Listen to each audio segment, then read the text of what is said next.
610. The Texans play here. An Odyssey station. Sports Radio 610 presents Seth Payne and Sean Pendergast. We coming to H time. Let's get the work in, man. Let's go. Hey, great day. Oh, give me some juice, baby. It is already a great football weekend. Welcome in on a Football Friday, everybody. Payne and Pendergast, Sports Radio 610. Nice to be with you. We're with you till 10 a.m. All that money that the Texans have been paying Bill O'Brien not to coach nor general manage their football team finally paid off last night. He got a big win for the Texans on Thursday Night Football as the offensive coordinator for the aerial circus that was Bailey Zappi last night, Seth C. Payne. They scored a touchdown on the opening drive for the first time all season. I've heard that story before. I was trying to remember, what year was it egregiously bad? Was it 2020? It was bad for a 2-year period of 2018 and 2019. It was awful. They just hadn't scored on the opening drive. They hadn't scored on the opening drive. The only time they scored a touchdown on an opening drive was over that 2-year period, if I'm not mistaken, was in 2018 when they were resting Deshaun Watson in Week 17. That's right. Yeah. A.J. McCarron came in and enginered a drive. McCarron, he basically made a case for himself to be the opener, Tampa Bay Rays style. Yes. That they should have just had an opener come in. Analytics. And, yeah. The Patriots just marched down in methodical fashion. Yeah. A lot of dinking and dunking. A little bit of inadvertent back shoulder fade by Bailey Zappi. Yep. He is a cocky little dude out of Victoria, Texas. I admire his pluck. His pluck is what I do. Yeah. He's not a tennis boy hissy fit monger like Mac Jones is. Right. A little tougher. Right. He's got that Texas toughness to him. 21-18, the final score, by the way, last night. The Patriots beat the Steelers. It was there were a lot of Mitch Trubisky turnoverage going on in this game. Yeah. A lot of just Mitch Trubisky being Mitch Trubisky. Calls for Mason Rudolph. I fell asleep like midway through the third quarter. I think at that point, Trubisky turned the tide with an inspiring almost score. So I don't know if Mason Rudolph ended up going in or not. No, I don't know. Admittedly, I didn't watch the game. I was at 10-Man Jam last night at House of Blues. Shout out to all the artists at 10-Man Jam. You were amazing last night. But yeah, the Patriots get this win. So the Steelers, this is the cautionary tale, Seth, for people like me touting the Texans' easy schedule the rest of the way. Yeah. The Steelers just lost at home to two 2-10 teams in a 5-day span. Yeah. The Arizona Cardinals, who were widely viewed as the worst team in football coming into the season, and they've not been the worst team this year. They've been plucky as well. I'm going to use your plucky again. They've been plucky as well, but they are 2-10. They were last week. And then the New England Patriots, who have been a disaster offensively. The Steelers had given up 21 points by halftime to the New England Patriots last night. So I wanted to come in this morning. I really did. And part of it may have been the alcohol talking as the score of this game was finalizing last night. Thursday Night Football. I really did want to come in and do a have you heard the good news? Because the Texans, as of right, are 7th in the AFC because the Steelers are a half game back. The Steelers have played one more game. But I'm not going to do that today. I don't want to anger the football gods. I am, as I said yesterday, I'm a little nervous about this game on Sunday with the Texans. Yeah, you should be. And I don't know. It's a lesson that human beings, for whatever reason, going back millennia, refuse to learn. It's that in the NFL, any game on any given Sunday. The cavemen always talked about that. Yes. It's true. It's on cave paintings back in France about how on any given Sunday in American football, any team can beat any team. Especially, you look at last night's game. Patriots are a really good defense, and that's versus a team that has a backup quarterback. Now, that's the difference between the Texans versus the Jets and the game last night. You're featuring two backup / third string / maybe don't belong in the NFL quarterbacks. Yeah. So anything can truly happen. For the Texans, they're going to have their franchise quarterback going against a very, very good Jets defense. And that makes it a huge wild card. Dude, the other than the Colts beating the Titans in overtime, which, man, if the Titans just hadn't gotten their punter / holder murdered in that game, which, by the way, got their special teams coach fired, they would have won that game. They missed an extra point because Tannehill was holding and he couldn't get the snap down on what would have been the game-winning extra point. Anyways, other than the Colts beating the Titans in overtime, the last 5 days have been incredible for the Houston Texans. Pittsburgh loses 12 teams at home. Cleveland loses to the Rams. Those are both teams that were ahead of the Texans going into Denver weekend. The Jags lose to Cincinnati on Monday night, so now the division is back in play. And all those teams, Pittsburgh, Cleveland, Jacksonville, all of them have banged-up quarterback situations. Trevor Lawrence, it looks like he's going to miss the game this Sunday. Cleveland is on their 4th quarterback of the season, Joe Flacco. Pittsburgh, as you just pointed out, they're a disaster even with their starting quarterback. Mitchell Trubisky, I think you kind of alluded to it, so he barely belongs in football right now. And the Texans obviously beating the Broncos is the biggest thing. So I got to keep this thing going, man. This is a hot run at the blackjack table right now for the Houston Texans. A lot of face cards coming out of the shoe for the Texans right now. The biggest thing that would concern me about this week is the Texans' inability to run the ball versus a very good Jets defense. They're not as good versus the run as they are versus the pass, but you haven't had to be an awesome run defense to stop the Texans from running the ball. So C.J. Stroud and the potential turnovers. And then, the fact that the Jets won't stop talking about how they just need to let it rip with Zach Wilson. Oh, yeah. And Garrett Wilson is out there. So I think that, for basketball, they would the stat nerds would call this a high variance strategy. Yeah. In football, we would just call it no risk it, no biscuit. Yeah. I think they're just going to say, screw it.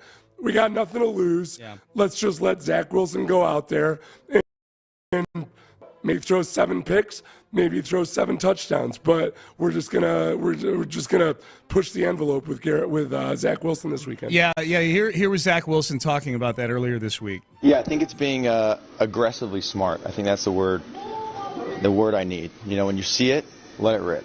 If defense makes a good play, they make a good play. But it's understanding when it's okay to make a mistake because you saw something, you let it rip, and something happens. But it's being aggressive and trusting. I think trust is the big word in there too. Trusting what you see, and just understanding sometimes there's gonna be mistakes there. But majority of the time, when you trust what you see, good things can happen. Dude, D'Amico is licking his chops right now. I'm just telling you right now. I don't know, man. Hear me out on this. You talk about this. People talk about it. D'Amico loves disguising things, tricking people. See it, let it rip. CJ Stroud. CJ Stroud's in a different universe than Zach Wilson. CJ doesn't need to see anything. He sees 3 steps ahead of everything. Zach Wilson probably does need to see it before he trusts it or whatever. I think we could have another Stingley 2-pick game here.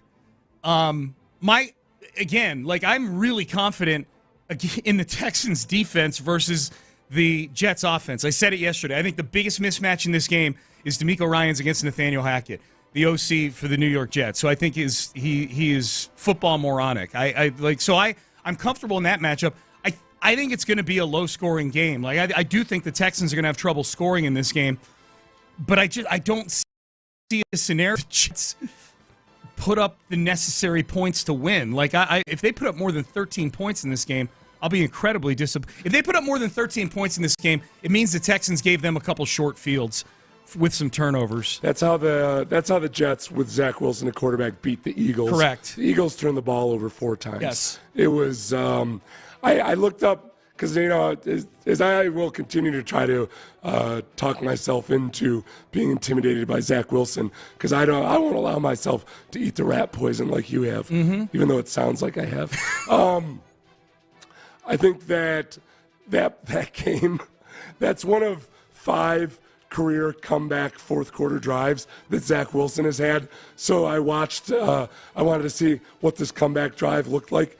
It's one of 4 game-winning fourth quarter comeback drives. Yeah. This was Tony Scott intercepting a ball with 2 minutes left in the game, returning at 45 yards to the Philadelphia 8-yard line, and then Breece Hall running in for 8 yards because the Eagles let him run it in because of the time crunch. Back? Yeah. So it doesn't even count. That was I can't believe one of the 4 game-winning drives that Zach Wilson has in his career. Dude, yeah. that's an 8-yard. They let him score run by Breece Hall. That is the like number in front of home plate base hit right there is what that is. Classic Jets too. That there's probably no part of them in their minds that thought, Breece Hall needs to go down before the goal line. You got a chip-in field goal to win this game. Like that's why the Eagles let him score, because there's a chip-in field goal to win the game with less than 2 minutes left. Breece Hall just boom like a magnet into the end zone. I can't. You know what, dude? I can't blame Breece Hall. If Zach Wilson's your quarterback, you got to be like, I don't know when I'm going to get in the end zone again. Honestly, I got to go score a touchdown. Sorry, guys. Got to go score a touchdown here. If this is what ruins our season, then so be it. So be it. No, you got to remember, though, Sean, at that point, the Jets looked like, for one, who knew what was going to happen with Aaron Rodgers. They had a respectable record at that point. They were still in the playoffs at that point. Yeah. So, Breece Hall should have gone down before the goal line. He should have. Empirically, he should have. I'm just saying I understand why he didn't. I give him a pass. This is the thing, though, too. The Texans have been prone to allowing explosive plays at time this season. Yeah. They let up 4 in one game just a couple weeks ago. So if the Jets are genuinely going to go out there and go no risk it, no biscuit, I think this game is either going to be won 28-3 by the Texans or potentially lost like 14-3 because the Jets just air it out and Garrett Wilson goes off on a spectacular circus grab type of day. Oh yeah, 7 catches, $160, a Nico Collins type of day. So one might say. All right, Payne and Pendergast with you. We're off and running. It's a football Friday, noon kick on Sunday. Texans and Jets, big one. Steelers losing last night means that the Texans just take care of their business the rest of the way, and good things are going to happen. So we'll start to dig into this matchup. We'll get you up to speed. Some concerning things on the injury report yesterday for the Texans, including what appears to be a brand new injury, and they just can't keep the offensive line healthy. And storylines for this game. What are the biggest storylines heading into this game on Sunday? That's next. The storyline for your custom home build. You don't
5 Internet Football Friday on Sports Radio 610. Here's Payne and Pendergast.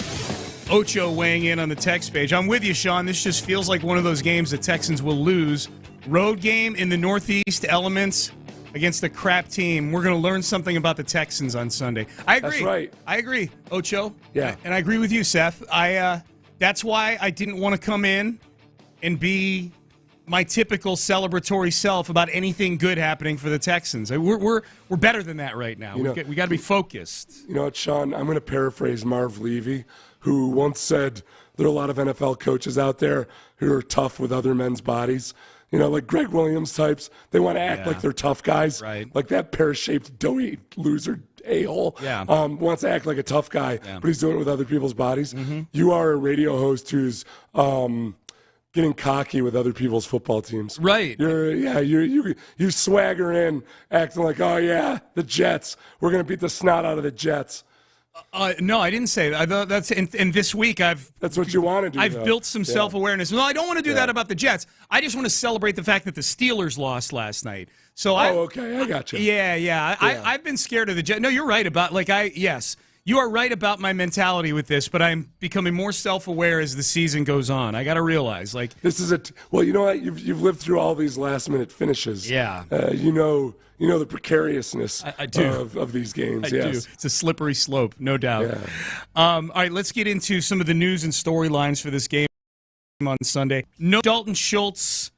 No George Fant at practice today, Seth. What the hell is that all about? I had the same reaction. The 4 DNPs at practice yesterday, Dalton Schultz, George Fant, Sheldon Rankins, and Denzel Perryman. Denzel Perryman was full go on Wednesday, and now he's out for this game. He probably hit somebody with his helmet. At practice? Yeah, maybe. Yeah. Maybe. Sean, can I tell you something real quick about Denzel Perryman? Yeah. When Shaq Leonard became available, the linebacker, I was going to look for some footage on Shaq Leonard, and I found one of his top 100 player bios, where other players are talking about him, and they're talking about how good he is at punching the ball out. Yeah. And one of the people they interviewed was Denzel Perryman, who's like, man, he's just so good at it. I can't do that. I just got to try to put my head in there and get it out with my head. And this was while he was serving a suspension for lowering his head into yet another NFL player. Yeah. That's hilarious. Well, hopefully D'Amico's teaching him how to punch. The Fant, you reacted to the Fant one, I think. That's the most disturbing one of these because Schultz was missing last week. I'd love to have Dalton Schultz back. That he went from limited to not practicing with a hamstring is concerning. Sheldon Rankins, Denzel Perryman both out, but no George Fant at practice, and that's 2 straight days he hasn't practiced, Seth. So are we going to see Charlie Heck for the first time on Sunday? I bet the more likely example would be Josh Jones. Okay. And I think some people have a bad taste in their mouth over Josh Jones because of his stint at guard, where Jones is another one of these. He's a natural tackle more so than a guard, and I think he might end up playing. But yeah, we might. We might end up seeing Charlie Heck. Yeah. I don't know. George Fant's grown on me. He's not the ideal solution, but he's way, way better. And he's eager. He's got an eagerness about him that I like. This Texans offensive line doesn't always look super eager to do the nasty and gritty stuff, but George Fant is eager to do that stuff. George Fant chased down a linebacker who would have had a pick 6 in the Arizona game. He's a hustle player.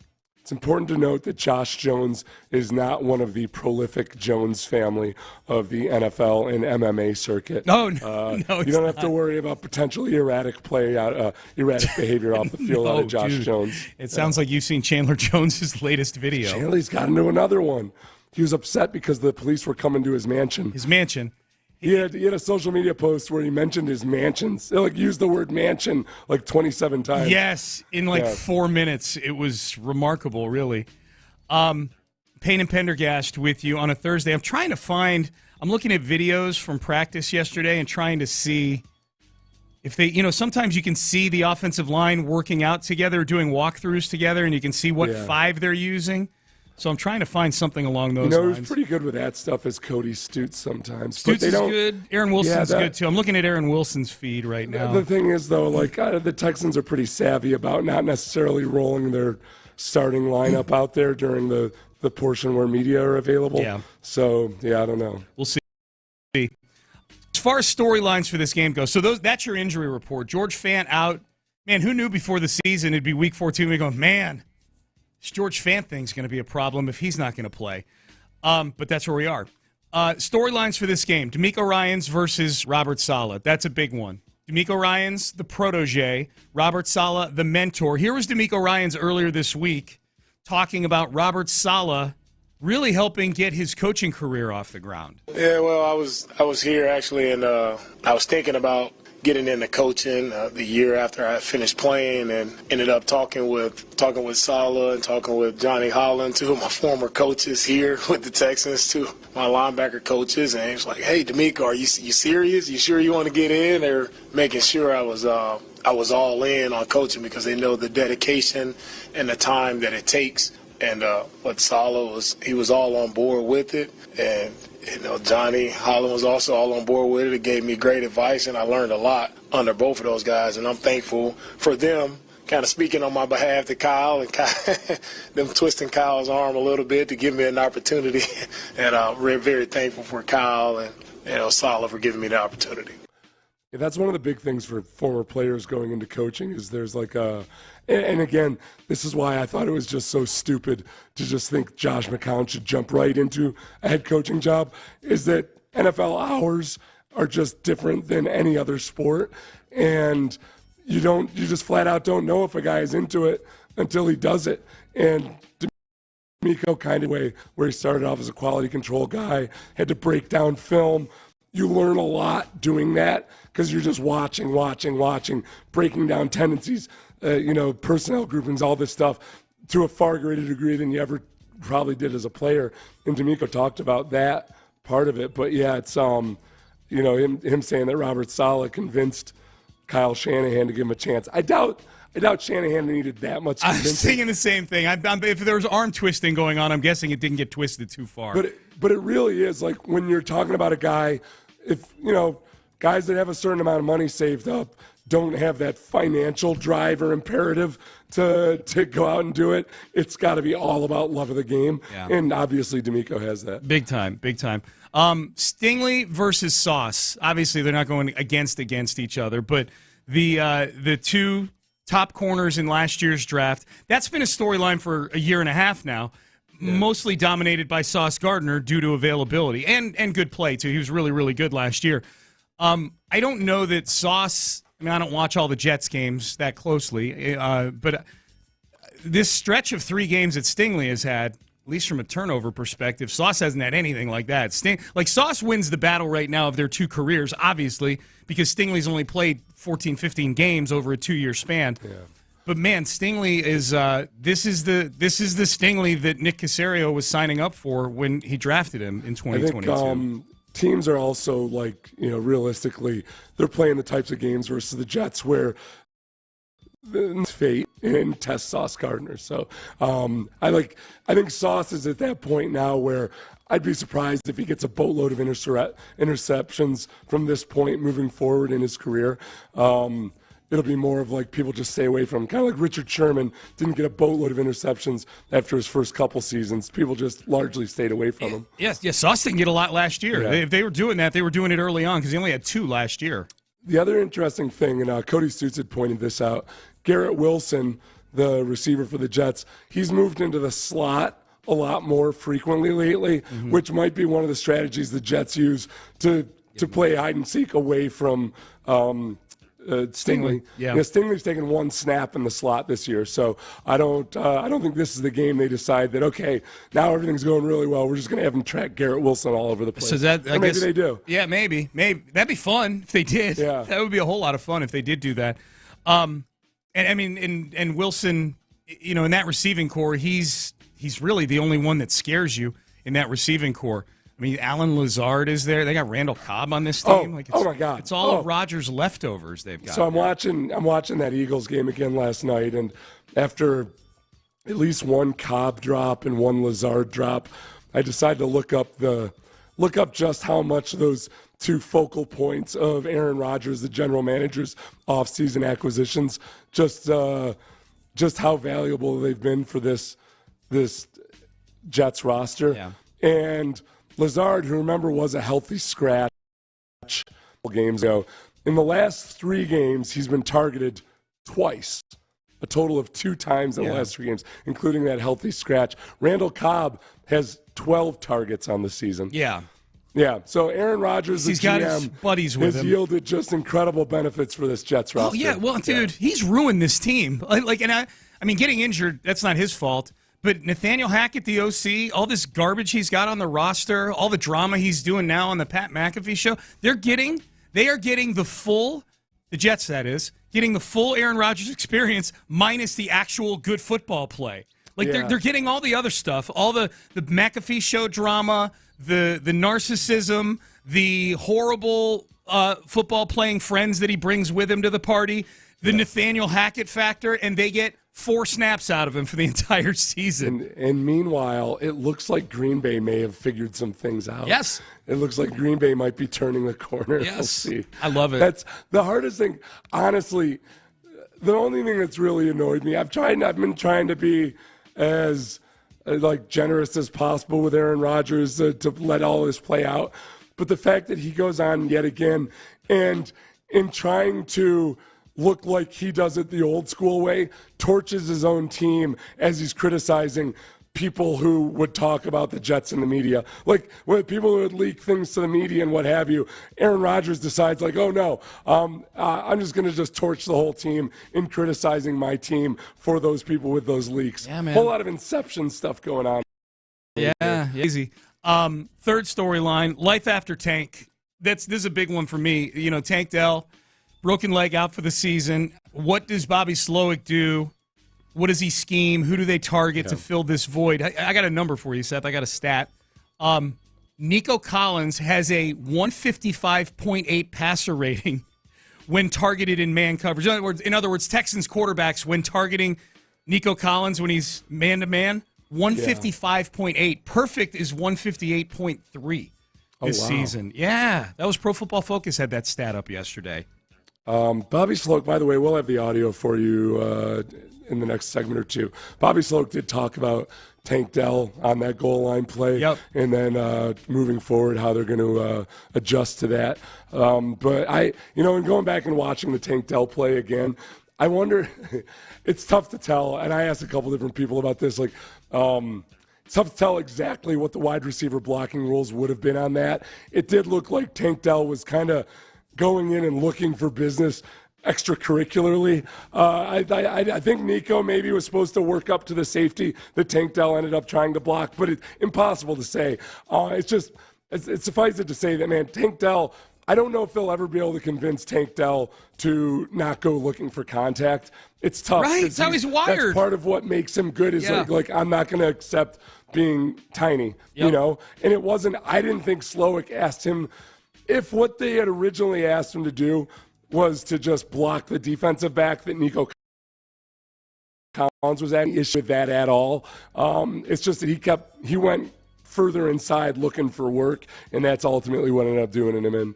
There's probably a lot of our listeners that are dealing with the issue this weekend of possibly not being able to watch the game on their television provider. AT&T, Uverse, and DirecTV they're still in a spat right now with KHOU's parent company. And so if you watch anything on CBS here locally, and you use either of those services, AT&T, DirecTV, you're kind of screwed right now. The only thing is you could do the over-the-air antenna. Yep. If your television is so equipped.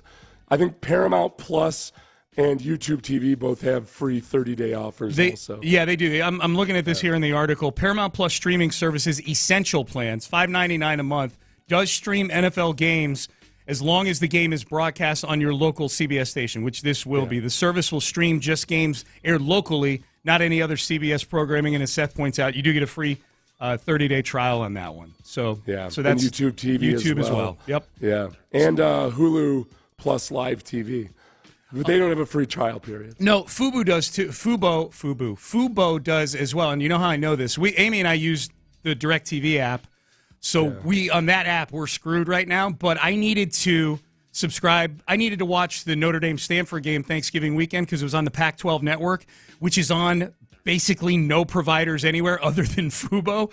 So I went and got a 1-week Fubo subscription, but I forgot to cancel. Yeah. So now I'm basically paying, like $93 for the SEC championship game last weekend and all the Texans games, pretty much. I've been going over my credit card the statements for the year to be sure I'm not getting ambushed with like something that I signed up for a 1-year subscription for and then didn't use or anything. And then you get the auto. Oh, the annual auto renew that's a kick in the balls. Yeah. Yeah. What? $78? Where did this come from? Some of my COVID era experiments too, where I remember I had started a website and everything. I had like SEO optimization services and stuff. That's redundant, I realize. That's why I needed to pay for the service. Like all that stuff. They double whammied me on some of that. Oof. They're usually pretty good. If you do get hit with it, most companies are pretty good if you go within 24 hours and say, hey, I screwed this up. I meant to, Yeah. They'll refund you. We'll do headlines next. We got a lot to get to in headlines as we head into a big weekend of football. It's a Football Friday here on Payne and Pendergast, Sports Radio 610. The biggest annual college football event returns to primetime at NRG Stadium Wednesday, December the 27th. A&M versus Oklahoma State, and you can get tickets right now. TaxActTexasBowl.com for the best seats and suites on game day. And you can enjoy a lot of free Bowl Week events that are super exciting. Carbach Kickoff Concert presented by HEB the day before. Carbach Love Street Tex Fest outside of NRG Stadium the day of the game. For more information and to get your tickets, head to TaxActTexasBowl.com. Before you do that, head to Suit Mart. Head to Suit Mart this weekend. It's time to read. And by the way, Suit Mart, one of the locations right there next to NRG Stadium. On Main Street. The other one's up on I-45. So 2 locations to visit this holiday season, and you can redefine your style. They've got huge sales going on right now. Jackets at $79.99, vests at $29.99, pants at $39.99. They've got other jackets and other styles, also $79.99. They've got drawstring pants, $29.99. All sorts of colors and sizes. It's where I get my suits. They have phenomenal deals on suits. And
It's a Tachus Fiber Internet Football Friday on Sports Radio 610. Live from the Twin Peaks studios, here's Payne and Pendergast with today's headlines. All right, let's start with the Texans and the Jets. This Sunday, noon, kickoff here on Sports Radio 610, 9 a.m. Texans Countdown.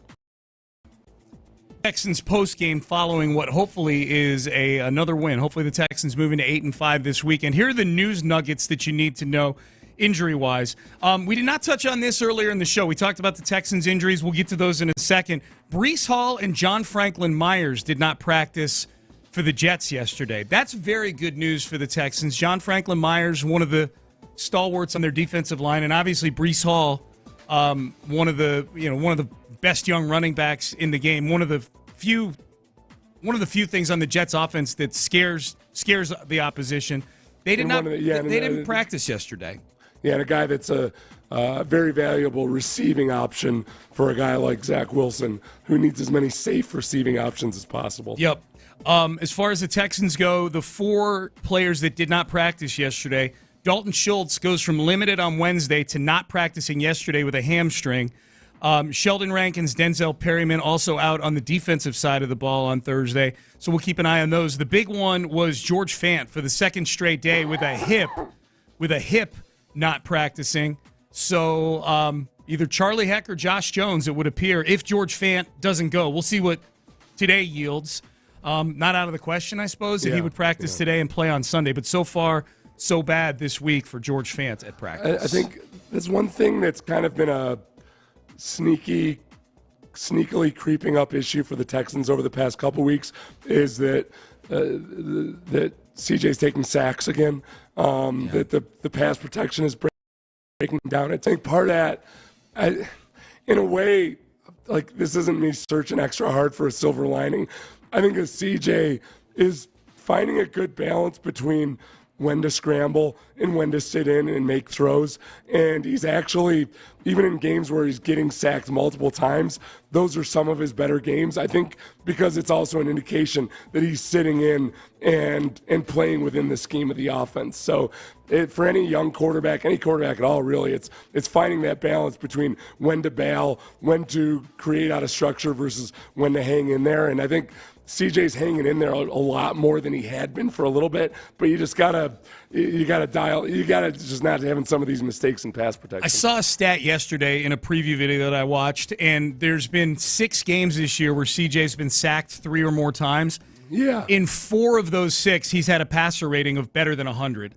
Right. So it's kind of it's sort of a statistical backup to the point you were just making. Is even when he's getting hit like this, it's not really affecting his overall performance. It's making life harder for him because you're operating in 2nd and 18 and 3rd and 17 and things like that. But he's still been largely throwing the football pretty well.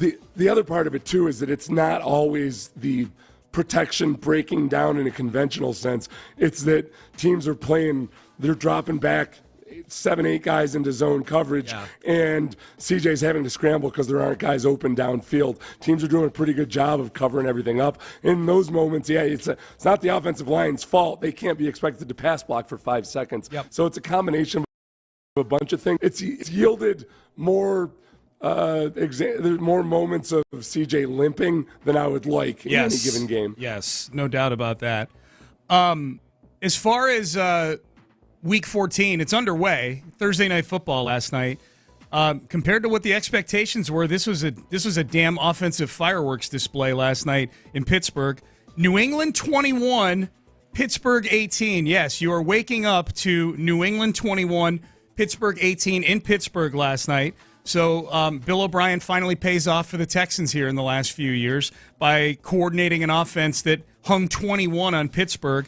It was the Bailey Zappi versus Mitchell Trubisky show, and the Pittsburgh Steelers in the last 5 days have lost at home to 2 teams that came into the game 2-10 on the season. So that's flat out disaster. Seth, this goes back to what I was feeling a couple weeks ago when Pittsburgh, Cleveland, Indianapolis were 5, 6, and 7.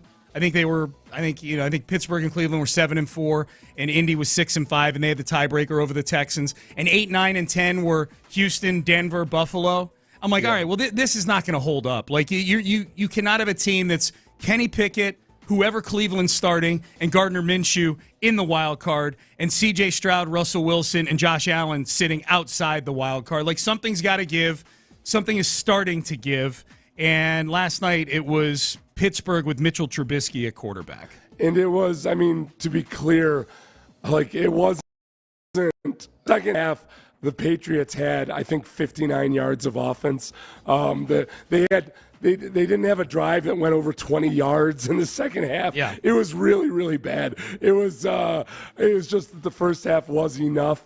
And that the first drive where they went down and scored a touchdown for the first time all season long with New England, that was enough for facing a team that featured Mitchell Trubisky to win that game last night. I know you watched a big chunk of this game. Yeah. I only watched the condensed version this morning. I was doing stuff last night. How was Al Michaels on this broadcast?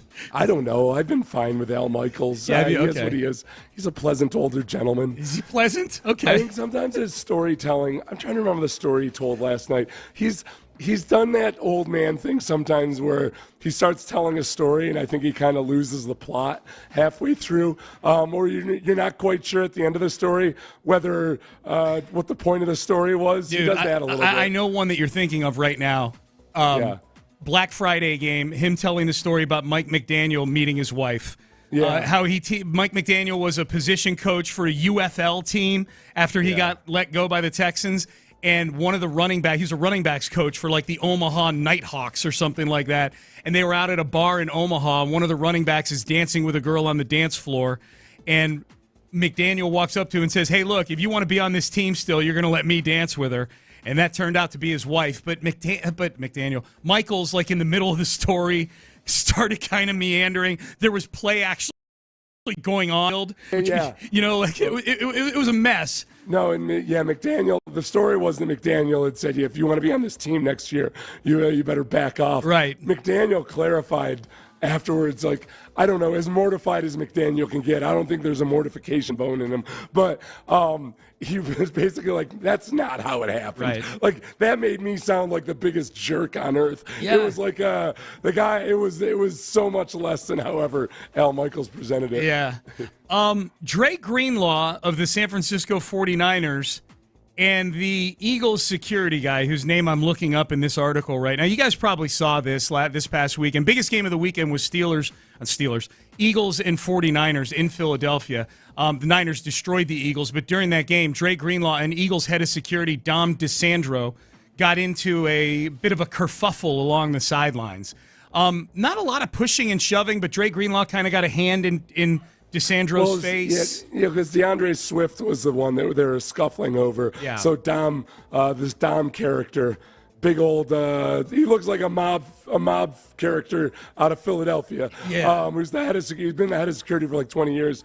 Got in Greenlaw's face. Greenlaw kind of shoved Dom in the face, and they both ended up getting ejected. Yeah. Well, people were besides themselves with rage and indignation in Philadelphia that this guy shouldn't be allowed to get up and like actively start beefing with one of the opposing team members. It had all the looks of when a young movie star hires one of his to do security. Right. Like not professional at all. It was very unprofessional by Dom. I bring this up because, according to The Athletic, they've apologized to each other through intermediaries.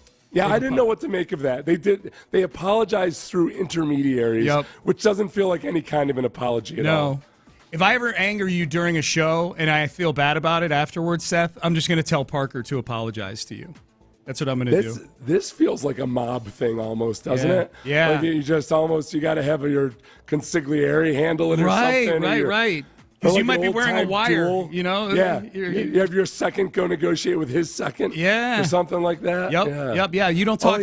You don't talk any apologies directly with the boss. You come to me to apologize to him. Okay. Yeah. I feel like it might be. You have to do it through an intermediary because this is the classic type of situation where maybe you intend to apologize, but it comes out like, "Hey, I'm sorry, and I know it was nothing. I mean, it was just barely even a shove. I mean, let's be honest. If it was for real, we wouldn't be having this conversation. You'd be in the hospital." That's what DeSandro. And then it starts up again. Yeah. Yes, I can see that. All right, let's. We head into the 7 o'clock hour. Plenty of Texans and Jets talk coming up, getting you ready for Sunday. Will Anderson was on the Jim Rome show this week. If somebody had told you this time last year that a premier young player would be saying these things about the Texans, what would you have said? We will have that for you next. Let we go. Join the drive with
Sports Radio 610. The Texans play here. An Odyssey station. It's a Tachys Fiber Internet Football Friday on Sports Radio 610. Here's Payne and Pendergast. Text message as we welcome you back in on a Football Friday. Payne and Pendergast. Sean Pendergast. Seth Payne with you. Guys, I love the fact that for Will Anderson, we flipped picks last year, and then we're giving up a pick this year, and it's going to be like 24 or worse when everybody was saying we're going to be giving up too many high picks or too many high first-round picks, and that's not been the case. I do, too. I thought about asking Nick Caserio about that on Tuesday, but I think that's probably a better question when we have him on after the season and the dust has all settled on what that pick actually is. Yeah. I don't think we would have gotten a great answer out of him on that, but I am anxious to see I am anxious once this year is over, obviously to see what the pick is, Seth, but also to see just, like, how, like, he's made a comment at least once this season about how they felt confident that they were going to have a solid, like a competitive team this year. Yeah. And I don't know if that translates into what he forecast their win-loss percentage would be or anything, but I think that they felt that they would be more competitive than perhaps other people gave them credit for. I could see that. I think there's reasons for that. I think one thing that happened in the offseason that went under the radar a little bit was that they had amped up the level of free agent that they had signed.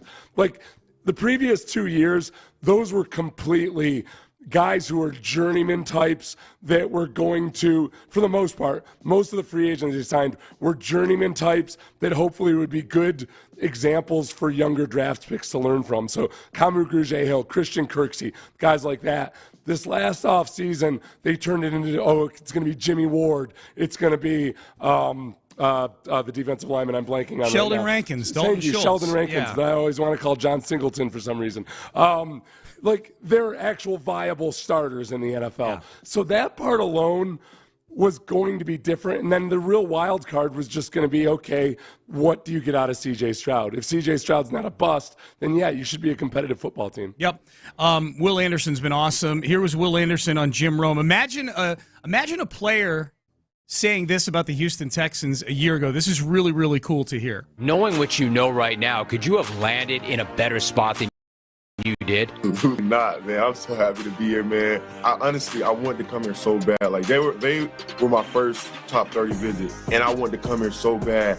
And I was telling my agent, I was like, Nicole, I don't care what you got to do, but tell Houston I want to be there so bad. And of course, I know they needed a quarterback. But, man, when they traded up and they came and got me, man, it just meant the world to me because, now it's even more like, oh, yeah, I really can, come here and really be with the guys I really want to be with and be able to play for the coach I really want to, play for. So it's been beautiful. He's talks about his agent, Nicole Lynn there, who's become kind of a quiet power broker in the NFL all of a sudden over the last few years. I like her a lot. I really do. Houstonian, right? I don't know. She went to Oklahoma. She did? Okay, I thought she was from I don't know if she's maybe she is. I don't know. Yeah. But she's got a few, she's got Jalen Hurts and she got her start into representing players because her husband had been a player at Oklahoma. Okay. And she saw a couple guys that kind of got screwed over. So, but that's who he was referenced there when he was talking about Nicole, when he said Nicole Lynn of Clutch Sports. Yep. So, I think him being here in Houston, the part that's really interesting is what CJ alluded to on I think in his post, was it the Wednesday press conference or the Sunday one, where he just talked about how close all the rookies are, that they're super, super close. It was Sunday. Yep. Yeah, that's right. It was Sundays. Yep. In a way that I know, we knew that he has guys over for dinner all the time and everything, but it does seem like that's one thing about leadership CJ really, really believes in is the importance of genuinely getting to know your teammates. That's actually something that Bill Snyder used to talk a lot about, was that's where leadership starts, is just getting to know the guys in your position group and then widening your circle out after that, just getting to genuinely know and care about your teammates. It's really cool to see CJ at a young age without trying to think that it's about, remember Jameis Winston always had these speeches that were just idiotic, where he was trying amazing. so hard to sound like he was a great orator or something. But like CJ, it's more about like, man, I gotta actually care about these guys and let these guys know that I care about them. I don't know what you're talking about. Jameis was freaking Winston Churchill to me, man. He's eating W's. Eating W's. Dude, Jameis, there was a funny video circulating yesterday of Jameis. Somebody was sitting like 10th row center court at a New Orleans Pelicans game, and Jameis was kind of walking along the courtside, like kind of walking in that little aisleway in between like the courtside seats and where the seats start to go up into the bowl. Yeah. You know, where you're just kind of going to find your seats. And Jameis is stopping and taking pictures with everybody and shaking hands with everybody and has a smile on his face the whole time. And the very last picture that he takes, I mean, this guy was panning Jameis for 4 minutes, shaking hands, smiling. The very last one that you see is some kid take a selfie with Jameis where he does the W thing. The W thing? Jameis did the eating the W selfie with him. Did Jameis do the W also? He did the W. He didn't put it in his mouth, though. But he did the thing about that original eating the W video was the picture of Deshaun Jackson staring at him like, what the hell is going on? What are we doing? Here? Yeah. How many people want to eat a W tonight? I'm going to eat a W tonight. Boy, come in, man. Deshaun Jackson just taking it all in. I'll remind people, and we're going to hear this audio again later in 5 Reasons I Hate You, but as we hear Will Anderson gush about becoming a Texan. By the way, Nicole Lynn she is based in Houston. So we just heard Will Anderson on the Jim Rome show say this: he can't imagine playing anywhere else but Houston, which is awesome. It's a great place to be right now, the Houston Texans. Great place to be. It's not all that long ago that Randall Cobb was traded away from the Houston Texans back to the Green Bay Packers. Remember this? Nick Caserio's first summer here, when he was kind of cleaning house a little bit, trades Randall Cobb back to the Packers so he can go be with his buddy Aaron Rodgers. And Randall Cobb said this about your Houston Texans. After the last year in Houston, for you as a football player, what is it like to kind of have this stability now and be on a championship contender once again? I can breathe again. I've seen the other side, and I'm excited to be back here, and I'm excited. I'm smiling. It's funny. My teammates say, "You act like you just got out of prison." I said, "Well, I'm very, very, very excited to be here. And that's nothing against Houston." Prison analogy, interesting. How are things going in New York, Jack? Yes, up there now. How you doing as a Jet, Randall Cobb? Or just not to mention, I just love the laughs and guffaws from the Green Bay media crew up there. Like, oh, of course, this is the Shangri-La of football. Yep. Of course, that was 2021. It kind of was still a Shangri-La up there. Yeah, they were 13-4 that year. I'm really just relishing where Randall Cobb is right now. Sean, he's been targeted 13 times this season. How many catches? An integral part of that team. I don't know. I just looked at targets. I wasn't even interested in total catches. I want to see how many times they've actually gone to him. You and I are, of course, we somewhat appointed ourselves the guardians of the bandwagon for the Texans yesterday, out of nowhere on the show. There's a funny tweet that a Panthers fan had yesterday, and I actually tweeted him and said, "You're going to have to get through me and Seth." But this guy, a Panther fan, tweeted, "Dear Panther Nation, I'm happy to announce to you that I have successfully entered the NFL fan transfer portal. With that being said, I'm now officially a Texans fan." And he's got this huge graphic of CJ, like this battle red graphic with CJ with a big smile doing the 2 H's. I thought that was funny. The fan transfer portal yesterday. He's got, did that get a lot of reposts? Did that get a lot of traction? Did he get crushed? He had 151 reposts for a guy who's got like 1,000 followers. That's pretty good. It's a pretty good ratio. Not a lot of people, Carolina people aren't saying, "Don't let the door hit you on the butt on the way out." Not that I saw. I didn't look at the replies too much. The shifting gears real quick to the Astros. The Soto trade. The Vegas effect is in on the Soto trade. The Yankees have now been installed as the favorites in the American League, Seth, due to the trade of Juan Soto. 4-1 Yankees, 4.5-1 Texas Rangers, 5-1 Houston Astros. The Astros are third in the American League on the odds board right now. That's all right. Look, the Yankees, who were flirting. Did they didn't end up below 500, right? No, they were above 500. They were below. Good for you, Yankees. They were below 500, the deepest into a season in like 30 years. Yeah, you know what I mean. Like in August, they were below 500 at one point, something like that. The interesting thing about this is like, okay, it's the Yankees, going back to their old ways of like the classic. Hey, we're gonna spend.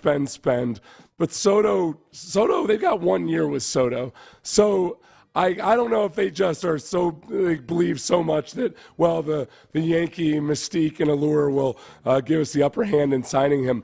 But they also, bring in Verdugo, who's not been all that awesome the last couple of years. No. Like a combo of bringing in Soto and Verdugo, a lot of people wonder whether this means that Aaron Judge is going to end up having to play a lot more center field, which for a guy who's super injury prone, I would love, please put Aaron Judge out there in center field as much as possible. Do it all day long. Thank you. A guy who's super injury prone and who's 6'7", like he's the Incredible Hulk. He's running around trying to cover center field in Yankee. One of the big questions about just the fact that baseball players the size of Aaron Judge, A, are few and far between, and B, don't tend to age all that well. He's getting up there in years, so you got him for another decade. Except it's fine. Enjoy. They've only got 8 years left at $40 million a year on his contract. It's all fine. It's going to be okay. Soto, Soto had. He had maybe his career worst year, yet was still a really good year last year. Yeah. That's the thing about, like, Soto, they're getting him on the upswing. If anything, maybe the arbitration isn't as maybe his arbitration number isn't as high as it probably should be, because last year's numbers weren't as good as he probably is going to have this year. Yeah. So as a short-term move, I can't crush them for it. I wonder, the Verdugo trade has gotten a lot of people scratching their heads is exactly why they did that. Yeah, that was fun seeing Keith Law crush somebody other than the Astros in that article that you sent to me yesterday. That was cool. I like that. Verdugo, if last year he crushed Abreu and ended up being correct for 2/3 of the season, maybe I'll be cool if Keith Law crushes the Verdugo trade and he ends up being correct for the season. Absolutely. Yeah. So, and so, dude, and in Yankee Stadium with that short right field porch, he's going to hit a lot of bombs. He's going to put up big numbers. Yes. Yeah, he's going to put up big numbers in Yankee Stadium, I think, next year. Shohei Ohtani is a free agent right now. As many of you probably know, as much as it seems like Ohtani's representation wants to keep everything a secret, but he is being courted by several teams. Some of the rumors, the smoke is leaked. Toronto's in on him now. Hell, Dave Roberts went and talked to the media about meeting with Shohei Ohtani, much to the chagrin of Ohtani's representation, which wants to keep everything secret. You know who does not like this? He does not. Mad Dog Russo does not like the secrecy with which Shohei Ohtani is operating right now. What is the big secret? Geez, he's a free agent. He's talked to 6 teams. Giants, he was in Dunedin with the Blue Jays. Obviously, Roberts does that. I mean, the Cubs are in the mix. The Angels. Well, what is this, the atomic bomb? We're not allowed to find out. This is baseball. He's a celebrity. This is what it's about. This is stupid. That somehow, some way, if you reveal that you had a breakfast with Ohtani, you should be basically thrown out with the bathwater. I mean, he was good job for Roberts. Okay. The thing is, I think part of it's kind of been obscured because he's been playing for the Angels. Like Ohtani, who's had so much attention and fame thrust his way over these last few years, it's still with the Angels. So it hasn't necessarily been as much a topic about just how weird Ohtani's treatment is in the press and within the team, that he's kind of on his own program, on his own schedule. Part of that's understandable because he's doing something that nobody else does. So like his training regimen, everything is obviously going to be a lot different, but they are incredibly secretive about a lot of things, and a lot of even his own teammates and coaches don't know how Ohtani operates. Yeah. There's an article in The Athletic that's really interesting about Ohtani's agent, Nez Bolello, who's a CAA guy. Mm-hmm. But it's funny because they talk about the first time that Ohtani was choosing which team he was going to go to. CAA, the Creative Artists Agency, went through all of these measures to keep it super, super secret. Like the agents would have to drop off their car at a certain spot, and then another car would bring them to the headquarters where they would have a meeting with Ohtani. But the teams that did it were like, we were all staying at the same hotel. Like all these teams, there's 7 teams. We're like seeing each other in the lobby, having dinner at the same restaurants and everything. Oh my God! It was hilarious. Like they would go to all these lengths to make it seem super secret. But Nez, this super agent that represents Shohei Ohtani, has basically been shedding clients because it's so labor intensive dealing with Ohtani. I got to tell you honestly. If the Astros had been in a position to get Ohtani, this feels like one of those things that would be the complete and total end of the Astros mystique and culture. It would smother the culture. Yeah, that locker room culture of guys just loving each other and being so supportive. And it's changed. It's not quite what it used to be during the Club Astros days. But man, it feels like that would have been the death of it. I'm not saying that it wouldn't be awesome to have Ohtani on your team. It's just it seemingly comes with a lot of baggage. Oh, it'd be fun for 3 hours clock every night. That would be a blast. Mad Dog says if you sign Ohtani, you're nuts. This Ohtani thing is the biggest waste of time I've ever seen in my life. If you go spend $600 million for this guy, you need your head examined. He has never played a big game in September, and the Angels stink. One player doesn't win. And the idea that we have to treat this as the peace talks in Tehran in World War II is ridiculous. When Stalin and Roosevelt and Churchill got together, it drives me absolutely crazy. Education. You got it. Was he accurate in the historical facts he was dropping there, Seth? Were those peace talks in Iran? I feel like he joined the peace talks from the 1970s with the peace talks for I don't know where Churchill and I didn't think it was in Iran. You're the historian on the show, so that's the part I wanted to run past you to see if he was accurate on that. So we'll check Wikipedia on that on Mad Dog. All right, Football Friday. Let's keep it moving, and we've got a lot of stuff to get to here between now and the end of the show. Bobby Slowick met with the media yesterday. They met in Iran. He was right. Yeah, they met in Iran. Okay, there you go. The Tehran conference. Yes. All right, good job, Mad Dog. Bobby Slowick met with the media yesterday. I would say I think for Texan fans, one of the more controversial decisions, having Tank Dell in blocking in a goal line play. Bobby Slowick spoke about that yesterday, and we'll let you hear what the Texans OC had to say about that decision.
D&M Leasing before you buy. It's a Tachus Fiber Internet Football Friday on Sports Radio 610. Here's Payne and Pendergast. All right, the play that Tank Dell got hurt on has gotten a lot of run this week.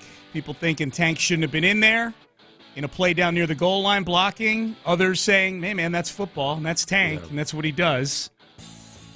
He was asked about it yesterday. I just wanted to be sure we presented it the right way because it was in response to a question that was asked. Basically, like, would you do it differently if you had to do it over again? To Bobby, I haven't mentioned Bobby's name yet. To Bobby Slowick, the offensive coordinator. So Bobby Slowick was asked about this. How was he asked about it yesterday, Seth? If you had to do it over again, would you do it differently or perhaps have a different play call? I mean, if I knew that was going to happen, yeah, 1,000%. You know, like I kind of said earlier, that makes you sick. But as it relates to just that play, I mean, kind of like I alluded to with receivers already, we know everybody kind of has strengths and everybody has things we don't necessarily want them doing all the time. But your best players are going to be on the field, you know, especially when they're involved in the game plan, like red zone, third down. Tank's going to have passes. You know, we're going to get him the ball. And we can't just put him out there only on passes because, I mean, that's almost disrespectful to other coaches. Like, they know that. That's the first thing you look for is someone on the field, and what do? Are they involved in the run game or not, you know? So we try to help for sure, keep him away from it. That particular play, that one, you know, that's one he's the furthest receiver out on the backside of a run, and a hole showed and DP hit it, and it's just, you know, that's one of those that we've talked about as coaches all the time. How can we help this? And I don't really have an answer right now, you know. But, yeah, that it hurts. Yeah, no, so when he's talking about Tank Dell being the furthest one out, I think a lot of people thought that Tank Dell had, like, lined up at tight end or something in that play because of where he ended up. He motioned from the outside in, and I think there's a chance that the guy he was originally going to block was occupied by Nico, and because of that, Tank went looking for work inside. And so I don't know if Nico was supposed to be the guy blocking inside or not. I have zero clue, but it's not like they designed that in such a way that Tank was supposed to just be the tip of the spear and, be rooting some dude out on that play. It was partly just because Tank's, unlike a lot of receivers in that situation, would have seen that Nico was blocking somebody and maybe just like double teamed that dude or something. Tank went looking for more work. So I really have zero issue with it. And just like Bobby said, like if you want to take Tank Dell and only make him available in certain situations, good luck with that. Like then you're just tipping your hand every time you get him out there, and it becomes very predictable what you're doing with him. I just don't have any problem with it at all. All right, here's another one from Bobby Slowick yesterday, meeting with the media. Emotional aspect of losing Tank Dell. Yeah, that one, I think everyone will kind of have the same reaction on the team to that one. It's like it's gut-wrenching. It hurts. It almost brings a tear. Not almost. It did bring a tear to my eye. That one hurts a lot. Not as a football player. It has nothing to do with football. Just as a person, as an individual, he's a really special kid. Yeah, that's not like Slowick saying something nice about somebody after they die. That's like Slowick said something along those same lines several times this year about just how incredible a kid he is in terms of just his attitude and the way he works and everything. The sense I get is he's one of the most popular guys on the team. Yeah, I think popular among his teammates. I think he is a coach's favorite. D'Amico was gushing about Tank Dell from about the time he set foot on the field at training camp back in July. And when I think of the emotional part too, and CJ this past week, obviously there was the emotional response after the game where he had to pause and gather himself several times in talking about this. Then there was his press conference Wednesday, where I think in one of his answers, he's like, yeah, man, like I was talking about it with my mom, and I was going through the plays and talking, if I just done this on the previous play, then that play never happens. Like, boy, when you start going down that rabbit hole of the butterfly effect of like, boy, if I had just done this, hey, if I just hadn't started this spat with Alex Singleton that kept that drive alive, we would have just kicked a field goal, and that play never happens. If Laramie Tunsil hadn't false started, which led to continuing to run after the play was blown dead. So let's clean up the false starts, man. I'm going to blame it on Bill. I'm going to blame it on Bill O'Brien. If Bill O'Brien never trades for Laramie Tunsil in 2019, then he's not there to get a false start that keeps that drive alive. Good point. Yeah, because we know the whole world happens the exact same way. Yeah. A bunch of people have asked about number 93 for the Broncos. For the Broncos, who broke Tank Dell's leg. I honestly, watching that, I've watched it a bunch of times since people first alerted me to that. I didn't even think anything of it when I watched it during the game. I have a hard time thinking he was doing anything other than being part of a football play there. I mean, it's one of those things that in slow motion looks a lot more deliberate than it is. Mm-hmm. I think he was tackling Dameon Pierce, and as he either got to get up or was getting shoved or whatever, you could argue that he was shoving his shoulder into Tank Dell. I doubt that that's the moment that it broke, like the secondary action. Yeah. So, I don't see anything there. It's possible that maybe that's what he meant to do, but there wasn't anything so egregious in my mind that it was obvious. You're not buying it. You're not buying 93 snapped his leg. No, he definitely snapped his leg. But intentionally, intentionally. Bobby Slowick, another one here, and this is a big storyline. To me, this is one of the biggest storylines of the game this weekend for the Texans, is life after Tank. Tank freed things up for a lot of other guys in this offense with his ability to get open, and certainly it looked different in that Bronco game once he went out. They'll place Tank Dell. Because we've shuffled, feels like almost every position so often this year. Same as I've said earlier in the year with receivers. We have a group of guys that we feel really good about. They're all really good to elite in certain areas. They all have special traits. And we try as much as we can to play to those skills and to those traits. And, we want to take advantage of those as it relates to Metch and Hutch. It's kind of the same thing. We think both of those guys do some things very, very well, and we want to take advantage of that and put those guys in positions to do that. Yeah, so I thought, it was interesting that he singled them out by name, which doesn't necessarily mean a whole lot other than that the very easy answer to give there is like, it's by committee. Everybody's got to step up, et cetera, et cetera. And we've seen at various times over the past few weeks, I think them try to get Xavier Hutchinson and John Metchie the ball to varying levels of success. So I would look forward to seeing both those guys a little bit more. Yeah, my hope, if it's done in a certain way, like, okay, they're going to replace Tank Dell. They got to replace his productivity. How do you choose for it to be replaced? I hope that John Metchie turns into a significant part, maybe not Nico Collins level significant, but I hope he turns into at least like a Noah Brown, Robert Woods level significant portion of this offense, where he's getting 3 or 4 catches a game. He's moving the chains on an important third down here and there, as opposed to, right now he's getting like 1 catch every 2 games. I think he's going to have to be a guy that does it with a whole lot of nasty, because I just, he's not particularly sudden.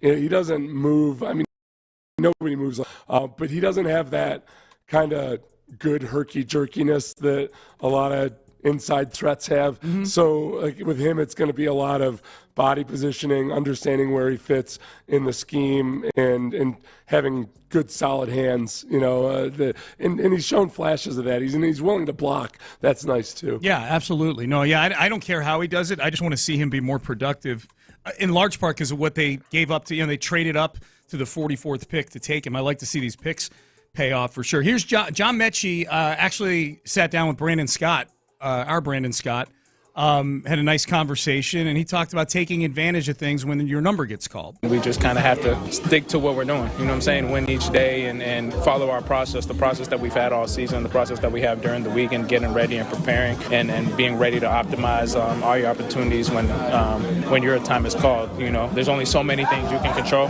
but as long as you do your part in being ready and prepared for it, then I think you could be in a good spot. I wish CJ had hit Metchie on that pass right before halftime for 2 reasons. One, we wouldn't have had to sweat the second half the way that we did on Sunday. It would have been 20-3 at halftime. And 2, I feel like I'd feel different about Metchie's chances of contributing this week if he had a 55-yard touchdown to his credit in that game. I'd be like, hey, man.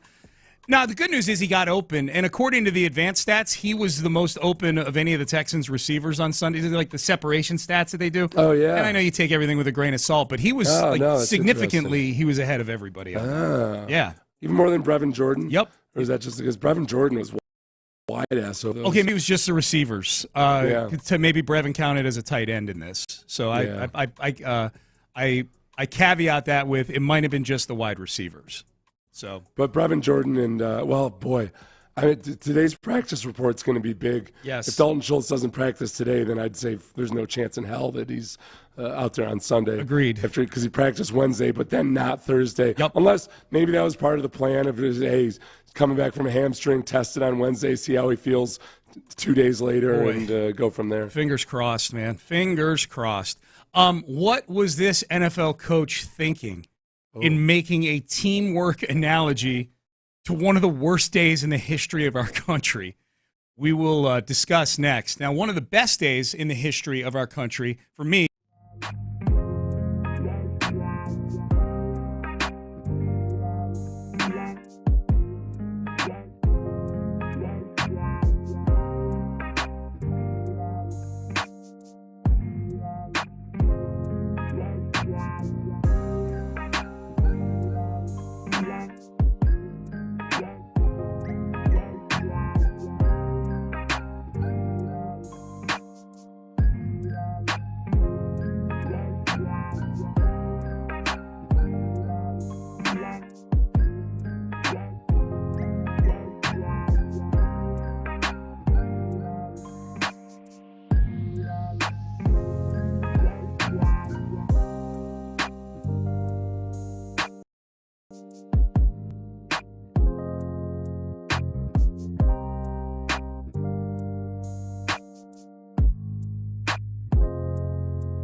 today. It's a Tachus Fiber Internet Football Friday on Sports Radio 610. Live from the Twin Peaks studios, here's Payne and Pendergast. We'll get to Sean McDermott here in a second. CJ threw that pass to Metchie, talking about the one that he kind of sailed on Metchie right before the half, that deep shot where Metchie was wide open. He threw that pass to Metchie as if Metchie had tank speed. That's kind of what I thought. You know, like he hadn't thrown many of those passes to Metchie, at least in games. I kind of thought the same thing. Maybe he just sailed it. You know, I don't know. But yeah, he did. He did throw it like he did. CJ did for a ball placement specialist. He did throw that ball as if he was expecting a faster human being than the one that was running underneath it, I would say. So text message also on Metchie. I think it'd be enough for Metchie to get a few catches, clear the zone, and block up field. Yeah, I'm not asking Metchie to have 3 straight 100-yard games like Tank Dell did probably at one point this year. I just want him to be a more productive part of the offense. That's what I'm hoping for. I just hope they keep scoring points. But if I have a preference on how they do it, I'd like to see Metchie start to develop into a weapon here for this team. Sean McDermott, head coach of the Buffalo Bills. Tyler Dunn, golongtd.com. Tyler Dunn has a subscriber website. Does a lot of good long-form articles on there. I'm a subscriber.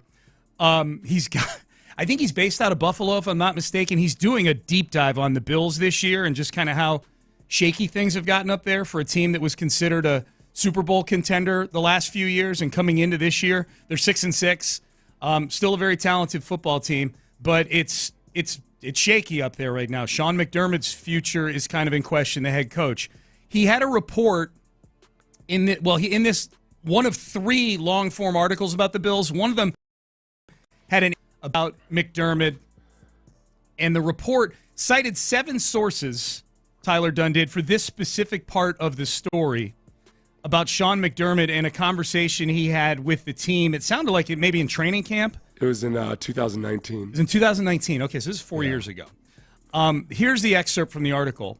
McDermott told the entire team they needed to come together, but then sources on hand say he used a strange model.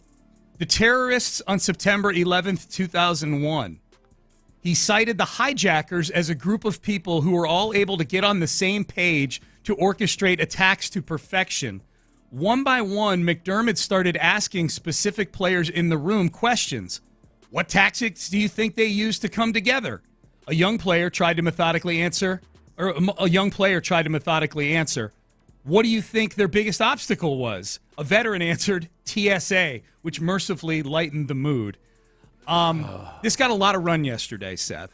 Yeah. And McDermott apologized about it, too.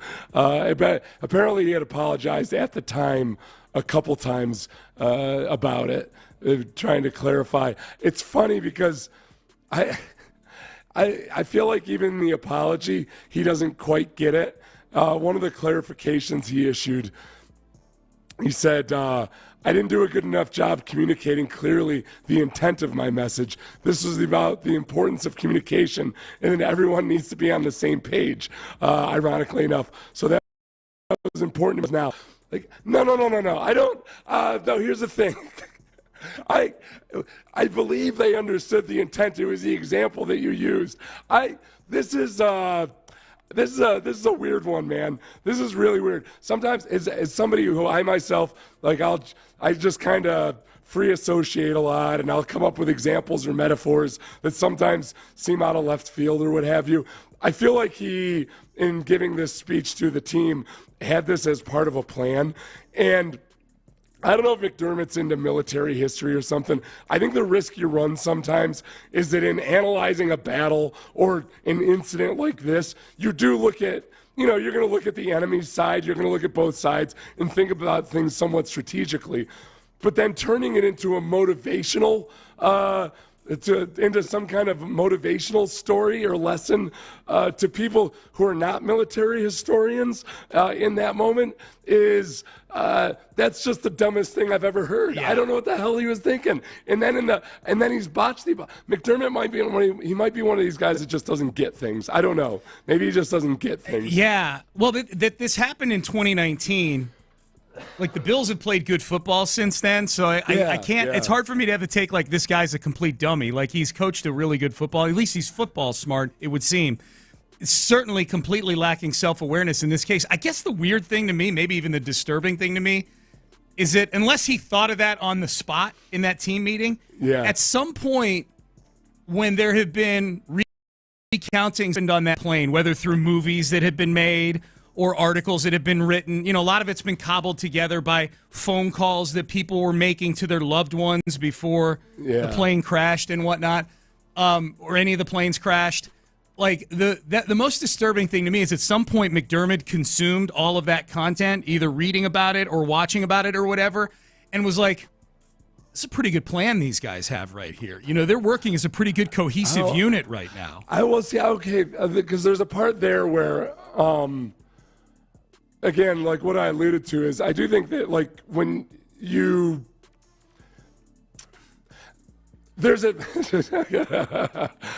you can analyze these situations and point out what both sides did, like where they were effective, where they were not. It's turning it into a motivational tactic and not understanding the emotional effect that has on people. No, Sean, people have looked at that and analyzed that and thought about the same way they'll do with assassinations or other horrible acts throughout history, or various things that various war criminals have done. Like, and it does, like, you can analyze it with the emotion removed from it and draw certain conclusions from it. But then to sit there and be like, I'll tell you what, Sean, I know the ratings were down a little bit last month, but let me tell you a little story about John Wilkes Booth. And when people thought he couldn't pull something off, let me tell you, I'll tell you what, there were dark days for the Unabomber, but did he let it stop him? No sirree, Bob. He kept going. He kept sending out those packages.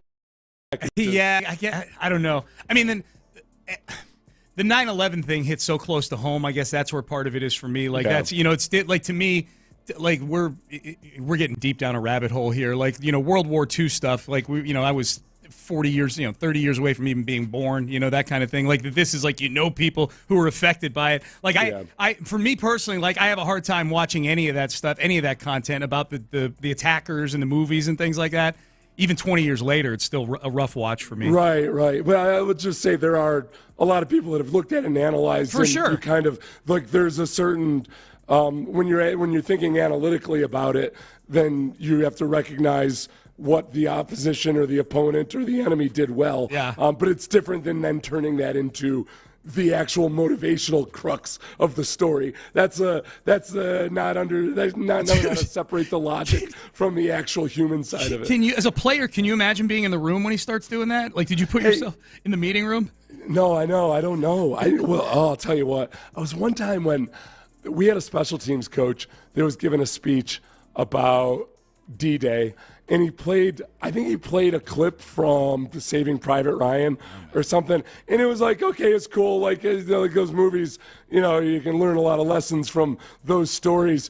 But where this guy took it too far was when he said, what you guys are doing tomorrow is not one bit different from what they did at the show. I'm like, and you're like, dude, what on earth are you talking about? He said it's the exact same thing tomorrow.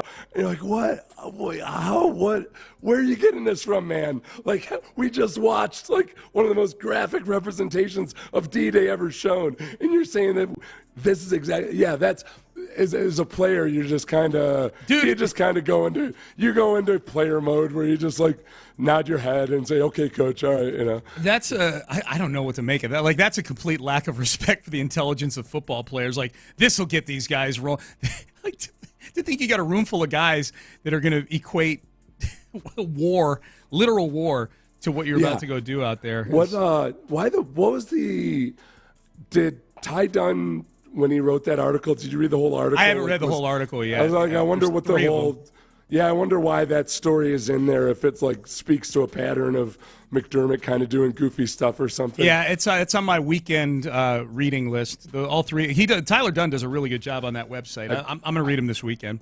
I kind of feel bad for McDermott in that, like, okay, he obviously used a stupid example. He apologized for it multiple times. He probably thought he was in the clear, and then all of a sudden, 4 years later, he's having to answer for something that he's already gone to great lengths to apologize about. It's a great lesson. If you're a coach, you better keep winning. You know what I mean?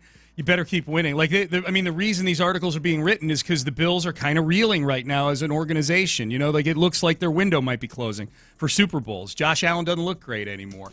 So it's a really, I think it's probably a valuable lesson to coaches. Like, hey man, as long as you keep winning, things are cool. If you don't keep stuff that you said in 2019 might come popping back up. You never know. Was it Lou Holtz that made the Hitler analogy? Yes. Yeah. He said that he called Hitler a great leader.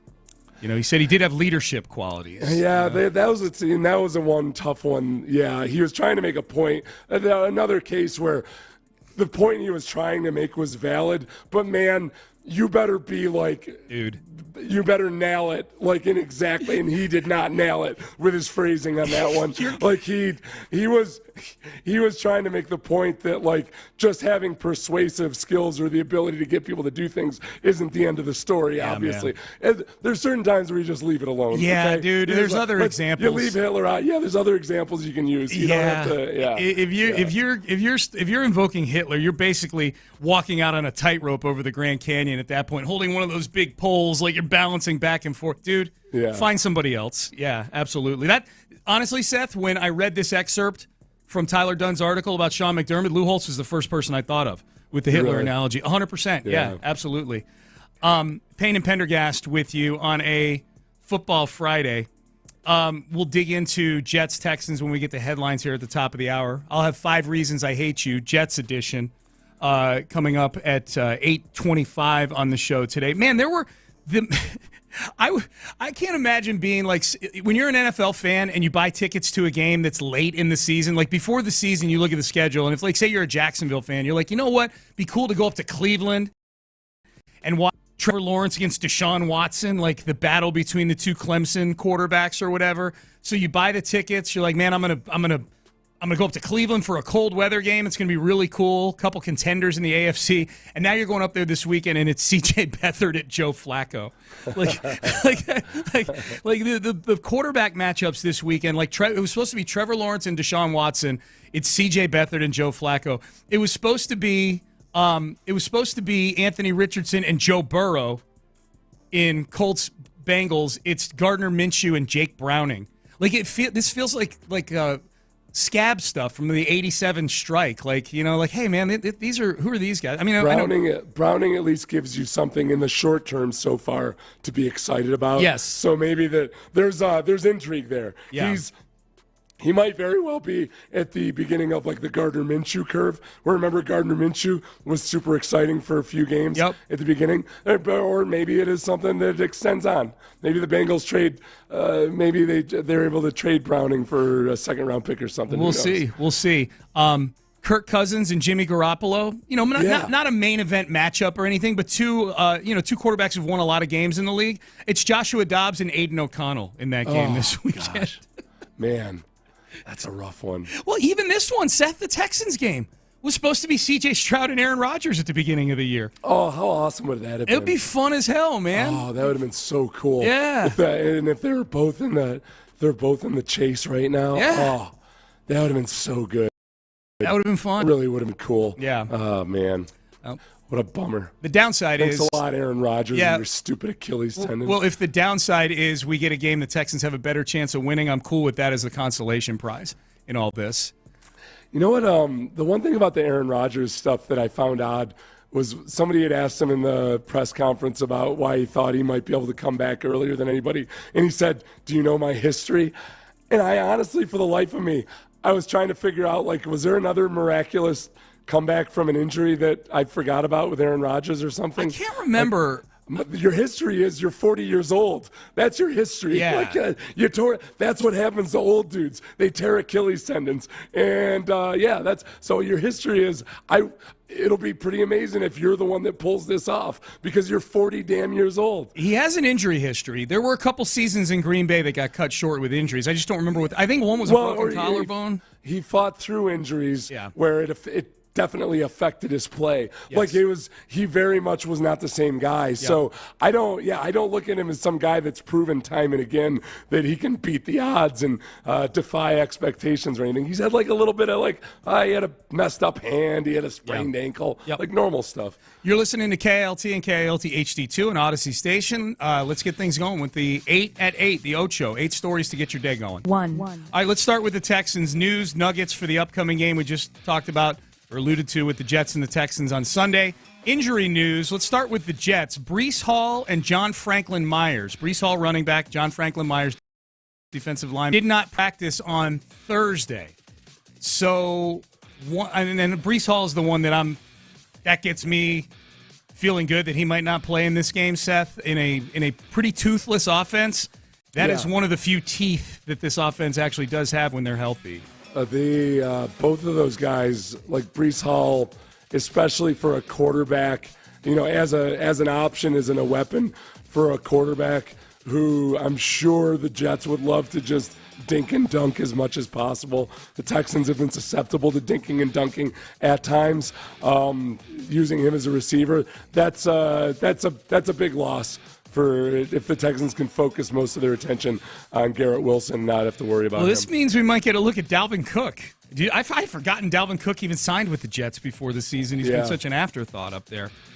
So we'll see if Dalvin Cook gets some carries. As far as the injury report goes for the Texans, no Dalton Schultz, no George Fant at practice yesterday. Fant is the big one, and that'll be something we keep an eye on today. Today's practice, I feel like we say this every week. Today's injury report is a big injury report. They're all big this time of year, but Fant is a new one. Fant and Shaq Mason have been rocks on the right side of that offensive line, at least in terms of availability. They haven't always played great, but they've at least been out there. If no George Fant this Sunday, then I'm guessing we either see Josh Jones at right tackle or we get our first look in 2023 at Charlie Heck. Yeah. I think I want to believe that Fant was on the injury report with his hip last week. It just didn't affect him. So it's not a new injury, but just obviously notable that he practiced Wednesday and not Thursday. Yep. All right, so that's your injury report for the Texans. Meanwhile, good things happened for the Texans last night up in Pittsburgh. The Steelers, kind enough to lose for the second straight game to a team that came into the game 2-10. So if we were looking at this playoff picture a couple of weeks ago, we would have said, well, the Steelers, they got the Cardinals and the Patriots coming up. It's going to be a while before they lose another game. No, they've lost both of those games. They lose last night 21-18 to the New England Patriots. The New England Patriots, who, as you pointed out yesterday, Seth, had scored 13 points combined in their last 3 games. They had 21 points at halftime of this game and at the end of the game, too. The second half looked a lot more like the Patriots of the last several weeks. They had 50-something yards in the second half. It was, but they did enough. They win the game. In the first half, Mitch Trubisky screwed up enough in the first half, and then it was just a whole bunch of unwatchable football in the second half for the most part. Yep. It was a scary moment. The very first, I want to say it was the first player on the first series of the game, T.J. Watt, took a knee to the chest and head area, had to come out for a play, and then was fine after that. But it was a pretty brutal hit right off the bat. Yeah. The Steelers fall to 7-6. So for now, the Texans are the 7th seed in the AFC. The 3 7-5 teams, obviously, all a half game ahead of the Pittsburgh Steelers as we roll on here with Week 14. And again, Sunday noon kick, Jets and Texans here on Sports Radio 610. The NBA in-season tournament is over. Actually, that was supposed to be 2, Ben. This is 3. Sorry about that. Thank you. I forgot we were doing the 8 at 8. I was a 10-man jam last night. You got to cut me some slack. Seth, the NBA in-season tournament is almost over. I know that I know this is going to be really sad when this is out of our lives. This tournament that I can't figure out how they pick the team. I know it all. I know it's based on results of specific games in the regular season. I know the court is something that really appeals to Seth and not me. He loves these courts. You love like the pretty courts. You like the pretty colors. Wait, so was this in Vegas for the semis? The semifinals last night, yes, in Vegas. Indiana beat Boston 128-119. The Lakers beat the Pelicans 133-89. So we can throw this thing out about like how you can tell the players care about these tournament games just a little more than they do the other regular season games. The Lakers won by 40 last night, all right? 133 to 89. Seth. That happens in the playoffs. From time to time. Let me ask you this. If LeBron wins this in-season tournament, two things. One, is he going to be insufferable about winning? Is he going to act like like this tournament actually means something to his legacy? And two, is this something that people will clown LeBron more for winning than like than like giving him accolades for winning? Like, are people gonna say like, okay, LeBron, well now I guess you got 5 titles, you got one more, and you catch Michael Jordan? No, they would clown Carmelo Anthony for that if it was somebody that had never won a championship. Carmelo Anthony claims his Olympic championships gold medals as like being as valuable as. He does. Like, basically, like him playing versus the JV squads of the world. Yes. He claims those as being as valuable as NBA championships. So, no, because LeBron has plenty of NBA championships. So, no, I don't think they'll clown him for that. Do you think LeBron will act like this is a big deal if he knocks off the Indiana Pacers in the tournament final on Saturday? I think he's going to be a good soldier and do what's good for the league. It's just give it a certain amount of respect and be excited about it, all that stuff. I don't know, like he tries to do that. Yeah. Other than the courts, is there anything about this in-season tournament that excited you? No, not at all. Yeah, it's hard for me to. I don't know. It's been one of those things over time. I think it probably takes your team being involved with it at the end before you really start caring about it. I promise you, if they make the stakes something that impact me or the regular season actuality in some material way, I will care about it. Like if the winner of the in-season tournament gets a tiebreaker of some sort in the standings or gets a couple wins added to their actual win total, something like that, or if the season ticket holders or citizens of the city in which the team wins get some sort of financial perk, 20% off a whole month's worth of tickets or something like that, courtesy of the league. I will root very, very hard for the Rockets in the in-season tournament. I think the NBA has underestimated how difficult it is to get Americans to adopt something that's beloved in Europe. Like they do this in soccer. I had a pretty big chunk of health insurance money taken out of my paycheck today. It's not everything that happens in Europe gets wholesale adopted over here in the U.S. That's right. 4. We talked about this story yesterday. The Jacksonville Jaguars employee who swindled the team out of $22 million. His name was Amit Patel, and he was a manager in the financial realm for the Jacksonville Jaguars. Who was in charge of a lot of the in-house systems that handled credit cards and things like that. $22.2 million he stole from the team to fund a lavish lifestyle, and as it turns out, Seth, fund a really, really bad gambling addiction that he had. Yeah. Amit Patel. So in a statement released Thursday, Patel's attorney said his client used VCC funds to gamble on daily fantasy sports on FanDuel and DraftKings, that approximately 99% of the misappropriated funds were related to gambling losses. I'll tell you what, I wonder if this is going on right now. I wonder if they're watching security film of this guy going around the facility and seeing if he's going and getting information from trainers or hanging around anywhere near the practice facility and things like that. If you are this addicted to gambling, this is why they don't let NFL employees of teams gamble. If you're this addicted to gambling that you're stealing millions of dollars from the team, I promise you that guy has hung out somewhere near the training room to try to get inside information on injuries. And this dude had been out for sure or down in the runway when Trevor Lawrence was coming back from his sprained ankle, when he was getting walked off the field. This guy would be pumping everybody for Trevor Lawrence information this week. I promise you. The thing about if he's trying to get sympathy for him by saying he's a gambling addict, I guess, it'd be one thing if you paint a picture of him, about to get his fingers cut off by some mob casino collector or style, something. yeah. But meanwhile, he's taking private jet flights. He's buying expensive watches. Yes. He's doing all this other stuff. It wasn't like he was pressed into some corner by his addiction to where he had no choice but to do this. Dude, I'm not buying it. Not buying it. The most lavish lifestyle of any middle manager in corporate history. Private jets, big watches, absolutely. 5. The deadline for college players, football players, to declare for the NFL draft is still several weeks away. It's in the middle of January. But there have been guys who have already bailed on their team's bowl games. Caleb Williams, I don't know if he's officially put the paperwork in, but that would seem to indicate he's going pro.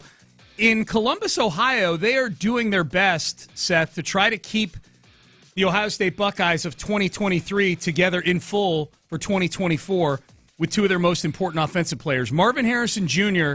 and Travion Henderson have reportedly been offered NIL deals that rival first-round draft pick money to keep them at Ohio State for the 2024 season. It's unclear if either will accept the deals.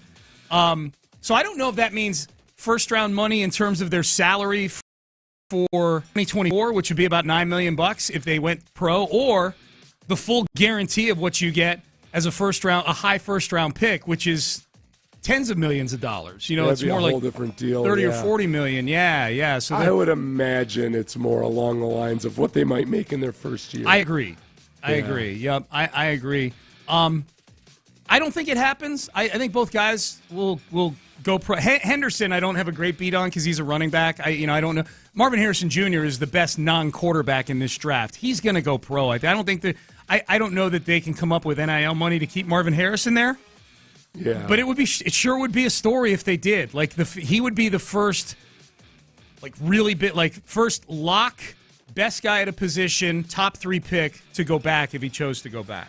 So a lot of it depends. I mean, the first rounder's contract is completely guaranteed. Correct. So if you're number 1 overall, that's $40 million or so guaranteed. I don't think it's that. No.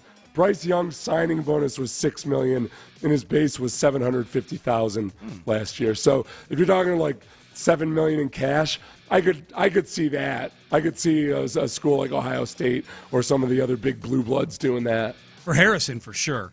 He's a great player. 6. Speaking of college recruiting, there's been a lot of talk about Colorado and can they keep the trajectory going up? They didn't have a great season in the end. They went 4-8 under Deion Sanders. But the recruiting at Colorado has been a big story the last few weeks where Coach Prime wants to dip into the transfer portal again. Not as easy when you're just cleaning house here. And they've had huge issues recruiting offensive linemen until yesterday. The number 1 offensive line recruit in the nation, Jordan Seaton, who goes to the IMG Academy down in Florida, committed to Coach Prime on FS1, on Undisputed with Skip Bayless. He committed on there and had this message for recruits. Yeah, you got to believe in Coach Prime. You know, have an opportunity to play with somebody who done it at the highest level, gold jacket level. Very few can say they did that. You know, I got 2 Heisman candidates, Shedeur Sanders, Travis Hunter. You do. They're amazing. You know how they go. Yeah, man, and if you ain't rocking with us and you say you're a dog and you claim you're a dog, why you not coming to Colorado? There you go. Why you not helping somebody who look like you? Thank you. Skip in his new role of like the hype emphatic. Man. Yeah, I know. Yes. Mm-hmm. Yes. Yeah. Thank you. He was wearing those Prime 21 gold sunglasses. He was. Prime brand sunglasses. He is leaning into the brand for sure. I'll be very curious. Yeah. I'll be very curious, Seth, just watching this play out over year 2 with Coach Prime. Like I'm keeping track of stuff like this. Like I get it. Like Deion Sanders is a great salesman, and you can tell he's got Jordan Seaton gassed up and ready to go fight for Colorado. I'll just be curious how this goes because there's some serious holes on that roster. If they're 4-8 or 5-7 again this year, I wonder how long Deion Sanders is around for. I wonder if Jordan Seaton and guys like that are back in the transfer portal. Yeah. I don't know, man. I mean, like he pulled off a transfer coup with the skill position players. Yep. And if he can actually start recruiting a solid core of offensive and defensive lines, like he's going to be an incredible recruiter. Yeah. Like I don't see how there's any way he's not. He's that charismatic. So I would still bet on him over the course of the next 3 seasons. Would you? If he chooses to stay there, yeah. And to turning that into like a genuinely respectable program. I'm not as bullish as you are on it, but I thought they were going to get blown out by 40 to TCU, and he won the game. So he's proved me wrong before. Well, I mean, no, that was one game though too. I mean, like that's different than you were correct on what he was for the season. Yeah. You know, they were a team, they were an improved team that was competitive, and yet, though, they didn't have, like, you could have looked at the roster and said, oh, yeah, there's a lot of skill position guys, but you could tell even during those victories that the offensive and defensive line were not capable of winning a national championship. Yeah. So now it's just a matter of, okay, he's already established that he can attract talent. He's just got to attract talent on a different part of the football field right now. Well, and this kid's the number one offensive lineman in the nation. He's probably able to tell him, look, you're going to start at left tackle for me. And look at my offensive line. You're going to start at left tackle in the Big 12 next year. 7. All right, let's get to Mac. 8. All right, 7 and 8. That's how it goes on Friday. We're a little shorter on the 8 at 8 time. So it's sort of like 6 plus Mac is what we do here. We're going to get to 5 reasons I hate you. New York Jets edition. Again, this is like the 3rd or 4th week in a row. It's been really easy. Am I getting more hateful this holiday season, or are we just getting and we got Tennessee next week? That writes itself. 5 reasons I hate you. New York Jets edition is coming up next. But first, let's get to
Taka's Fiber Internet Friday on Sports Radio 610. Here's Payne and Pendergast. All right, quick text. Sir, if you're listening and texted this, if you can pull over and actually text it and not use voice to text, I would appreciate it. Because I'll consume any content about D'Amico Ryans. If there's an article about D'Amico Ryans, I will read it.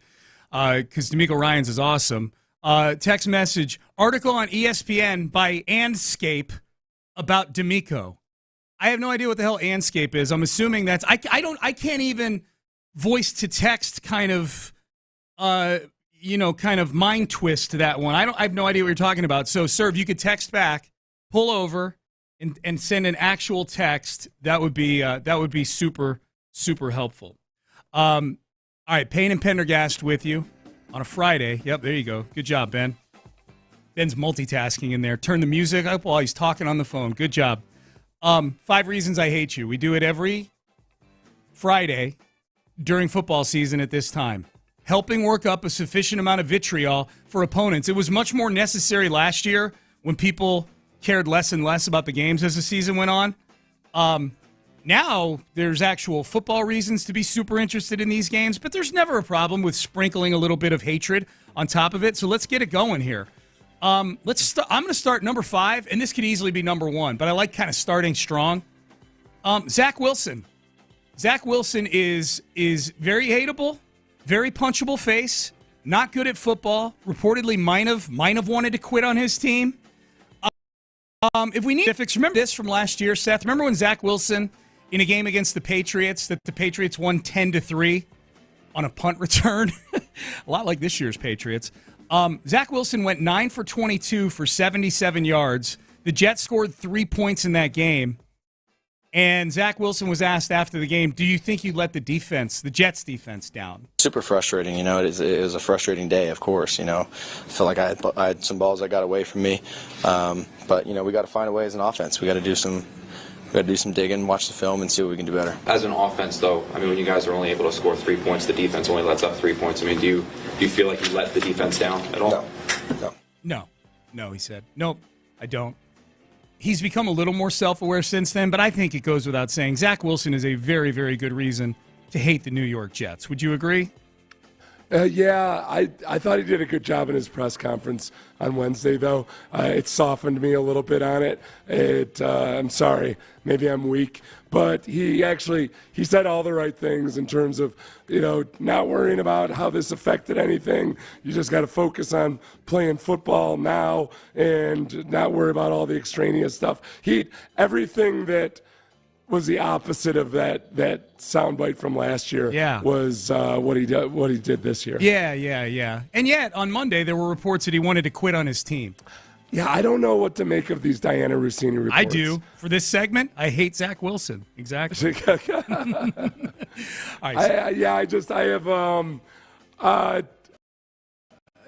whenever there's reports about how somebody feels or somebody how like what somebody wants or something, like that's different than an actual hard report. That's somebody else's interpretation of what Zach Wilson feels or wants, and that could mean 400 different things. Well, I hate Zach Wilson, and that's reason number 5. Reason number 4, 5 reasons to hate the New York Jets. Their most iconic player in the history of their team is Joe Namath, and Joe Namath is a creeper. I know this happened many, many years ago. And I don't care that he's clean and sober right now. On this particular night, he made the lovely Susie Kolber feel very uncomfortable. Joe, it's been a tough season for Jet fans. What does it mean to you now when the team is struggling? I want to kiss you. I couldn't care less about the team struggling. What we know is we can improve. Chad Pennington, our quarterback, missed the first part of the season. And we struggled. We're looking to next season. We're looking to make a noise now, and I want to kiss you. Thanks, Joe. I'll take a huge compliment. You know Joe Namath, part of the 4-decade team. We'll see these guys at halftime. All right. Thank you, Susie. Joe's just a happy guy. Isn't he? He's just a happy guy. Oh, boy, is he happy. I left that last part in. That was the old Joe Theismann And the guy's name is escaping me. He's from Buffalo. Anyways, they were a funny trio. That Sunday Night Ball back in the day. At any rate, Joe, stop creeping, man. That's how long ago was that now? I would say probably a good 15 years ago, probably. I think he, if anything, he's just turned into the guy that shows up now. It seems like once a year or so, he'll just completely bash the Jets. Yeah. And it'll make news for a while. Yeah. And then he kind of just goes back into being Joe Namath, doing whatever appearances he's doing and everything. Right. It's notable when he chooses to bash. I feel like that's the tipping point. That might be when, like, if he goes up and bashes Robert Saleh, that might be it for Robert Saleh. Joe Namath's opinion, huh? It's tough for some of these guys, though, these old legends. After a while, if the team has been insignificant for long enough, like, people start to resent the old guys and any negativity they have. So he has to be careful about it. He can't, aside from not hitting on Suzy Colbert, he's got to be careful on how much he bashes the Jets. I agree. For today, he is reason number 4 to hate the New York Jets. Number 3, their field that they play on it's made of some sort of leg-mangling Satan grass. Their field sucks. Their field ruined Aaron Rodgers. Their field ruined Jalen Phillips of the Dolphins. Boy, I watched the video. There was a video of that was making the rounds on Twitter, the Jalen Phillips injury on Black Friday. Seth, the Dolphins outside linebacker who tore his Achilles on that turf. And I don't know if he was mic'd up or someone near him was mic'd up, but hear him going, tore my Achilles. I popped my Achilles, bro. Like, he's talking to the guys like, bro, I popped my Achilles. Like, you can hear the fear in his voice. Yeah. It's horrible. And I blame the Jets, and I know the Giants share the field with them, and I know it's probably some sort of North Jersey County issue, and it's not an issue with the teams. For the purposes of this segment, the Jets are the reason why that field is made out of some partial quicksand leg-mangling Satan grass. Satan grass. Yep. That's what it is. That's what it is. I don't want to. There's a part of me that just doesn't want to talk about it until after this game. That does seem to be the go-to talking point when it comes to, probably because so many teams play on that field too. So it's a double whammy when you host two conference teams. When you host two different teams on there, you've got the most teams in the league feeling and weighing in on how your turf sucks. Field sucks. So Yep. So that's reason number 3. Reason number 2, we heard this audio earlier in the show, but it's worth playing. Randall Cobb is on this team. And Randall Cobb, I already kind of had a disdain for him because he got one of those Easterby O'Brien lotto ticket contracts back in 2020. Yeah. Eric Murray got one. Nick Martin got one. He was Oprah. Bill O'Brien was basically Bill Oprah Bryan, and he was just giving out contracts to everybody, including 3 years, $27 million to a washed-up Randall Cobb. Cobb had the gall after he got all this money from the Texans. Nick Caserio trades him to where he wants to go, to the Packers, to be with his buddy Aaron Rodgers. And then he steps on at his introductory press conference and gets asked about his time in Houston, and he says this. After the last year in Houston, for you as a football player, what is it like to kind of have this stability now and be on a championship contender once again? I can breathe again. I've seen the other side. And I'm excited to be back here, and I'm excited. I'm smiling. It's funny. My teammates say, "You act like you just got out of prison." I said, "Well, I'm very, very, very excited to be here. And that's nothing against Houston." Nice prison analogy, Randall Cobb. That's nothing against Houston. Really? Sounded like it was against Houston to me. I love how the prison analogy just got completely no big deal, whatever. Yeah, after years and years of it being like Exhibit A for why the Texans are such an evil organization. Yeah. I wonder if the problem with Randall Cobb and what he leaves out there is that he signed that damn contract. Yes. He went in with his eyes wide open to what'd you call him? Bill O'Brien? Bill O'Brien. O'Brien. Yeah, Bill O'Brien. Who's Stedman in that situation? Is Easterby Easterby, Stedman? yeah, of course. Okay. Yeah. I don't know. I feel like Easterby was kind of pulling the strings. George Godsey. George Godsey, Stedman. Okay, that's better. Yeah. Yeah, so Randall Cobb, I'm not a Randall Cobb fan, and he's on the Jets, and he's part of this whole army of people that Aaron Rodgers brought in. Which brings us to number one reason. Nathaniel Hackett, who has now made millions and millions and millions of dollars as an offensive coordinator in Green Bay, many, many millions in Denver by being a horrible head coach who got fired after 15 games, and now as the offensive coordinator for the New York Jets, largely because he's friendly to Aaron Rodgers, because Aaron Rodgers likes hanging around him. There was an article at one point while Rodgers was in Green Bay talking about the relationship with Nathaniel Hackett, and there was nothing in the article about what great schemes Hackett thought up or what great play call, because LaFleur was doing all that. The whole thing was about how Hackett, he likes fart jokes and stuff like that. It's silly stuff. Here was Hackett, real quick, Seth. Here was Hackett the week after Sean Payton trashed him in that USA Today article written by Jarrett Bell, calling the 2022 Denver Broncos the worst coach team he'd ever seen. Before we get started, I just want to say something real quick. Obviously, last week has been a very unique week, I think, for this organization. And, I've been involved in this business my whole life, 43 years.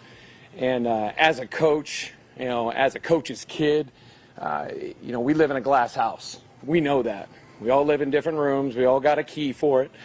And it's one of those things that there's a code, there's a way things are done in that house. And, this past week, it's frustrating and it sucks, but we're all susceptible to it.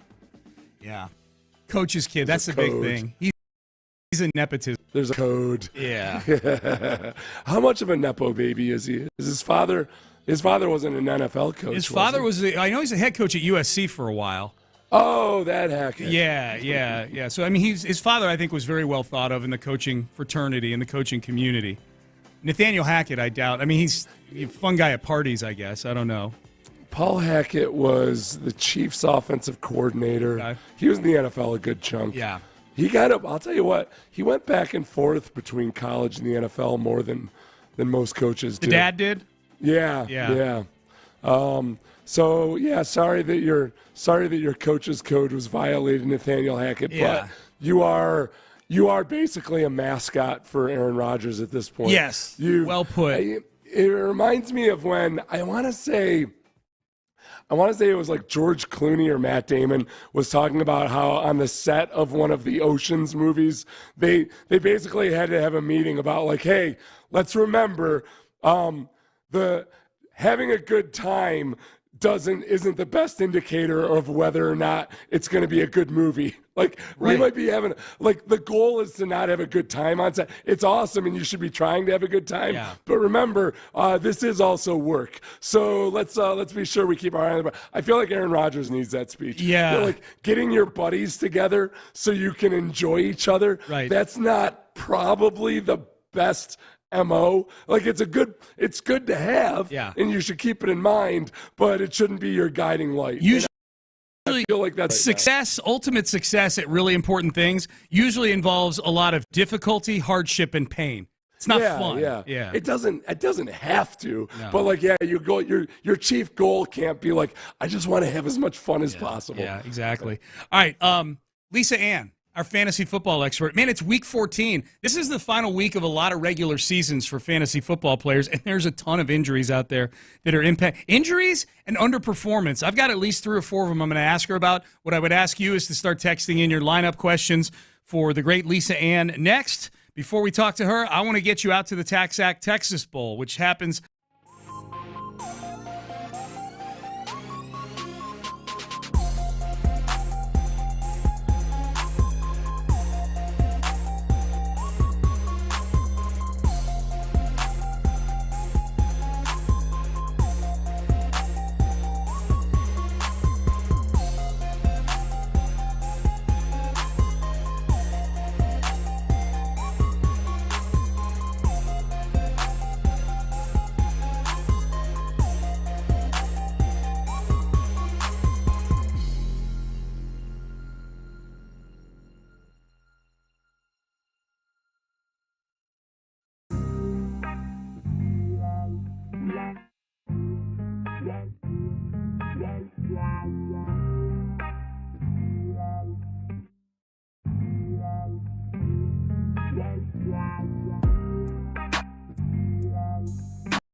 It's Attackers Fiber Internet Football Friday on Sports Radio 610. Live from the Twin Peaks studios, here's Payne and Pendergast. All right, 713-572-4610. That's our text page. Some of you are texting in already. Text in right now. It's week 14. Fantasy regular season winding down for a lot of folks. I know most leagues, every league I'm in, the playoffs start next week. So this is a big week for a lot of you. 713-572-4610. Text in your lineup questions for our next guest. She joins us every Friday at this time, the great Lisa Ann, our fantasy football expert, joining us on the show. So, Lisa, last night, the Patriots and the Steelers, the betting total on that game for points was 29.5. I've never seen an NFL NFL game below my life before. As a fantasy football expert, was that the most depressing game to look at going into as far as fantasy ramifications goes? I mean, it was because we had absolutely no expectations. We have very limited expectations when it comes to Mitch Trubisky, right? But the Bailey Zappi difference and also getting the ball to Zeke. I think this is something we wished would have happened earlier this season. The fact that they put points up in the board within the first 5 minutes of the game, it was like, okay, this could be a really wild night. And I hope people stopped to watch the game when they heard how great it was going, because I think a lot of people made other plans. Like, hey, I'm going to go Christmas shopping tonight. This looks like a horrible game. It ended up being an awesome game. I went to a concert. I went to a country music concert last night. Fantastic. Yeah. And you missed a great game that you'll go back and watch again later. I watched the condensed version of it this morning, like the Smart. 6-minute one where they cut everything out. Yes. Yeah. Lisa Ann joining us. All right, let's get into some of the questions. Lisa, the big thing here this week has been the injury to Tank Dell. Rookie wide receiver who's been awesome, been a great fantasy player as well. I guess just your thoughts on the Tank Dell injury, the ramifications of it for the Texans. And you were the first one to kind of get on that Noah Brown train back when he started putting up 100 yards, 150 yards a week for a couple weeks. Yeah, and also let's not forget about Nico Collins. You know, Tank Dell was really emerging when you had a little bit of a bang-up, injury situation with Nico Collins, and now you've got Nico back in there. I'm just not putting anything past C.J. Stroud. We had no expectations for really anybody other than maybe Dameon Pierce. We're looking at Dameon Pierce and Dalton Schultz. Okay, this is the offense that's working. Even Devin Singletary has had like an emergence to his career, reminding me of like Devontae Parker in like 2019. It's been wild, but C.J. Stroud will get it done regardless. You should feel confident, and Tank Dell, it's upsetting, but better at this part of the season to have enough time to recover on the offseason and come back really strong for your next season. Yeah. As far as other injuries, the Trevor Lawrence one was a big one on Monday. It sounds like he's not going to play. It doesn't sound like it was as serious as it looked on the broadcast, but I guess the question, particularly for this week, Lisa, Evan Ingram owners, Calvin Ridley owners, Travis Etienne owners, how does the possible absence of Lawrence affect your power rankings on guys like that? It would have affected them even with Lawrence going up the Browns defense, right? We know this is a really strong defense. Trevor Lawrence has never missed a game his entire NFL career. He is back at practice trying to make this happen, which is bizarre. Any other human would just be like, let me take a week or two off. We could go pretty far here. But I'm going to look at the running backs. I'm going to look at Mark Ingram. I'm going to look at Travis Etienne. I'm still going to play them if I need to. We're in a situation where depends how you are with other injuries. We've only got 2 teams on bye weeks this week, the Cardinals and the Commanders. So you might be in a situation where you can hold off, but I think we should wait on the Trevor Lawrence news. Lisa Ann joining us, a little fantasy football advice. Lisa, Justin Jefferson owners, I don't know how his injury impacted their seasons, but maybe there's some Justin Jefferson owners that were able to kind of weather the storm and still be relevant in their leagues this time of year. They're getting him back here. And how do you expect him to be kind of incorporated back in, and what's the impact on things like targets for Jordan Addison and things like that? Yeah, I think the Jordan Addison owners are the most concerned, and I don't think they should be. I think working Justin Jefferson back in there slowly is going to be important. We don't know how fast he's going to be moving. We don't know if he's going to be the same Justin Jefferson we saw before this injury, so I would temper your expectations. But if you've been waiting for him, you've been tucking him away on your IR, and you get to pull him out, you're going to want to play him, right? That's what we do. That's why we drafted him so early. So I can see both sides of it, but if you have Jordan Addison, I still think you can feel confident playing him. Did you pick up Jake Browning in any of the 50 million leagues that you're in this season? I most certainly did not, because somebody did before me. There's just been so many quarterback injuries that we've been in a situation where most people are holding 2 and might even have 1, on IR waiting for them to come back. So there weren't the possibilities weren't there, which was upsetting. But I always draft 2 quarterbacks in my season-long leagues, no matter what. Even though in some leagues both have gotten injured, it's still been helpful to have a C.J. Stroud going in multiple leagues because I drafted him as just a wait-and-see situation. It's funny, Lisa, Seth and I were talking about this earlier, that if you were an NFL fan who was looking at games late in the season and you're buying tickets, you're thinking about road trips in December, it's almost like you do it with a warning label now, because like if you were buying a ticket, you want to go see Trevor Lawrence versus Deshaun Watson in Cleveland in Week 14, a game that's going to have playoff ramifications, 2 Clemson quarterbacks. We're going to go up to Cleveland and see this game. And now you're going up there and you're getting C.J. Beathard and Joe Flacco. go. Yeah, it's kind of like going to any NBA game during the regular season. Yes, load management. It's just, right? It's just like going to an NBA game. You don't know who you're going to see. They could be on the ticket, and they could be in street clothes.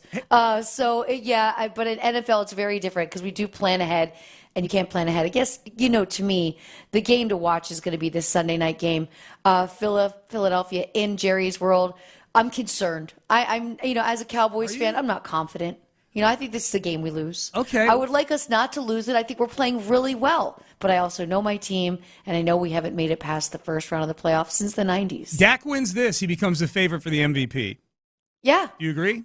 I do. Yeah. I do, but we just need to see consistency for more than just 3 or 4 games. We also need to beat teams that have a record of over 500. That's a big thing, too. Then this is a team that has a record well over 500. So, yeah, this would be a good place to start for sure. Lisa Ann joining us, fantasy football advice. Hey, Lisa, I'm an Austin Eckler owner, and it sounds like he might start splitting carries with Joshua Kelly. What's up with that? Yeah, that's frustrating, right? This is where you wanted that workload performance, where you thought this kid's going to get me 2-3 touchdowns, every game, hopefully.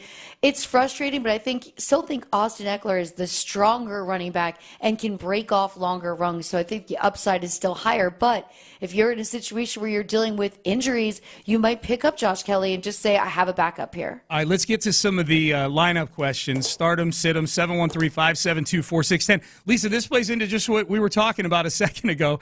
There's a texter here that's faced with the decision, Joshua Dobbs against or Jake Browning against the Colts. Can you imagine?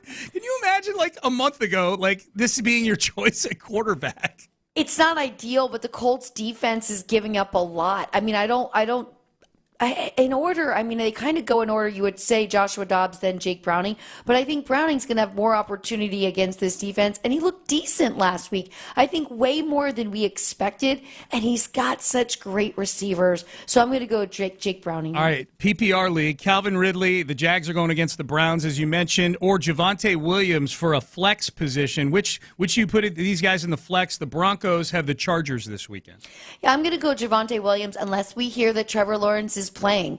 But I think Ridley would be, impacted by Lawrence not being out there. All right, Lisa Ann joining us. Some more questions here on the text page. Fantasy question for defenses. This texter has the Niners defense and the Texans defense. Texans, of course, going against the Jets. Niners going against the Seahawks. Who would you start amongst those two? I'm definitely starting the Niners, aren't you? The Niners defense has just been a buzzsaw for every team they've had to face. That's true. But the Texans are facing Zach Wilson in rain.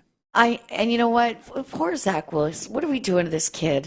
What are we doing? Yeah, what are they saying up there, Lisa? What do they say? What are you hearing up there, up in New York, on the whole Zach Wilson thing? It's just awful. Yeah. People who have met him like him, teammates like him. The media does not like him. We're putting him back and forth. We got Aaron Rodgers who wants to come back and play for a team that doesn't even matter.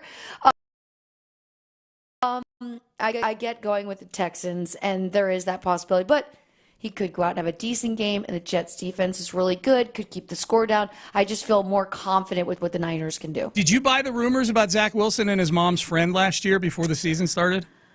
I didn't, because I got to the bottom of the story very, very quickly. And, this was just a scorned ex-girlfriend. Oh, okay. This was a scorned ex-girlfriend that went, scorched earth on him on social media. And, of course, if it's on the internet, it's true. It's got to be true. Yeah. And, of course, if it's a player that didn't give us exactly what we wanted in either fantasy points, sports betting, or wins, then it's true.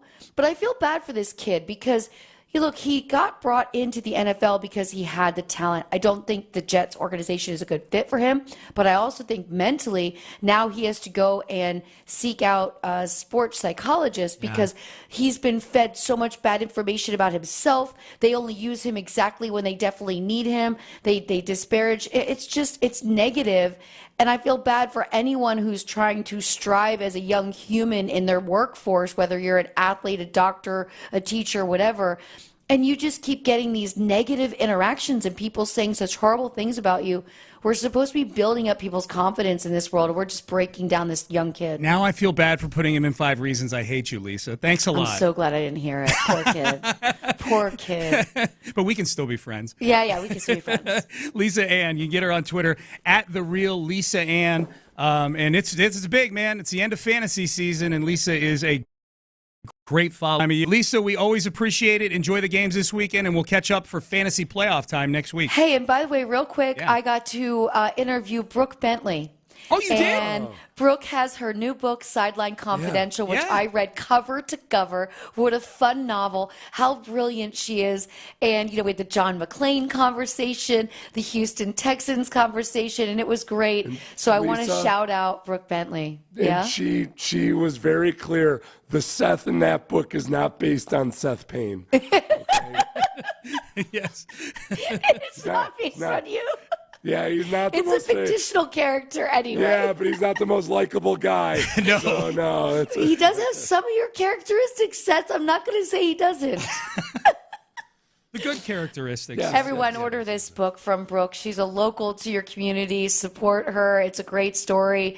It's a great Christmas Oh, no, gift. she's been on our show. She's a great friend. Yeah, she's... we should talk about the book more often. Yeah, absolutely. She's lovely. Everybody enjoy the games. Thanks for having me. Have a great weekend. Thanks, Lisa. Appreciate you. Lisa Ann joining us on the show. All right, heading into the 9 o'clock hour. Storylines for the game. It's a big one. Jets, Texans. I'm nervous about this game on Sunday. I think Seth is a little nervous about it as well. So we'll dig into the big storylines for this game for you as we head into the 9 o'clock hour. Stay there. Hey, Mokaram.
Odyssey station.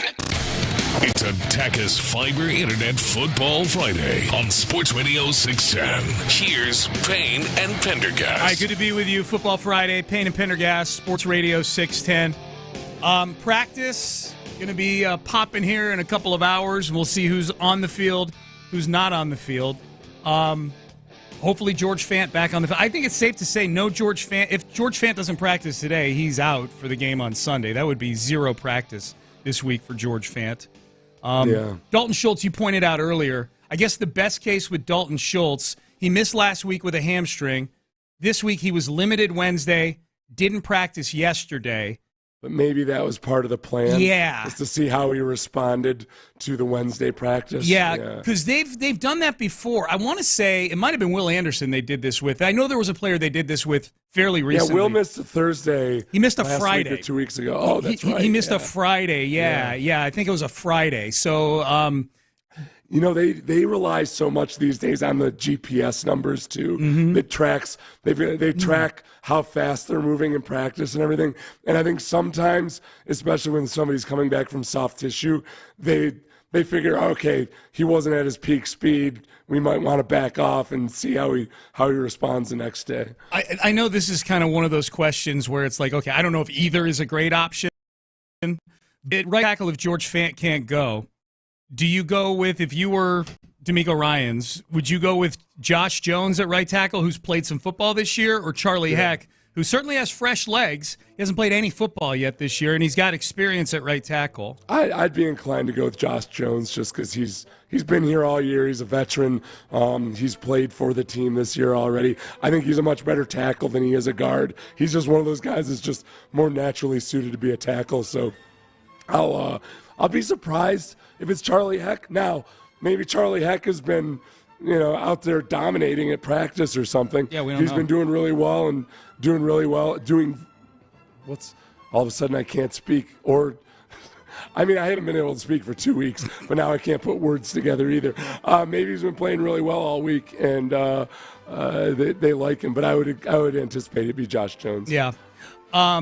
So the injury report will be big today. Storylines for the game. Obviously, this is the battle between Robert Saleh and DeMeco Ryans. And there, look, this is one of those battles that we might see it every couple years here, both in the AFC.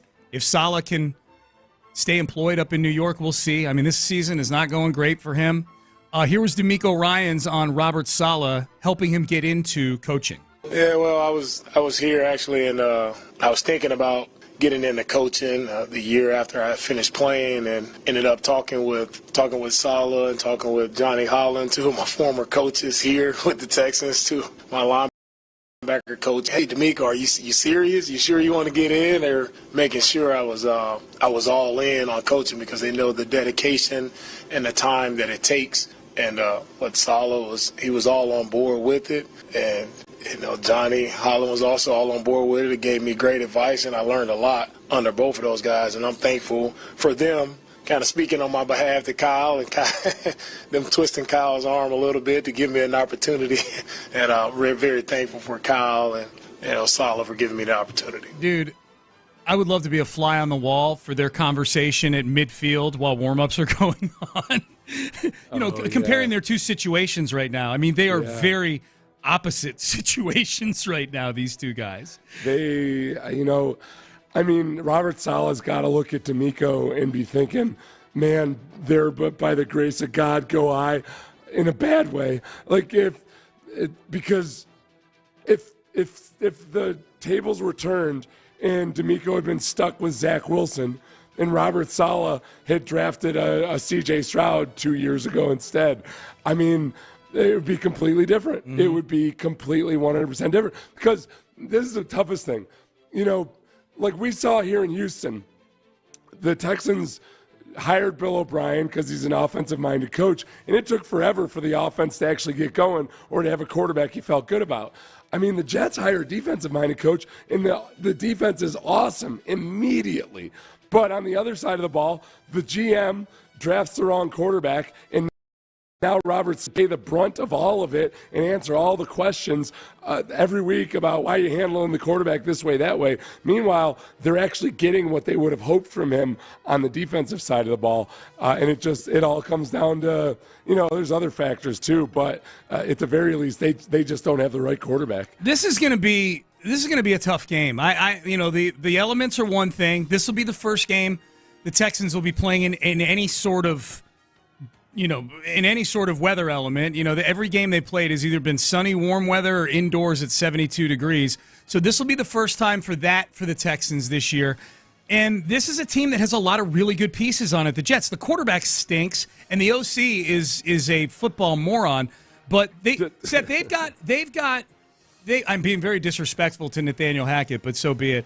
I'll remind people, this was a good enough overall roster for Aaron Rodgers to want to be traded to this team before the season. I think that's if you're wondering, how good is this roster? Well, good enough to where Aaron Rodgers wanted to go there.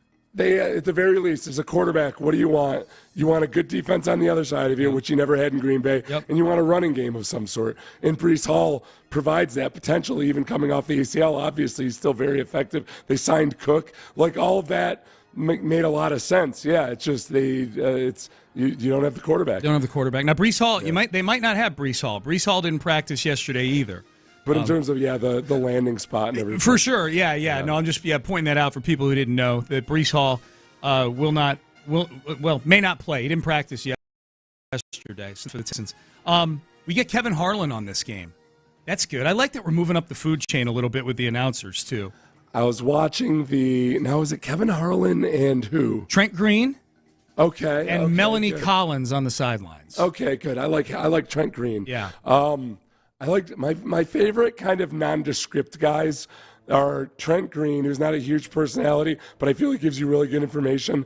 I like Charles Davis a lot. You like Charles Davis? Yeah. I always feel like Charles Davis, he's actually learned something about these teams, and he's going to tell you something about your own team that you don't know or didn't realize. Yeah. I really like Charles Davis. He's good. He's with Ian Eagle, too, who's my favorite out of all of them.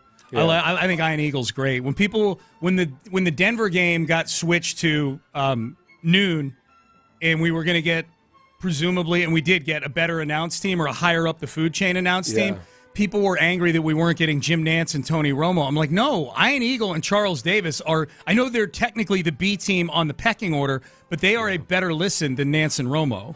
You know what? You know what I'd really like to see as a color commentator is Ryan Fitzpatrick, because I do think at times on that halftime show at Amazon, and he did it last night, he's one of the few former quarterbacks that will get pretty specific with his criticism. Like, and he's not trying to be a jerk or anything, but like last night, he was specifically saying, I don't know why they're trying to, Trubisky's trying to force us into zone. He needs to be just taking shots at George Pickens when he's manned up. And he was showing specific reps for how he felt they should be attacking it versus, honestly, I don't know if Romo has just been instructed to keep it more general or if he just doesn't want to criticize or just isn't paying attention. But it's like he never goes anywhere close to the level that Ryan Fitzpatrick does. I feel like Fitzy is buried on that studio show. I feel like that's he only gets to say a couple things, and I really feel like I think Fitzpatrick has.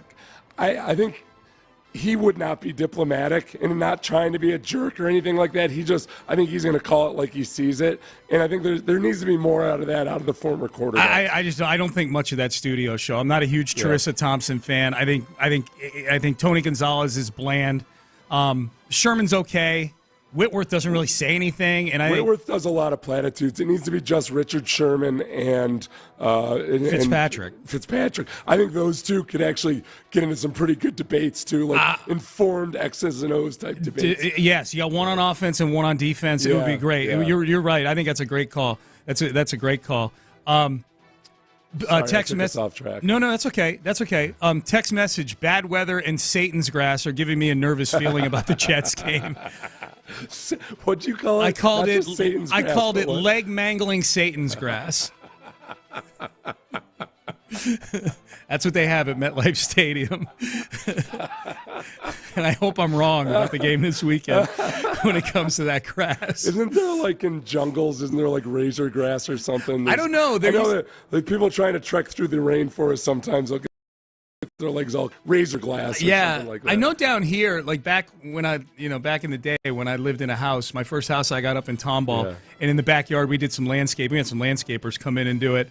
And they put monkey grass back there. They called it monkey grass. Yeah, it was a certain type of grass. It was like fringe grass on your garden. But this is Satan grass that they have at MetLife, and you do not want that at all. I promise you. You don't want that. There's sword grass. Ooh. Okay. That sounds dangerous. Yeah, I don't like talking about it until after the Texans play there. As far as the sloppy weather conditions, I go back to that game where CJ was mic'd up and he was having a hard time gripping the ball because apparently Dieter was sweating too much all over it. And the ball came out wobbly. There have been some other times where I'm wondering if it's actually been a wet ball for those reasons, whether some of the misfires with CJ with a wobbly ball have been the issue. Well, I mean, if it's raining all day, then we might have some wobbly ball issues. We'll see, I suppose. We should bring this up because there's probably some people, and maybe even some Texan fans who haven't experienced this yet because they were actually at the Texans game last week and they didn't have to worry about watching it at home. But the carriage dispute going on with KHOU, or KHOU's owner, Channel 11, the CBS affiliate here. And DirecTV and AT&T customers, of which we are one in our house, is ongoing. And so you will, if you use DirecTV or AT&T for your provider, you will not be able to watch the game this weekend on that particular outlet or using that particular stream or outlet. The ways you can watch the game, obviously you can go buy an old school set of rabbit ears for your television, an over-the-air antenna, because it is CBS. Everybody's entitled to it. But the other ways to do it, if you choose to, if you do choose to stream, is that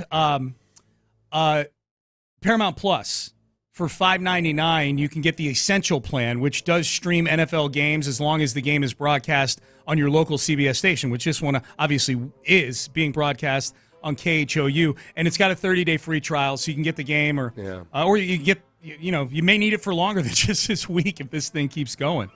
YouTube TV, Hulu TV. Plus Live TV. Yep. Hulu doesn't have the free trial, but YouTube does have a free trial. I guess, am I supposed to disclose that I'm a Tegna employee also, or a contractor?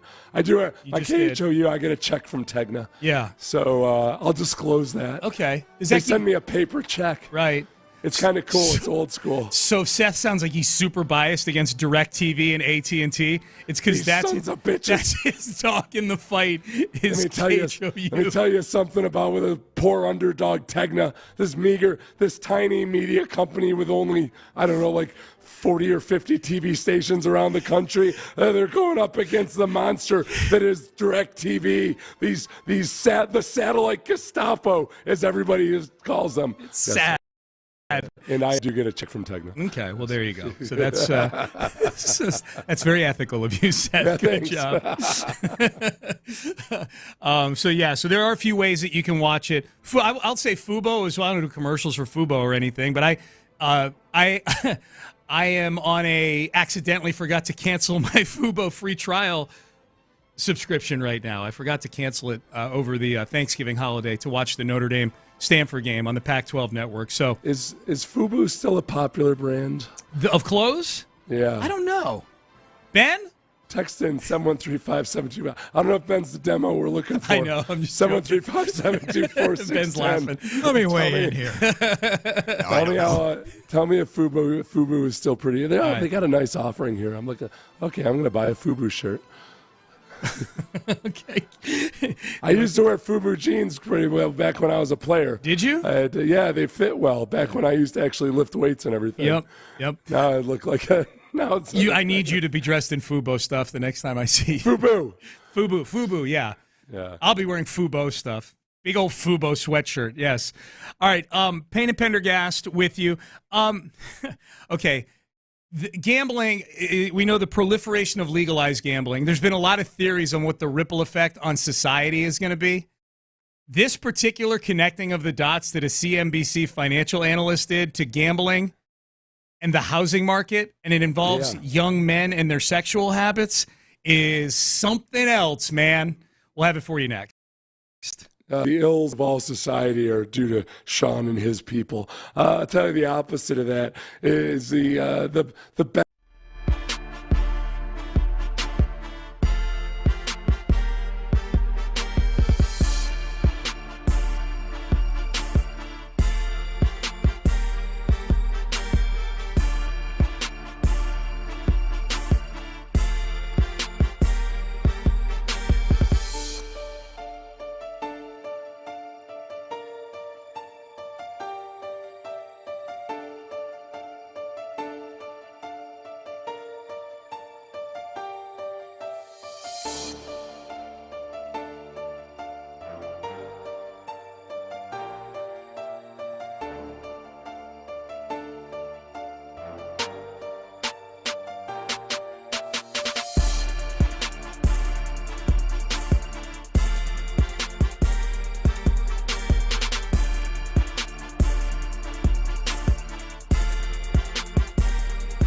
It's a Tachus Fiber Internet Football Friday on Sports Radio 610. Here's Payne and Pendergast. Payne and Pendergast with you, Football Friday. All right, so as you guys know, I enjoy the occasional wager. I like to bet. So there are a lot more of my people these days than there were years ago. People who openly gamble. It's legalized in a majority of the states now. Not here yet, unfortunately. But gambling is certainly it's big business, and it's big business on Wall Street. DraftKings, FanDuel, companies like that take action on games are huge, at various times darlings of Wall Street. You know, it's been kind of up and down for the gambling industry, but it's a big topic. They were having a conversation on CNBC yesterday, a few of the analysts on there, including a woman by the name of Meredith Whitney, who I believe owns her own capital management company. She was on there as a guest, and they were talking about the impact on the housing market of gambling. And these were the dots that got connected on the show, because obviously the housing market is impacted by adults who are looking to be ambitious and buy real estate and buy houses. This was Meredith Whitney yesterday on gambling and the effect that it's having on young men. Everyone talks about NVIDIA and its performance this year. DraftKings has doubled that performance. And you understand why. You have this massive secular wave behind it. So the negative impact is that it's all young men. And I parallel that with, or dovetail that with Pew Research, which says that 63% of young men are single. And that's the highest it's ever been. And 50% of those young men have no interest in dating, not even casually. And 30% of those men, or 30% of young men, say they have not had sex in over a year and don't seem to care. So the point being, they're getting pleasure out of sports betting instead. Sports betting now through technology is as easy as buying something, ordering a pizza online, or shopping online. Okay, so and she went on, and the connection she makes eventually, Seth, is that because young men are not dating, they're not getting out, they're not having sex, they're not starting families, thus they are not ambitious enough to want to get out in the world and buy houses and things like that. Because of gambling, though. Because of gambling is... That's okay, I don't know. I wonder if she got led down that road a little bit by the interviewer with the comment, or is that what she... Because that was a trend before online became legal so many places. I do believe it's related to the actual online world that is becoming easier and more attractive to young people than dating. Like everything, so like online, various types of online entertainment have made young people less likely to date, less likely to go out, and not just like on the sexual side of things or anything. Like there's just socializing has become much less about actual face-to-face conversation and what have you. So I feel like trying to single out gambling as the culprit for not having sex especially. I could see if one thing, maybe if money is being spent more on gambling, like I don't know how much more of a percentage of the average young man's income is now spent on gambling compared to down payments on houses.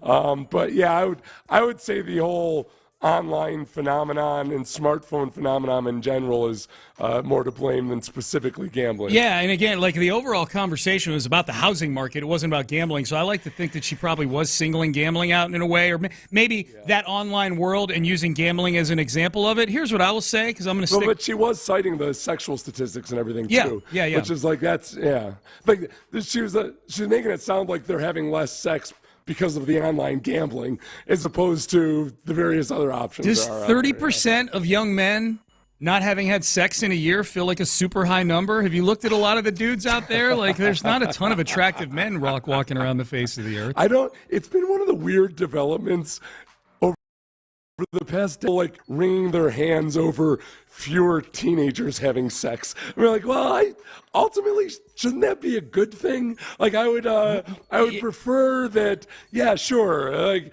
by all means, you want people to be rambunctious and energetic and full of life. But if they're withholding things that could get people pregnant until later in life, that's probably a good thing, right? Yeah, absolutely. No, this whole the one thing about capitalism that never doesn't quite add up, at least in the way some people look at it, is this belief that there needs to be never-ending population growth. Yes. Because there always has to be growth. There has to be growth. There has to be higher demand. There has to be this. Like, no, at some point, levels off. You got to figure out a way to sustain this without extreme It's easy. Yeah. Like, you can stoke the fire of capitalism way too easily by just breeding more. Right. It's got to be something different than just that. I'm not as worried. So I tell that housing lady to just settle the hell down with her horny ass. I'm not as worried about this affecting the population as I am eventually Philip Rivers' wife not being able to have kids anymore. That's really what's going to curtail the overall population here. Yeah, they're on like their 38th kid or something like that. The Philip Rivers family. The one, the percentage of young people buying homes. I mean, there's just so many. I don't want to get into an economics discussion here, but it does. Does it seem like with your sons, and Judy's just out of school, so I guess James would be the one that's the most like in the job market. He's been in the Sammy's still in school, Finishing up law school. Yeah. So is there any part of James that's like, yeah, I just got to get to the point where I'm buying a house? Not that I've talked to him about. He's enjoying being in his mid-20s, living with a couple buddies in a townhome in Chicago there, and he's. Yeah. I mean, his next step is to get his own place. Like he's living with a couple college buddies right now. They all have good jobs, but they're probably trying to save money so they can do something like buy a house someday. Yeah. But no, they're like there's zero. But there's no part of him that's like, and he's not. Is he particularly concerned with finding wife material right now? I don't think so because, well, I don't know. So I think I brought this up on the show a week or two ago. Is that I got one of these. My kids are all still on my Apple account. So when they buy apps, the receipt comes to my email. I get an email from Apple like, "Oh, you just bought this app," and usually it's like Life 360. So I track my daughter. Living by herself in Tennessee. The occasional little picayune ones for $5.99 or whatever. Like 2 weeks ago, I got a $53 charge for a dating app. That was James, and the email of the person that goes and is getting it on their phone is in the receipt. So it had James's email in there. So I immediately texted him. I said, "Hey, you're a working man now. You can Venmo me $53 if you're using this dating app." Just go out and get some honeys. Which he happily did. But I guess to your question, if he has a dating app, is there a better chance he's looking for a long-term relationship, or he's just looking for some action? I think he's looking at GB in the just talking mode, right? Yeah, these days, yeah. Which means apparently more than just talking. Yeah. But what's the most popular? Which app was it, if you don't mind me asking? I think. Oh boy, I forget. Is Hinge more popular? I think Hinge. It was Hinge. It was Hinge. It was Hinge. Okay. Yep. It was Hinge. Yep. How do these dating apps seemingly they seem to go through a cycle of like, oh yeah, this is where people go to actually try to have relationships and everything, and then somewhere along the way it turns dark and like the women flee. Know. Is that what? I've never been it on feels one. like every time I've seen an app where I just see articles written about it, there comes a point where women are like, okay, it's gotten too creepy on here, and then they flee to the next one, and then like the guys who are at least slightly less creepy follow them there. I don't know. I don't know what the whole dynamic is. I'm not sure. Someone's pointing out that Nick Cannon's doing a good job of keeping the world populated. Yes, thank you. He sure is. What we need to do is have once a week we need to have a Gen Z on here to fill us in on things. Like that. Mike and I used to have Brooke. Remember we'd have Brooke on? Brooke Story, yeah. Yeah, and Brooke would kind of fill us in on what was up with the Youngs. So like now we need an equivalent of Brooke Story. We do. Maybe we'll snag Jessie from the Morning Mix. She can come down and hang out with us for a segment. She's really good at stuff like that. Maybe we'll get Jessie on here. By the way, back to Meredith Whitney, the financial analyst for CNBC that makes gambling seem like this big evil thing that's making guys celibate and single and shut-ins, basically is how I read it. Gambling is something that you can do with your significant other. If you find a cool enough significant other who likes sports, following my bets with me on weekends. She really enjoys it. She knows exactly what my bets are. I'm full disclosure with Amy when I'm betting on games, especially when the games are going well. I let her know. Yeah, it is a vice. I guess the thing that's interesting is that in most other countries in the world, or many of the other countries in the world, gambling has been totally legal everywhere for a long time. Yeah. So it's not like this is a new challenge to humanity or anything. It is new and unique to the United States. So it's a different type of vice that it's going to come with its trappings and pitfalls over time. Yeah. I'm cool with all sorts of vice as long as I like vice because I like taxing vice, Sean. If vice is going on and my government's not getting a taste, I'm like, well, what the hell? No, my daddy needs a taste. Yeah. Because theoretically, that should help keep my tax bill down a little bit. Absolutely. 100%. 100%. All right, Bobby Slowick on Tank Dell. This Tank Dell situation is going to have an impact on the game on Sunday, the absence of Tank Dell. So how do they replace him? We'll hear from the Texans OC. We'll get you ready for this weekend, too. We had a couple texts earlier like, okay, we haven't done this in a while with the Texans and them being in the mix here in mid-December. Who are we supposed to root for this weekend in some of these games? So we'll give you a miniature rooting guide as well as we roll on here on a Football Friday next. Derek Stingley Jr. is your AFC Defensive Week. The Texans corner broke out against the Broncos with 2 picks and put the rest of the league on notice. Throw the ball his way at your own risk. Congrats, Sting. Insider access. Exclusive content. Sports Radio 610. The Texans play here. From the Bell Furniture, I'm Vita Bell, Price's Traffic Center. This traffic report is brought to you by starofhopemission.org. Dealing with a disabled vehicle along the South Loop eastbound at 288 over to the right shoulder, and another one along the West Loop southbound at Memorial. Mostly cloudy this afternoon, high of 76, and tonight showers with an overnight low of 56. I'm Alia Escobar on Sports Radio 610. Star of Hope serves more than 5,000 meals a week to our residents. You can provide them with a Christmas meal for just $2.80. What a great way to celebrate the season. How many meals will you provide? To donate, visit sohmission.org.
And Football Friday on Sports Radio 610. Live from the Twin Peaks studios, here's Payne and Pendergast. So I got a lot of reading to do after the show. I want to read that Tyler Dunn Bills where it recounts the story of their head coach Sean McDermott citing the 9/11 attackers as an example of people using good teamwork. Back in 2019 he did this. He's having to apologize for it today because of this article. Yeah. That's number one. I want to read those. I just had sent to me by a listener, shout out to Roland, who texted earlier. I didn't know, when he texted, I read the text earlier, I didn't know Anscape was an offshoot of ESPN that dives into sports through like a cultural race sort of intersection, like kind of looking at it through that prism. Sports, race, and yes. Yes. Culture and HBCUs. Yes. So there's a big article about D'Amico Ryans on there, which Roland was bringing to my attention. And he emailed me the article, and I am excited to read this article, Seth, because it's about D'Amico Ryans, the transformational effect he's had on the Texans, and there are quotes in here from somebody that you give a ton of credit for D'Amico Ryans even being here for. Charlie Casserly? Charlie Casserly. There's a ton of quotes from Charlie Casserly in here. Yeah. That's interesting. Yeah. You want me to That's read exactly where I expected to see Charlie Casserly in an article in Anscape. Yes. Exactly. Casserly did a phone interview with Anscape this week and was asked what made D'Amico Ryans special. Instincts. As a player, that's what he had. You see? I added that. He could find the ball, and the most important factor for a linebacker is instinct. Everything was positive about him. He was a leader, smart, high-character guy. Work ethic was good. Stuff was innate. Yeah. And then they talked to Chip Kelly in this article, too, because he got traded to the Eagles. And that might be the most impressive thing about D'Amico Ryans. He's revered here. He'd be revered here even if he wasn't the coach of the football team right now. They feel the same way about him up in Philadelphia. Well, this is what, in that article, this is what Fletcher Cox, the all-pro defensive tackle, said about D'Amico. He said, if I had problems at home, I would go to him to lead me in the right direction because that's the type of guy he was. He wanted better for, and it didn't matter who it was, a rookie, second-year player, third-year player, could be a long-time vet. He just always wanted the best for whoever. I just look at him as a natural leader. And I've seen that from a few different guys who talk about that, like, is D'Amico it would just – aside from being like captain of the football team, seemed like the uncle on the squad, that you could go to for advice. He's really, really impressive stuff. The effect he's had on so many different teammates. It's wild. I think the most fascinating thing about D'Amico Ryans to me is that, he seems like a very gentle soul. Like he seems like a great person. As you just pointed out, Seth, reading those Fletcher Cox quotes, and we've got obviously tons of anecdotes of D'Amico as a player and what he's meant to younger players and teammates and things like that.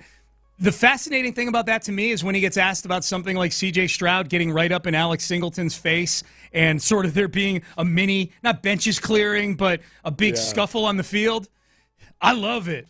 I love that. That was my favorite part of the game. You know what I mean? Like, here you have this guy, like his ability to channel, and I don't mean that in like a negative way, like channel violence appropriately within the realm of a football game, and at the same time be this person that Fletcher Cox is describing and that we've heard hundreds of other people describe is fascinating to me, because that's not an easy thing. Forget about football players. That's not an easy thing for people to do, to be able to compartmentalize like that. Well, I think that's always been the ideal in a football player. Like, if anything, if it's going to teach you a lesson about life, the vast majority of people that play football aren't going to play it professionally.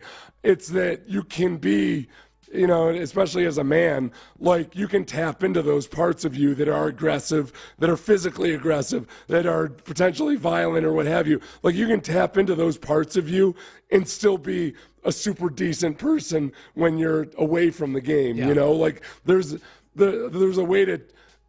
Like the height of civilized behavior is to be able to be like aware of and in control of those more like primitive parts of our personalities, but then also be a complete gentleman away from the game. Like Ronnie Lott always seemed like that kind of guy, doesn't it? Like Ronnie Lott, you see him in interviews or you watch the way he conducts himself, and he's, the perfect gentleman, perfect posture. He gets on a football field and he's an assassin. Yep. And I think D'Amico's a great example of that. Like he understands when and where it's appropriate to be super, super aggressive. And then in every other situation, that's completely inappropriate, and you're the exact opposite. It is a really good examples like that. Yeah, absolutely. Anscape used to be the undefeated. Okay, now that makes sense. I remember the undefeated. Anscape is where you'll find this article. Some quotes from former teammates of D'Amico Ryans, Charlie Casserly, yet another really, really positive piece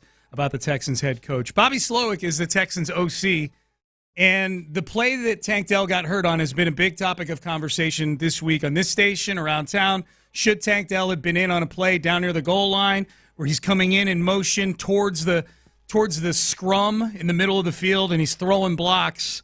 Here was Bobby Slowick on the play on which Tank Dell got hurt. I mean, if I knew that was going to happen, 1,000%, like I kind of said earlier, that makes you sick.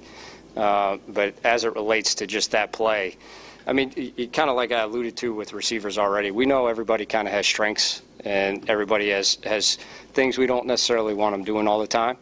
But your best players are going to be on the field, especially when they're involved in the game plan, like red zone, third down. Tank's going to have passes. We're going to get him the ball, and we can't just put him out there only on passes, because that's almost disrespectful to other coaches. Like, they know that. That's the first thing you look for, is someone on the field, and what do? Are they involved in the run game or not? So we try to help for sure him, keep him away from it. That particular play, that one, that's one. He's the furthest receiver out on the backside of a run, and a hole showed, and DP hit it, and it's just. That's one of those that we've talked about as coaches all the time. How can we help this? And I don't really have an answer right now. But that it hurts. Seth, if we live in a world where, okay, Tank Dell's got to be out there on a play like that, what's the most reasonable thing that could have been done differently on that play? Well, I think that, without knowing exactly what the responsibilities were or anything, I think there's a chance that he and Nico may have had a miscommunication, and that Nico maybe was supposed to go block the one play, the safety inside, because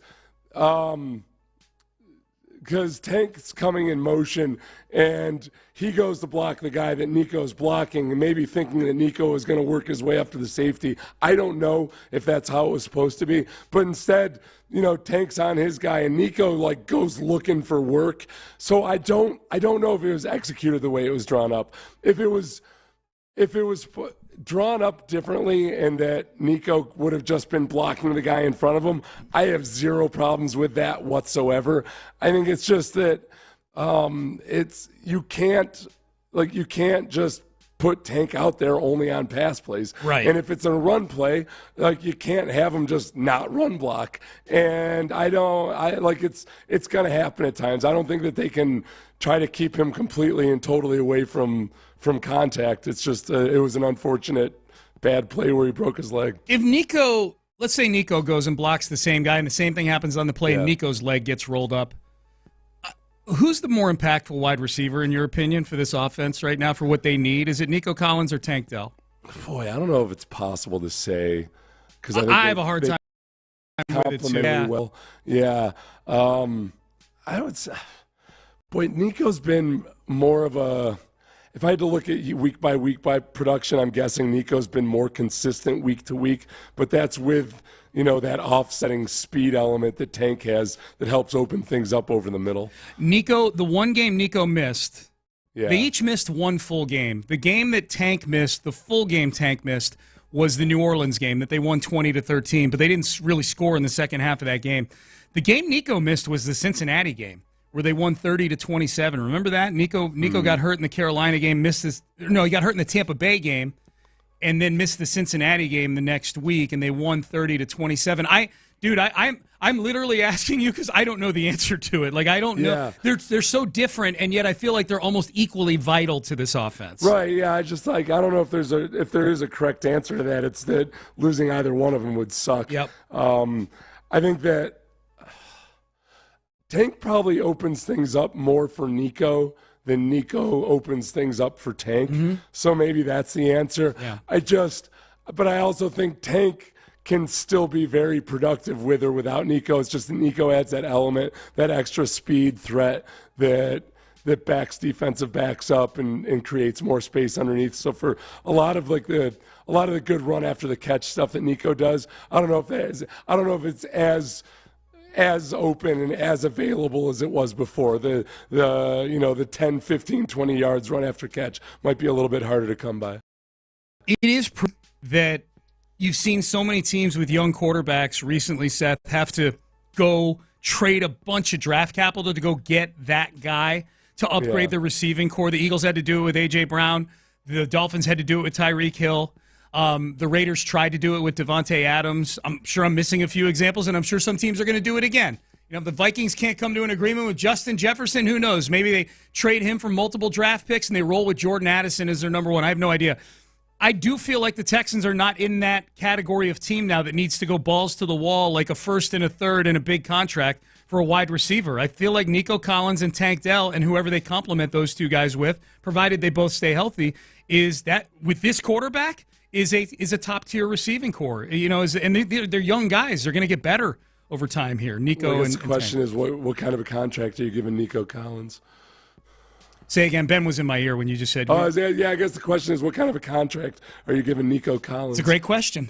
It's a great question. I mean, it's all good. Say, yeah, it's awesome. Just keep him around. All right, well. Yeah. Well, they're gonna do that with some guys, and I would prioritize Nico as one of those guys. I'll say that. Yeah. I don't know what the exact dollars would be, but I'm fine if the announcement after the season's over is Nico Collins got a 5-year market value wide receiver deal, I would be cool with that. Do you think? Yeah, I guess going into what's the panic meter if you go into next season without a new contract for Nico Collins? Maybe panic meter isn't enough, but you feel like that's a big missed opportunity. No, probably a 5 because you got the franchise tag available to you. Yeah. If you franchise tag him, you can, the worst case, you can flip him for something if people are inclined to make the trades like we just talked about for a wide receiver. So I'd rather he be locked up than not, assuming he finishes this year healthy and productive. He needs 9 more yards for 1,000 yards on the season. But I would say if he's going into a contract year, a walk year next year, I'm about a 5 on a scale of 1 to 10.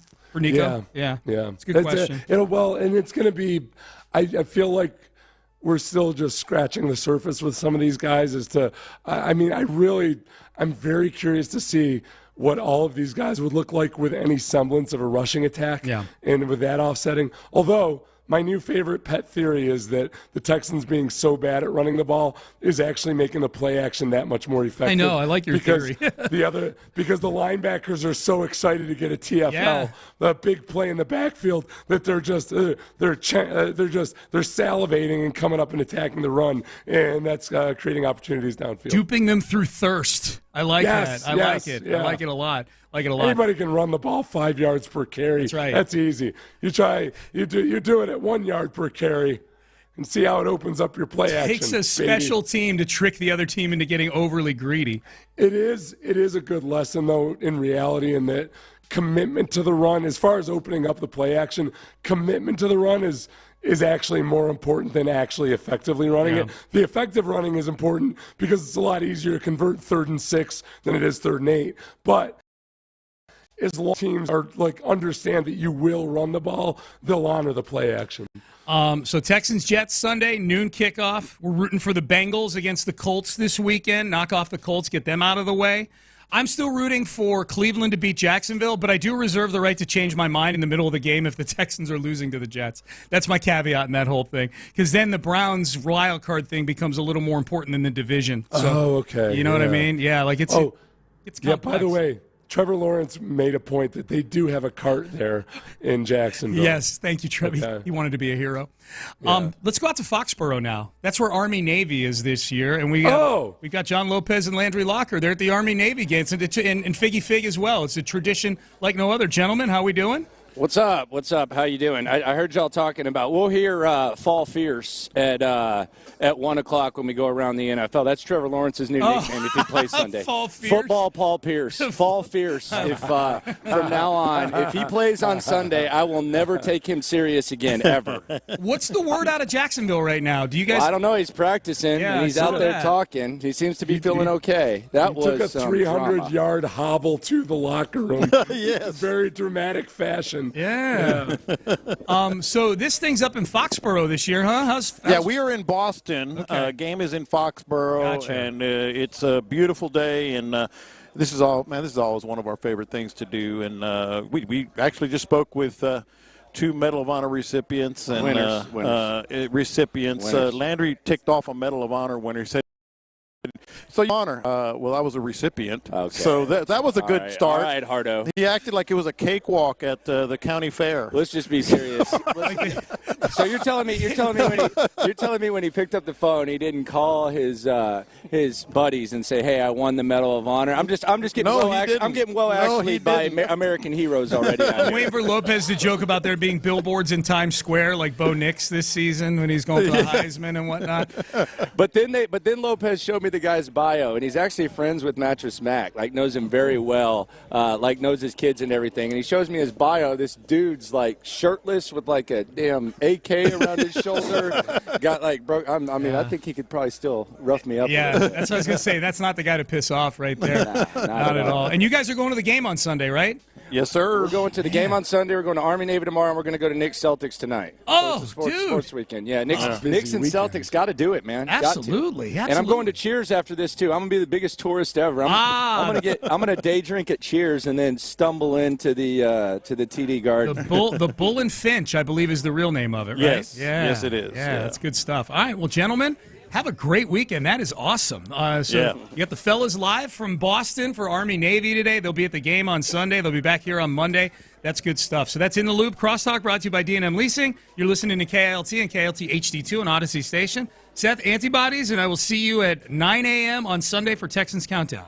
I am, and I really, really, really hope for our listeners' sake that my voice is back by then. I apologize to everybody with me for these last 11 days. But I think we're on the way out. Yeah. I think we're good. Good deal. We're on the uptick. All right, good deal. All right, Landry Locker, John Lopez, Figgy Fig, live from Boston, starts now. Cough drops and tea, man. Just all day. Cough 11 days. He'll be straight. He'll be able to do his thing. We'll figure it out. We are live from Boston, Army-Navy Radio Row, presented by USAA. It is a football Friday here on In the Loop on Sports Radio 610. So Boston's an amazing city. We could have not stepped foot in Boston, and Boston would have already been good to us because the Patriots, Bill O'Brien, put it together yesterday, got the Texans inside the playoff picture, and now this game on Sunday, I don't want to say that the urgency or the must-win that we throw out there, it decreases, but the opportunity increases and the damage, the potential damage, which, by the way, you think it's going to be a blowout. Yes. The potential damage of a loss kind of minimized a little bit. Well, just think about it like this. The Texans, if the proverbial playoffs started today, would be in the playoffs. Not only that, but the 3 teams that are closest behind them, they've beaten them all. And so the Texans are in a prime position for this game to really kind of put them – well, they are in the driver's seat, but put them more firmly in the driver's seat to do something that really none of us expected. Yeah, and, I mean, you look at that yesterday. I just don't – I don't know – I don't know why teams don't take backup quarterbacks a little bit more serious. How so? Mitchell Trubisky steps on a football field at this point. Yeah. I mean, I know that I know he's, I would just keep churning. Backup quarterback needs to be like. They're just not there, though. There's just not a lot of good backup quarterbacks. Oh, really? Yes, really. I think Davis Mills and Case Keenum are pretty good backup quarterbacks. Yeah, the Texans are in a great spot, but that's the exception. That's not the rule around the NFL. It's just hard, man. I mean, like, how many teams have just churned through backup quarterbacks and never really found anything? Lots. By the way, and if you go to a backup quarterback, even the Texans, your goals completely change. Wasn't there one in this city that did all right? Yeah, it was one in the city that did all right. Yeah. But I think it's pretty good. Generally speaking, if you go to a backup quarterback, change your plans. Because not a lot of Tom Brady sitting on the bench. We're live out here. John Metchie going to join us at 11. John Metchie, how about that? He's fantastic, and we made it a point. We were not going to use the C word. Yeah. We're not going to use the C word. It might have come up, but we were not going to use the C word on the air with John Metchie, and that C word is cancer. Yes. Not what you may think.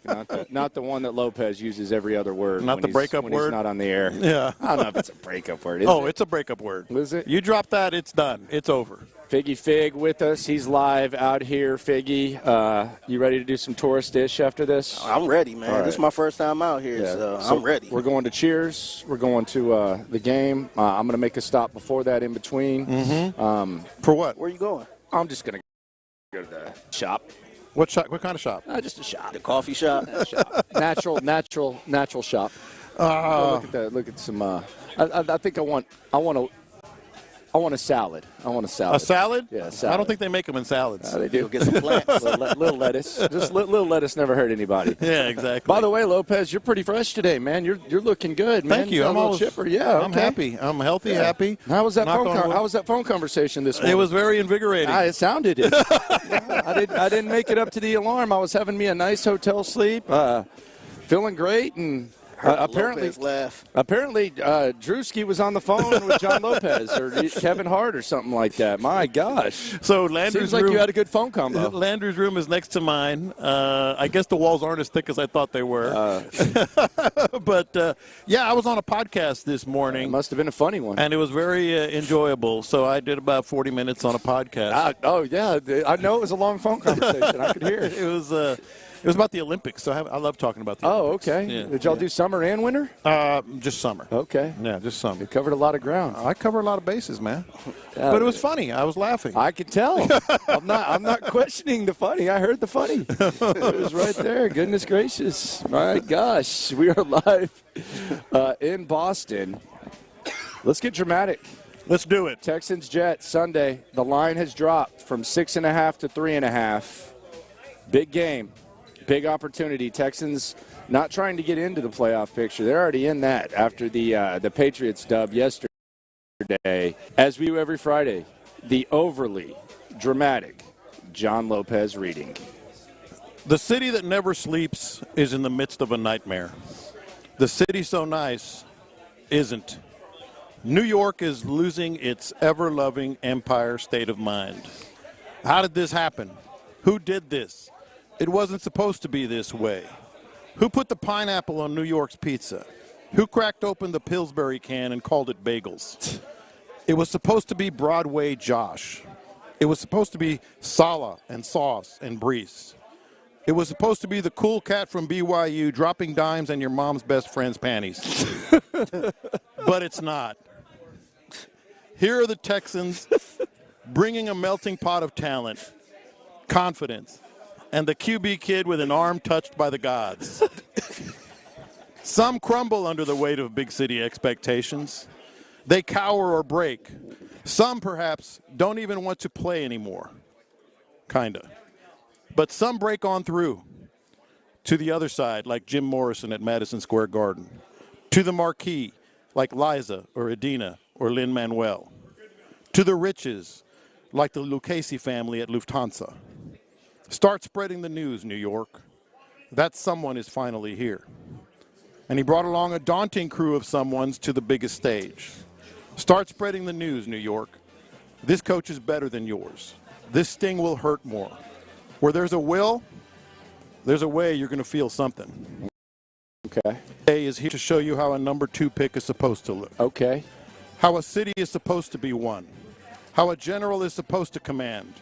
Raise your tray table and buckle your seatbelts, Jets. The Texans are what you thought you'd be. That might be your best overly dramatic ever. That might be your best overly. Now, I do have a couple questions. I didn't want to interrupt and kill your rhythm. Yeah, I think the whole room looked over here at one point. So I have two questions, and then maybe we can go back to this portion. Yeah.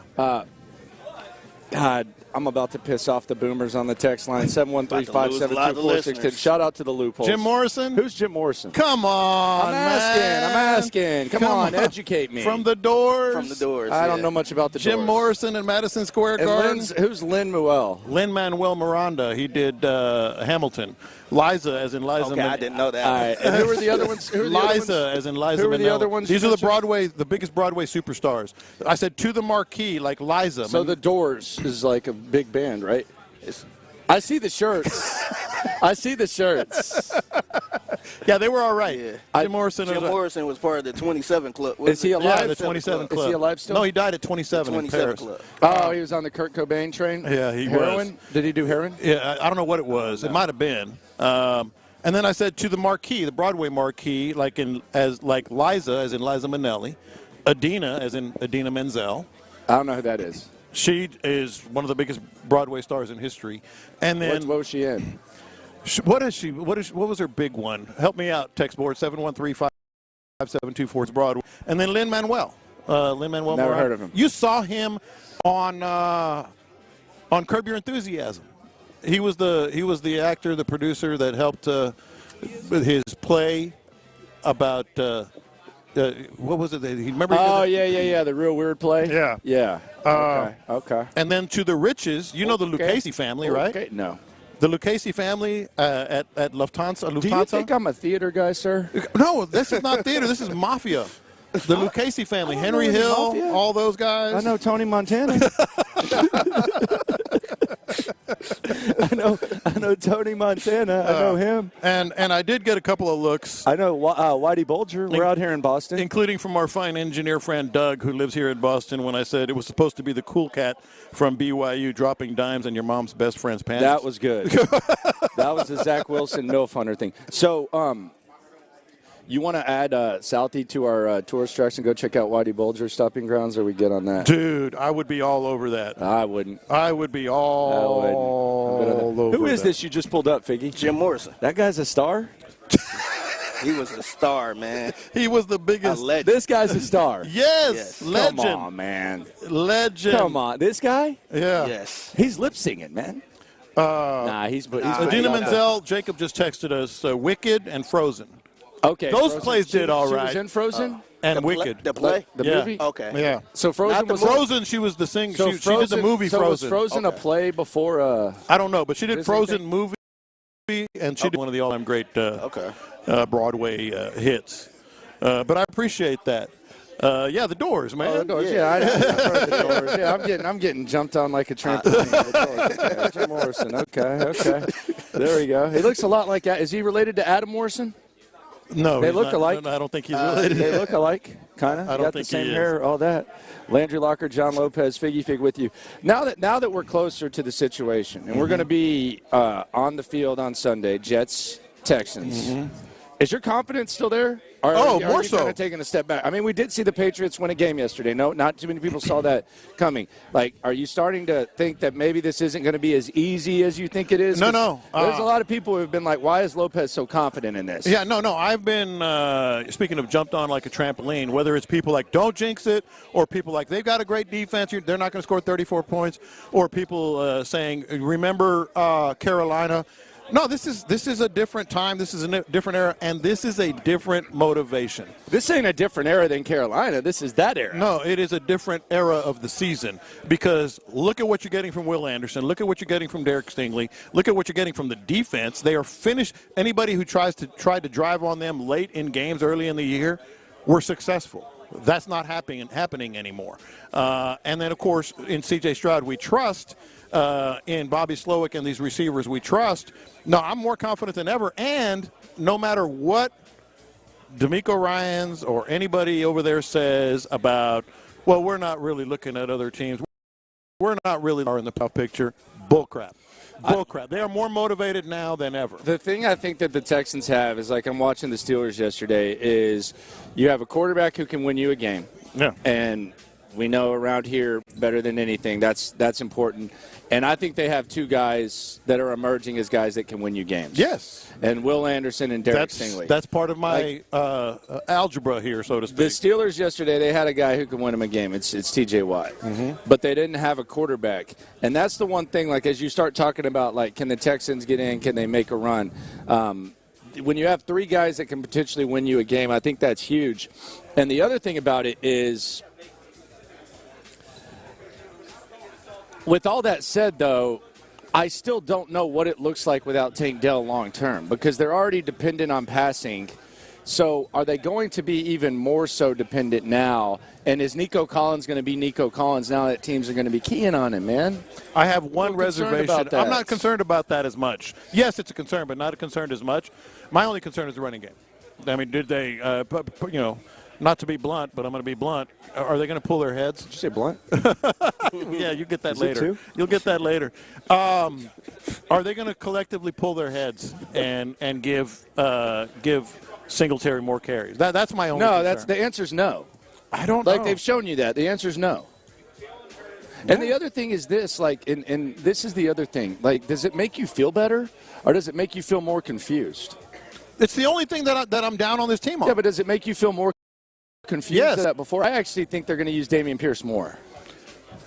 Oh, man. I actually think they're going to use Dameon. They like him, man. I don't know what the deal is. Can I confess something real quick? Of course. Chris, I'm going to start a confession off right now, and this is just kind of me watching the game yesterday. I'm going to start a confession. I'm not even going to wait till 12:20. Okay. I don't know whether he's a system fit or not, and I don't know how he would fit into this. But I watched that game yesterday. I feel like Zeke Elliott would have helped here. But he hasn't been that. Yesterday was a good day. But yeah. there's a couple of things. First of all, I think he can still run as well as Dameon Pierce. Second of all, I think he's a good receiver. And third of all, he's like one of the best in pass protection that we've seen in a long time. Yeah, now that he is that they have sure. a problem with pass protection. Yeah. You can say what you want about Zeke. You can talk about his weight fluctuating like Oprah. You can say whatever you want about Zeke, but Zeke Elliott can pass pro and Zeke Elliott can run hard. I was watching that. I'm so down on – I'm saying this to say this. I'm so down on the Texans running back position right now that I'm watching the ghost of Zeke Elliott do what he did yesterday, and I'm like, damn, they could really use him. Well, how about 3rd and 1 with Zeke? I mean, that's a convert. You know, that's a convert. I hear you, but he hadn't been all year. No, he hasn't. Yeah. But neither has any running back for the Texans except This is Singletary for like a brief stretch. Yeah, this is true. But I'm as confident as ever. I really this doesn't happen very often. You know, everybody who listens, all the loopholes. Of course, if you listen, you are a loophole. I'll make a prediction here and there, but I'm never this adamant about it. I just can see it happening. I can see it happening with this team. The only reservation is the running game, and frankly, the Jets are as much a part of the equation as anything. They're an absolute mess. They are an absolute bleep show. And don't believe everything you hear them saying, because that's not the case. They are in disarray. We're live in Boston, Army Navy Radio Row. Ross Tucker's going to cheat on Sean and Seth. He's going to join us in the noon hour. We'll see how he leans when it comes to where this whole thing is going with the Texans, et cetera. We'll hear from John Metchie coming up in an hour at about 11. This is a big game for him, I think. I don't know. I could see John Metchie not doing anything. I could see him doing a lot. I mean, I know that's kind of a fence-sitting thing. I don't know how they're going to use John Metchie. Well, he's gotten those opportunities, and we asked him about that. We asked him about a couple of things. Kind of gave him the Brevin Jordan question. Is this the most important? He didn't answer it like that, though. Yeah, he didn't answer it. He went hard, though. Yeah, he didn't answer it like he Brevin went Nick Jordan. Saban. Is this the most important game of your career so far? The most important game is the next one. Yeah, he did. And we asked him about it's all about practice each day. Having the opportunity now, and he kind of most important is Friday. He kind of shrugged on that too. You can't get too high, can't get too low. Man, you are getting killed about Jim Morrison. That's fine. I mean, look, I don't know. I know that there's a lot of fake knowledge with a lot of kids these days. Wearing like Guns N' Roses shirt who don't know who Axl Rose is. There's kids wearing like Doors shirts, all these hipsters and stuff.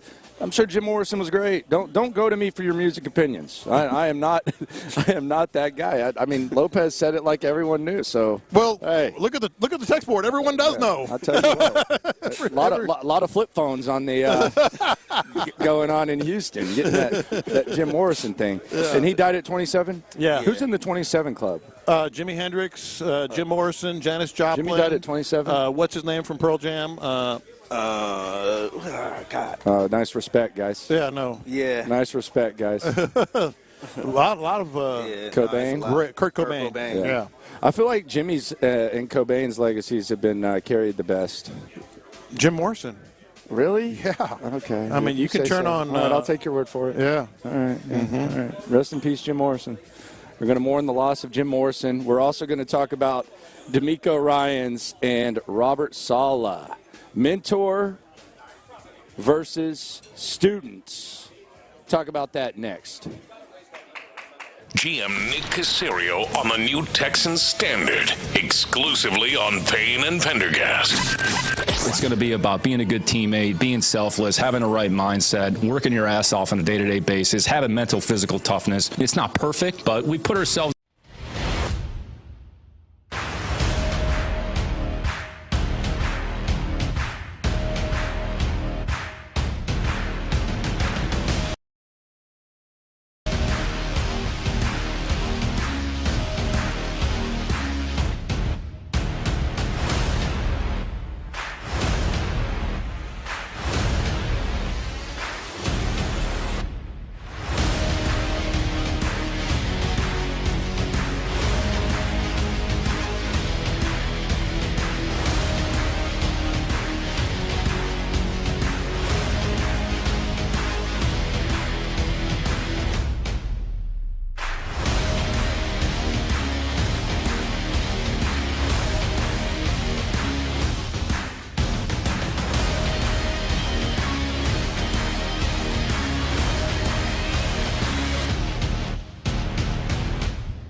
Lopez and Landry Locker is presented by La Michoacana Meat Market.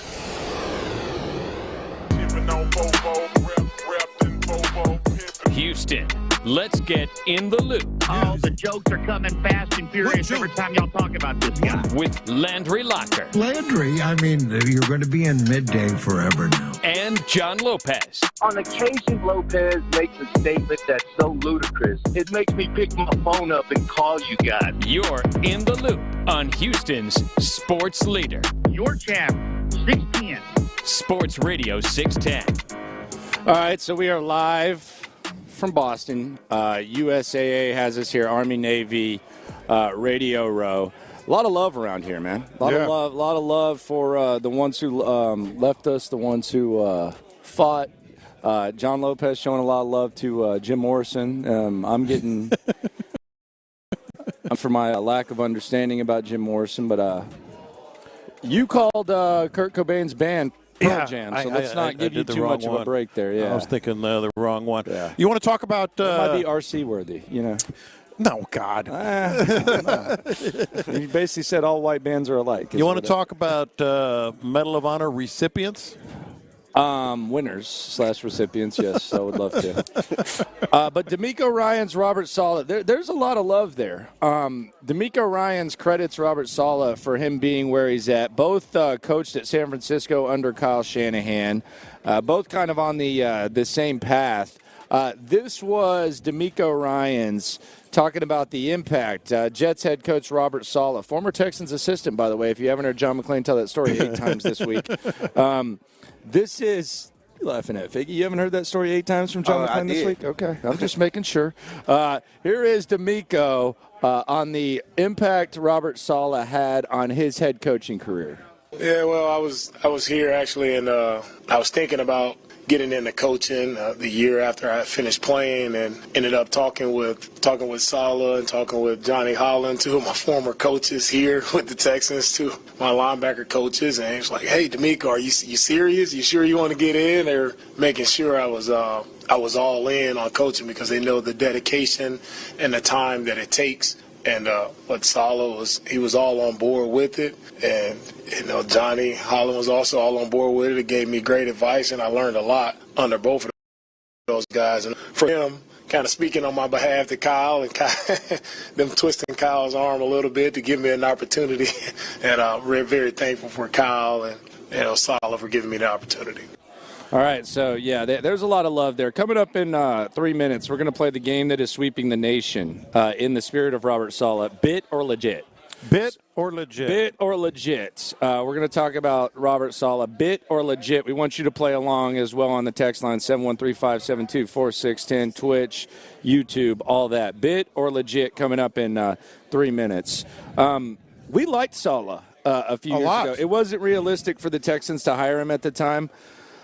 We liked Saleh a lot, and we liked D'Amico more. At that time, D'Amico really wasn't an option.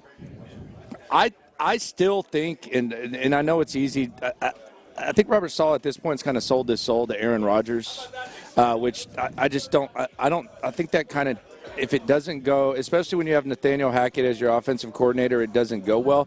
But I do like Robert Saleh as a coach. I like D'Amico more. I think they're both kind of cut from the same cloth. I think Robert Saleh is going to have success as a coach. I think he allowed himself, as you just pointed out, to kind of be swayed by, not just Aaron Rodgers, but Aaron Rodgers and Hackett. I'm sure ownership was a big part of this. I'm sure, the pressure that they're feeling from inside the building and from fans and media to get this thing going was a factor. I actually don't blame him for that. I mean, like, if you go back, it's like, well, I mean, Aaron Rodgers, what did he have, back-to-back MVP seasons? Well, like, if we're just going to 40. But I'm saying we're just going to flip a switch and try to win ASAP.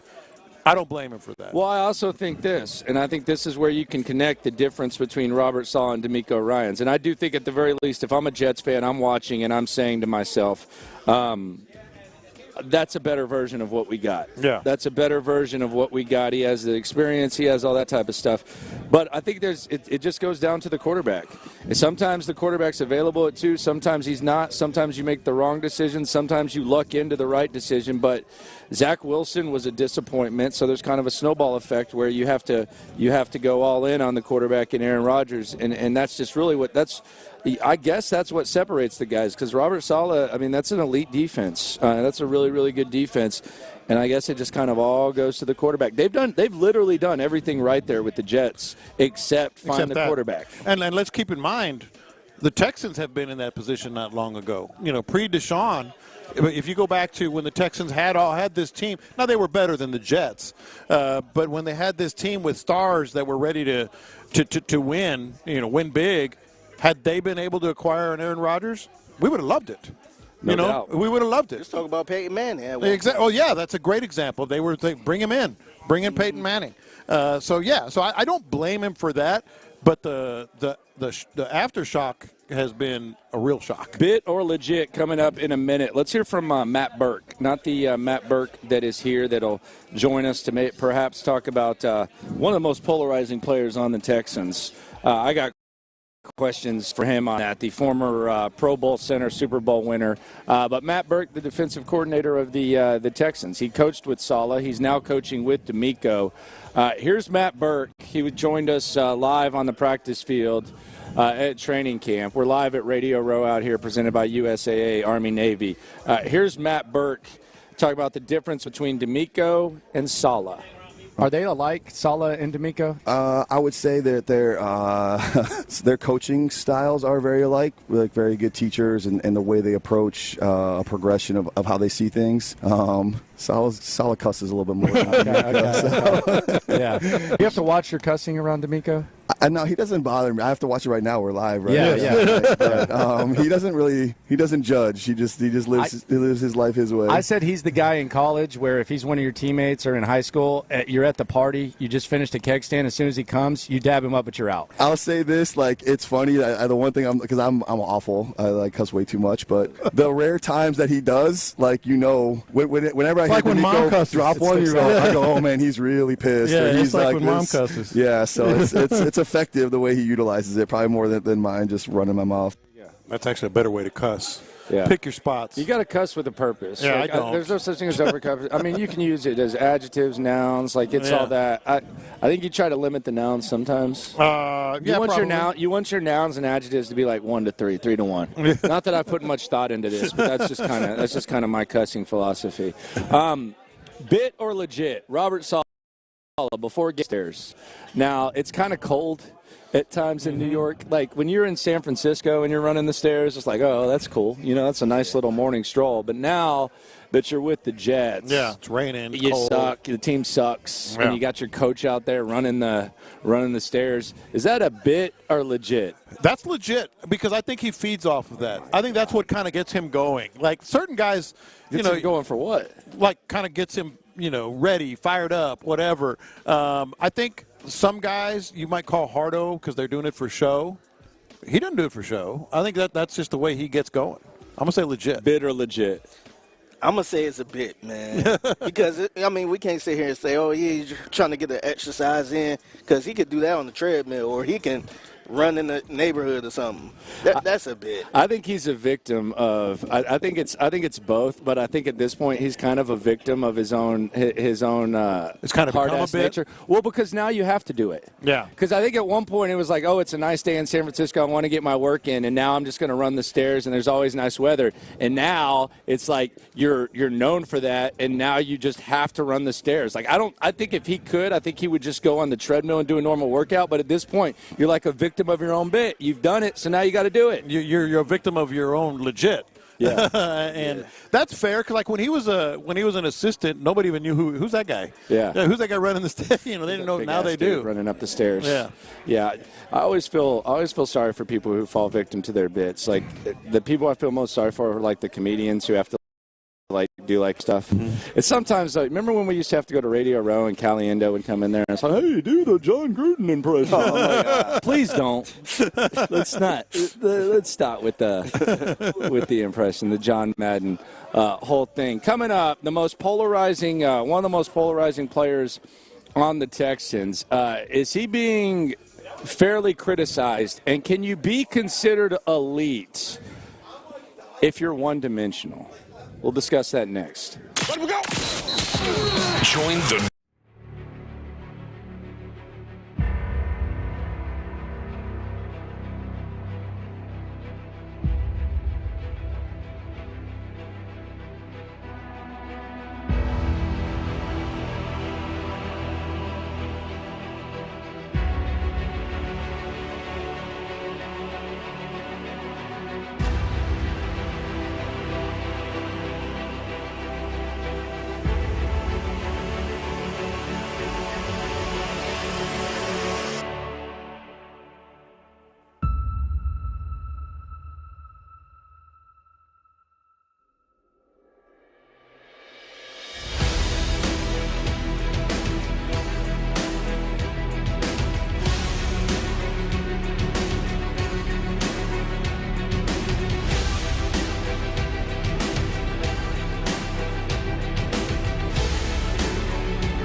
This is Localize It. Don't you know I'm local? You're in the loop on Houston's sports leader. Sports Radio 610. Let's go in the sticks, in the trenches. Matt Burke, Walter Payton Man of the Year, 6-time Pro Bowler, 2-time All-Pro Super Bowl champ. He'll join us in a sec. Live at Army-Navy Radio Row, presented by USAA. We'll hear from John Metchie coming up in about 17 minutes. Another exclusive interview here on 610. How worried are you about the O-line? Like, that's my problem with your confidence level right now, John. Like, you're sitting here saying, bet the farm on the Texans, blow out, all that type of stuff. They can't block, right? I feel like that. Like, what are you watching? Have you noticed the watching the turf? We've been watching CJ save all butts and all that. Like, they don't block well, right? I am aware. I am aware of what has happened the last couple of weeks, and yeah, I mean that's certainly one of the reasons that it's probably gone down from 6.5 to 3.5 in terms of the point spread. One thing I said earlier, though, in CJ We Trust, as kind of a version, I guess, of your saves all butts. No. Saves all butts is not a good thing. Yeah, but in CJ We Trust is a good thing. Saves all butts means you're asking the quarterback to do too damn much. Yeah, I just feel like this offensive line, we've seen it perform very well, too.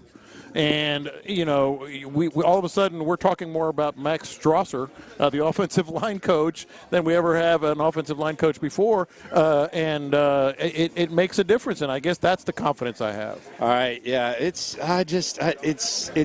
something that's concerning. We'll bring on an expert in this field, in many fields. Good God, that post-playing bio is ridiculous. Matt Burke. Pro Bowl, All-Pro, Super Bowl champ, Walter Payton Man of the Year. If I listed everything you've done, we would have to go to commercial. Just don't fact check it. John Lopez. It may or may not be true. I will not. How you doing, Matt? I'm great. How are you guys? We're doing great. We're talking about offensive line play, something that you know very, very well about. Can you be an elite offensive tackle if you don't run block well? In today's NFL, you actually can. Okay. Yeah. I mean, basically, now run a lot of the shotgun runs and lateral stuff. You don't have to drive guys off the ball. You just got to kind of cover them up, get your hands inside, and move with them, and let the back do his thing. It's a different game. I mean, obviously the most important thing for a tackle and the way the league is you got to be able to hold up one-on-one in pass protection. If you can do that, I think a lot of teams would take that over you being an above-average run blocker. I don't know how much you've watched the Houston Texans, but we were just talking about the offensive line. And one thing that we go back to is they've shown spurts at the beginning of the year where you're like, what is going on? They're just not getting it done. Then about a 3 or 4 week stretch, we're like, wow, they're running the ball for 150, 120 yards. They're protecting C.J. Stroud. These last 2 weeks, all of a sudden, it's back to big trouble. I mean, C.J.'s running for his life. They're not running the ball at all. That just has us confused. I mean, by and large, they've had some injuries earlier, but by and large, this last month or so, they've kind of been the same group of guys except for an injury to Titus Howard.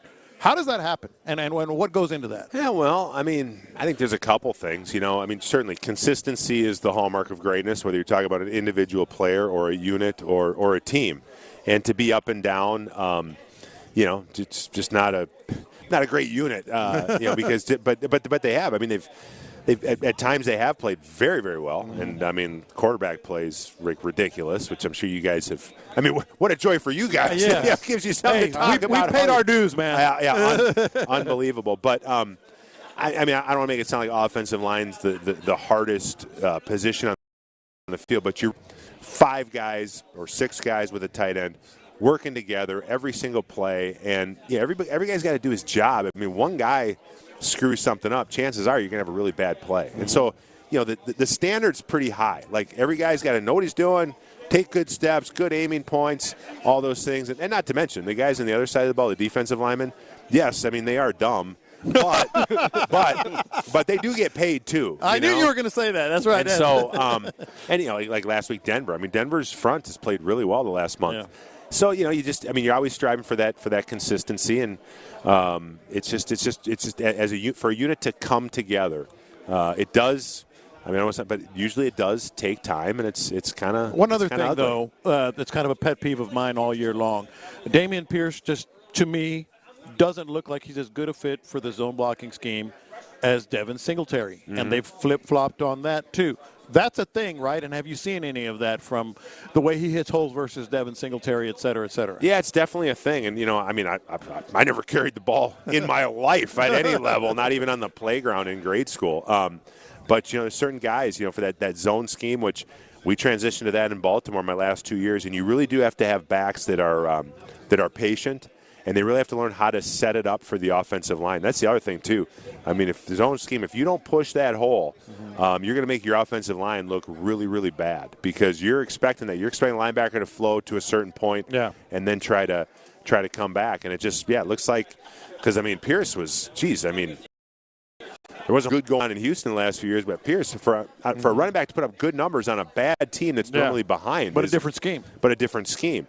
And so you'd kind of like to think, well, maybe we could find a way, right? Something that either get him to get a little better at this system, but also do things that he likes to do. Because I think Pierce, I think he's a difference maker.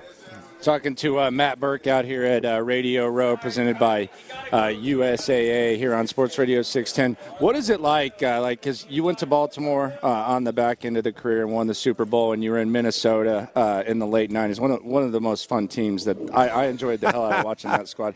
Should probably have 2 rings. You look like you were 6 years old. No, hey, I was all about that. But what's it like when it comes to culture? Like, what does the word culture mean? Because here we've had a bad culture for a few years, and now you're trying to build it. What's it like seeing it kind of develop? And let's say like players that are in like their second or third year trying to be like the focal points of it. Yeah, I think Minnesota. I was there 11 years, and I'd say we never really had a great culture. And I think it started with ownership. Ownership wasn't really committed. It was kind of goofy. And then, coaches come in. And when I get to Baltimore, it's just like night and day. Yeah. I mean, it starts with the owner. The owner, the GM, and the head coach are 100% aligned. Okay. And it's almost like, we had this thing called play like a Raven. And, like, everybody knew what that meant. And then you had guys like Ray Lewis, Ed Reed, Terrell Suggs, who, like, that's not too bad. Yeah, that's good. Those are good guys to have in your locker room saying, no, this is how we do it. Yeah. So everything was just, lined up and it worked. But I think it does start with ownership. If not, if you don't have great ownership, I mean, if they're absentee, fine. But then it's the head coach and the GM. And, I don't know. I played against D'Amico Ryans. I mean, I don't know a ton about him, but, boy, he looks like he's cool, calm, and collective on the sidelines. He looks like he knows what he's trying to do. It looks like the guys understand what they're trying to do. And so, again, you guys are a lot closer to it than I am. But it certainly appears like there is a good culture, a good foundation being built there right now. When do you feel comfortable to like step up as like a young player and say, okay, I'm going into a locker room. You said it wasn't a good culture.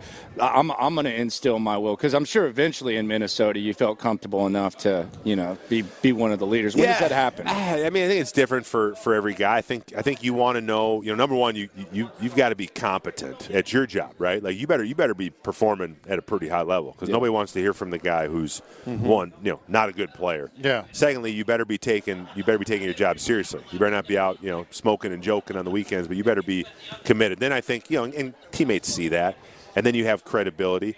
And the biggest thing is you just when I had to get more vocal, and it was like, never attack the person. Yeah. Just attack the problem. Okay. And understand that, like, hey, we're in this together. This is for your own good. This is for our own good. And sometimes you got to pull guys aside, and you got to really let them have it, because it doesn't take many bad apples to spoil the bunch. I think you get 3-4 bad guys in a locker room, and it can ruin the whole thing. But again, if you don't have it from the top, then it doesn't matter. Players. I don't think as players you're ever going to be able to overcome that. I want to ask you something that's been on my mind when I first saw that you were going to join us. If I remember, correct me if I'm wrong, you scored really, really, really high on the Wonderlic test coming into the league, right? Like a 46. He is obsessed at the Wonderlic test. No, but this has something to do with something that's a big topic in the NFL. C.J. Stroud, going into the draft, this cognitive test or whatever, some people, and may have, it kind of knocked him down a little bit or changed their opinion because he did not allegedly score. Or they leaked it so he would fall. They leaked it so he would fall. You know how agents are. How important is that? And you know, you've been on that highest level, and I'm sure it helped you. But for it to hurt a guy like C.J. Stroud? I don't think the Wonderlic test tells you anything. I think you could sit down with a guy for 15 minutes and probably get a feel for maybe whether mentally he's capable of. And nowadays they do these pre-draft visits with the top picks, and you get to get up on the board with them. And I mean, the Wonderlic test, it may have had its time, you know, when it was helpful, or at least something. But I think that time is How past. easy was it for you? Like, was it just You know what? I don't even remember the question. He's the dude getting up. You're done already? I'm sitting there looking. You're done already? I just remember the only hard part, I think you get like 12 minutes or something. So, well, I gotta keep a pace going here, right? But no, it's I mean, why do we run a 40-yard dash? Why do we bench press 225?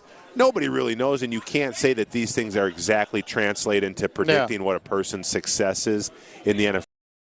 It's more like, this is what we've always done. Yeah. So everybody's doing it. So we've got comparative data, but yeah, I think the Wonderlic can go the way of the dodo bird. C.J. Stroud has killed the cognitive test, right? Because he scored low and he's I mean, are we talking about C.J. Stroud as an MVP candidate this year? I think we are, which is you know, if you'd have bet that at the beginning of the year, good odds. Holy smokes, you could retire forever. 100 for sure. Matt, we appreciate it. Are you plugging anything? We didn't get any. Oh, that's all right. Yeah, thanks. So heritagegear.com. Heritage Gear is my company. That was a nice bag, man. I noticed it when you walked up. We make premium licensed goods. We have 50 colleges. We have an NFL license. So we love the military. We love our veterans. On Veterans Day, we came out with a flag bag collection, and we raised $100,000 for Team Red, White, and Blue, a veterans organization. And just in honor of Army, Navy, I got an Army bag and a Navy bag with me here, but in honor of them and anybody who supports this game and supports our military, if you go to heritagegear.com, promo code ARMY-NAVY23, no spaces, you get 30% off your order. These bags are made in the USA, built to last.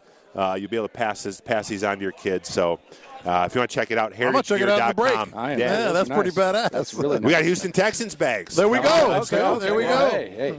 Might have to get in on it. I wanted to ask you a question.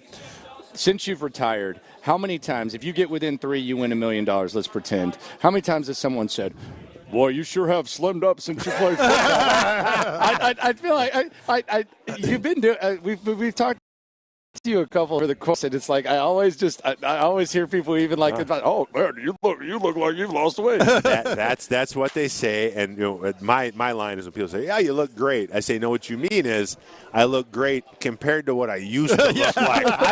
I look at this. I take my shirt off in front of the mirror. I don't look that great, but compared to what I used to look like. But it was probably like 20,000 maybe. Oh no, that's way low. 20 gajillion, if that's a word. Matt, we appreciate it. Thank you very much. Hey, thanks, guys. All right, man. Coming up, John Metchie, exclusive interview with John Metchie here on a Football Friday on In the Loop. It's Texans Game Week. Can C.J. Stroud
always live on the free Odyssey app. It's Attacker's Fiber Internet Football Friday on Sports Radio 610. Live from Radio Row at the 124th Army-Navy game, here's In the Loop with John Lopez and Landry Locker. All right, last week, Brevin Jordan told us it was the biggest game of his career in our In the Loop exclusive interview with the Texans tight end. This week, another guy got to fill the void left by Tank Dell in some way, shape, or form. Could that mean more John Metchie? He joins us live now here on In the Loop, Sports Radio 610, live from Radio Row. John, Brevin told us last week, he told us it was going to be the biggest game of his career. You going to say that as well, or are you going to go hardo and say, let's take it one day at a time? Yeah, I'm extremely excited, but it's kind of like that every week. I'm always excited and always got to make sure that I'm just ready whenever my number is called. You know, John, we were actually talking about that last week and this week. Like you've been on the field, you've made some plays, but we're still kind of waiting for. And tell me if you think this is wrong. Like a good breakout, like a good okay. Now he's a big part of it. Do you feel like that's true? And what opportunities facing you this week? Yeah, no, absolutely. I feel like I just have to do what I'm called to do whenever I am and be ready to do that. And all I can control is just I just got to worry about what I can control. Playing the season, watering them, which is my preparation and how I work. And when, like I said, when my number is called and the opportunity presents itself for me to make a big impact or help the team in a big way, that I'll be ready. But aside from that, I just got to really stay tunnel vision and just stay dialed into the little things because aside from that, there's a whole lot of things in this game that we can't control. There was a opportunity, it appeared, at the end of the first half the other day. You and CJ unable to connect. I think it would have been a 55-yard touchdown. What happened there? Was that just miscommunication or what? Because we were sitting there, we're like, oh, okay, we might be able to cruise here. What happened there? Yeah, it was just a play that we had a playoff schedule. The timing wasn't right, or just the look wasn't right, and we had a playoff schedule. And I made an off-schedule move, wanted to extend the play, and CJ was trying to extend the play as well, and we just weren't on the same page on that one in particular. But that was just it. You know, we spoke with Brevin Jordan last week, and through someone else's misfortune, he got an opportunity. You're kind of, I know nobody wants anybody to get hurt, don't get me wrong, but you're kind of in the same spot. I mean, because of the misfortune of football, you have an opportunity. Is it a better chance for you this week to really kind of, flex a little bit and show what you got? I don't think I'm really in a position to answer that question. Like, I really have no clue, and it's not up to me. You know what I'm saying? Those decisions aren't really up to me. I think what's up to me is just how I work and prepare and worrying about the right things, which is just making sure I know my assignment, my and technique and all those little things. But I feel like as far as opportunities and all those other things, those are things which are somebody else is making that call. Yeah. So I hate cold weather. I'll be honest. I'm not a cold weather guy. How do you feel about cold weather? It looks like it could be a little bit uglier weather on Sunday. Yeah, cold weather is not my favorite thing at all. But I am from the cold, up in Toronto in Canada, so it's where I'm from. So if I got to embrace it, I will. So I'm not too worried about that. I'm so glad you brought that up because this is something I was going to bring up with you earlier. You are a proud Canadian. Obviously, have you thought about flag football in the Olympics for Canada? I'm serious. I was like, I don't know if I should ask him about that or not. I was like, I don't know if I should ask him about that or not. But I mean, it is a thing. Flag football in the Olympics is a thing. You're one of the best Canadian football players on the planet. Yeah, no, I saw it. Definitely was a thing. Definitely, my guys back home and everybody was texting me when they revealed the news. I'm sure the opportunity presents itself and everything's cool, and I'd be down to play, just play football. I play for my country. I think it'd be a cool thing. That'd be cool to be in the Olympics, no matter how you get there or what you're doing. Yeah, exactly. Just being in the Olympics, I think, would be a huge thing. And if it's in the sport I love to do anyway, and the opportunity presents itself to represent my country, why not? Talking to John Metchie here live at Army-Navy here on In the Loop, Sports Radio 610, wide receiver for the Texans. So this week, you got the Jets. You're going to New York. You're going to be on the field. We anticipate a little bit more. Do you think, Brevin last week said that this was the biggest game of his career, and he had no hesitation. Do you think this is one of the bigger games of your career? No, I feel like the next game. I'm coming from a place where You're going Nick Saban on me. You're going Nick Saban on me, Mitch. But honestly, but honestly, I feel you. But honestly, like having missed the season of football and seeing what that was like and all those things I went through, like I've been so dialed into this season of just being present with each one because I'm just coming from a place where I know like you can't take anything for granted. I can't even take the week after this one for granted. So this week kind of has to be the most important game, and I got to kind of have to like lock in and look at this opportunity like it could be my biggest, it could be my last. You never know what'll happen. So that's kind of the mantra that I've kind of taken on this year. And it's done me well so far, so I don't really plan on changing that. We talked to you during training camp, and you basically said, the feel-good story, obviously everything that you went through, kind of a thing of the past, looking forward to the opportunity to just be a key contributor. Do you feel like that's been put in the rear view yet? Because we came into this interview, I'll just pull back the curtain, and we're like, we're not going to mention any of the cancer stuff or anything like that. We're just going to talk to John Metchie, second-round pick, first-year player, big opportunity. Do you feel like to their media that's kind of a thing of the past? It's just like, football player, Houston Texans, John Metchie?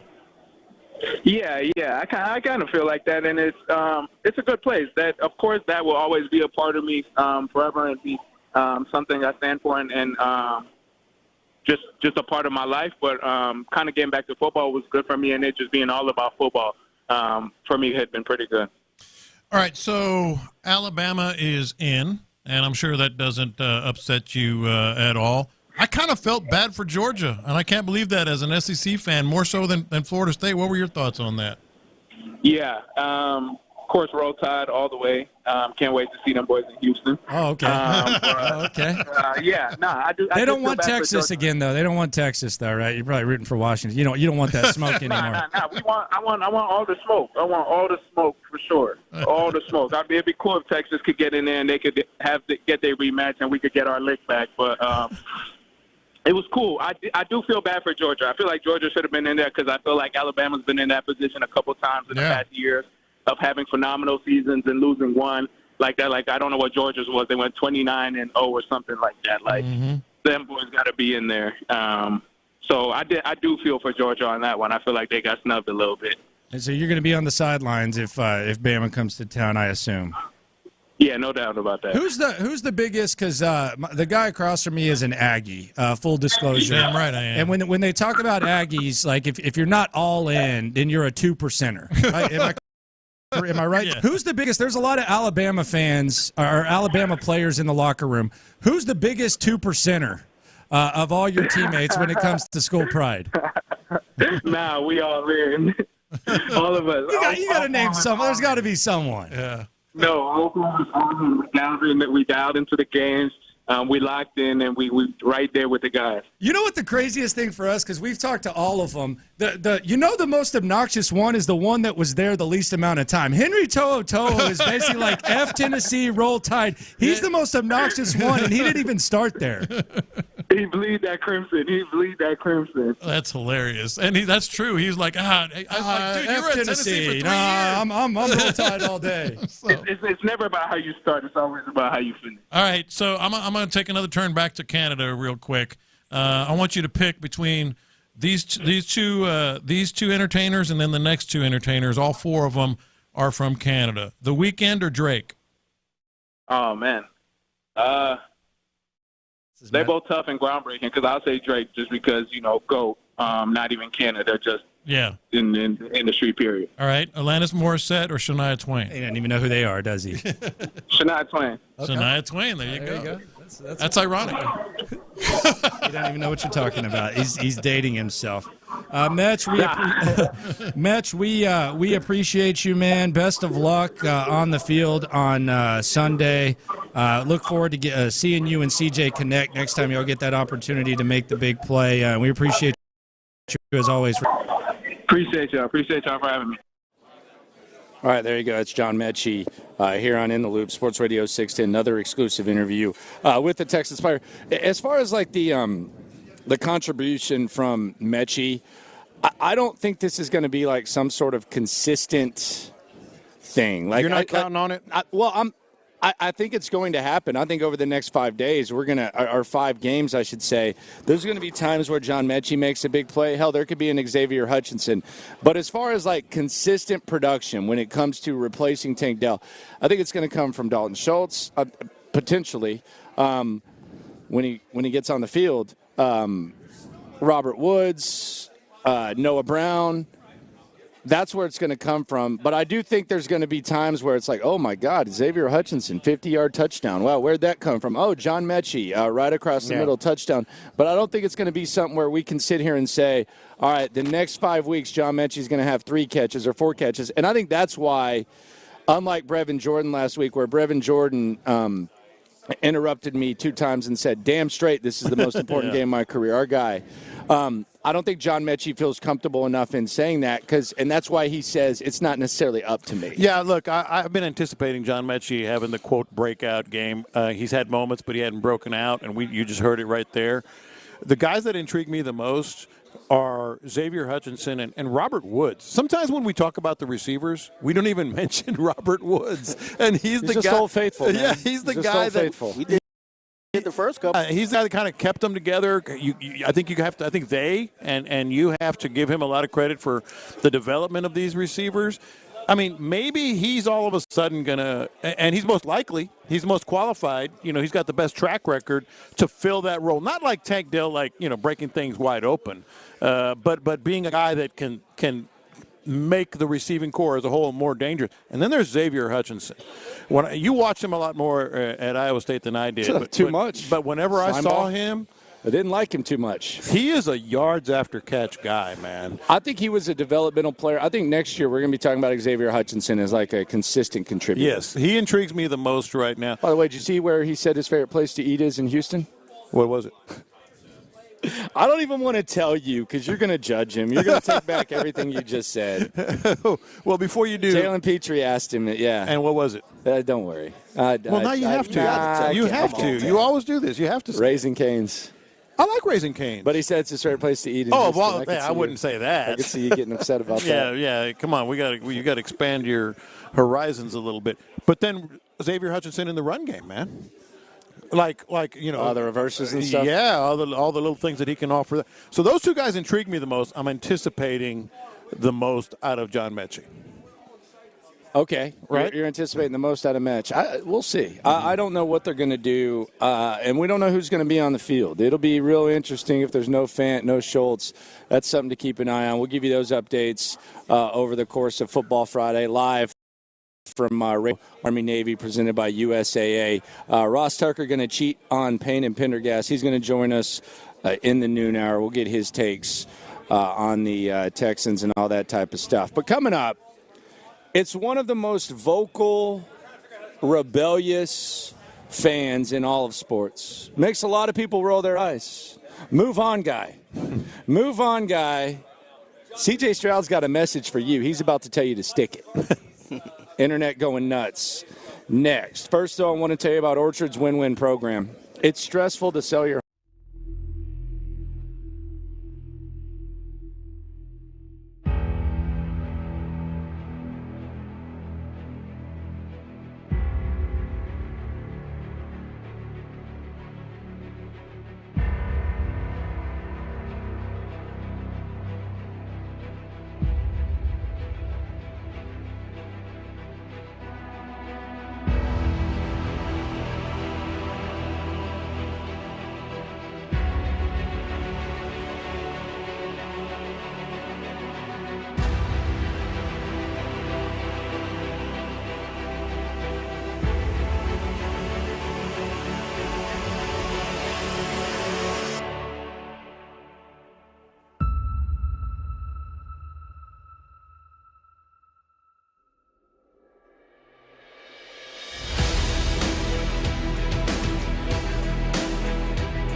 Weekly Locker is presented by La Michoacana Meat Market. I got the in the net. All right, internet going nuts here on In the Loop on Sports Radio 610. Move on, guy. It's time to move on, guy. You hear him a lot. You see him a lot. You read him a lot.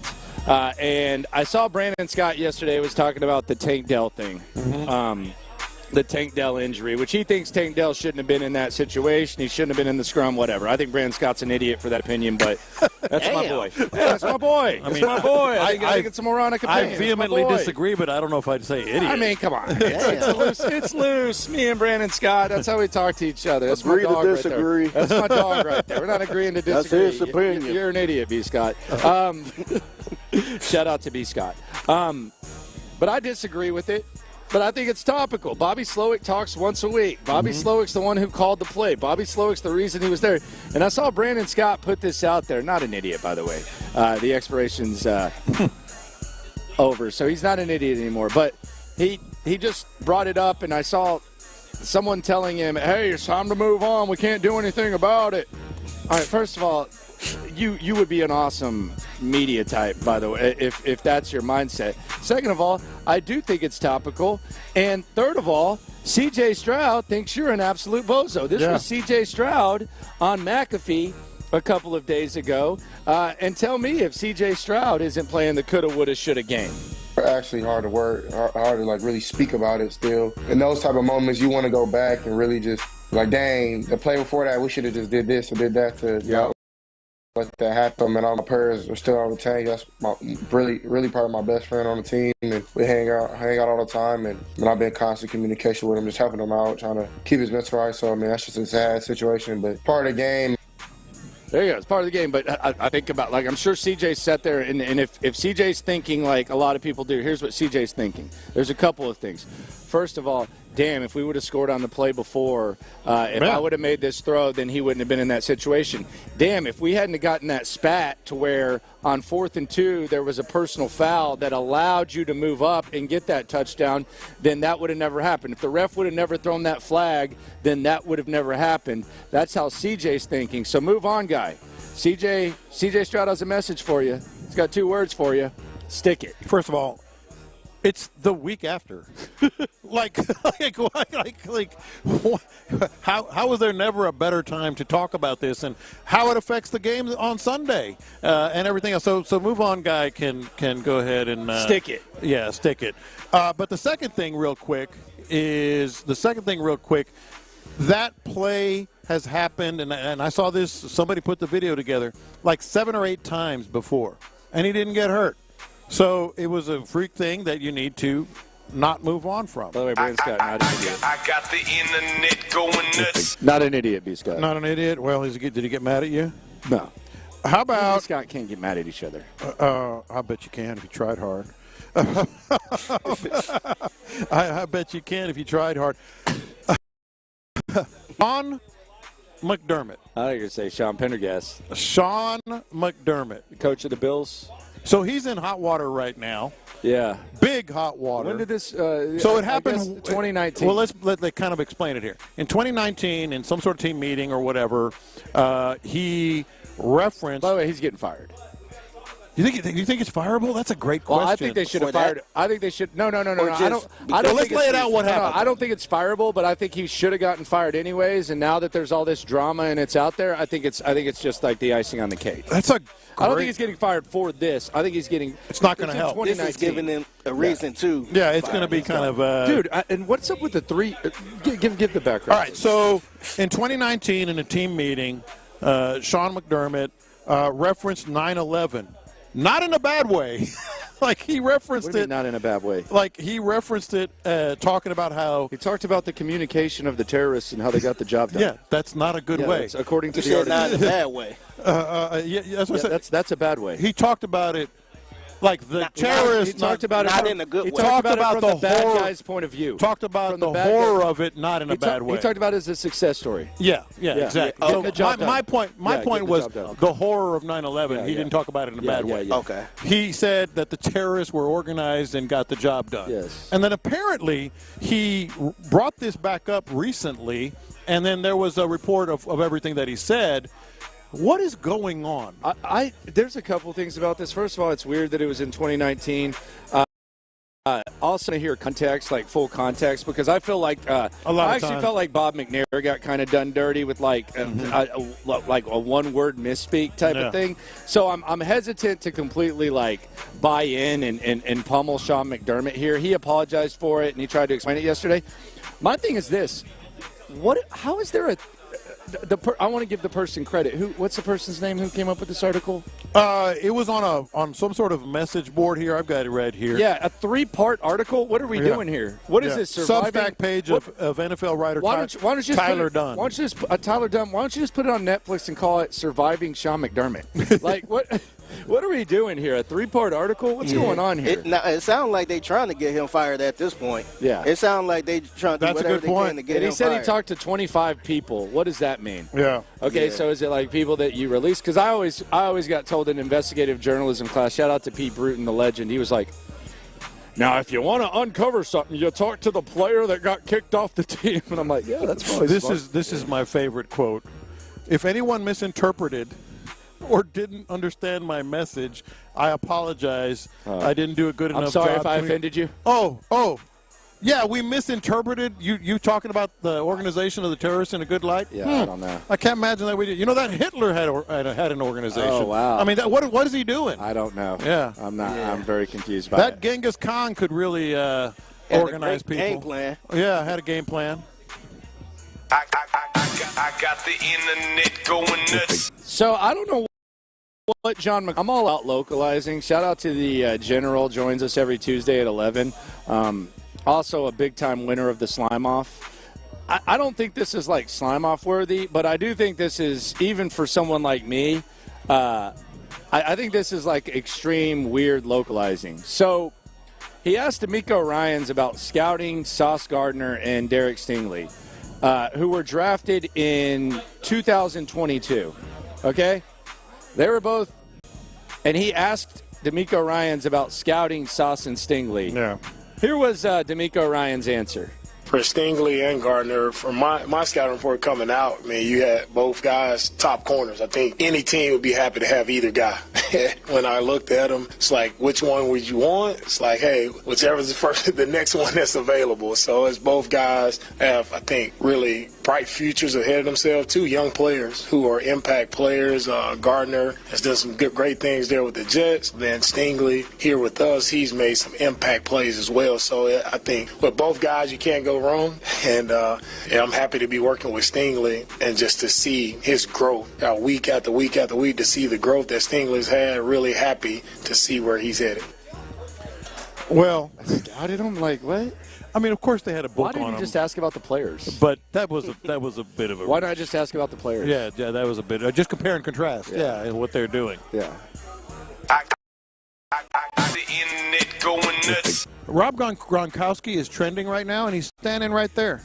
Gronk is standing right in front of us. I guess he's doing some autographs and some appearances and stuff. So, 2 things with Gronk that are trending right now. Apparently, Tom Brady has been sending him video clips. Did you see this? No.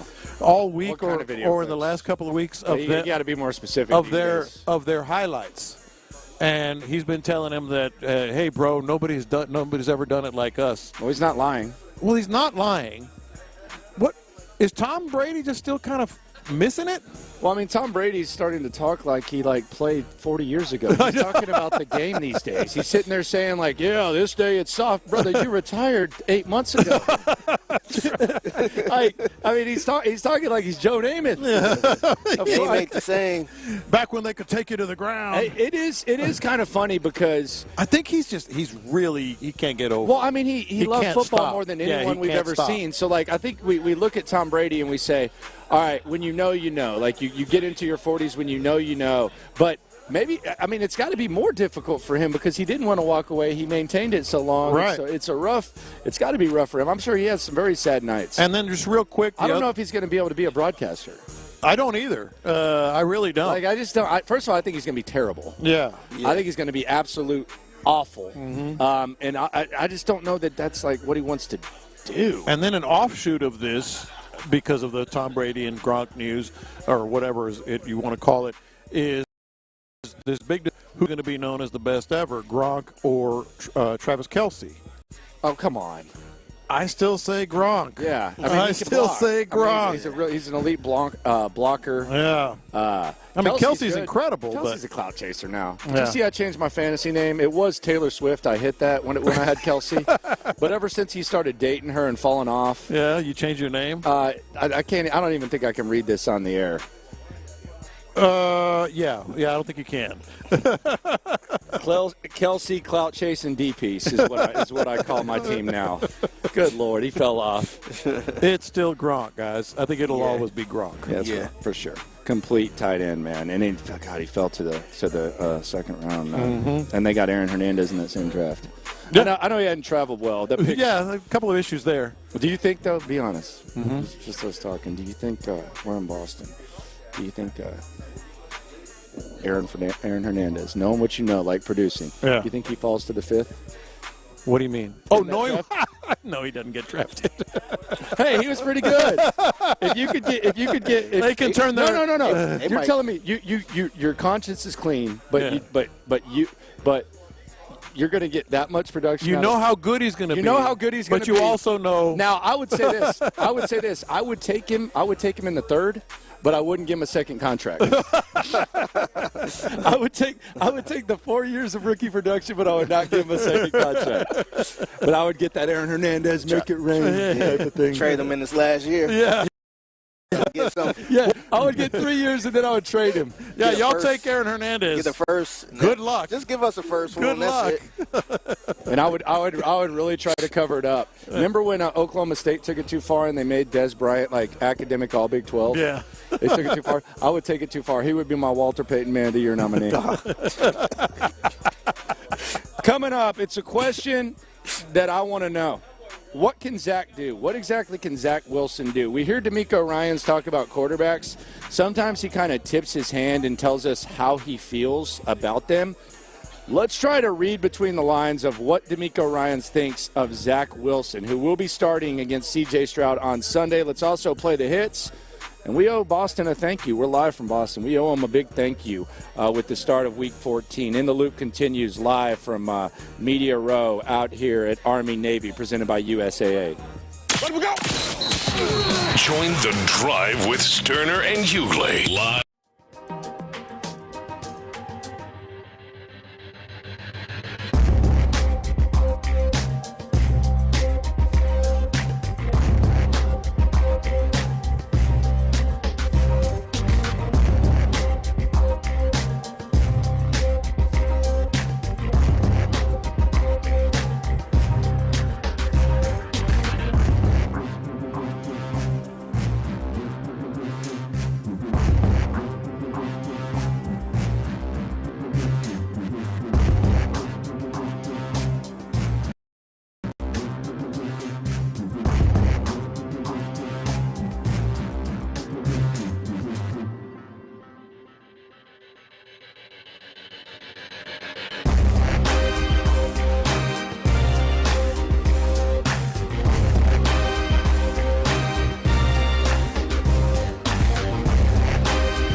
Football Friday on Sports Radio 610. Live from Radio Row at the 124th Army-Navy game, here's In the Loop with John Lopez and Landry Locker.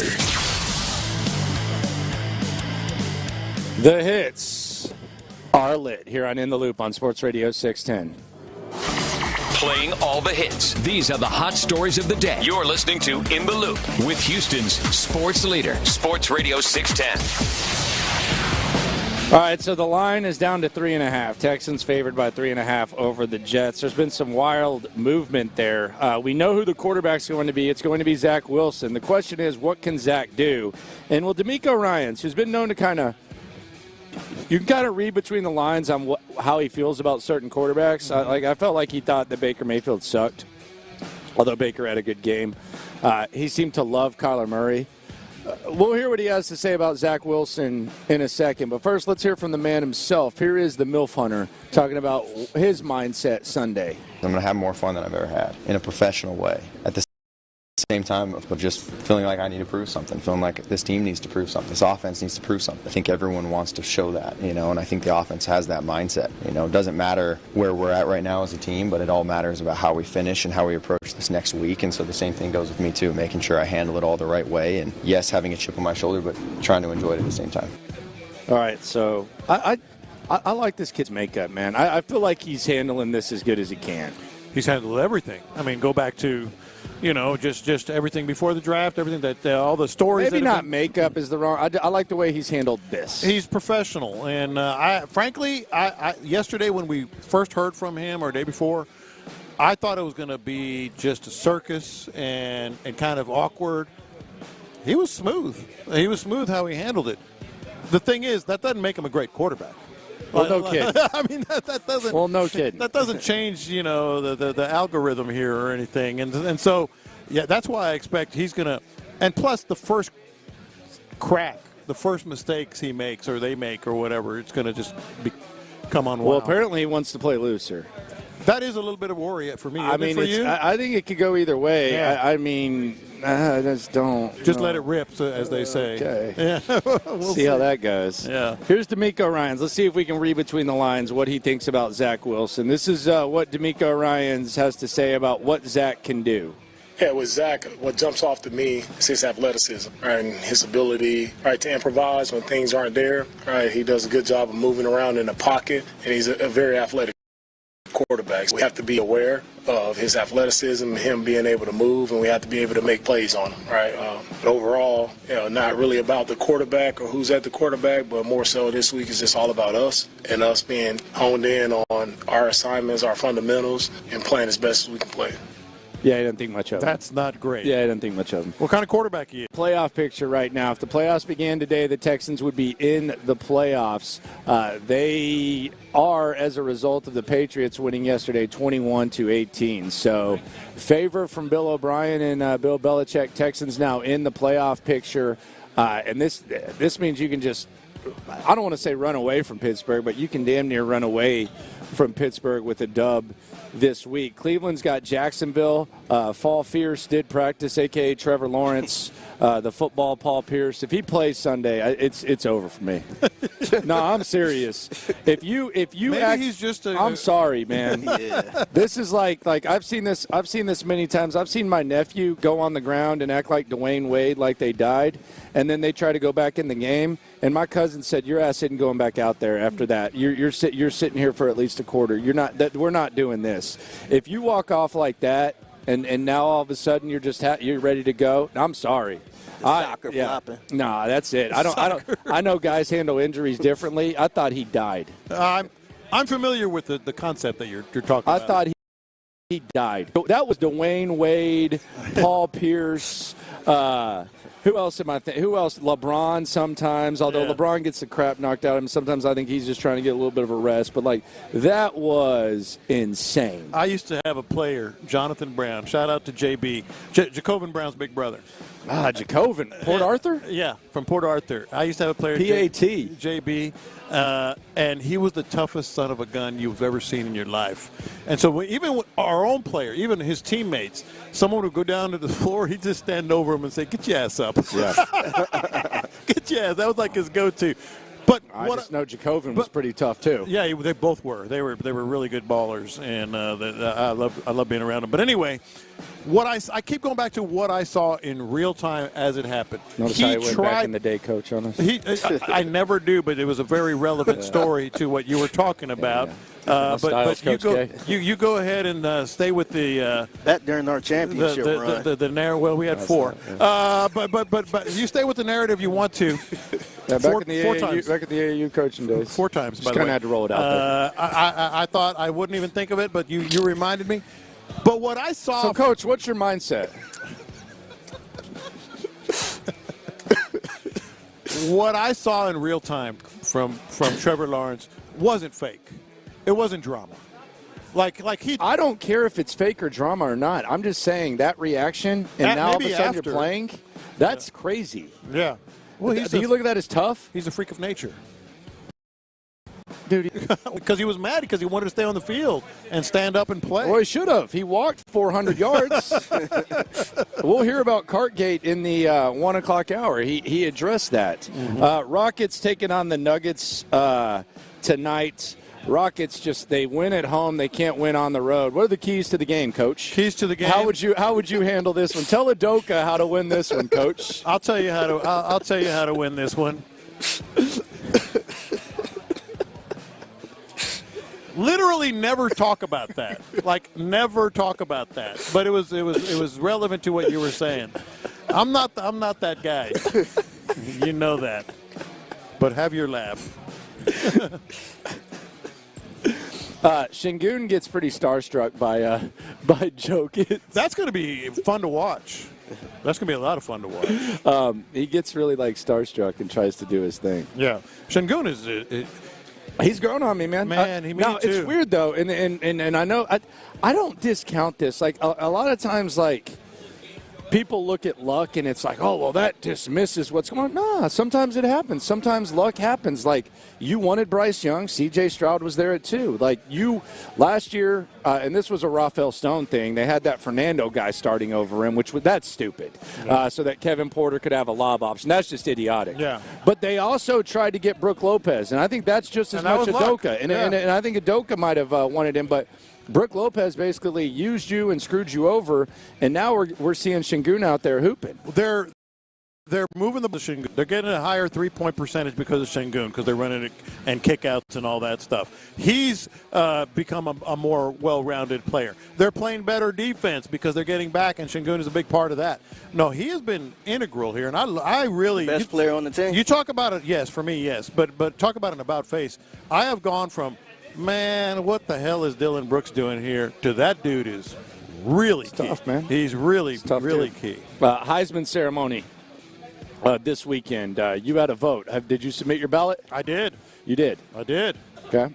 You can't tell, can you? Isn't it a rule you can't tell after? You're not supposed to tell. Not till after. Do you want to? You want to break the rule? Do they have gumbo at lunch today? Okay. So Jaden Daniels. Okay. I said, do they have gumbo at lunch today? No. You're going LSU. Okay, I got you. I said, do they have I didn't say anything. I said, do they have gumbo at lunch Please tell me, John, that you didn't put Bo Nix on your ballot. He started 60 games. What are we doing here? Come on, man. 60 games? Yeah. I saw him 5 years ago. That's a rookie contract almost. That's crazy. I saw him 5 years ago at Kyle Field when he was playing for Auburn. I was so Bo Nixed out. What was I doing 5 years ago? I know. And he was starting. I was so Bo Nixed out. If I had a ballot, mine would be Penix, Harrison, and then I would try to be a hipster and figure something out and have a weird third. I'd be you want me to tell you that I voted for the Heisman Trophy now 38 years in a row? Okay. Or is that too much? How often do you vote for the one that actually won? Did you ever? I can't count. I've never counted them. Over half, 3/4? Probably. Oh yeah, easily over half. The first player I ever voted for when I got my first Heisman ballot was Bo Jackson. Bo Jackson. Yeah. That's old school right there. Yeah. I was so Bo Nixed out, man. And I was dreading him getting in the national championship. I'm tired of that story. It was getting old to me. He started out at Auburn. And then he didn't even watch, the final drive against Washington. He put he's Had one of the those towel towel over over his the head head, like yeah, that. yeah. Like couldn't even bear to watch. And how about I remember, that's funny you mentioned that, because the announcers were like, oh, he's not worried. He's just focused on the okay. hell he's not crying. worried. Yeah, the hell he was crying. Yes, he is worried. Who wouldn't be worried? Heisman ain't what it once was, man. Why do you say that? It's just not. Why do you say that? It's just not, man. It used to be like that was the guy. Now, I mean, Michael Penix, congrats. Oh, Jaden Daniels, cool. I just think you're not invested in these guys. No, I just remember back in the day when you used to make like lunch sacks, like when you in elementary school you make like a lunch sack and it'd be like a puppet. Did you ever make a puppet lunch sack? Yeah. I remember making with the little flap. I remember making a Charlie Ward one back in the day, man. That actually meant something. There ain't nobody making a Michael Penix or Jaden Daniels lunch sack, man. Well, you don't know that. Maybe they are up there. Maybe they are up there. I mean, like of all the people, like Burrow, like so we're gonna have to put Jaden Daniels in the same category as Burrow. I mean, come on, that guy is electric. I mean, come on, though. Like, are we serious? That's what we're doing. It should or it would have been Caleb Williams this year again. Oh yeah. Oh, he thought it. Yeah. I think everybody. Sure. Yeah. I would rather have Wendy's commercials and Dr. Pepper commercials than Heisman Trophy at this point. It's a throw-in. The Heisman Trophy. The Heisman is a throw-in. The Heisman Trophy at this point, like Caleb Williams has Wendy's commercials, you might as well put it in a kid's meal. That's how relevant the Heisman Trophy is now. Good Lord. It's not what it once was. It is what it once was. It's not what it once was. Like the Stanley Cup's still the Stanley Cup. The Larry O, even like with the NBA, is still the Larry O. The Lombardi's still the Lombardi. I think the MVP of all of those major sports is still there. The Heisman's just, okay. The most important trophy to your... Oh, you were at 4 schools before? Okay. The most important trophy to your career is the green jacket. It's not a trophy.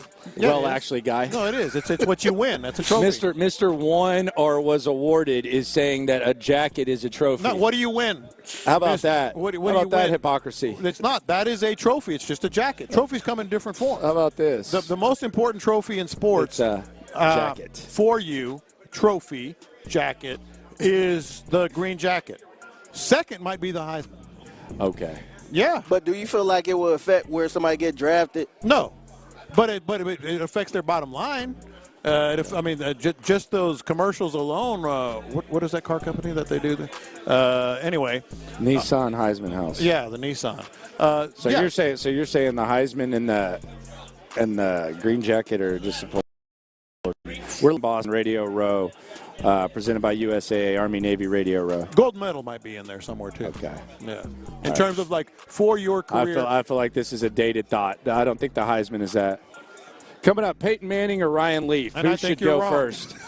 Basically stuck in the 90s with this philosophy. I think you're jaded. Because Coming you're up, not will he invested or in won't these he? guys. Is Michael Jordan going to retire?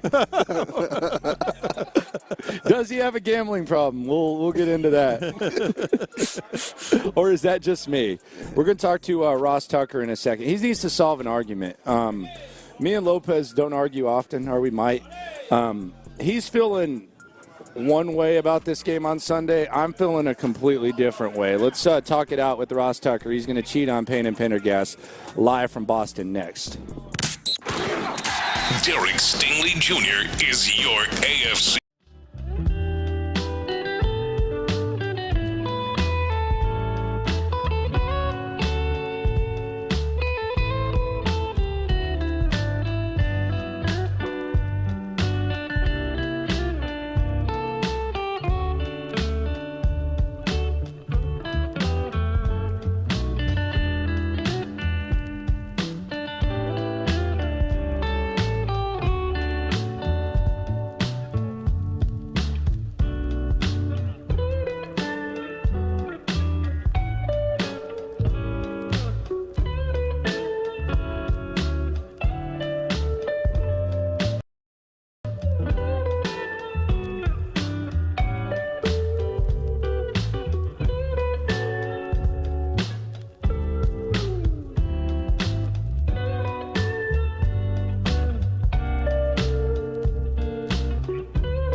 on Sports Radio 610. Live from Radio Row at the 124th Army-Navy game, here's In the Loop with John Lopez and Landry Locker.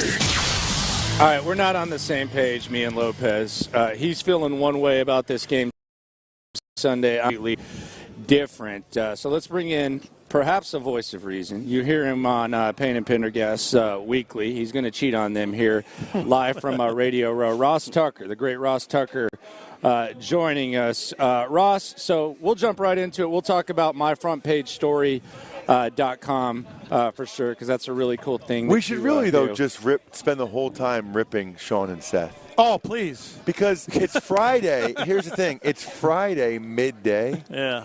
So by the time Monday morning comes around, they don't really have a chance to retaliate. No. You know what I mean? Now, that's an idea. You're an idea man. Yeah, like we could just rip them, and then that's all people remember for the whole rest of the weekend. And then by Monday morning, they are contractually obligated to talk about the Texans game that happens the day before. Yeah. So, like, and they only have 2 hours on show. Monday, too, because Texans radio takes over. So they would have a limited arsenal, too. 6 to 8. Yeah. I mean, can you believe that those guys get paid for the stuff they do? Well, I don't want to say anything. I don't want to say anything. Seth was gutting it out with the voice this week, and I don't know that? 11 days. He went through puberty on the air. It was like Seth, take it out. You're not doing yourself any favors here, sir. Like, All right, I don't know what's going on I'll here. play along real quick before we get into some other stuff. What is your biggest Sean-ism, and what is your biggest Seth-ism that you picked up over the years? Ooh. That's a good one. Maybe pique his memory, his idea. Yeah, I'd have to think about that. Mm-hmm. Seth, I feel like every once in a while tries to like put like a fancy word in there. Oh yeah. Or like he tries to like Cornelia. Oh yeah. And if you ever notice, like if you're from Princeton, right, you don't do that because you're secure about your academic standing in the world. But if you're from Cornell and you went to a barely Ivy League school, and you feel you have an inferiority complex, he does it when I'm on. Sure. Like Seth will try to. Cornell is like Vanderbilt. Yeah, Seth will either do a fancy word or it'll be some like obscure reference. Like he's trying to show me that he's smarter than he really is. And anybody that tries to do that, they're not really that smart. Yeah, there you know go. what I mean? There you go. That's Seth. And Sean is just like, I have a question about Sean.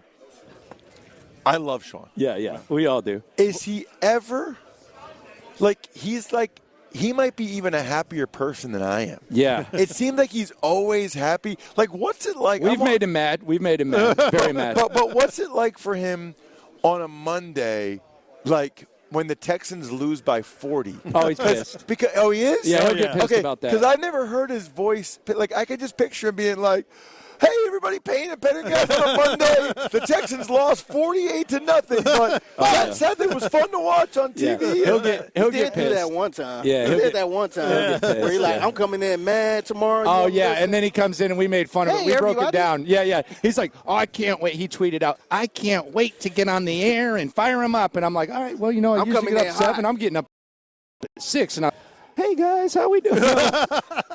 So what's happening, funny. everybody?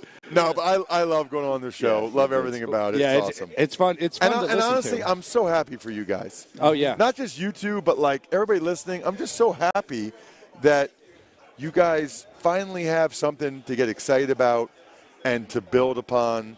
And I got to be honest with you, and I said this to Seth and Sean, you guys have probably heard me. I'm surprised, really surprised. I mean, I thought Stroud could maybe be good eventually. For sure. But when you watch Ohio State play, it's like both their tackles are starting in the NFL now. Paris Johnson, DeJuan Jones. Like, he had the cleanest pockets. The receivers. And the receivers, like, I had this in my head of, like, him throwing a deep post to Olave, like, 3 times a game and nobody with him being 20 yards. Not even in the picture. It's like, and I remember thinking, like, and if you want to go away from that, you got Garrett Wilson right there, and you got Jackson Smith and Jigba right there in the slot. Yeah, and then Marvin Harrison Jr. And then the thing is, he's going to the Texans, where it's like you look at their receivers being like, gross, and then their offensive tackles were both hurt. Mm-hmm. I thought the start of this year was going to be a disaster for him. It's been anything but. The thing about the Texans for me, as having been there as long as I have, I've never remembered even the good Texans teams when Kubiak was there and Arian Foster, and I never remember it feeling so sustainable because Matt Schaub was really good. I always try to defend him, but then he went off a cliff, so it never felt. Sean comes in, and Bill O'Brien is kind of like everywhere, and who knows what you're going to get, play calling another way. Even though you had Deshaun, you were kind of like, is this sustainable? This is the first time I feel like from the top down, ownership, head coach, coordinators, quarterback, defensive players, that it's actually going to be, we might get on a little run here. I'm not saying Super Bowls and all that stuff, but might get on a little run where it's sustainable. In the last 20 years, take this year out. What year would you say the fans in Houston were the most excited about the Texans? 2012? I would say 18 or 19 with Deshaun. More so than 11 or 12 when they first had J.J. Watt. And they were winning playoff games? 11, 12 for I'm going to sure. say 2012. I think they were the best team in the AFC until Schaub got hurt. Until he got hurt, yes. Yes, they were. Yeah, until Schaub got hurt. They were a machine. Yeah. Andre, I didn't even mention him Owen earlier. Daniels. All of them. Schaub. Who, by the way, I always think Schaub doesn't get the credit. I always try to defend him. He's like a Kirk Cousins, you know what I mean? Like a really good quarterback. So my thing is, and I don't know, Landry, how long you've been there. I know, John, you've been there forever. How does right now, like today, compare to 2012 or 2018, 2019 in terms of the fan excitement? Because I know it went real far down. Oh, 12. Still not all the way back, believe it or not. That's what I'm asking. Yeah. That's what I'm asking. You can speak to 12. 2012 was, I remember they won a game at Tampa, and I think they went to like 8-2 or 8-3 But wasn't it was kind of like because they ended the playoff drought, though, like around that time. It's like, you're kind of happy to be there. Now you're kind of. Right, that's what I was going to go to. Because I remember after that Tampa game, and I was on the air, I said, damn, this is the best team in the AFC. And then, of course, all hell breaks loose after that. But so that was giddy. Like, I can't believe this is happening. The difference today is, like I said, I use that word sustainable, but I also think people are, like, looking forward. It's like in college football. You know, anytime somebody has a decent team, they go, and they're young, and it never really works out anymore. that way. It doesn't mean a damn thing anymore. No, but I feel like, and they're young. It actually fits in this case. No, well, very young. Yeah. And even Tank Dell is better than I thought he'd be. Yeah. And I think if I'm a Texans fan, I think the most exciting aspect of that last win, it was primarily the defense. Yeah. We talked about and Stingley it was and Will Anderson and Stingley. Like, it feels like all these draft picks you've had, all these high picks, and you're like, I don't know. Stingley, cha-ching, Will Anderson, cha-ching, Stroud. Like, it's all coming to roost now where, like, these are difference-making players, and they're playing like it. Yeah, and I think it goes back to Ross Tucker joining us live at Radio Row, presented by USA Army Navy. We'll get into my front page story. I think the whole thing, like with this season, I think it goes down to an actual loss, and I think it was against Indianapolis. It's probably one of the worst losses that they'll suffer this year. But C.J. Stroud, he's hurt. He's on the injury report. He's got a hurt shoulder. 4 offensive linemen are out. And then all of a sudden he decides to go play. And it just seems like guys have kind of followed, like, the mindset. Like, the intangibles of C.J. Stroud, they're through the roof. And I think you're right. Nobody in their right mind was, like, pounding the table for C.J. Stroud. They might have said he was QB1, but they weren't pounding the table like that. Nobody was adamant. Not even from Ohio State. That he should be drafted ahead of Bryce Young. Yeah. I don't remember. And maybe somebody was. I don't remember a single person being adamant about that. And honestly, I was higher on Bryce Young. Yeah, I was. We were too. We were ticked that they won in Indy. I'm not like a quarterback guru. Yeah. But no, for sure. Bryce Young just had – first of all, I had never seen Bryce Young play poorly. And he had an unbelievable knack for making the right play at the right time. And I'm just – at this point, it would be a gigantic upset if Bryce Young ever became – better than CJ. And I'm not even dismissing him. Like, the whole thing for me is, if people had known this about CJ, the Texans would have lost that game on purpose. Yeah. Nick Cassera, Brandon Cooks, you're not active. Tunsil, you sit out. Like, if they would have known this about CJ, then they would have lost this game on purpose, and everybody would have been trying to lose. It's so funny because Lovie Smith, everybody thought Lovie Smith screwed the Texans over. Yeah. And in fact, but it was he luck. did them a huge favor. It was just sheer luck. Of course it was. Sheer luck. Take it. Of course. Very much take it. And the other thing about CJ is, it just seems like all his, like, question marks are like strengths. Like his feel, when to run, extending plays, like intangible, like any question mark that you had about making receivers better instead of receivers making him better. I think that's like the number one sign of, like, potential generational talent and, like, a really good quarterback. Is his weaknesses are like the strengths, like what you were concerned about at the top heading into. Those are like the strengths now if you list him as a player. It's crazy. What I really don't understand how so many people that watched every snap could be this wrong. Yeah. Yeah. No. And how does that happen? And I know people that cover Ohio State very closely. Like I remember Bobby Copper just said here he didn't seem too high on him. Bo Bishop, he does radio out there. Like none of them were saying this is the guy. This is the guy. I've never seen that. Like anywhere, like there were people at UT that were Chris Sims. Like like that.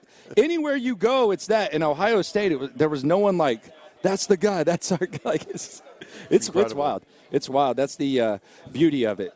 Ross Tucker with us. So we have differing thoughts on Sunday. We've seen line movement where it's gone from 6.5 Texans to 3.5. And it's very similar to what happened when the Texans took on the Jags. It went from 6.5 to 3.5, and then all of a sudden it's like, oh, the Texans beat the Jags. I'm a little more nervous about this game. He thinks it's going to be a blowout and a bloodbath. How do you feel about this game? That's not me, by the way. That's not me. The way they're playing, the way that the defense. This is the first time all year he said they're going to thump This first someone. time all year I've said that. I've made that prediction. Based on you've got 2 game changers on defense now that are blossoming. Like guys that can absolutely do what CJ and Will Anderson and Derek Stingley. That, to me, and you alluded to it, is one of the biggest reasons I'm like, they're taking another step.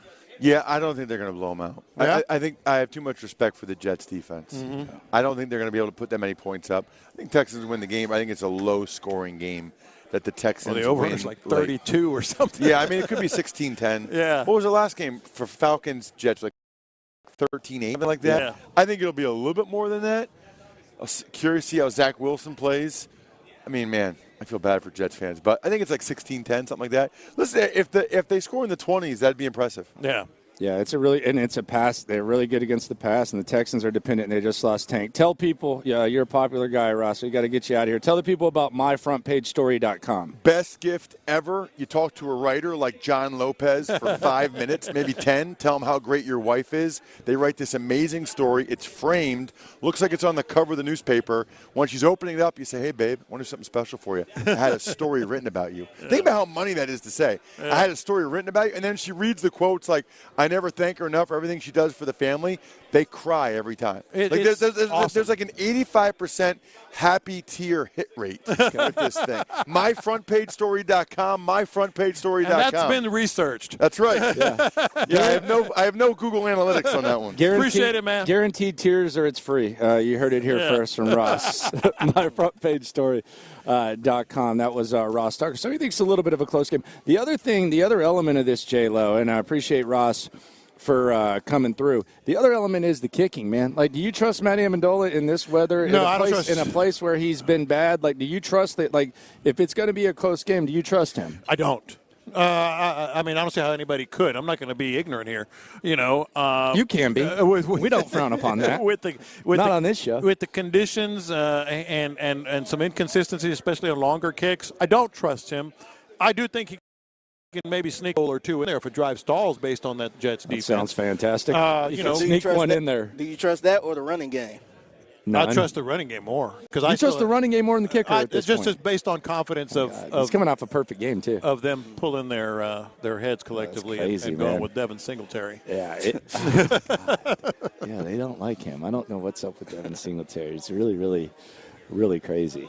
To say the and the forecast is not just rainy and cool; it's pretty windy too. So that does speak directly to 4-down territory. Matt Amendola. Yeah. I think it's going to be an interesting game to say the very least. But I'm hoping that you're right. I would much rather be on your side of things than mine. And with what happened yesterday with the Pats, you got a golden opportunity. I mean, I don't know what your playoff odds go to. If you win this game, it's got to be in the 70s, right? I was just going to say. With 4 left, it's got to be the 70s. I haven't looked it up, but I don't know how they come up with that crap either. No, but I do use it. Admittedly, I don't know how the hell that happens. It's almost like eating. Like you don't want to know how they made that hot dog. Exactly. But I'm probably going on the street, give me a hot dog. Well, that's what I was thinking too. 70s somewhere in there. I mean, you've got such separation. You're still going to play the Browns, but the other teams behind you. You've got tiebreakers, and you're already in the playoff hunt right now. So it'll be more established. All right, let's confess. I gotta let J-Lo know something that I'm a little disappointed in him about. Also, watching the game yesterday had me feeling a certain type of way about the Texans. Lunchtime confessions live from Boston. Austin. Navy Radio Row, presented by USAA, continues on a Football Friday next. GM Nick Caserio on the new Texans Standard, exclusively on Payne and Pendergast. It's going to be about being a good teammate, being selfless, having a right mindset, working your ass off on a day-to-day basis, having mental, physical toughness. It's not perfect, but we put ourselves in a position to have an opportunity to play meaningful games in December, and ultimately that's the goal. Insider access. Exclusive content. Sports Radio 610. The Texans play here. This is no secret to anybody. The weather in Houston was brutal this summer, and your trees felt it. Lewis Flory and Ability Trees are seeing this all over Houston, the aftermath of the heat and the drought. Your trees are suffering, they're dry, they're defoliating, scorched, and in distress, and that makes them vulnerable to borers, beetles, and other infestations. Your trees are valuable assets, so if they're turning brown and losing leaves, call Ability Trees today.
meat market. Watch this. These are my confessions. All right, lunchtime confessions. We confess our sins to you, the Loopholes. Shout out to the Loopholes. If you listen, you are one. Some of these confessions have to do with sports. Some have nothing to do with sports, but we're transparent with you 24/7. Let it hang a little bit lower to the left during lunchtime confessions. It is time to confess. Watch this. These are my confessions. So last night we flew in after, kind of late after the show and all that stuff. I actually thought Landry was not going to make the plane. Me too. Legit not. Were you just being dramatic? No, I because wasn't. figuring I was taking my time. I thought both of y'all was going to miss it. No, I knew I'd make it. I was just taking my time. No, I had to run. I was sweating. And so he texted. I probably ran about a mile. Probably ran about a mile. And so then I thought, the second part of the confession is like, well, hell, Figgy and I are going. Yeah. We're going. I was worried at first because I'm like, I hope both of these guys don't miss it. Because I'm like, what the hell am I going to do? What are you going to be doing up there? Yeah, so I met Wifey for lunch before I got there.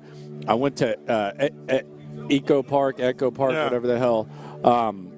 And their signage is not very great to find a bus. So I guess I parked at the wrong spot, had to walk, run. The worst part of it was, though, this bus is coming, and there's other people in my situation that don't know where the hell you're supposed to go for them to take you.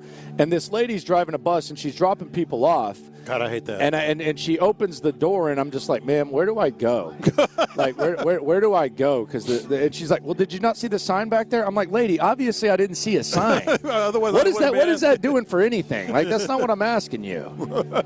So then, I mean, like, what are you doing? Did I see? I'm asking you. Yeah, I saw it. Let me go back there and look at that sign about 250. Saw it, stopped. So, yeah, I made it, though. Yeah. And we had a legend on our plane, Carlito, man. I didn't believe you. I wasn't even paying attention. There, it's funny. I didn't realize that was him, but I recognized the hair. Yeah. I seen the hair. I'm like, dang. That's what people say about you. Carlito was there. I know. There you go. Watch this. These are my confessions. So I feel like I've gone from watching running backs the way I used to watch quarterbacks, where even mediocre quarterbacks the last couple of years, you started entertaining the possibility where you're like, well, Jimmy Garoppolo, could he work here? You know, you start to throw out these mediocre possibilities with quarterbacks. That's what I'm doing now with running backs. The ghost of Zeke Elliott yesterday had a good game for the Patriots, and I found myself thinking, wow, this guy's good at pass protection. This guy's running pretty well. Yeah. Don't know if he's a big system fit, but I don't know if Dameon Pierce is either. And I find myself watching that going, would this guy be able to play for the Texans? And really, you can say the running back position for the Texans has been trash for 10 years almost. But, yeah, that's how I find myself looking at running backs now. And that's obviously understandable. I mean, 100%. Watch this. These are my confessions. I've realized since the plane touchdown here in Boston, as much as I want it, I wonder how big of a gambler I would be if we had legalized gambling on your phone in Texas. I want it.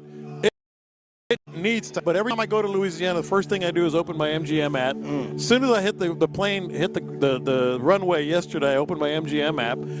We're going to watch Celtics and Knicks today. Of course, I bet on that since I'm watching it. Since I'm watching it. I put all my winnings this weekend on the over. Fortunately, I had a good credit on my MGM app from my Louisiana bets 2 months ago or whatever. But I'm sitting here going, yeah, I'm kind of glad. There is one, as much as I want it, there is one good thing about it not being available. It's addictive, man. You got to jump through some loops. I'm going with the over, brother. Yeah. I see a bunch of people that's not even into sports, especially females. Yeah. That's just out here betting. I got to bet. Yeah.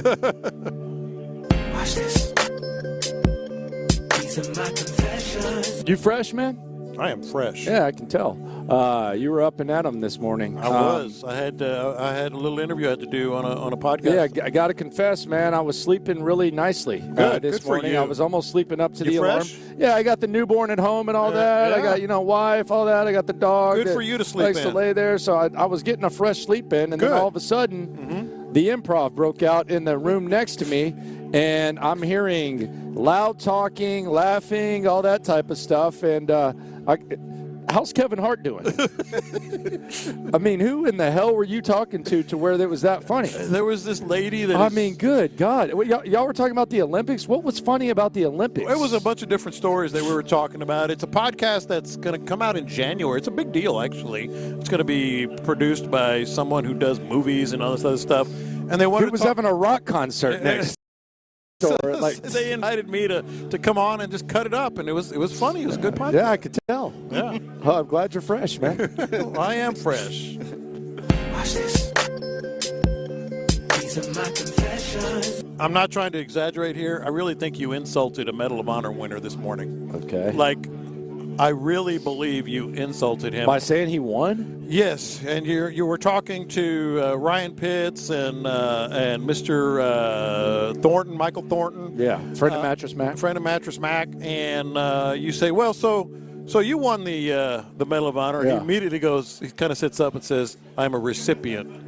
I'm like, dude. It's the same thing. No, let's be honest. Like, thank you for your service. You're about it. It's the same thing. It is not close to the same So thing. if you win an award, you win. You're voted. Got an award, you're an awarded. Yeah, If you recipient, it's the same. The tomato. No, it's not. Come on. You're Don't have to be a hardo about You're it. a recipient because you did all the things, above and beyond service. Yeah, you can for others to credit you, and you get that receive that award. It's not. It's not bingo. So what did Matt Burke? Matt Burke's a Walter Payton Man of the Year, right? Yeah. Did he win it or receive it? He won it. Okay. Yeah. Okay. But the Medal of Honor, you are a recipient of the Medal of Honor. Oh my God. Yes. This is out of control. I think you're being very disrespectful. No, I think to our nation's heroes. I think I'm saying you can receive and win. I think I'm saying you can receive and win. This is, you know what this is? I don't want to get on my soapbox too much. I don't want to make a scene or anything. Not here. No, not here. Shout out to everyone out here. But this is like when what you're doing and what he did. And I was just being respectful because I think he could still kick my ass. Honestly, I wouldn't bet against it. Yeah, so I didn't really want to. Yeah. Didn't really want to mess with him. But this is like when if I said. Yeah, my hero growing up was, I don't know, Hakeem Olajuwon. And then he goes, no, the real heroes are the ones that, and I'm just, come on, man. That is what you're doing to me right now, and I think it's really unfair. This country. No. Yeah, I think it's really unfair. I think you can receive it. You still won. So he didn't call his buddy and say, so he called his wife and said, hey, I received. Yeah. He didn't say I won. They honored me with the Medal of Honor. Not like, but why is that not a win? They drew my number. Why is win such a bad word? It's not a bad word, but in this instance. What do we say it? I'm saying I guess win is like a contest. It kind of reminds you of a contest. Yeah. But win is you earned. Not always. I mean, a lot of times. Of course, you earn it if you won it because you know, but it's more contest feel. All right. When you say, I won this. All right, put me in the slime off. That's fine. Let's put him in the slime That's off. fine, Disrespecting a Medal of Honor winner. Well, it's all good. Same thing. It's all good. Watch this. These are my confessions. I'm going extra touristy today. Oh yeah. Tag along. I'm going to Cheers Bar, and then I'm going to Celtics Knicks. This is going to be a fun day. I'm really excited for this. Yeah. Then we got the game tomorrow. Then we got the Jets on Sunday. I'm going. That's a very weekend, touristy baby. Today. I might act like Norm at Cheers. Sure, man. Go right in. Might act like him. Notice the courtesy I have that Sean Pendergast and Lopez don't have, though, Figgy. I just want you to understand. I can't wait for this. No, I just want you to I just want you to have an appreciation for how much courtesy I have compared to what Lopez and Sean have. Tell us how much more courtesy you have than me and Sean. Okay. I liked Cheers for the first 4 seasons. I think as soon as Diane left, I thought Christy Alley sucked. Okay, I just was not a fan. Yeah. But I liked Cheers. I binge watched it. I enjoyed it. Yeah. Figgy did not watch Cheers, right? Right. Okay. So I'm not sitting here using Cheers references with Figgy when we're going to go to Cheers. Of course not. I'm just saying we're going to go to Cheers. Yeah. He also doesn't watch Seinfeld, but that doesn't stop you and Sean Pendergast from making these Seinfeld references that he clearly doesn't know every time he's there. So I just want to say, Figgy, you're welcome for how courteous I am, and I apologize that you have to go through what you've gone through with these Seinfeld references from Lopez and Sean. And I wonder if you have a legitimate mental or emotional time and space issue. Because, like, you gave me a hard time for something that was relevant to the discussion about talking about one of my former basketball players. And you say, oh, he goes, does that. I haven't mentioned my basketball team probably 2 years. Probably 2 years. All right, Coach. When was the last time I mentioned a Seinfeld reference? All right, Coach. Like, what, maybe once in the last 6 months? Like, you have time and space issues. One is too many. That's the point. Like, one is too many. If he doesn't watch the show, one is too many. No, it's That's not. the point. It's not. I'm not saying you're doing it all the time. I'm saying it's just hilarious when someone says, I didn't watch Seinfeld that much, and then it's like, oh, yeah, like the cereal boxes on Seinfeld. See, there you go again. I don't do that. Yeah, and see, I don't have a problem when he brings something up like that, and I say, I have a problem when it be like, oh, you ain't American if you don't know what this is. Oh, yeah, you're a loser if you haven't watched it. Yeah, I'm just like, all right. Yeah. I'm just getting dramatic. Lunchtime confessions. Let's get really dramatic. I think this is the best. I don't want to oversell. I've been known to oversell, but I think this is the best dramatic display by John Lopez during this season. Texans, Jets, drama. And there might be even more than you'd think. We'll go through that next. Let we go. Join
Fiber Internet Football Friday on Sports Radio 610. Live from Radio Row at the 124th Army-Navy game, here's In the Loop with John Lopez and Landry Locker.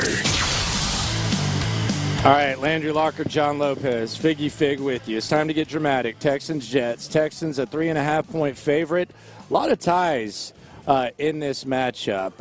Could I interest you in a list? Yes. All right, so here are the former Jets on the Texans roster right now. Kicker, Matt, I never miss an arm day, Amendola. Mm-hmm. George, I might be better than Titus, even though you paid him all that money, Fant. Blake, talk that cash-ish, Cashman. Sheldon, I like to rock the Aviators with a little chest hair showing Rankins. By the way, he's back on the... Neville, Cal once called me a tackling machine, Hewitt. Adrian, I just got here. Amos. And Matt, not the former center, Burke. There's a lot of Jets-Texans connects here. And DJ Bieniemy. DJ Bieniemy of ESPN.com. He used to cover the Jets, and now he covers the Texans. Yeah. So, yes, very much so. What's DJ's nickname? DJ, I don't post negative film. Oh, man. Bieniemy. Only the good ones. Yeah. But I am a film guy, kind of. Yeah. All right, let's get dramatic. The OG John Lopez gets dramatic. This week's dramatic reading. The city that never sleeps is in the midst of a nightmare. The city so nice isn't. New York is losing its ever-loving Empire state of mind. How did this happen? Who did this? It wasn't supposed to be this way. Who put the pineapple on New York's pizza? Who cracked open the Pillsbury can and called it bagels? Do they not like pineapple on pizza there? No, it's not New York pizza. Oh, okay. It was It's supposed not an option? I guess it can be. Oh, okay. Can I continue? Yeah, keep going. Yeah. It was supposed to be Broadway Josh. It was supposed to be Sala and Sauce and Brees. It was supposed to be the cool cat from BYU dropping dimes and your mom's best friend's panties. But it's not. Well, one of those happened. Yeah, one of them did happen. Here are the Texans bringing a melting pot of talent, confidence, and the QB kid with an arm touched by the gods. Oh, my. Some crumble under the weight of big city expectations. They cower or break. Some, perhaps, don't even want to play anymore, reportedly. But some break on through to the other side, like Jim Morrison at Madison Square Garden. To the top of the marquee, like Liza or Adina or Lin-Manuel. To the riches, like the Lucchese family at Lufthansa. Start spreading the news, New York. That someone finally is here. And he brought a daunting crew of someones to the biggest stage. Start spreading the news, New York. This coach is better than yours. This sting will hurt more. Where there's a will, there's no way to get out. And CJ is here to show you how a number 2 pick is supposed to look, how a city is supposed to be won, how a general is supposed to command. Raise your tray table and buckle your seatbelts, Jets. The Texans are what you thought you'd be. What's the tray table reference? Is that? Because it's the Jets. When you come in for landing, you got to raise your tray table and buckle your seatbelts. Oh, okay. So you raise. Yeah. You raise the. Raise the tray table. The tray table and all that stuff. That works very, very nicely. We're out here at Radio Row, presented by USAA. Landry Locker, John Lopez, Figgy Fig with you. We would not be out here if it were not for USAA. And joining us now, two very important people. I would say we'll get to them in just a sec. Getting them headsets. Landry Locker, John Lopez, Figgy Fig with you. We got Bill White and Rob Braggs joining us right now. Fellas, how are you guys doing? Thank you very much for being so kind to us out here. It's great to be with you. Yes, sir. Beat Army. You beat me to it. Yeah. Go ahead. All right, so y'all are in unison here. We have two guys both going for the Navy. So we don't have No. for Army. Let me stop you right there. He's Army. Let me stop you right there. Oh, you kind of back down then. I'm starting to think that Navy's got the edge. You kind of just let him have that right there. No, I was trying to age before beauty, right? He's old, right? So I'm trying to give him a little I do like the brainwashing, though. Yeah, I do. It's really good. Oh man, I got to fix that. That's right. Not acceptable. So we had a nice breakfast courtesy of USAA and everything happening here, and you both got up to speak. And you said something, Bill, that I thought was pretty interesting. 2 kids, or is it a nephew going to the military to West Point? No, so I have the 2 kids. Oh, you have the 2. I had it backwards. I do. Rob has the my kids. daughter graduated from West Point in 21, and my son's there now. He's class of 25. So yeah. So it's a family legacy thing. So I got the smart kids to keep sending them to West Point because that's trying to help them out. That's what the Army needs. We're Army. We need it. Yeah.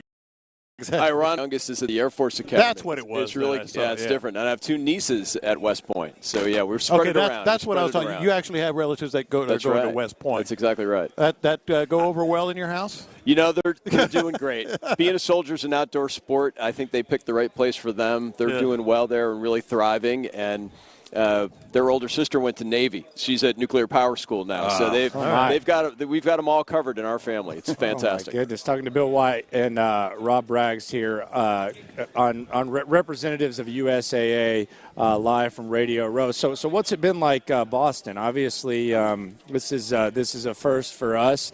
How has Boston been this year compared to other spots? Well, I like Boston. I mean, I used to come here when I was a cadet, and a lot to get into.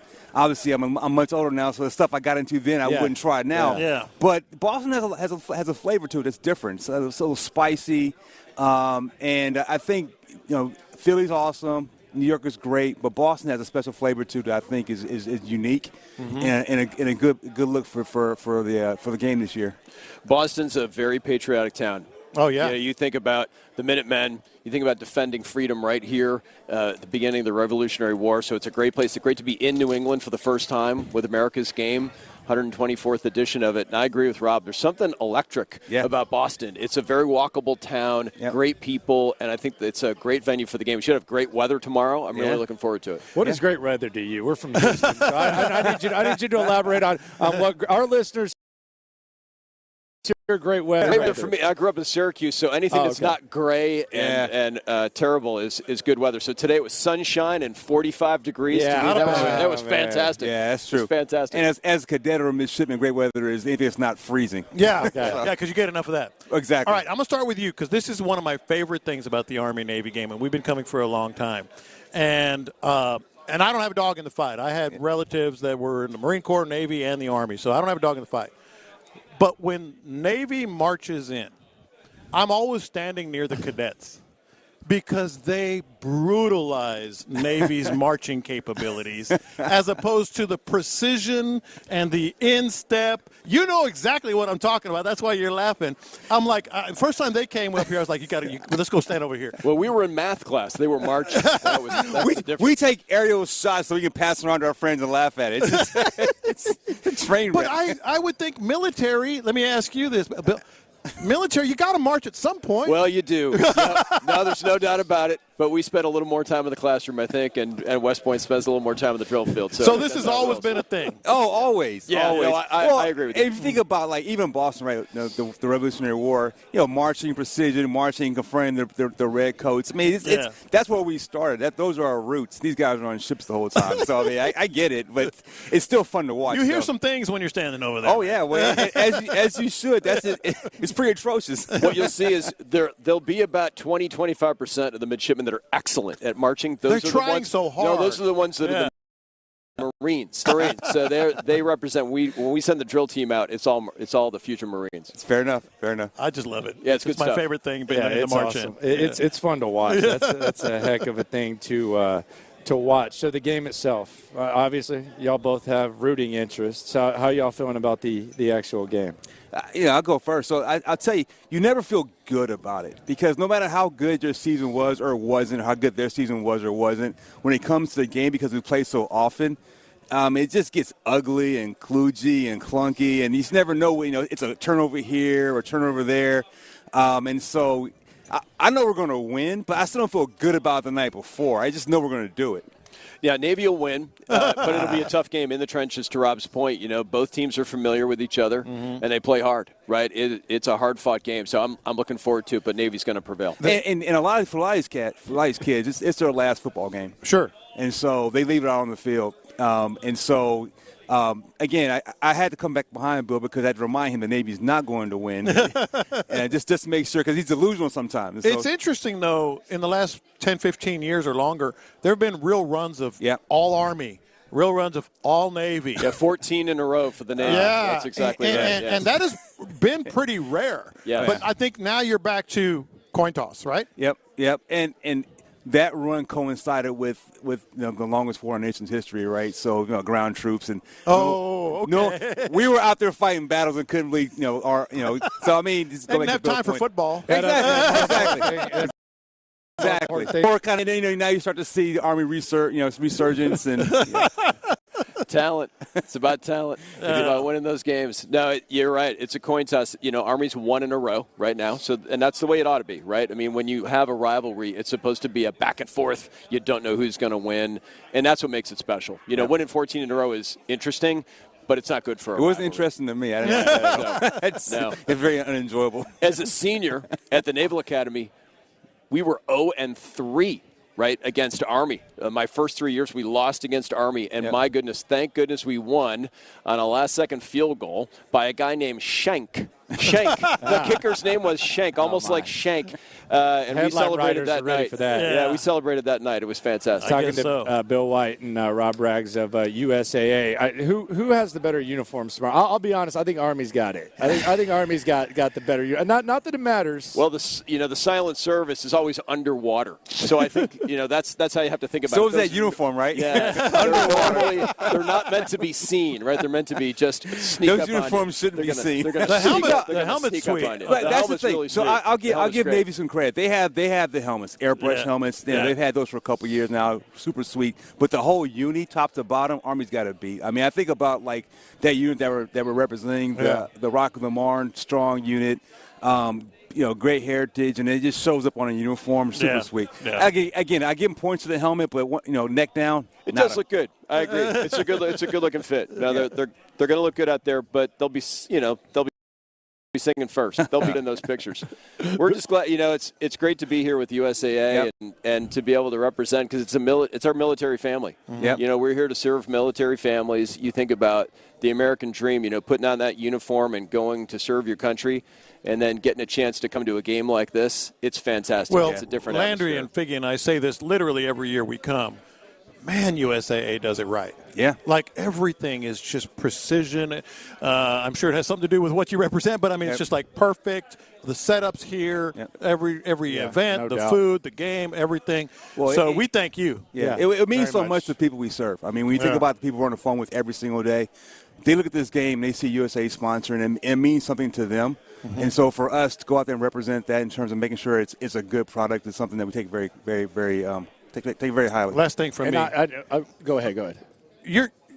At some point, you're going to give Gronk an exception. That's what I was going to say. Yeah. Well, you know what's funny? At some point, we work in two different parts of the business. Rob works in kind of the core auto and home insurance thing, and there's a membership requirement. Where I work, interestingly enough, in the life insurance area, Gronk can actually get a product. There we go. We don't advertise it that way, but in the life insurance area, no membership requirements. So we're trying to get him some life insurance. I'm not just saying this because y'all are here, but I think the Gronk thing's probably. I think it's one of the best ads like running like ad campaigns. Like there's Most Interesting Man, Bud Light. I thought that was great. They got rid of that, but like the Gronk USAA thing, that's probably the strongest. He's done a nice job. He's a good guy. I mean, at first they start off slow, but it's picked up momentum. And I think now when I see those commercials, I'm asking the same question: can a man get a break? Exactly. It's good. It's really good. We appreciate y'all. Thank y'all so much for everything. Best of luck to each of you. I like the confidence. I like the back and forth. I'm enjoying being out here, and I'm pumped for the game. And you'll know where to find me during the march-in. Roger that. Thanks a lot. And, of course, go Navy, beat Army. Oh, there you go again. Stop that. Go Army. There you go. Have a good one, guys. Coming up, let's go around the NFL. Trevor Lawrence weighs in on Cartgate. We'll also give you the latest update on the Texans practice schedule live from Boston next. It's Texans.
Sports Radio 610. All right, Trevor Lawrence is going to weigh in on Cartgate in a second. Trevor Lawrence, by the way, practiced yesterday, so much for all that drama.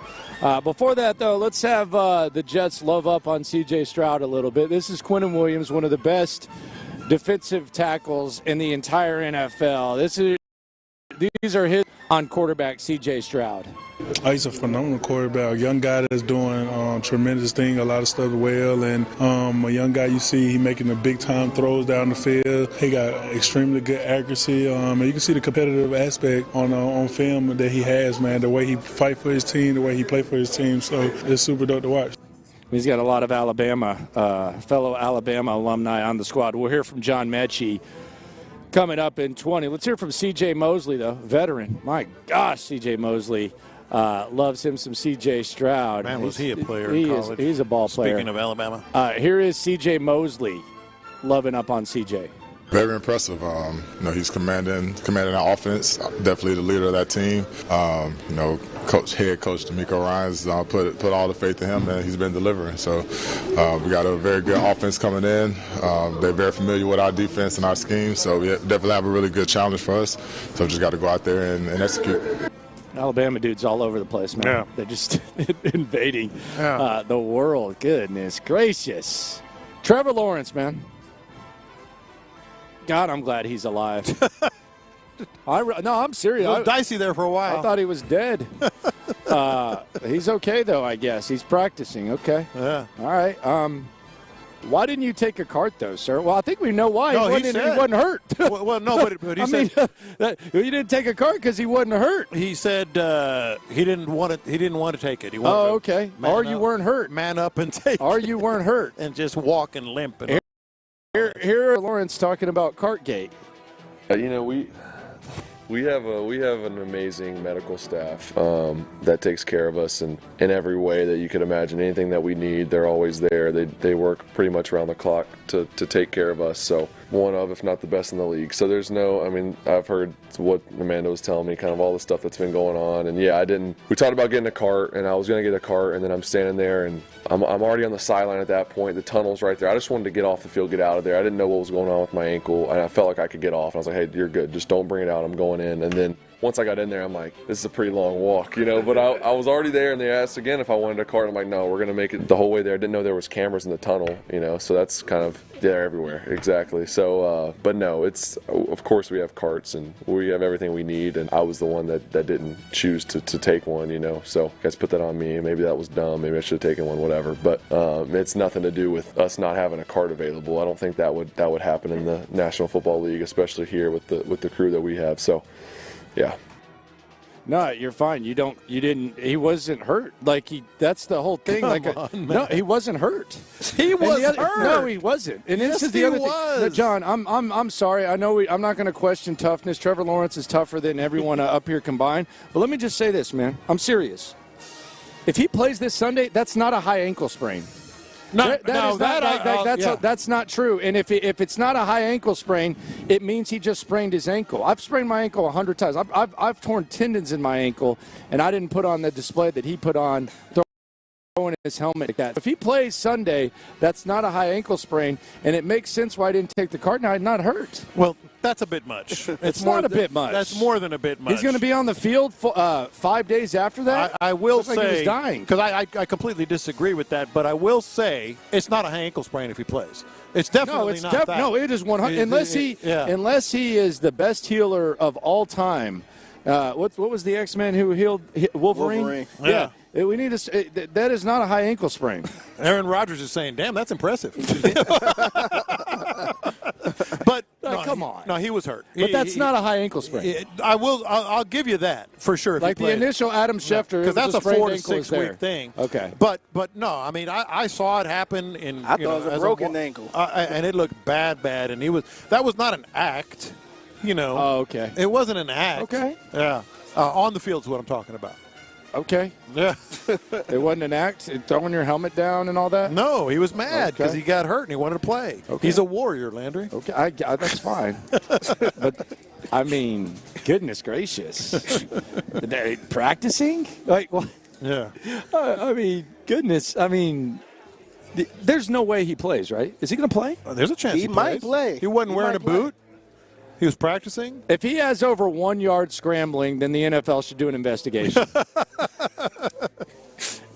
He better look like, if he's going to play on Sunday, you remember when Byron left? Remember when Byron Leftwich was at Marshall and that you want to talk about dramatic. Yeah. Oh, my God. Yeah. That was one of the most obnoxious bits ever. They carried him from next to next. Then I better see Trevor Lawrence getting carried like that. Kirk Gibson saying, "Damn, that's impressive." You know my theory on Kirk Gibson on that whole thing. What's that? That bat was corked. I wouldn't doubt it. Go look at the highlight. It was way outside. Dude, he just flicked his wrist. Yeah. And it just goes over. That bat was corked. Yeah, I wouldn't doubt that. Never forgive Dennis Eckersley for that. And then that celebration, worst celebration ever, the little fist bump. Landry Locker, John Lopez.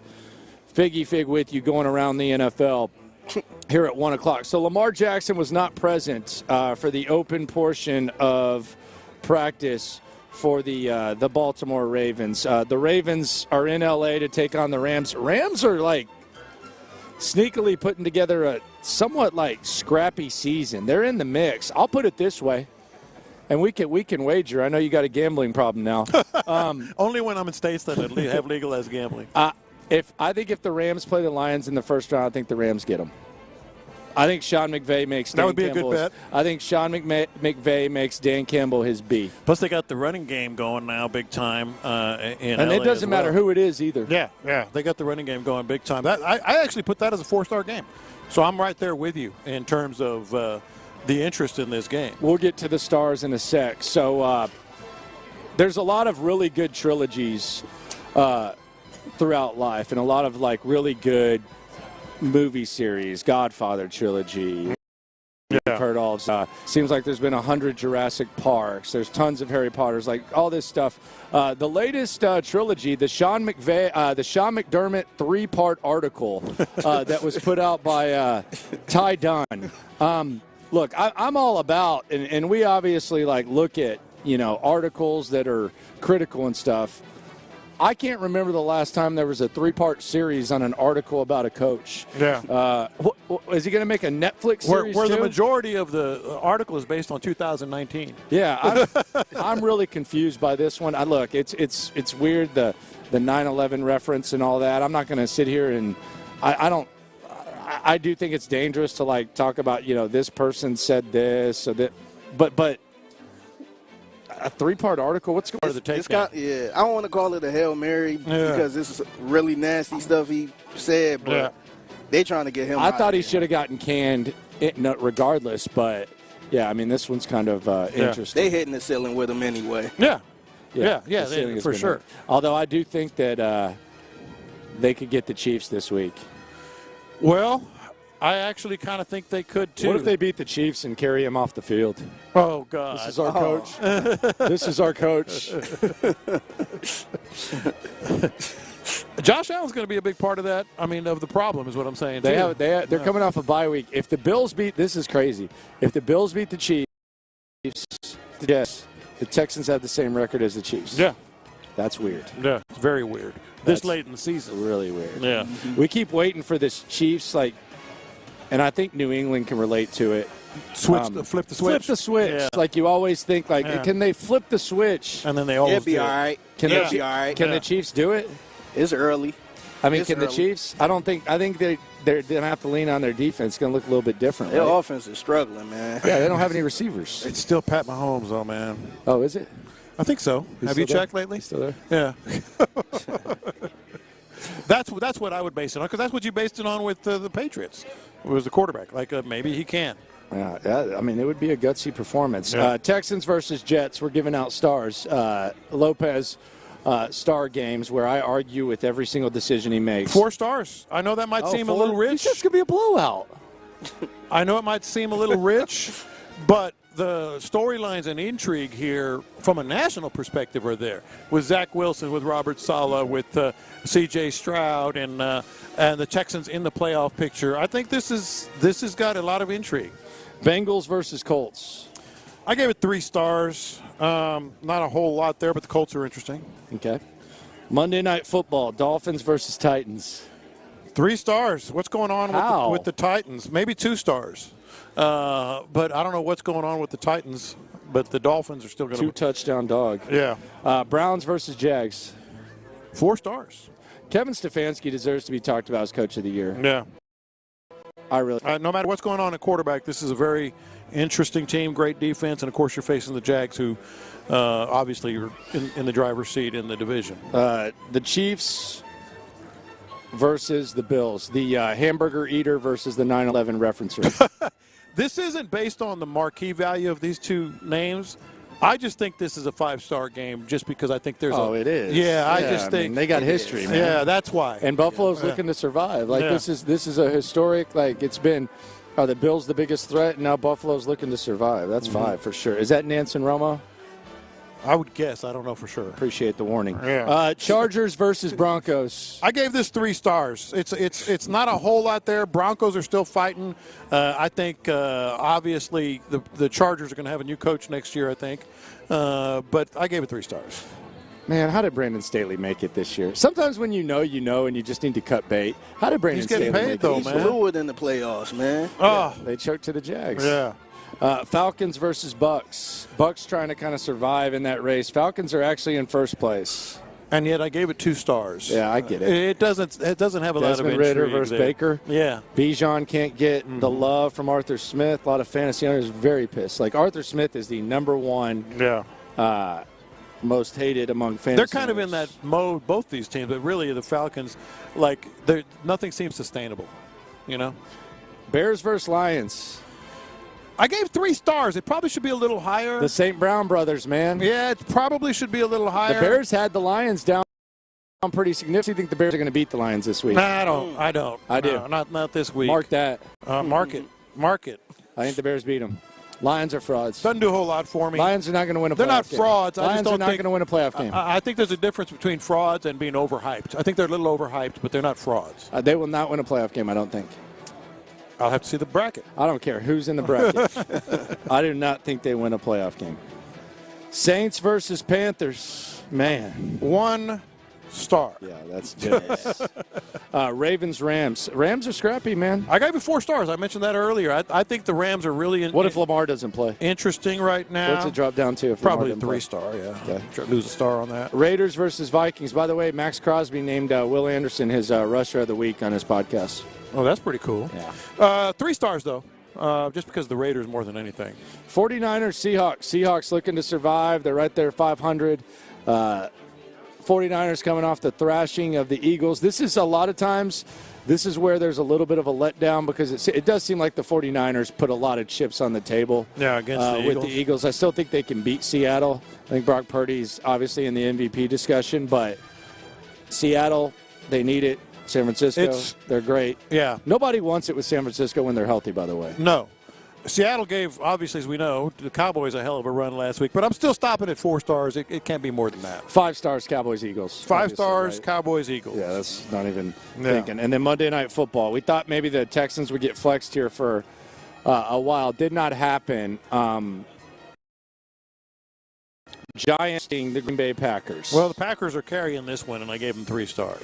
Did you see DiNucci rank Italian food dishes? No, I did not. Yeah, he ranked the best Italian dishes and stuff. Like the plate? He did entrees and he did sides, but he did 1 to 5. Number 1, lasagna. Nah, it was 5. That was 5? 5 on the list? Mm-hmm.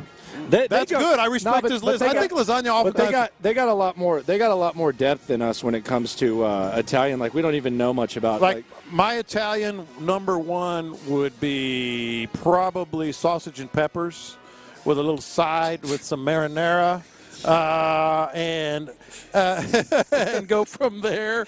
Our buddy Doug is shaking his head like I just said pumpkin. Maybe chicken parmesan or veal parmesan. Yeah, would be number 2. So that one's on the approved list. His number 1 was cutlets.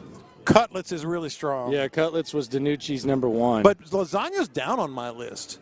I'm a big fan of sausage and peppers. I like homemade lasagna. I don't like going to a restaurant for lasagna and then I know this is if I'm going to Olive Garden, I'm getting like a tour of Italy where they're giving me 3 things. I can roll with that, but homemade lasagna is great. I'm not going to a restaurant. You're not giving me 1 square. It's like going to a restaurant for meatloaf. Dude. Yeah, 1 square ain't going I down. really wish I could take you guys to the. I've been in agreement with you. I'm not a restaurant lasagna guy. I'm not a big lasagna guy. Period, bro. But this place in New York, No, that I'll take I was the chicken parm. Oh my God! No, I'll take the chicken parm. I'm good. Best on that. lasagna I've ever had in my life. I'll take the was chicken in New parm. York City I'll about 6 months ago. I'll take Look at this. That chicken cacciatore. Chicken cacciatore. That wouldn't be real high on mine. Shrimp scampi got 3. That's excellent. Yeah, shrimp scampi That's got 3. excellent. I ain't getting shrimp at Italian, bro. Yeah, I'm good on that. I'm okay. Keep the tails on it. Yeah. Why do they do that? I don't know. It's just It's so justified frustrating. laziness, man. Take the damn tails off the frustrating. shrimp, man. Especially when they do it in a soup. Like when you go somewhere and you get a soup And and you they're got leaving the dig in tails there on. to cut the tail I don't off. need the damn tail on there. Get the hell out of here with that. But cutlets, man, that's what they. That's good. That's old school too. I only knew about that because Jersey Shore. I watched. Yeah, Jersey that's Shore. old school. So they had that, but yeah, that was. What was his the like new sides and salads? Like I don't remember. I don't think he did salads, but I guess he still lives at home and he's a Jersey guy. Yeah. So he's like the stereotypical Jersey. Until his mom's doing his laundry. He's the Giants quarterback. So he's kind of got that Jersey stereotype. By the way, did you see Sean Mraz from WFAN? Do what? They put out a video, WFAN. New York has gotten soft as hell. He had a plea to Yankees fans not to boo Soto if he gets off to a bad start. Oh, brother. We don't want to run him out of town. Oh, brother. We don't want, I'm not even misquoting. We don't want to run him out of town. We got to get him to sign his contract. So we can't boo Soto. This is New York. This is New York. It's not who we are. Oh, God. Yes, it is. Yes, it is who you are. Or who you say you are. It absolutely is. John Popovich. Yeah. Coming up, it's the slime off. I have one entry, which emerged this morning. John Lopez, he's stuffing the ballot. They're both weak. And then a rapper who called out one of our coaches, who, by the way, used to coach here, called out Ime Udoka, or not really called, tried to get his sloppy seconds, right? Yeah. Dirty Mac. Yeah. Dirty Mac. Tried to get in on that. We will have the slime off. Live from Boston, Army-Navy Radio Row, presented by USAA. Slime off next. Texans GM.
to Taka's Fiber Internet Football Friday on Sports Radio 610.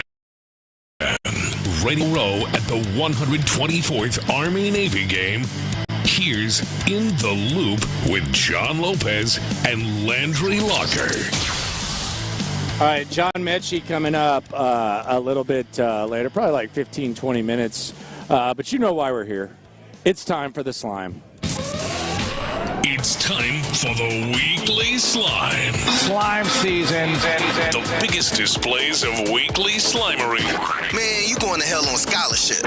As decided by your favorite H-Town hosts and the loopholes. Man, look at this slime ball. This is the Friday Slime Off on Sports Radio 610. All right, last week it was John McClain winning the slime off, the goat of slime, for his week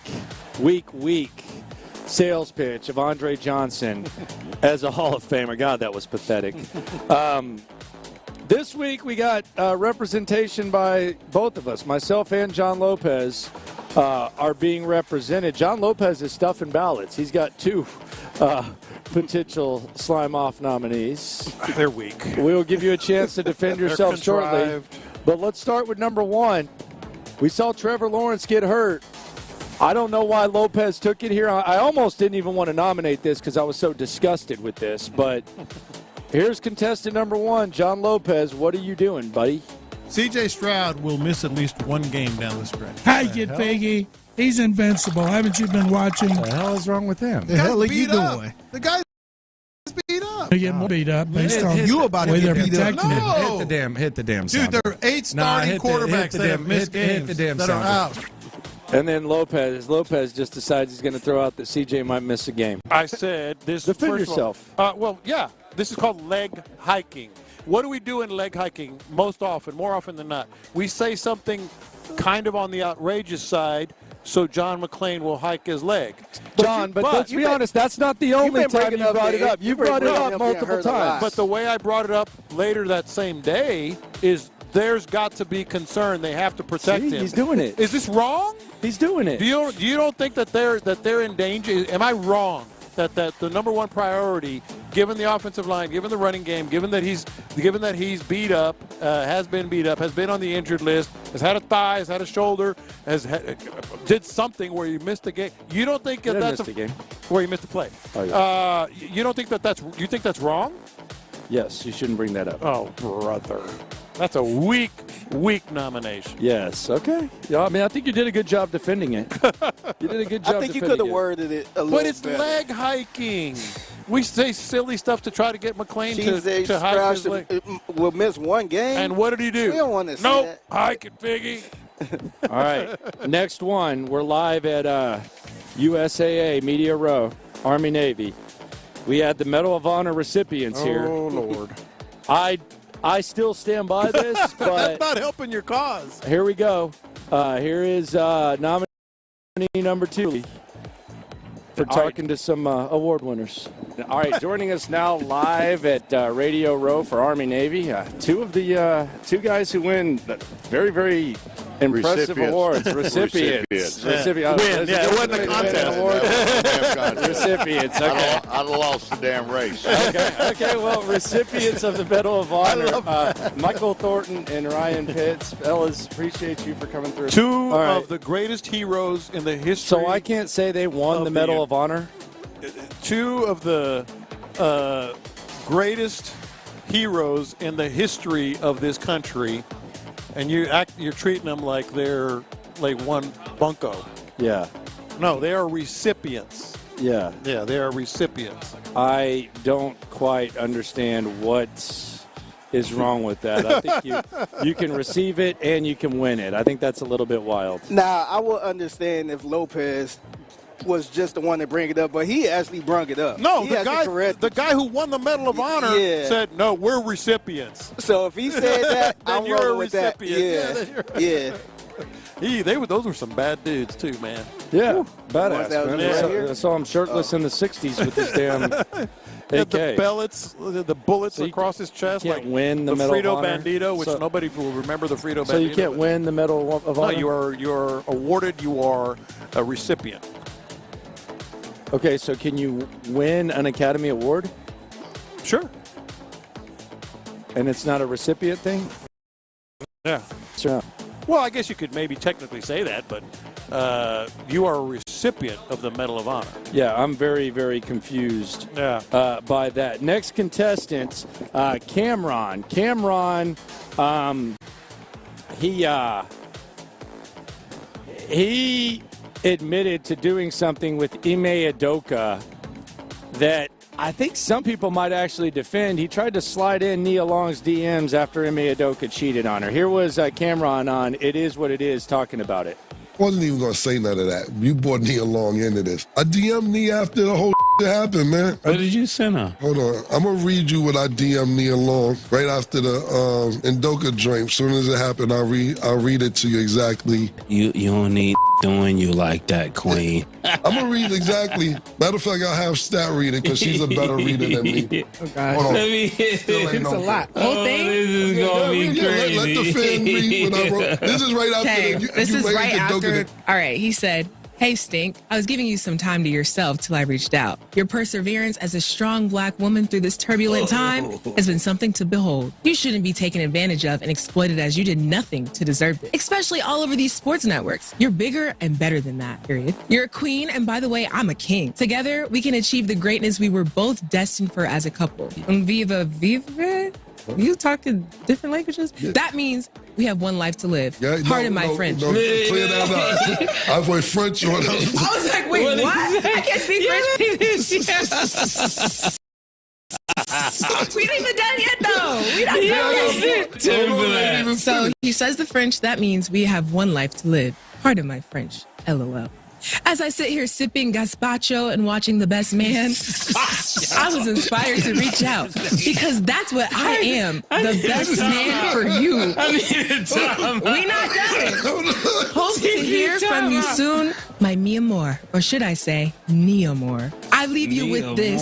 The most difficult thing is we're good on that. All right, we're good on that. I don't even know if there's anything wrong with that. Final contestant in this week's Slime Off. John Lopez. I mean, what are we? This is the most. I know you coached some AAU basketball before, but good gosh, man. Like, okay, so just answer this question. How often do I bring it? How often have I brought that up in the last 2 years? I don't know. Zero until today. So here Figgy, is last 2 years. How much have I brought here that is here is Probably John. like, I would say zero. Yeah. Zero. Maybe I would say one. Here's John. Here's John Lopez earlier today. I used to have a player, Jonathan Brown. Shout out to JB, Jacobin Brown's big brother.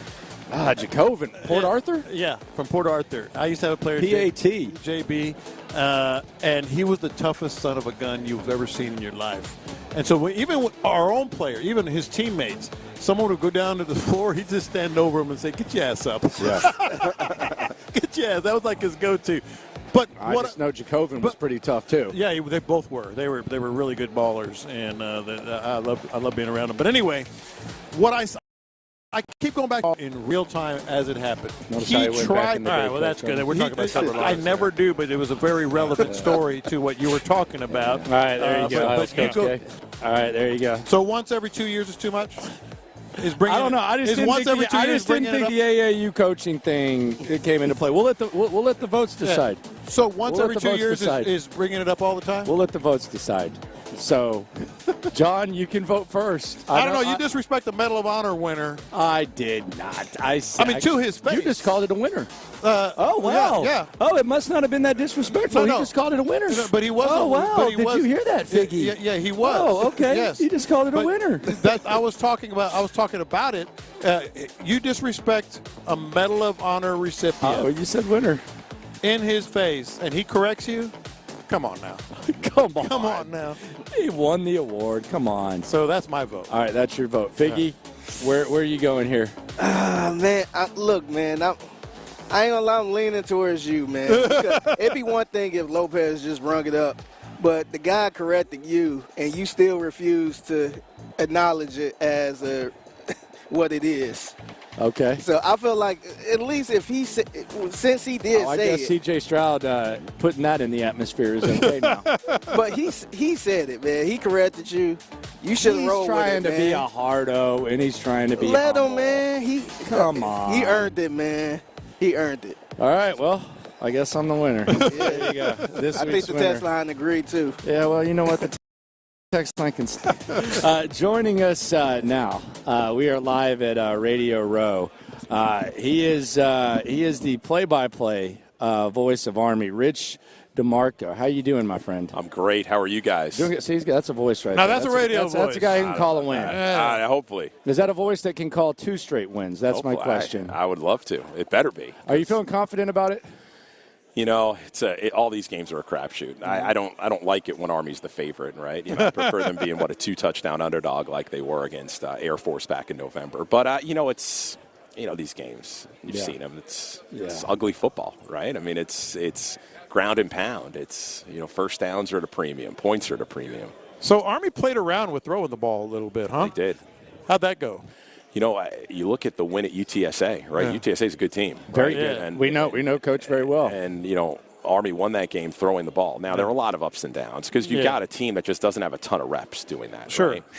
And then, high points, low points. There was that 5-game losing streak. Then against Coastal Carolina, Army had been taking reps under center and just started the game that way and said, hey, we can go to the pass if we want. And Coastal wanted nothing to do with defending the option. So Army stuck with it the whole game and then ended up winning the game. So we'll see. I think we'll see a mix tomorrow would be my guess. Yeah, a mix. They're definitely winning the uniform contest, I would say. That's a sweet look. I've never been accused of being stylish, but I would say that's I think that's like the equivalent of like a 49-10 win right there if I were doing the uniforms. I'll tell you what I love about their uniforms. Not to say that how Navy does it is wrong or anything, and they have their reasons, justified of saluting what they do. But, honoring a unit and telling the story of that, I think it's using, you look at like military history, right? And, is it lost with kids learning? I don't know. But it's probably not like it was, 50, 60 years ago. And I think that through the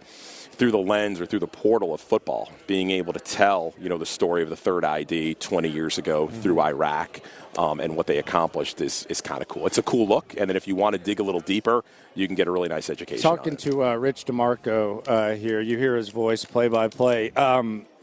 I didn't list everything you do because we got to go to commercial eventually. Like when someone comes up to you and says, "What do you do?" Like what do you tell it? Like where do you even start? I'm looking at bios. Like normally it's like okay, this is the PR, this is the athletic director. Like what do you not do? I guess I could say That's if we good. want to save time. I love being there, and I've been there 20 years, and I'm lucky enough to call the games on the radio, do our men's basketball as well, and actually Army's playing at Harvard tonight. And I'll be doing that game, there which you is go. Kind of cool, right? Yeah.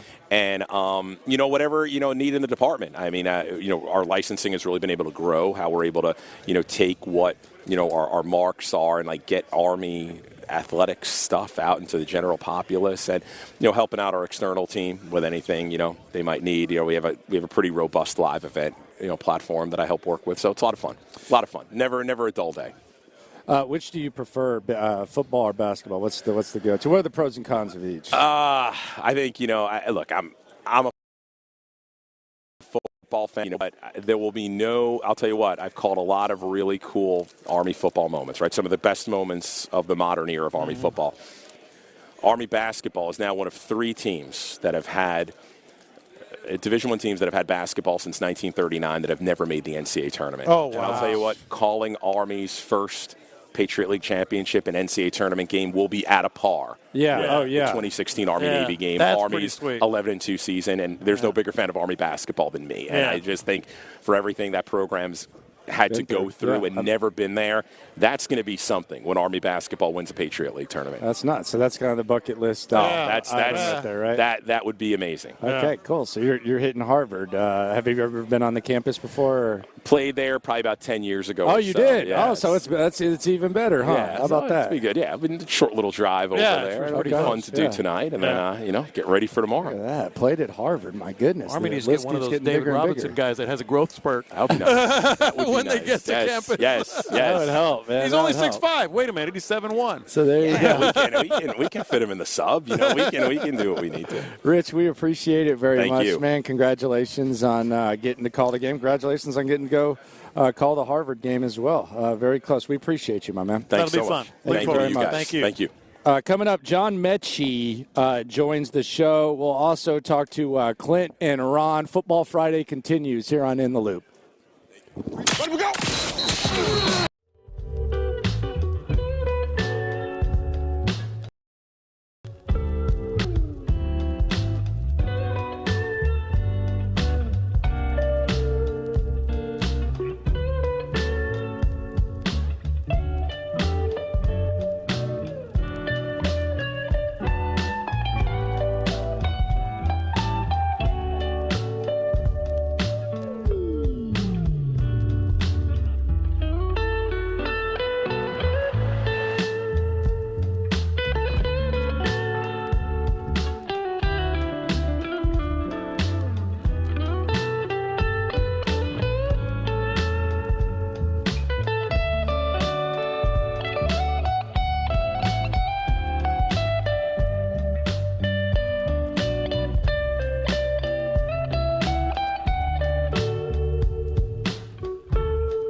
WEEKDAY610. Live from Radio Row at the 124th Army-Navy game, here's In the Loop with John Lopez and Landry Locker.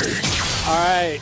Football Friday here on In the Loop, Sports Radio 610. We're on the East Coast. Texans going to be getting on a jet plane and coming here tomorrow. They will be in New York on Sunday. A lot of guys going to need to step up to fill the void of Tank Dell. Perhaps none as much as John Metchie, who joins us for another exclusive interview. Last week, Brevin Jordan said this was the biggest game of his career. What is the mindset of John Metchie as the game approaches? Yeah, I'm extremely excited, but it's kind of like that every week. I'm always excited and always got to make sure that I'm just ready whenever my number is called. You know, John, we were actually talking about that last week and this week.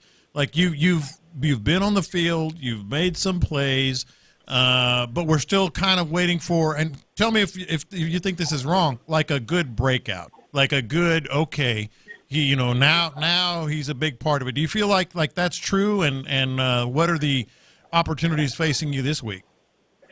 Yeah, no, absolutely. I feel like I just have to do where I am and be ready to do that. And all I can control is just I just got to worry about what I can control. Playing the season, watering them, which is my preparation and how I work. And when, like I said, when my number is called and the opportunity presents itself for me to make a big impact or help the team in a big way, that I'll be ready.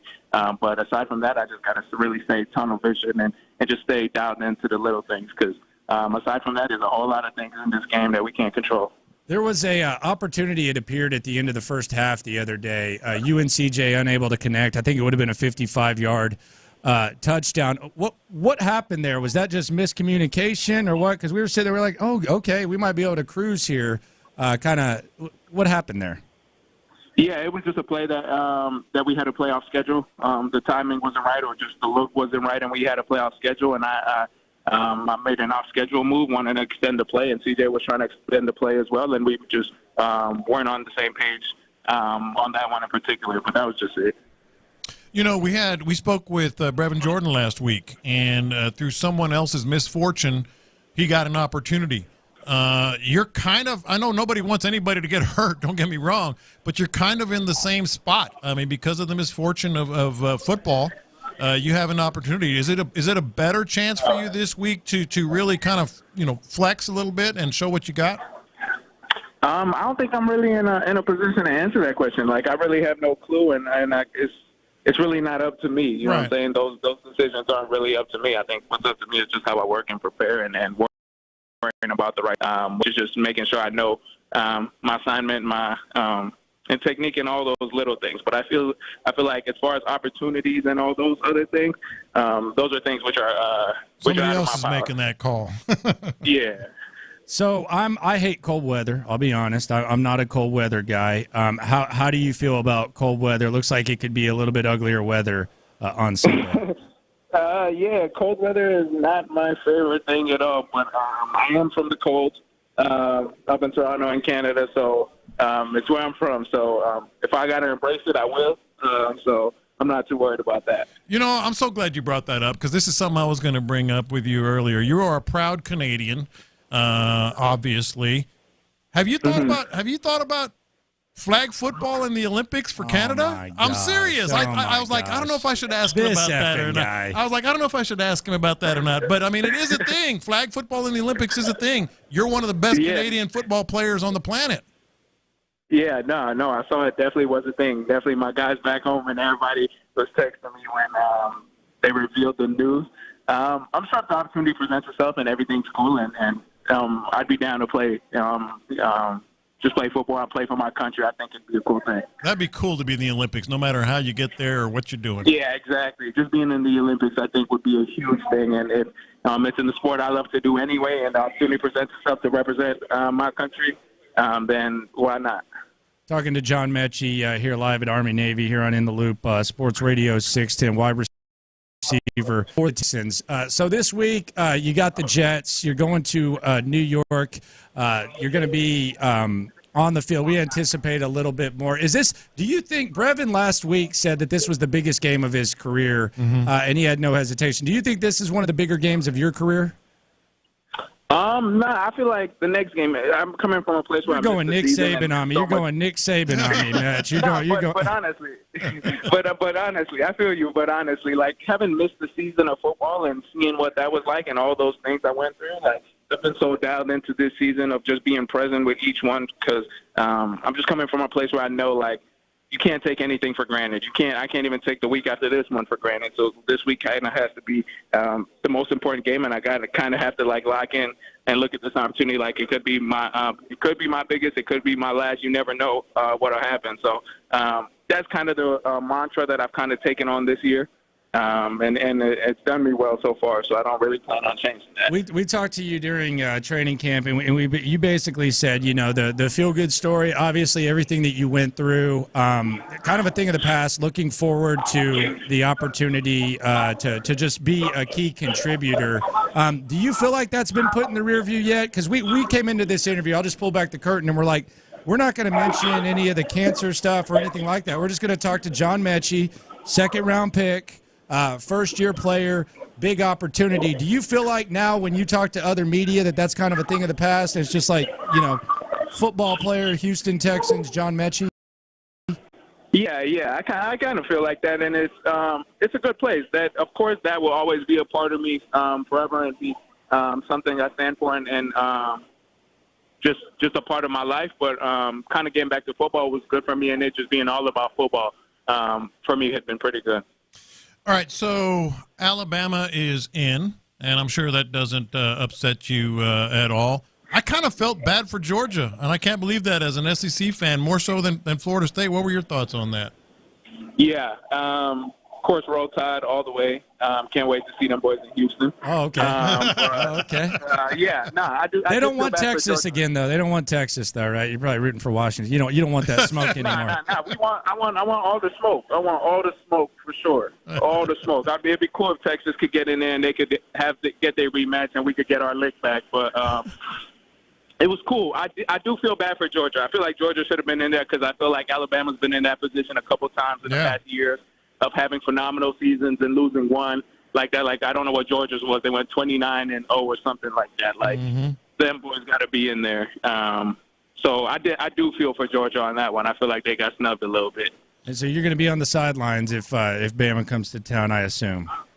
Yeah, no doubt about that. Who's the biggest? Because the guy across from me is an Aggie. Full disclosure. Damn right I am. And when they talk about Aggies, like if you're not all in, then you're a 2%er, right? Am I right, John? Yeah. Who's the biggest? There's a lot of Alabama fans or Alabama players in the locker room. Who's the biggest 2%er? It's when it comes to school pride. Nah, we all in. All of us. You got to name someone. There's got to be someone. Yeah. No, we dialed into the games.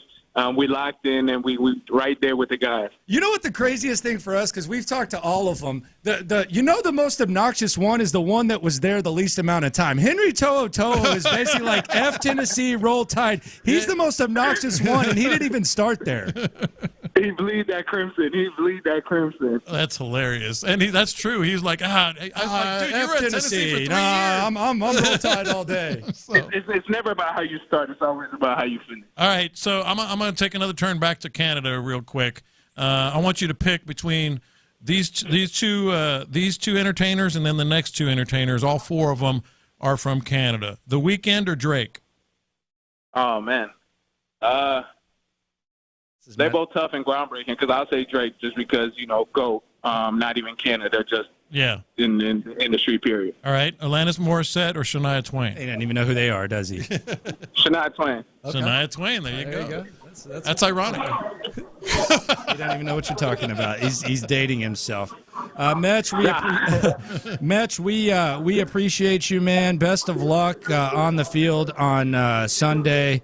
Look forward to seeing you and CJ connect next time y'all get that opportunity to make the big play. We appreciate you, as always, for stopping by. Appreciate y'all for having me. Well, there you go. That was John Metchie here on In the Loop Sports Radio 610. Texans versus Sunday noon. Pregame gets you started at 9 with Sean Pendergast and I think Seth Payne. I don't know. Maybe. Is it going to be Seth? Yeah. Okay. He said hopefully his voice is better by then. Yeah. So I think it's just some cough drops, man. Yeah. It's rough this morning. You're feeling confident, though. You're feeling like it's going to be a blowout. Very confident. Ross Tucker disagreed. I disagree. I hope you're right, though. It'll be an interesting ball game. Physical. Can they protect C.J. Stroud? How do they fill the void left by Tank Dell? D'Amico versus Robert Saleh. Sauce Gardner versus Stingley. Zach Wilson, number 2 overall pick, versus C.J. Stroud, number 2 overall pick. What's the atmosphere going to be like? That's what I'm looking forward to. Like, what are New Yorkers just pissed off at their football team? Are they going to introduce Zach Wilson? I would probably introduce the defense. Are we going to get the boos? Who knows? But this is a dramatic one. It's a big one, regardless. But now that the Steelers have lost, I mean, you basically have a chance to take that 2-game lead on them, put them in the rear view. And, oh, by the way, the other teams that you're competing with, they're in close games. Like Cleveland, Jacksonville's a win-win. Yeah. But if Cleveland beats Jacksonville, then you're going to be tied with Cleveland in the standings. You're going to have them on Christmas Eve. And, oh, by the way, you're going to be tied with Jacksonville in the standings as well. Yeah. Now, if Jacksonville wins, then Cleveland goes back, and you move up even more. You get up to the 6th spot above Cleveland. So if they're not even mentioning Indianapolis, who are underdogs as well against the Cincinnati team that looked pretty damn good on Monday, if you handle your business, this is going to be the most perhaps productive day of the season for the Houston Texans. It's going to be fun, been a good, fun week. Thanks to everyone out here at Radio Row, USAA, for coming through. It's always how about our engineer, Doug? Top notch. Doug's the man, dude. Doug's got stories for days. Yes. He wasn't too happy with me about my Jimmy Morrison lack of knowledge, but I think I've been forgiven. You're listening to KILT AM, KILT HD2. The Drive is live. That's right, fellas. The Drive is live. Damn, Tyler, I was hoping I got a chance to do it. I wanted to see if I could do it today. You wanted to test your skills? Yeah, I wanted to test my skills to see if I can pull it out, but Landry went ahead and did that thing. The boys in Boston, good spot. Never been to Boston. No. I have never been to Boston, so hope the fellas have a good time. What's the food? What's the food in Boston? Last chowder. Year, is that what it is? It's clam chowder. Chowder. I guess seafood. Yeah, seafood. I would not. And Sam Adams Boston Lager. Okay. Yeah, man. Is that what the Boston food is? 713-572-4610. What's the way far beyond? Is it like crab? No, that's Baltimore. Mm-mm. But they're near water too, right? So it's got to be seafood. Yeah. I don't. Chow. Yeah, they had. I don't have Boston's culinary scene off the top of my head. They had the Philly cheesesteaks last year. I was. No, I was on to that. Yeah, you were down there. I was on to that last year. We were in Philly last year. I knew what to go look for in Philly. In Boston, I'd have to ask around. I'd have to ask that very question. Did you hear that voice there? That is Brandon Scott, and we are live. We are live on this Football Friday live. Having a good time. We're going to have a good time. So come on out. We're at Big City Wings. We were at Big City Wings in Richmond last week. We're at Big City Wings out here in Pearland on this on this Football Friday, having ourselves a good time. I was about to tell you about that TaxAct Texas Bowl. That's coming up. That is coming up. That's coming up too. So you don't want to miss that. Almost roll into that. We'll talk about that more as the show goes on. But welcome in. Tyler's in the building as you hear him as well, and we'll be here till 6 o'clock. You got a chance to win prizes. If you're in the building or you're on your way, all you got to do, sign your name right there, put it in our raffle box, and you'll have a chance to win not one but two different $50 gift cards, one to Academy Sports and one as well to La Michoacana. So your chance to win $50 throughout the day. It'll be a big show. John McClain, 4 o'clock. He'll join us. We'll get his thoughts on this big game coming up against the Jets. So come hang out, have a good time with us. Hey, fellas, you think this is too strong? Does this feel like I'm coming off of last night's game and the Steelers by losing back-to-back games at home to the Cardinals and the New England Patriots? I'm sure Tyler made some money last night. You're damn right I did. How many of those hit? 3 of my 4 bets hit last night, baby. Oh, wow. This damn degenerate here, man. He's a degenerate, this man. guy. He is. I mean, and it's those type of moments that are going to keep him going. It's going to keep him going. It's the reason why he does it. It's what he gets up for. He always sounds like the guys in the movies I watch that have problems. I'm on a heater. Oh, yeah. When you're winning, you ain't got no problems. When I see that green number, I got 0 problems, fella. I feel that. There's 0 problems. I feel that. Betting on the Patriots and Steelers game from last night. Good God. That's where it was on that. But, bless your heart, Tyler. But you got a gift. And actually, if you look at the standings as it is today, the Houston Texans are now one of the 7 playoff teams right now as they start the week with the Steelers losing a game. And now the big part about it, the great part about it is behind you, Steelers, you've beaten head-to-head. Behind you, the Broncos, you've beaten head-to-head. Behind you, the Bengals, you've beaten head-to-head. All of those 3 teams are directly behind you. And then the Buffalo Bills have a hell of a schedule the rest of the way. Their next 2 weeks are Kansas City and Dallas. And they got Miami in there on the road as well. So they've got a hell of a week. So you are in a good spot. Now you're playing one of the, and I want to say worst because of where they are right now. Where they are in this spot. They have talent. They're not the least team, but they are one of the worst teams in football the way they are set up right now with everything that's happened to them. Their offense is completely inept. The Jets. The Jets. Yes. You have the Jets. And I'm just trying to throw it out to you and the people. Does this reach a must-win category for you? Does this reach must-win? 713-572-4610. All of you on YouTube and Twitch, hello, you can join that way too. Does this Jets game reach and feel like a must-win game for the Texans? Only if you're serious. Only if you're serious about winning. They can't lose this game. Yeah, man. no, only if you're serious about winning and going to the playoffs and actually making something of this season, like capitalizing on the fact that they've in a lot of ways overachieved or done a lot more than people expected them to do. If you're serious about that, serious about the opportunity, it's absolutely a must-win. If you're taking the approach and of the mindset of, hey, the Texans have already done enough for me. They've won 7 games. They've got a franchise quarterback. I believe in their head coach. I think that they're headed in the right direction. If they don't capitalize on this opportunity, I'll still be good with it because they've done this, that, and the third. If you're already satisfied, then no, it's not a must-win. But if you're serious about nobody better than it just depends on how you're looking at it. But if you're serious about winning, if you're serious about the opportunity that's in front of you, the way I ended the show yesterday was saying that this is the worst team that they've played since the Panthers, and they lost that game. I feel like I was saying the same thing about the Panthers game. Yeah. Right. Because by definition, you can't do that again. By definition, it's not a must-win. Like by definition, they'd be 7-6, and there's probably still a chance that they may be in the playoffs. But by definition, it's not. It won't end it. But it feels like they cannot lose this game to the Jets. To the point you made, they've already dropped one that they weren't supposed to lose, right? Which is the Carolina Panthers. They're the only team they've beaten. And they had to fire the coaches not too long after that. They did. The only team they've beaten, it feels like they got to get this one. They got to get this one against the Jets because I think it's a race to 10, fellas. To 10 wins, you got to try to get to 10. And if you drop this one, 3 of your next 4 are on the road to end the season, and the one home game is Cleveland. Yeah. You got to go to Indy, who's already won in NRG earlier this year. Now, I think both teams are different at that point, but still, they're a team that's going to be playing for something that's not an easy game, and you haven't been great on the road. And then you got to go to Tennessee, and Mike Vrabel seems to play almost anybody close for the most part, right? And you got them at home as well.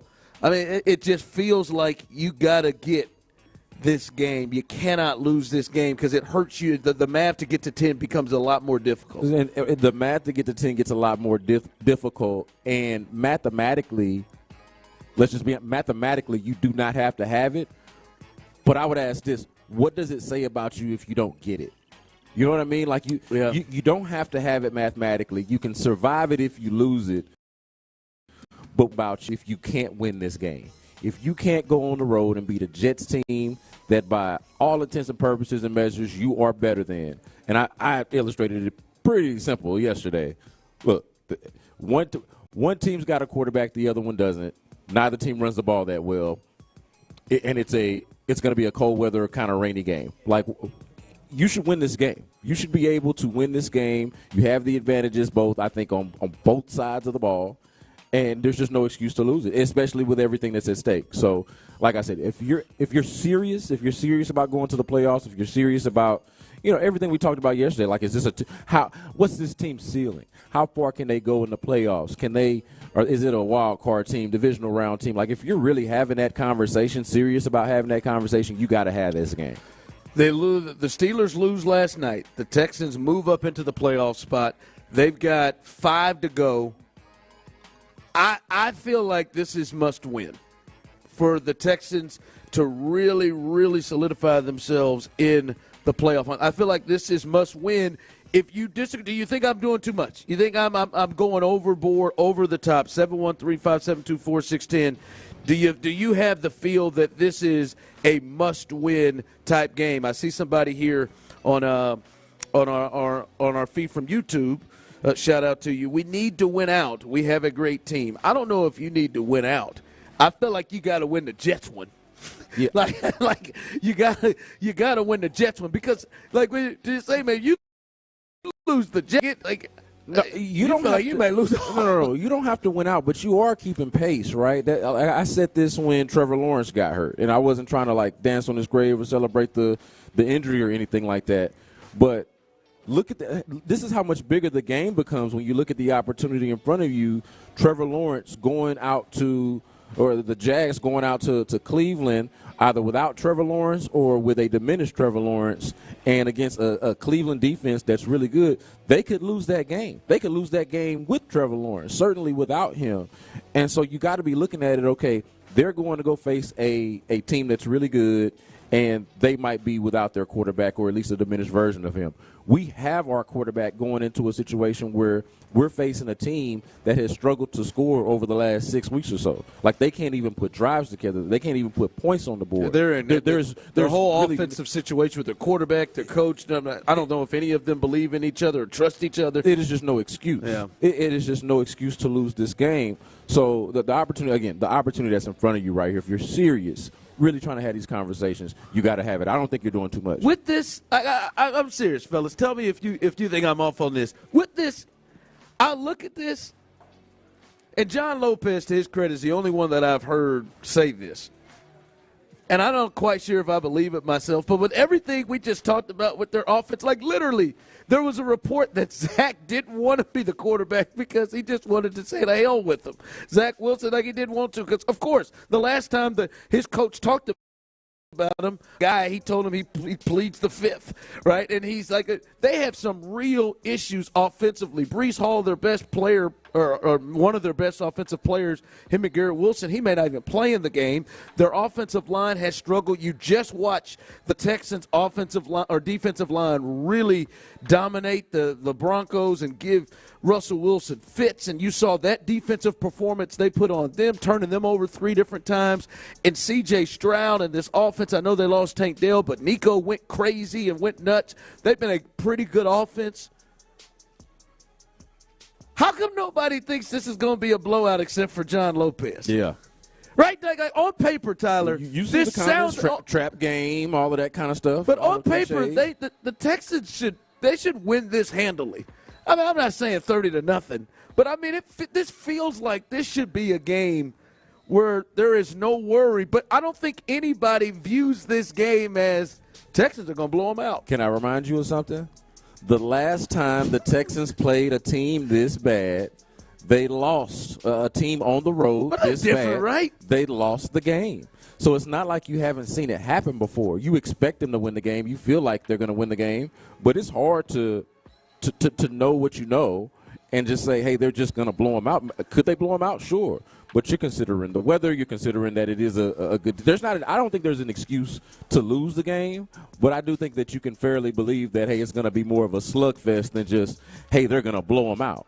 Like, you can think reasonably between Jets defense and the weather that they're going to deal with, that, hey, this might not be a shootout. And you don't expect the Jets offense to score a lot of points at all. Yeah. So a blowout is hard to really imagine or at least predict, I should say. Blowout, just win comfortably. Yeah. Like, you know what I mean? To me, a double-digit win. This feels like when I look on paper and I look at the teams and look where they are right now, and the Jets, and we talk about their defense to me feels like they are a bad quarter away from their offense just doing nothing, putting them in a bad spot from going 1-2-3 Cancun. Oh, yeah. Like mentally in their mind. They're 4-8. This thing is over. Even if they ran the table, they still can't get to 10 wins. Like they feel like a team that is not as good as maybe they were when they beat the Eagles or something like that. We'll see how they come out and if they really want to go in this game. But I'm with you. I look at it and everything, and I'd say to myself, this shouldn't be close. But it's hard, but I don't get the feel. I do get the feel that it is going to be close. Let me remind you of one more thing. The Texans have played in 8 straight one-score games. So you're talking about a good 2 months since the last time we've seen them in a blowout one way or the other, and that was them blowing out the Steelers. And in the game before that, they had blown out the Jacksonville Jaguars. But ever since then, it's been 2 months since we've seen them even participate in a blowout, whether they lost the game or whether they won the game. 8 straight games now have been by one score. Like, we're accustomed to seeing blowouts. It is easy to sort of think about, like, this team is bad, this team is good, they should blow them out. But they should win comfortably. I don't think anybody. I think everybody believes it's going to be a close game. I think most people, except for John Lopez, the only one I've heard, that thinks this is going to be a one-score game. And I'll be honest with you, if you've gun to my head hard or scrolled in the place I don't want to get shot, I probably would go with that. But when I look at it, it feels like it should, from the text line, hey, no show. Hey, it's just Ron. Have you looked at some of the teams the Jets have beaten?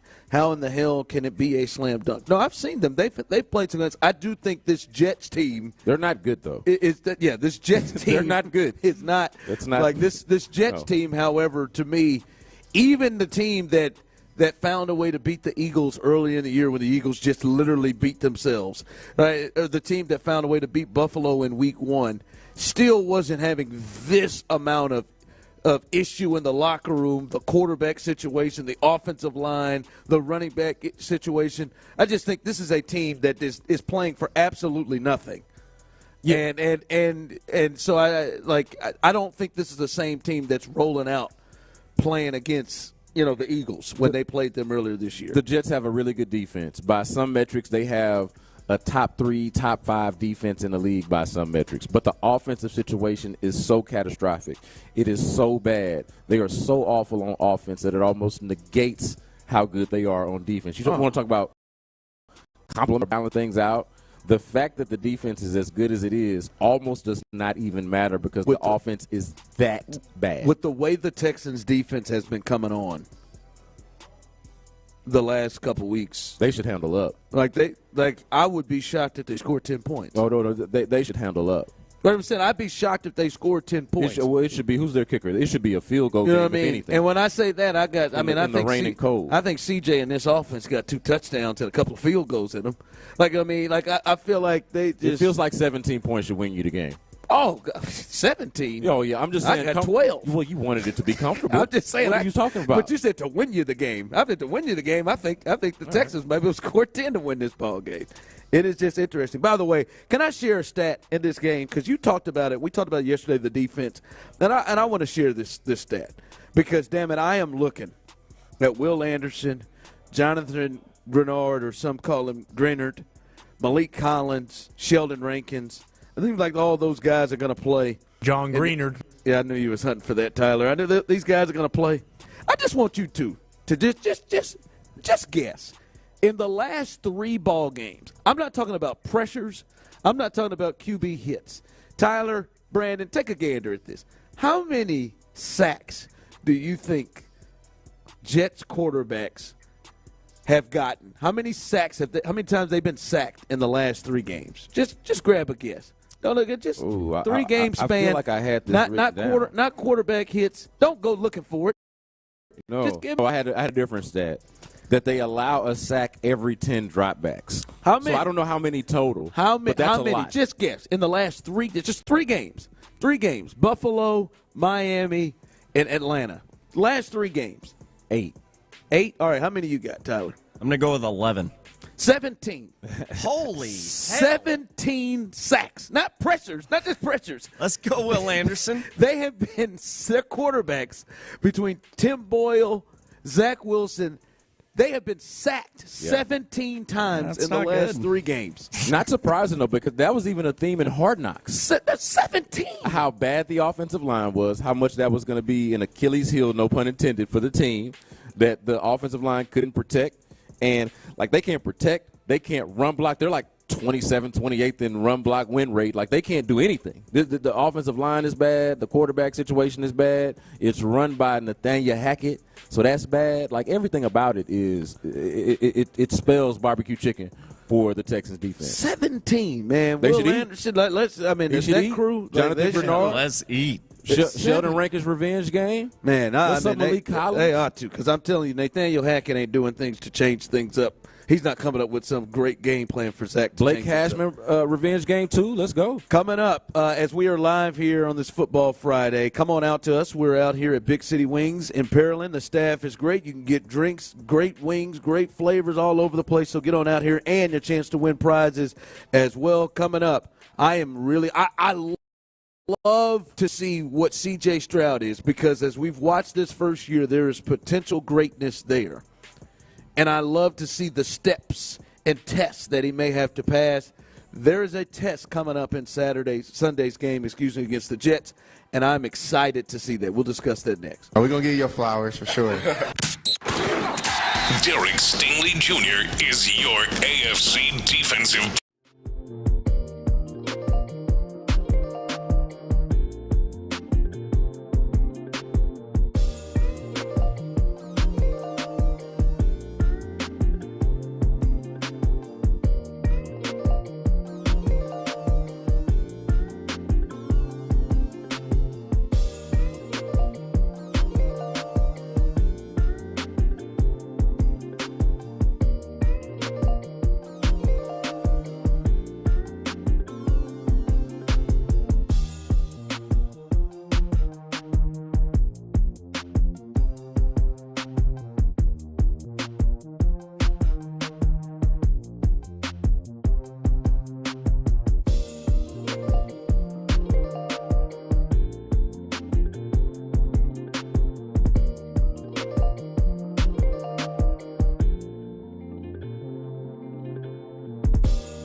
It's a Taka's Fiber Internet Football Friday on Sports Radio 610. Live from Big City Wings in Pearland, here's The Drive with Stoerner and Hughley.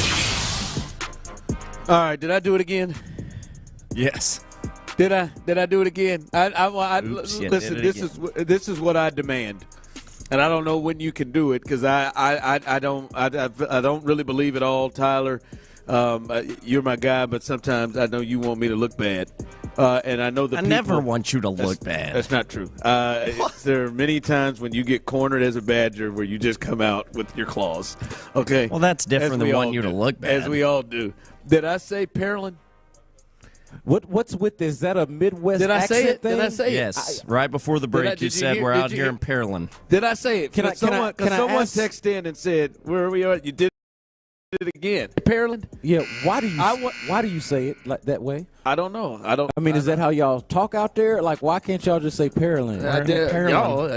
I'm not going to put it on everybody. Maybe other people don't. I don't know why I say it. I just didn't know if it was I didn't know I did. thing. In fact, I'm not even 100% sure that I did. I would like evidence. You did.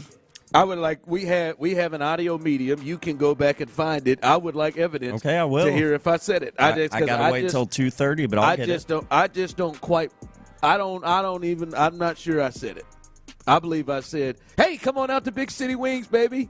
We're out here in Pearland having a good time, baby." Yeah. I believe that's what I said. I hope it she is. nodded her head. She said, "That's what the hell he said." I hope that's didn't what say you Pearland. said. I hope that's what you said because Pearland just sounds dumb, and I don't know why it would ever be called that. So I don't know why you ever say that. Why would you say Pearland? It's Pearland. Hey man, why don't you calm down, man? I just don't get it. So Like, why would you call it That was an honest mistake, Tyler. the dumb thing? Instead of the I don't believe- obvious and like I clear said, thing. I don't believe Pearland. I said that. Live in Pearland.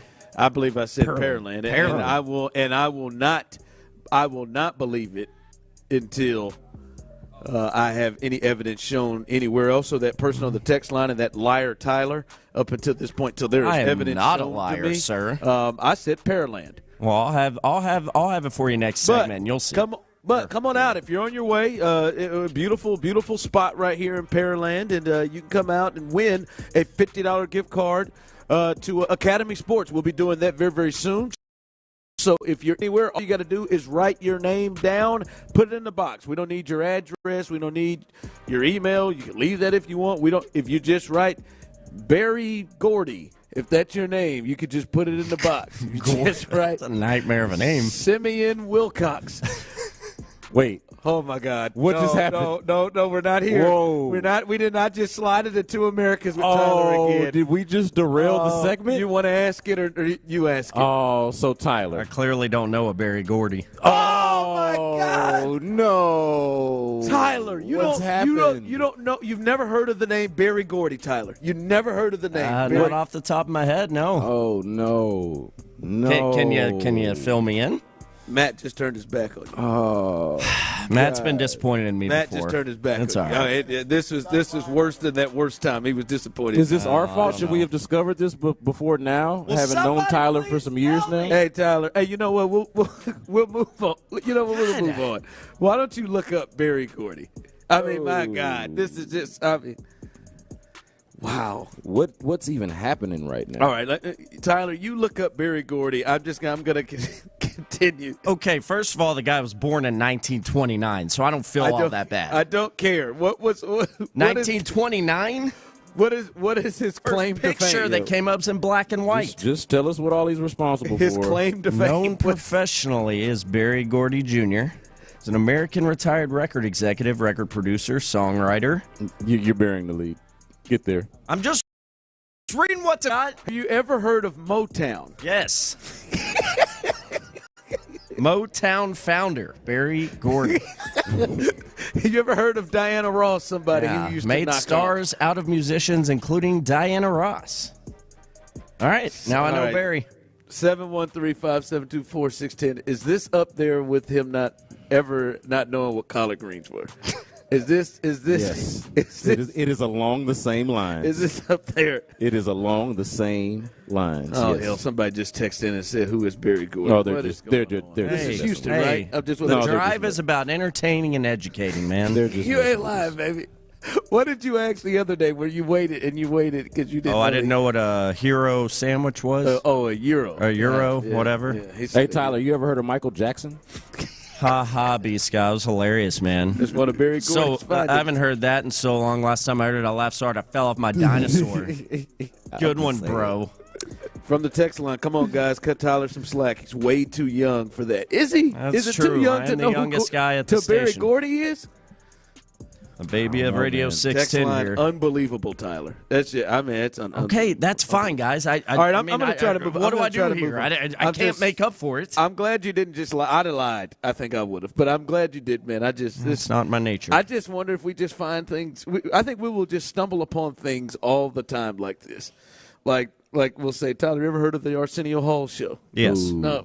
Like I think that's probably recent enough though for him to have heard of. So somebody says this is kind of like Landry not knowing who Jim Morrison was in the last show. That did happen. So on back-to-back shows now, Landry has had to be educated on who Jim Morrison is, and we had to make Tyler aware of Barry Gordy. And I thank you for it. Here we go. All right. We're better as a station after today. I will say that. We are better, and I think after this game, this will be an interesting watch on how C.J. Stroud handles this, because this will be the first time we really see a team that understands what Tank Dell is, understands like kind of what this Texans defense is, and this is going to be really the first time really they see a team that has this is arguably the best defense they've faced. Like, I mean, we got Baltimore in week 1, but this Jets defense, when they're playing, you know, at their highest level, this is arguably the best defense they face. And they've got a great corner over there and a pretty good secondary. Their second corner is not bad either.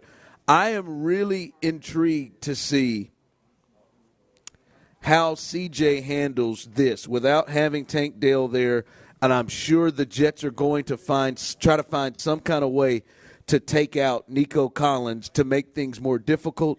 I'm really intrigued to see and excited, actually, to see how C.J. Stroud handles this test, because this is we've seen a lot. We've seen him handle the test of the offensive line being out. And this, Bobby Slowick has a part of this as well, clearly, like he did with the offensive line, which he passed with flying colors.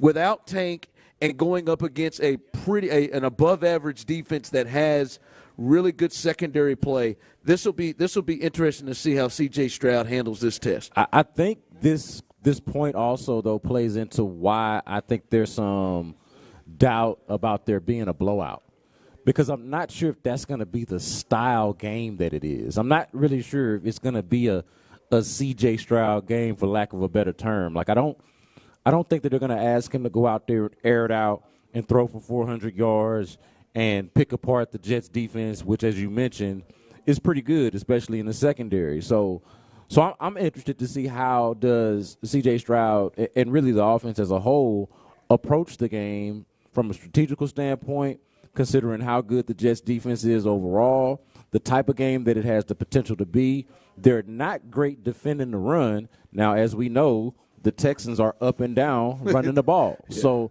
you figure that, you know. Yeah, there's going to be a lot placed on.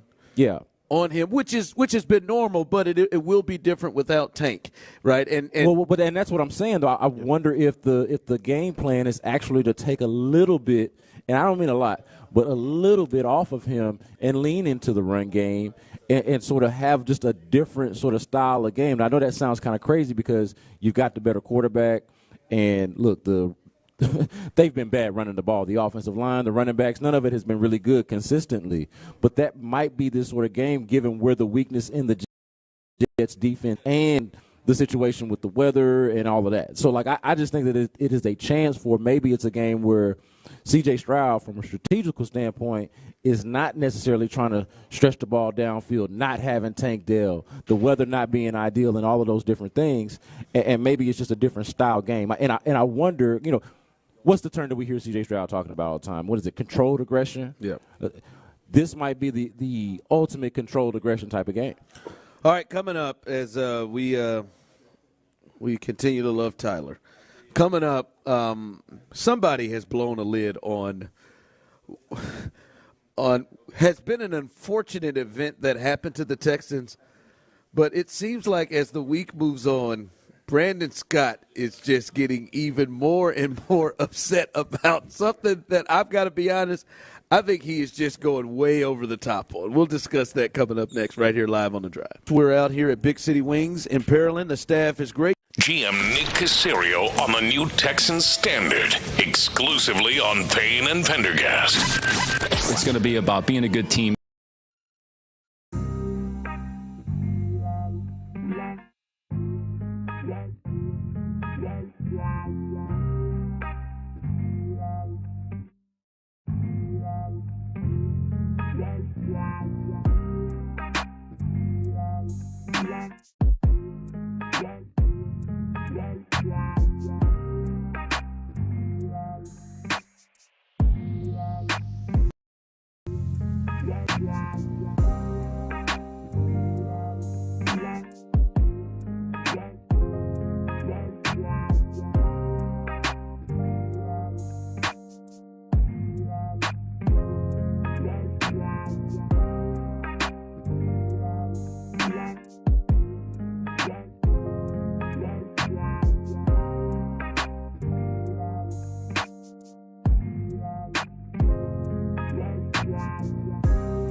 Sign and drive a 2024 Hyundai Palisade with 0 down, 0 first month's payment, and 0 security deposit. Now, during the Hyundai Getaway Sales Event. Offer ends January 2nd. Call 562-314-4603 for details.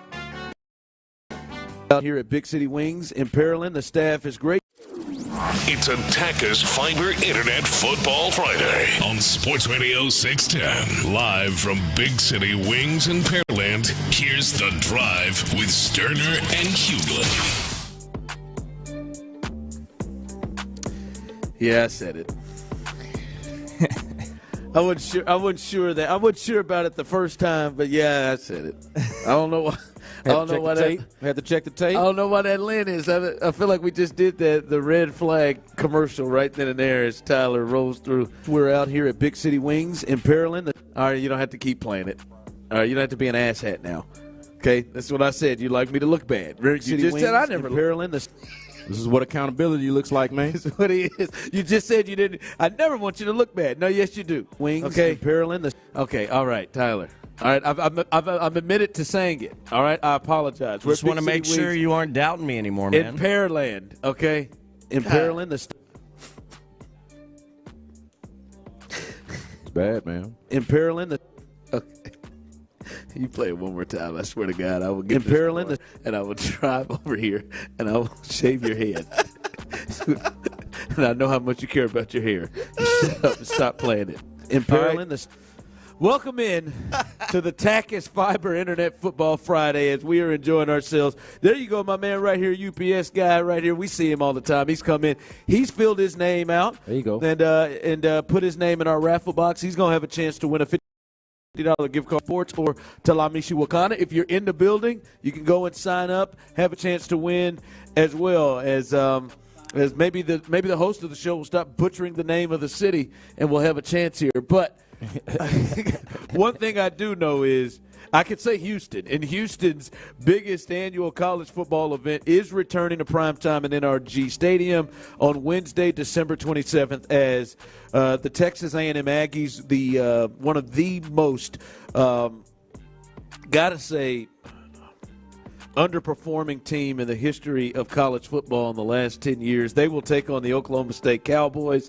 You can get your tickets now as maybe they will actually play up to their level of recruiting, but they will take on the Oklahoma State Cowboys. I'm just reading what it says. Trying to get it back in blood, Tyler. They will, you hear that? They will play the Reed said all that about A&M being disappointing. That's what it said. It said nothing about that. It said Ron improvised. You know what? You figure out what city you're in right now, and then you can talk some trash to me. I am. I'm in Pearland, and the Aggies, who were five wins last year, now moved to 7 and fired their coach. They will take on the Oklahoma State Cowboys. You get your tickets now, Aggie fans.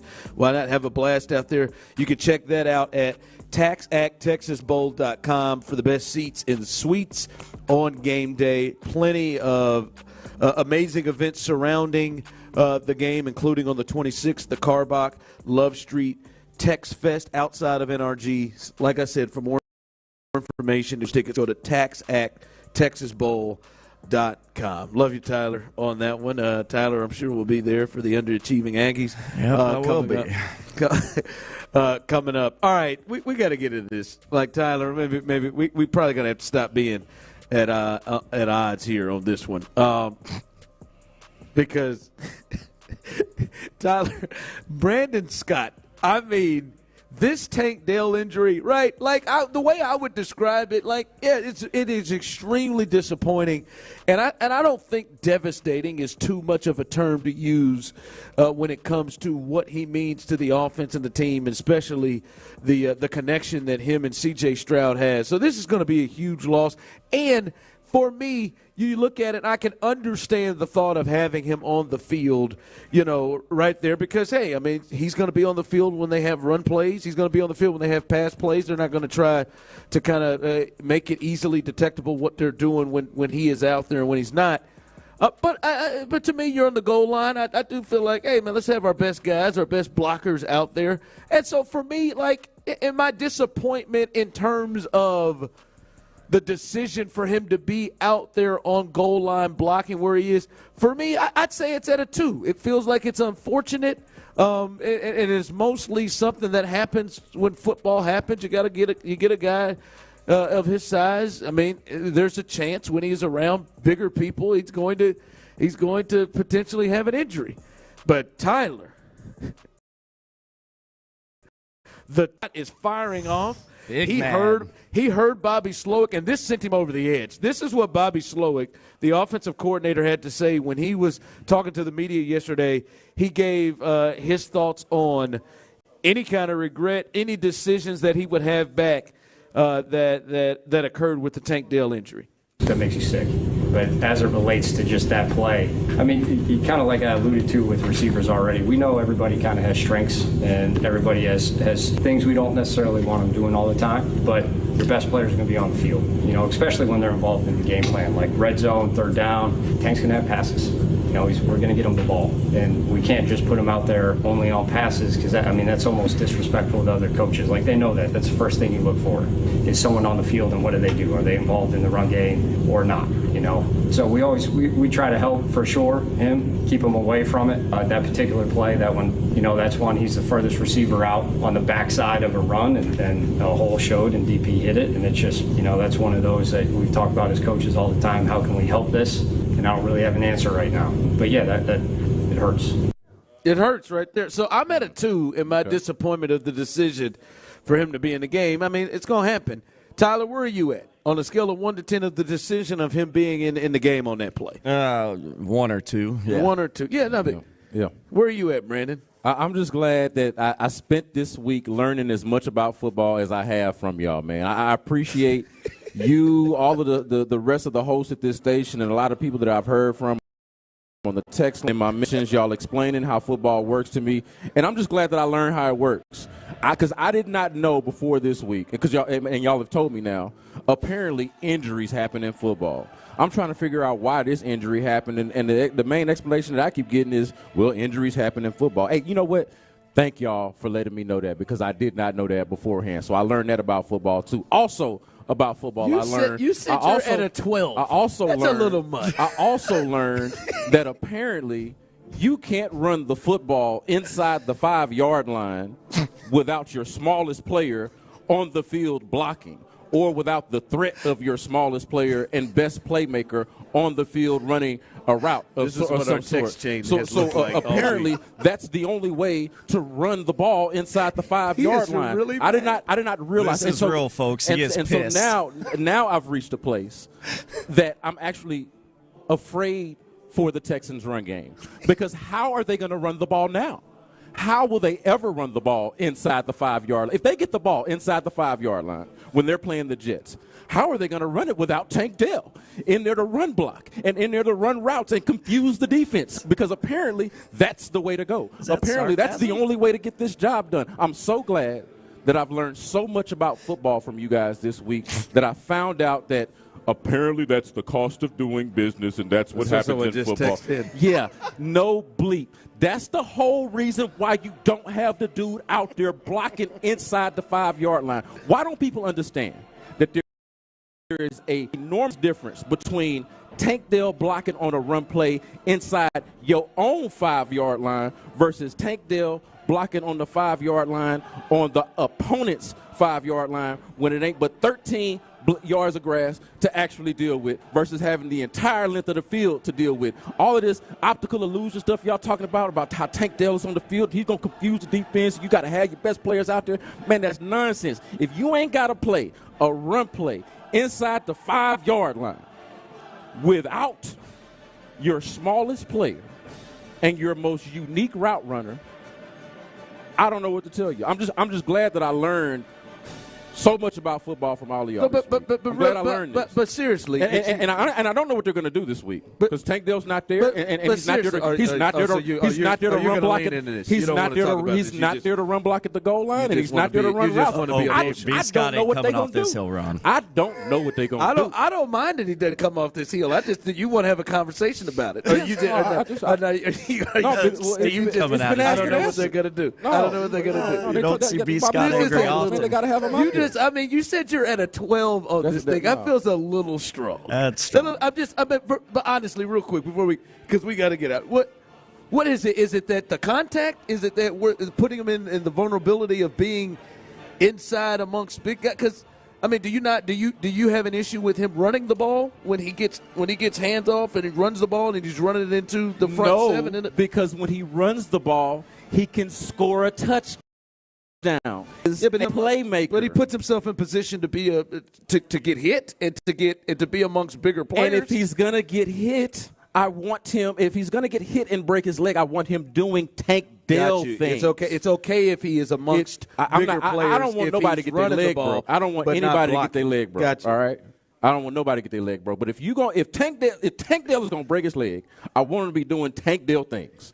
That was not Tank Dell things, and it ain't have to happen. But apparently it did. I didn't know that they couldn't run the ball without their littlest dude out there blocking at the goal line. I wonder what they're going to do when they get to New York. This is Payne right here. I wonder what's going to happen. You're hurt that Tank got injured and he's out for the season, and now you're just grasping. I learned a lot about football. B. Scott, you've said yourself. I learned a lot about football. You've said yourself though that Tank Dell doesn't play like his size.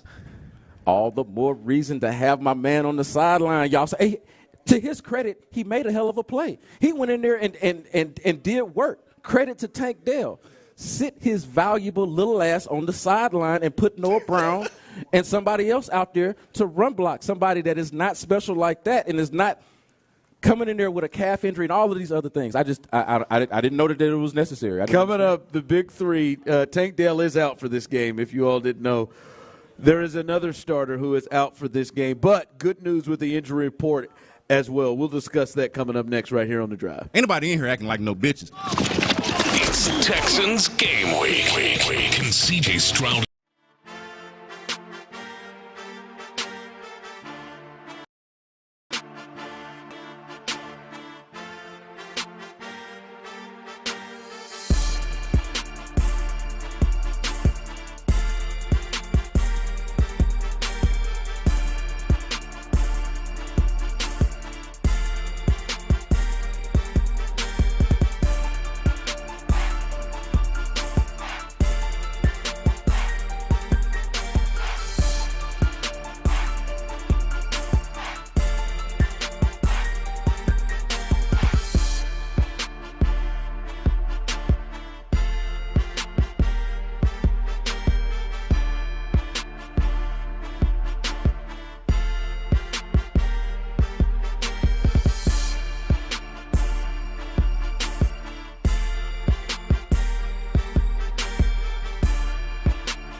anderson.org. With the holidays coming up very soon, life's too short to settle for a frustrating backorder slip. If that other furniture store won't deliver your furniture today, throw out that backorder slip, buy your furniture at Gallery Furniture. Gallery Furniture delivers free in 3 or 4 hours today. KILT FM HD2 Houston.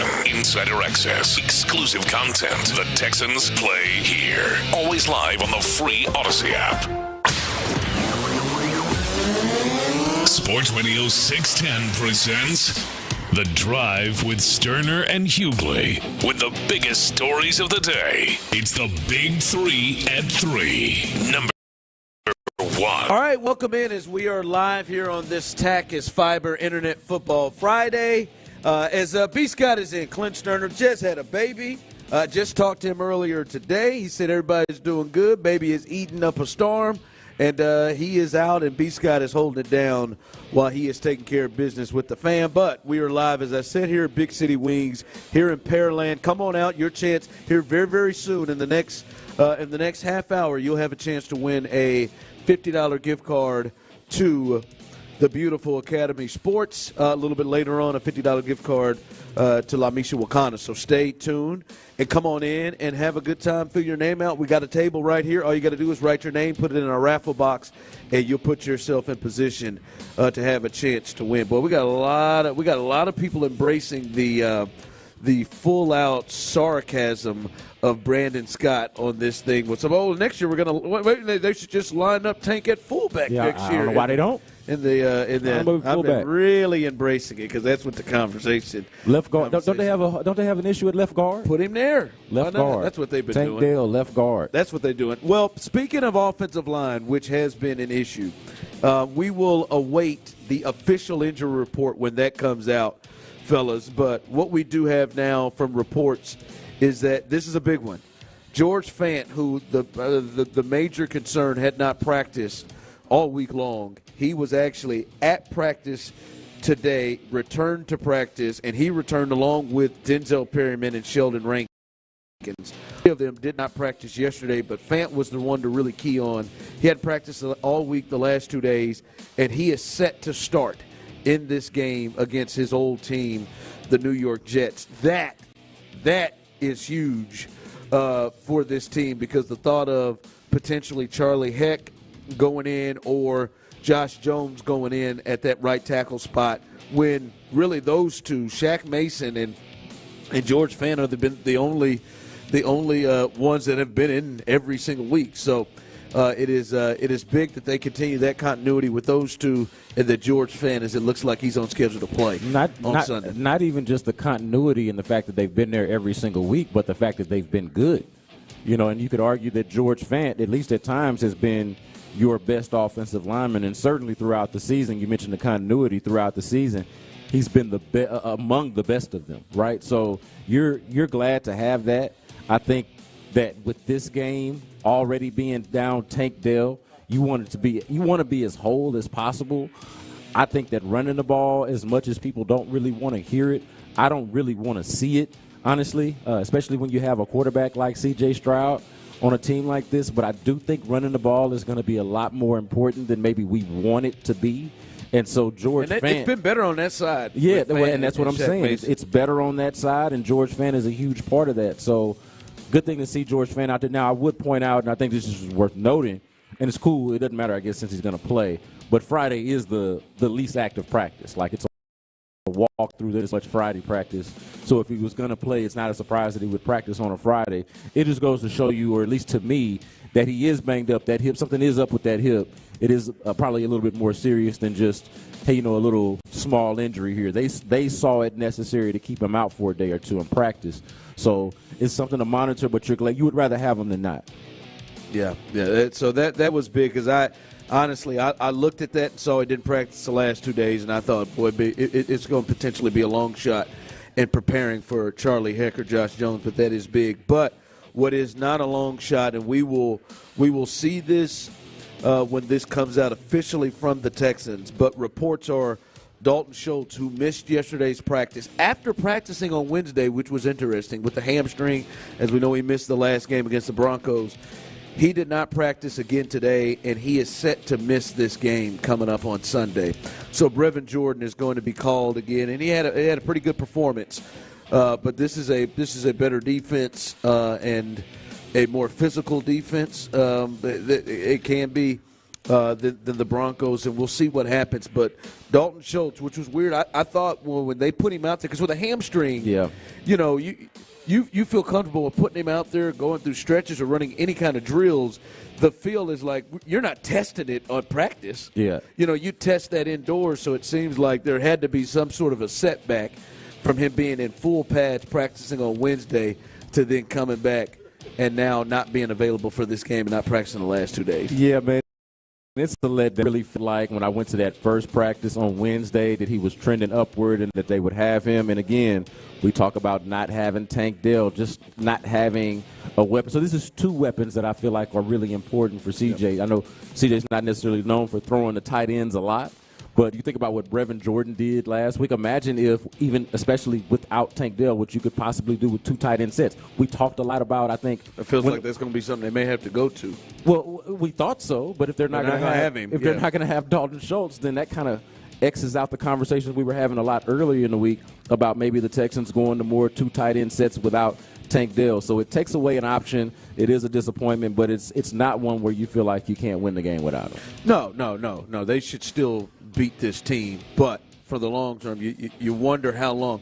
It's just you don't know how long with these hamstring issues. The Texans have had a couple of players have hamstring issues that have lasted either 6 to more than 10 weeks if you look at Juice Scruggs. So this is one to watch, but it looks like Dalton Schultz will have that. Officially, it looks like Dalton Schultz may not play in this game Sunday. Opportunity for Brevin Jordan to string together back-to-back games, and also I think an opportunity, obviously, for John Metchie to step up with Tank Dell being out. So you could see some faces that haven't been contributing as much earlier in the season have to be called upon to step up on Sunday. Big 3 at 3, number 2. All right, last night was a game that just did not pique my interest unless you are a degenerate gambler. And you're serious about fantasy. If those tough teams to have fantasy players on, I have let George Pickens go weeks ago. That's a tough watch. Actually, and Bailey Zappi, God, Mac Jones, God rest you. Bailey Zappi comes out. He scores 21 points in the first half and throws back-to-back touchdown, I think 2 touchdown passes to open up the opening 2 drives, 3 touchdown passes for the day. Shout out Victoria, Texas. And they get the W over Mitch Trubisky and the Pittsburgh Steelers. Mitch on a 4th and 2 said, "This is 4th and 2 with 1:55 to go." Mitch said, "This is when I'm going for it all." And he and of course he threw a very, very low percentage pass that came up empty and in a horror movie. Led to their loss. The Steelers to now move 7-6. Yep. That now vaults the Texans in that 7 seed in which the Steelers was holding before that game, and they've lost 2 in a row. Tyler and Brandon, to the Cardinals and to the Patriots, and both at home, which is difficult. Kenny Pickett didn't play in this game, but he played in a lot of that game against the Cardinals. The Steelers have been winning weird all year long. I don't know if they still have that streak in which they've been outgained in every single one of their games by their opponents and somehow got 7 wins. But they've been winning weird all year long. This feels like a time where maybe the Steelers are a team that the Texans don't have to really worry about when it comes to the playoffs, because they might just continue to slide. Well, I always thought that way, and you talk about the streak that they went on being outgained. That's not the one that I was following, but for all of this time, and the Steelers still have a winning record. They've had one for most of this time throughout the season, but they've had a negative point differential, and they've been one of the few teams with a winning record with such a poor point differential, which is just to say they have been outscored by their opponents and somehow have been able to win all of these games, or win so many games, or as many as they've been able to do. So that part of it, you figured it wasn't sustainable to begin with. They were always frauds from the beginning. This game did not keep my attention. I was just here for the result, the reaction in New England for people who are, Patriots fans that really honestly want to see them lose at this point because they know that they're headed nowhere, and Patriots fans are not used to being headed nowhere, so they're trying to figure it out. And then, of course, this situation with the Steelers gives the Texans an opportunity to separate themselves and really put teams behind them, really can focus on taking the division from Jacksonville, but even being comfortable in that wild card spot if it comes down to it. Yeah, I think the other talking point low here is it time to move on from Mike Tomlin? Oh, come on, man. You sound like them crazy folks out of Pittsburgh, I'm man. just saying. I mean, is this you talking like them folks? Is it time? You sound like them people, man. And you know who I'm talking about. Is it time? Man. You don't even think it's a question? Like, I know what you're talking about, and I think in years past, yes. But I mean, we're working on it. At that point, like the decisions have been made, how long he rode with Matt Canada, who was clearly not going to be the answer. That's the case against them. With Kenny Pickett. And listen, he's never had a losing record, and they may find a way to do this. But you look at this, man. Whew, they gave him they drafted a quarterback. I don't know how much that was on him, but they drafted a quarterback, and they got him in. It seems like maybe his message is maybe growing thin. If you fire Mike Tomlin, don't you have to have a coach in mind? Do you fire Mike Tomlin and just say, hey, we're just going to open this bad boy up and see who's the next Mike McDaniel, who's the next Sean McVay, who's the next whatever? Like, is that how you approach it, or do you have a specific target in mind and say, hey, this is the direction that we want to go in? Like, that's – maybe you do, but I think at least, and Omar Khan, who is running things there in the front office, has had his moments, but I just think at this point, man, you have to look at all things. And now maybe what they do is, hey, we are all going to come together and find an offensive coach, and this is your last shot, right? But I don't know. But he chose Matt Canada and continued to roll with Matt Canada. He was the reason why he was there, the coordinator, so long. And but can a coach like that, of that stature, of that magnitude, survive a bad offensive coordinator hire, survive a bad stretch of bad quarterback play? Does somebody have enough equity built up, enough of a reputation built up to where they can recover from something like that? I would say that your everyday coach, just whatever is the last guy that you hired for your organization, probably can't survive having such an abysmal offense, having such a bad offensive coordinator. But it feels like Mike Tomlin probably should. And that's why I think that's at least I think the conversation at least needs to be had. If I'm the Rooney family and Omar Khan, if we need to go in a different direction, has the 18 years, have we reached the point here where we need to make a move? And I think he also gets the benefit of the doubt of, all right, let's work together and find one of these offensive coaches. Yeah. Like, let's work together. How the hell did D'Amico find this Bobby Slowick character to completely change things around? Let's go and find one of these offensive coaches. And if that don't work, then, I think he's at least earned that with his success and time there. But I think it at least has to be a conversation. Big 3 at 3. Number 3. All right, the NBA in-season tournament yesterday, baby. Finals are set. The Indiana Pacers, they are a fun team to watch, by the way. I did not see this coming with the Pacers. They are. Man. They feel like this year's Sacramento Kings to me. Very reminiscent. With Tyrese Halliburton, who is becoming a star. And I think superstar. This tournament has started. I just want to, he's becoming a star. He was an all-star last year. He's becoming a star. I need a little bit. I got to see a little bit more. More than the in-season tournament? Yeah, more than the in-season. I might want to see a playoff game. That's reasonable. I might want to see a playoff series. That's reasonable. But it looks like he feels like the Kings when they had De'Aaron Fox last year and the move they've made. That feels like that's happening. They're fun. They play with pace, and they go in and they beat the Bucks. And they survive Giannis going off, and then Dame having 16 in the third quarter and going off. But they are an up-and-down team, and they win. Miles Turner, the former Texas Longhorn, he's playing really, really well as well. Buddy Hield in his teeth. It's also you had to take the drive by every on Buddy time, Hield's man. Those teeth, man. You see him alone when he got work done to him. And then the Lakers, they beat the brakes off the Pelicans last night. They did. LeBron was amazing in 22 minutes, 30 points, 5 rebounds, 8 assists. He didn't miss a free throw or 3 last night. Amazing Phil Strong. 12 shots. I mean, he was, man. 22 minutes, 12 shots. He hit 30. Even yo hating ass on LeBron, Tyler. Amazing come on, man. is an opinion word.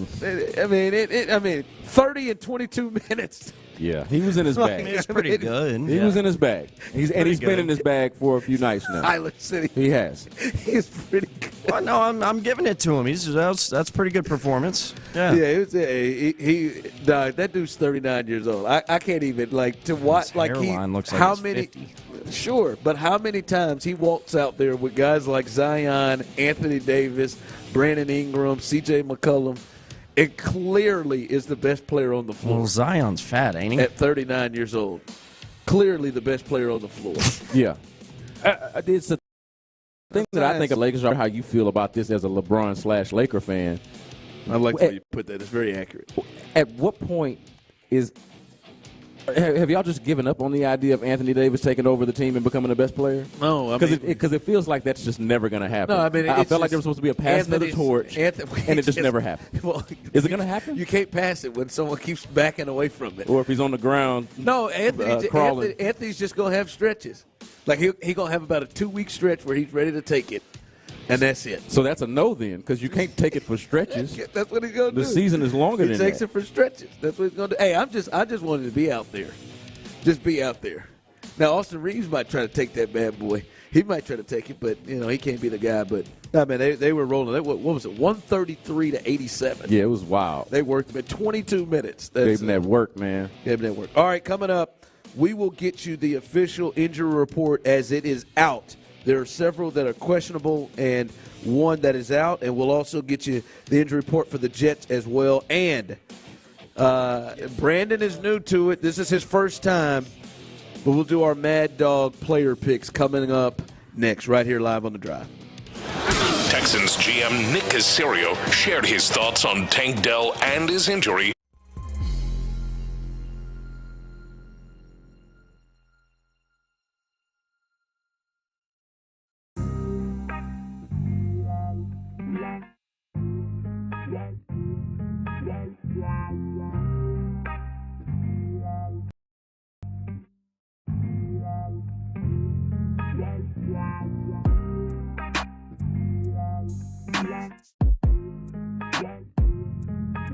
Yeah.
and Twitch.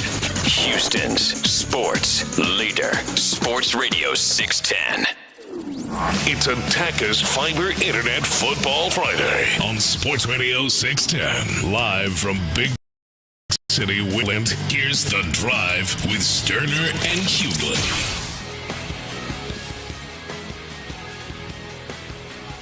All right, welcome back in as we are here in Pearland at Big City Wings. Come on out as our UPS guy, he's our first winner, won a $50 gift card to Academy Sports. We still got one more to hook you up with to La Michoacana, so make your way on out here as a good time is being had on this Attackers Fiber Internet Football Friday. Come and make your way. Good food, good drinks, and good people. So come on out on this Football Friday.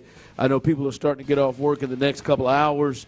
They've got TVs everywhere. You can watch games. You can watch whatever, and then enjoy a little time with us as well. So come on out and have a good time. All right, let's handle business here as it is your Friday injury report brought to you by Mo Karam Law. The injury report, and as we suspected with the Texans, we look at Friday's practices. They got 4 players designated in this game, and that is one, Noah Brown. He is listed as questionable. He did not practice today, but he is listed as questionable with that knee issue. He came back last week. We'll see what that means, if that is a potential of him not playing Sunday. Sheldon Rankins, he was limited today, did not practice on Thursday, but did practice Wednesday. He is listed as questionable with that elbow shoulder issue. We heard from George Fant. We talked to you about that. He was a full participant today after not practicing the last 2 days. He is listed as questionable. And then Dalton Schultz is officially listed as out in this game. He will not play in this game. Dalton Schultz listed as out. Will Anderson Jr., the shoulder, he has no designation. He will play. He didn't practice today. So that is the latest in terms of the injury report. And it looks like the Jets have theirs. And Aaron Rodgers, he is listed as out. They took a chance. Thought he was potentially going to roll, but I guess not. He is listed as out. Breece Hall, important player there, he is listed as questionable in this game, so he may go. Tyler Conklin, the tight end, who was limited yesterday, he is a full participant with no designation there with him. So that is your Sunday injury report brought to you by Mo Karam Law. Injured, call 281-222-2222. That is your Mo Karam Law injury report. We keep it 100. Thank you. We keep it 100. We see that. Dalton Schultz, that's the big one. But at least for this game, the Sheldon Rankins, the George Fant appear to be a little bit more important than Dalton Schultz. Not to say Dalton Schultz is not important, and losing him when you've lost arguably your top weapon in Tank Dell is tough. You want to have all the guys you have to play with. But Dalton Schultz seems to be the only one out. But Sheldon Rankins on that line with his ability to rush the passer potentially, and George Fant obviously staying over there on the right side as the tackle. Those are the big ones. Yeah, having George Fant on the right side on the offensive line and then having Sheldon Rankins in the middle on the defensive line far outweighs the loss of Dalton Schultz. You have Brevin Jordan, who came in there last week and had 3 catches for 64 yards. Actually looked okay at times. And look, he's never going to be a spectacular run blocker. It's just not part of his player profile. It's just not going to be his thing. He had been improving, though. And he has been improving, and he had some moments, even on the play that we've been talking about where Tank Dell gets injured. I cannot reiterate enough.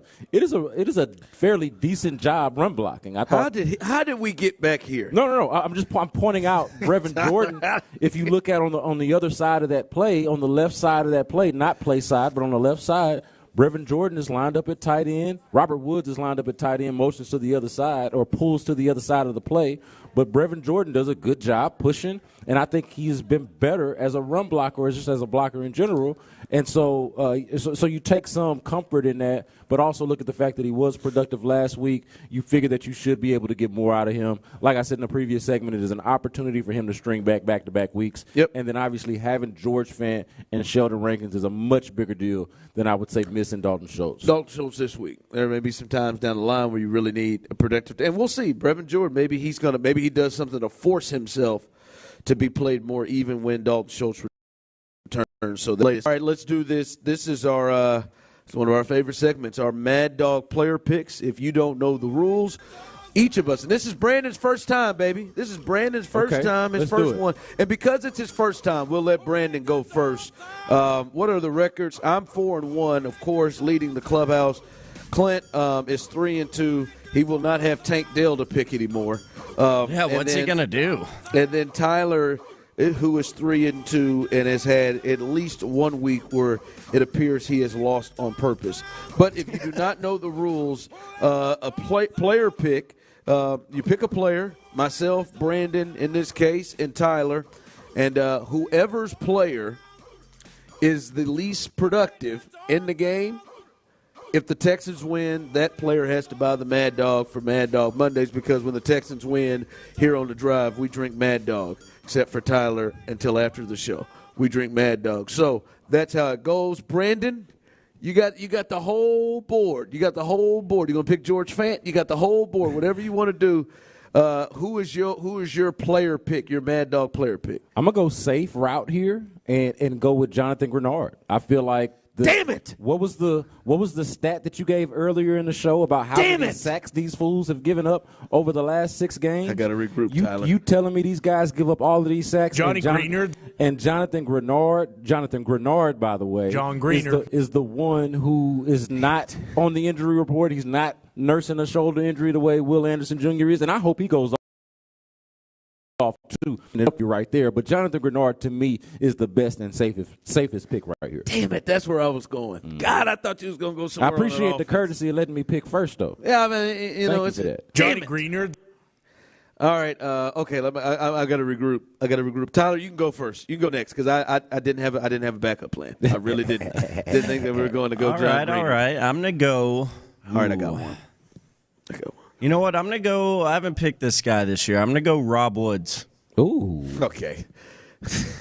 No, he's coming off a horrendous game. I'm not sure he was even targeted. But all that tells me is it's time for Rob. He's due? It's time for Rob to step up, especially with Tank gone now. Yeah, I'm going to go Rob Woods here. All right, Tyler going Rob Woods. I'm going to have some fun. All right, I'm going to go John Metchie. Oh, I like it. I'm going to go. Really? I'm going to go John Metchie. After all the stuff you gave me. Well, you were going John Metchie when there was a chance that he would not play a down in the game. I'm going John Metchie at a time where Tank Dell is out for the year and Noah Brown is listed as questionable with a knee, and he seemed to struggle last week. So I think John Metchie is going to get snaps in this game. I didn't think he'd get one in the game you did. I think he had one target in the game that you chose him. I'm going to go John Metchie in this game, as I think John may have a chance to kind of break out a little bit. And with you, Woods, who think may have more chances to make some plays, John Metchie or Robert Woods, I'll take my chances with Johnny Metchie. I feel like this. I really had Jonathan. I feel like this presents an opportunity for a topic, though, because if you lose, Ron, if John Metchie is the least productive between, really, we're just talking about him and Robert Woods, then that's a conversation in and of itself. We talked earlier about, is John Metchie ready to take that step, ready to make that contribution beyond being having just 3 targets or 3 catches or whatever it was. If he's not more productive than Rob Woods, we might have a segment on our hands here. Like, what do we need to do to get John Metchie going? Now, listen, in Tyler's defense, I could see I would bet CJ's probably more comfortable with Rob. He's played more. Before Rob got hurt earlier this year, he was the highest targeted player. It's got to be Metch on his team. But I'm with you. It's got to be Metchie. I'm gonna take a step with John Metchie. So Brandon, chooses Jonathan Grenard. I was going there all day. I think he might have two or three sacks. I'm taking John Metchie, and Tyler is taking Rob Wood. So, listen, the Texans better win this game against the Jets, and somebody better be buying this Mad Dog on Monday. So this will be fun. I like this. I like this action. Damn it. I'm feeling good about this John Metchie thing. I'm more and more. John Greenard. Is Clint back on Monday or no? on He's not, baby. You're in. He's Clint's out another week, baby. All right, let's do it. All right, coming up, we usually do our Saturday slate, but obviously college football is not going to get going here until the bowl season starts. But there are some big games on Sunday, and we'll look at Sunday's slate. We'll discuss those games. The big games coming up on Sunday. That's coming up next right here on The Drive. Derek Stingley Jr. is your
NFL. Price match applies to same item, current price of qualifying retailers. Exclusions and terms apply. Learn how we'll match price at Lowe's.com/lowest price guarantee.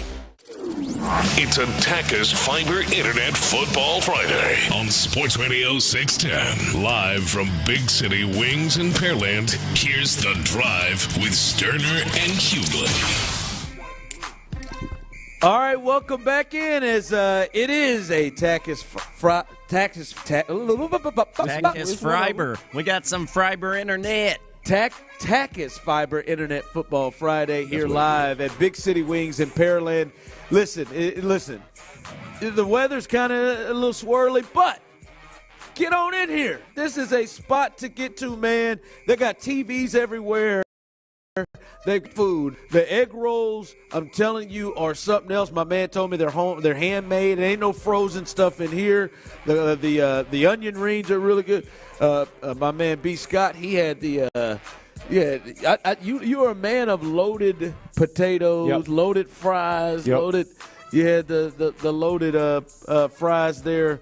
And a little cheese. I saw a little bit of it's a great spot. Great drinks. People will take care of you. And you got a chance to win a $50 gift card to La Micha Wakana. All you got to do is sign your name, put it in our raffle box, and you'll have a chance to win a $50 gift card to La Micha Wakana. So, free money. Free money. So come on in and enjoy things. My man, as we did our player picks, our Mad Dog player picks, Brandon went with Jonathan Grenard. Tyler went with Robert Woods. I went with John Metchie.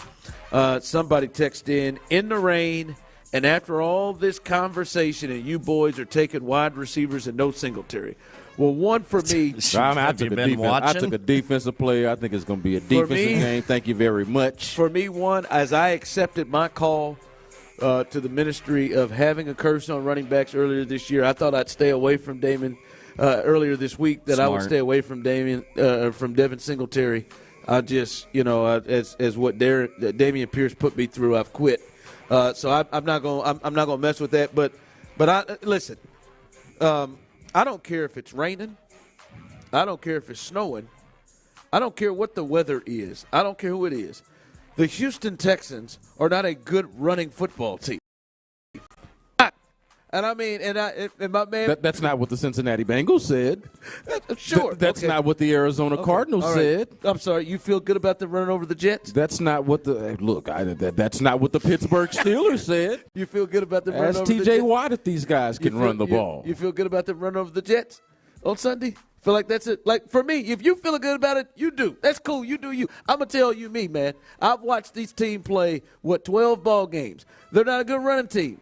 I'm sorry. I'm not you said it earlier today. We were going to get into this. You said it earlier today. Is this the week that the Texans get their run game going? I'd like to think so. They've had a couple of weeks. But nah, man, that big joker Quinn Williams in the middle of the D-line and the guys that got up and down that D-line, I'm not going to bet on it. So, no, I'm not picking Singletary or Pierce or to think that this team's going to run the football. Well, especially without Tank Dell there to block for him. They don't have Tank Dell to put a hat on Quentin Williams the way that they would prefer, clearly. This guy here. And so I don't know exactly. I'll be real interested to see what they do when it is time to run the ball, what wide receiver packages, what personnel groupings they go with no Tank Dell to get out there and really get his hands dirty. I don't know what they're going to do, honestly. So I actually am kind of worried about the Tank Dell thing. Well, yeah, you're right. They have been dismal with Tank Dell out there. So how will Devin Singletary and Damian Pierce have big running games without Tank Dell blocking? I don't know how it's gonna happen. Now, this is really childish. This is really childish of you. I mean, I had to take it. I'm sorry. Let's get back on track. For the text line, as for running goes, every dog has his day. Sure, you can go with the every dog has his day, and I'm sorry that I'm not picking Sunday to be the day. Yeah, imagine trying to pick a dog's day. This dog's going to have his day. That's just me. But with the running thought, to be honest with you, I do think, I'm not saying it is for sure going to happen. I do think that there could be a thought within game plan wise, fellas, that a way to, and we're being serious here, a way to kind of offset the loss of Tank Dell and his ability to get down the field and his ability to win in routes Like, how do you replace that? I think we may see them run the ball more. I think we may see them run the ball more to help with slow the pass rush down. Because I think CJ without Tank, there may be times where he may have to hold the ball longer. I think that might be a counter. No Dalton Schultz in the game as well. That may be one of the ways that they counter. Not how do we factor in not having Tank? How do we do? I think running the football could be a thought in this game more, which is interesting. See, I think it is going to be a thought. I don't have a question about it. It's definitely going to be a thought and an approach. I feel like my question is, what's it going to take for them to go away from it? Like, how long do they stick with it if it's not working? Because between Pierce and since they had 23 carries. And the week before, what did they have, like 11? You think they eclipsed that? You think it's more? You think they run the ball at least between the two of them 23 times? 23 times, yes. 23, 25 times? Yes, I would take the over.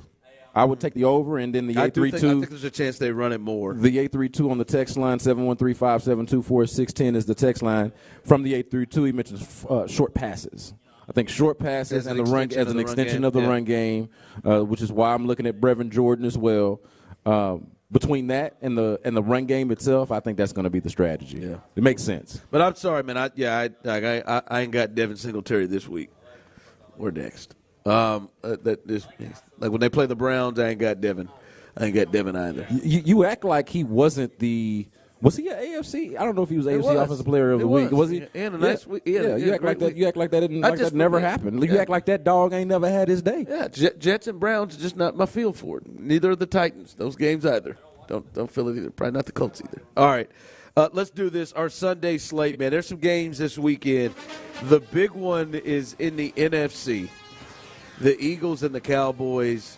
And I had Dak Prescott as my pick for MVP before the season started. There it was. Glory hole. Tyler had Josh Allen. Clint had Aaron Rodgers. But I had Dak in this game, and this game seems to be maybe the biggest game, the biggest regular season game in Dak's career. I think Dak has he goes out and outperforms Jalen Hurts, and is the reason they win the game like he has been the last several weeks. I think he's got a chance to take over the MVP thing because right now it's Brock Purdy. Yeah. I don't know right about that, or Tyreek Hill. I think he's got a chance to really take over the MVP race. Yeah, I thought about how yesterday when we were talking about the powers in the NFL, and I mentioned the NFC, and I went straight to San Francisco and Philadelphia, but I did not mention the Cowboys. And I should have, because they're absolutely they're absolutely a threat. I think this is a game that lets you know if they're in that company. I think based off for me, I can agree with that. I would say though, based off of right now, based off of what we know so far, they would have to be in that company. I understand that they haven't necessarily beaten a lot of the impressive teams per se, but they've looked impressive. Yeah. You know, when they've been out there, and then Dak. Oh, they can beat the brakes off teams. Yeah, and Dak, to your point. I wonder, did you pick him as your MVP just trying to be cute because he had a god-awful year last year? And you're looking good for it, but what the hell was that even about? Like, did you see something? Did you got some kind of vision we don't know about? I thought last year was an anomaly. I agree with that. He has been a guy that takes care of the football, and I did think him losing Kellen Moore was going to help him. And I just thought that Dallas was going to be potentially the number one seed in the NFC. And I thought they would potentially have one of the best records in the game, and he was going to be a big catalyst of it. He's the Cowboy quarterback. They have the number one seed potentially. That was they're good, man. Good. Yeah, they're good. Dak is his last 5 weeks. I mean, if you look at it, Dak, there may not be anybody playing the quarterback position just numbers wise that better than Dak. He is playing at an MVP level right now, no question about it. And the Eagles have been. They've been living right. I mean, my father-in-law said that to me. We was watching the game. They've been living right. They've just had, and finally the 49ers just went ahead and shut that down. But they've won some games where they have been really, really fortunate. This will be a big one for them, too, to see if they bounce back. Because if they lose, now everybody has 3 losses. The Lions, the Niners, the Cowboys, and the Eagles. Yeah, and you definitely start to feel different. I know some people already are about the Eagles, saying that they're soft in some places. saying that they're not as good as last year, which I think is fair. They're not as good as last year, despite the record being as impressive as it is. But if they lose this game, and especially depending on what kind of fashion that they lose this game, let it look anything like that 49ers game, and we got to have some serious questions about the Philadelphia Eagles. That's the Sunday night game, and basically another standalone game, but it is at 325. Most homes, just like last week when it was the Eagles and the Niners, most homes will be shown the Chiefs and the Bills. And the Buffalo Bills are completely desperate in this game. They're coming off a bye week. They're 6-6. Their season, and I don't think just their season, fellas. I think their window is on the line. If they lose and they don't make the playoff, if they lose and get to 6-7 with the rest of the AFC, I think it's done. They play Dallas next week too. I think Sean McDermott's gone. I think Stephon Diggs is probably out of there. I think they're probably starting completely over except for with Josh. And I think that is potentially on the line in this game. So Buffalo, this is their playoff lives have started. They really need this game. They're desperate. And really, the Chiefs have been very beatable. We talked about this yesterday. They've been beating the Chiefs when the Chiefs were better than this, especially offensively the last couple of years. So obviously it is doable, but this is a huge game, really for both teams, but more the Bills. Well, based off of the Bills' regression and all the points that you made, I'm not sure that it wouldn't be a bad idea to do all those things that you talked about and getting rid of the coach. Well, I think it's probably going to happen. Moving on from Stephon Diggs and probably sticking with the quarterback because there are not many that are like that. He is special. So I'm not sure that that's not the direction that they should go in, but I would say still to the Bills' credit, they've got to be one of the more – if they went out and get to the playoffs – well, and that's what I'm saying. I think they've got to be one of the more dangerous, mediocre teams that you've ever seen in your life. Yeah.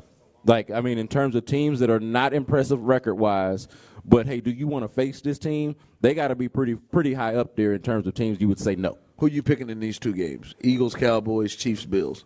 I'm going to go Cowboys and Chiefs. I got Cowboys. I have done multiple hits, 2 hits in the last 2 days. One of them I said the Bills was going to win 24-17. The other one I changed my mind and said the Chiefs are going to win.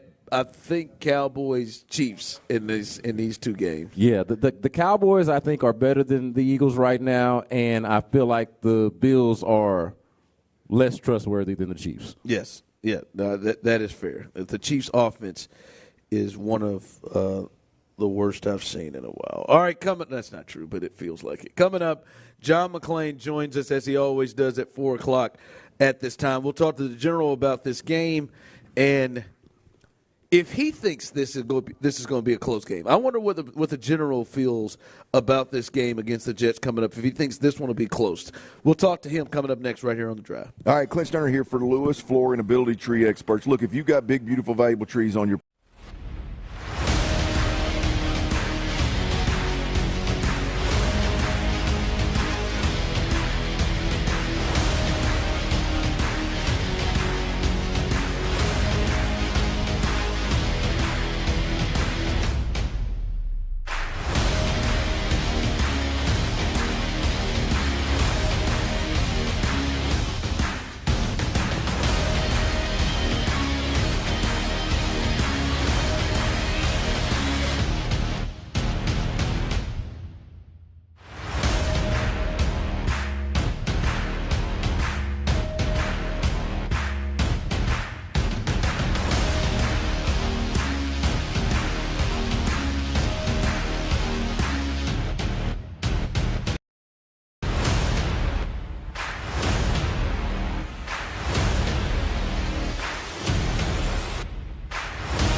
800-1274. KILT FM HD2 Houston. Insider access. Exclusive content. The Texans play here. Always live on the free Odyssey app. John McClain, the Hall of Famer. And I'm bad to the bone. It's Attackers Fiber Internet Football Friday on Sports Radio 610. Live from Big City Wings in Pearland, here's The Drive with Stoerner and Hughley. Yes, that's right, baby. It is Attackers Fiber Internet Football Friday, and we are live here. Don't get scared, ma'am. We are live here. She's picking up her wings and got scared. Like, what the hell is going on in here? That guy's bad to the bone. I better get out of here. You could tell she felt the fear of John McClain in her heart. Get on out here. We are here in Pearland, Big City Wings, a great spot to be had. TVs everywhere. Food is great. They got a bar. I mean, they're making them Long Islands, and personally, the bartender walk them out to you personally and make sure that's right. You're happy with it. So come on down, hang out with us, and you got a chance to win a $50 gift card to La Misha Wakana coming up a little bit later on. So hang out with us. But it is 4 o'clock. It is Friday. We do have the beautiful John McClain with us. How you doing, General? Boy, I haven't been described as beautiful, I think, since I was a baby, and maybe not even then, because I was probably an ugly baby. Oh, don't do that to yourself, John. John, I couldn't see you being an ugly baby. He might have been an ugly baby, but you're a beautiful man now, John. I don't know what kind of baby you were. Thank you guys very much. Merry Christmas. I've seen some photos of John in his heyday. I don't think he was an ugly baby. That man was dapper. Was. I don't know what y'all talking about. There he is. All right, General. This is weird because when you look at where these two organizations are and these two teams are, the Jets and the Texans, one team has an established quarterback that is on the rise, that is, as a rookie, been in MVP conversations. Then they have another one where it seems like there's no trust anywhere. Nobody really wants him to play. I don't even know if he really wants to play. And their offense is as inept as any team in the league, and they are out of it right now. And they just seem to be almost in shambles as an organization right now. But I get the feel that no one thinks this game isn't going to be close. And it feels like some Texans fans are nervous about this game with the Jets, although when you look at it on paper and you say everything out loud, it really shouldn't feel that way. I'm curious from you, are you nervous? Do you feel like this is going to be a tight, nip and tuck type game? Yes, for two reasons. Number one, they're all nip and tuck games. 8 in a row, last 30 seconds, 8 in a row, 7 or fewer points. Don't know why this would be any different. It's hard to think that the Texans, if they lose, it'll be an upset on the road. Now, Zach Wilson has got, when he's played somehow, Will Anderson Jr., strip sack, or maybe Derek Stingley Jr., another interception. If they could get him to commit a turnover on the first series, the fans are going to kill him. They're going to turn on him. They don't like him to begin with. Now they think he's forced into the lineup because he doesn't want to play. It's a bad situation. But what does he have to lose? He's going to get cut. They lose another game. It's a higher draft choice. And so I think he's going to come out loose. Now, his offensive line, how familiar is this? They got an injury-plagued offensive line with no cohesiveness at all, just like the Texans. They can't run the ball, just like the Texans. So you think, okay, it comes down defense, special teams, and the quarterbacks. The problem is, according to the forecast, it'll be 60 or 61 degrees at kickoff, 80% chance of rain, 20-mile-an-hour wind, which is windy at that stadium, which I've been to quite a bit, been to the one that used to be next door a lot. For whatever reason, it's always windy. So it helps if you could run the ball. I have a lot of confidence in the Texans to stop the Jets running game because they've been really good against opposing running backs for quite a while. But man, you don't want to let the Jets get ahead and then the fans get behind it. And I'm curious to see how many fans actually show up. I think a lot of them show up to see C.J. Stroud and the NFL's most surprising team. John McClain joining us on the drive here on Sports Radio. John, I'm curious, do you think that I'm oversimplifying it just to think that the difference between the Texans defense, the matchup advantage for the Texans defense against the Jets offense is just that much greater than whatever difference it is between the Texans offense and the Jets defense? Like, I think we think the Texans offense is good and the Jets defense is pretty good. But the Jets offense is so awful and the Texans defense is good, it just seems like matchup-wise this should be a pretty straightforward one. They should shut down the run, and then they should force Zach Wilson to pass. Zach Wilson, I bet, runs a lot. He's got 199 yards rushing. I bet he takes off. I bet he gives everything he can. If he runs for a first down or two, fans are going to be excited for him. Everybody knows he's gone after the season. 2 touchdowns they've scored offensively in their last 5 games. They haven't scored more than 13 points in almost 2 months. And the Texans know this. It's a great test for DeMeco Ryans and the coaches to make sure the players are focused on the Jets, not the playoff race, not the Steelers blowing that game to the Patriots last night, which takes them out of the race if the playoffs start today and the Texans are in. You know, the Texans, if I'm a Texans fan, I'm worried about C.J. Stroud getting hit too much. Whether it's quarterback sneaks or free routes to hit Stroud by blitzers, that's scary. Somebody's going brain assignments. You know, they can't keep getting him hit. The Jets have 3 players with at least 6. No, all 3 have 6 sacks. And that's not even counting Quinnen Williams, their best defensive lineman, a disruptive tackle. So I don't think the Texans have a prayer running the ball. It's all going to be about Stroud. He doesn't have Tank Dell and Dalton Schultz. That's 87 catches, 12 touchdowns, and 1,160 yards that'll be missing. Noah Brown has got to step up that he didn't do last week, dropped a pass over the middle. They need more from Brevin Jordan, and they need Robert Woods to step up. And if John Metchie III, who you wrote about, Brandon, on SportsRadio610.com, this is a good opportunity for him as well.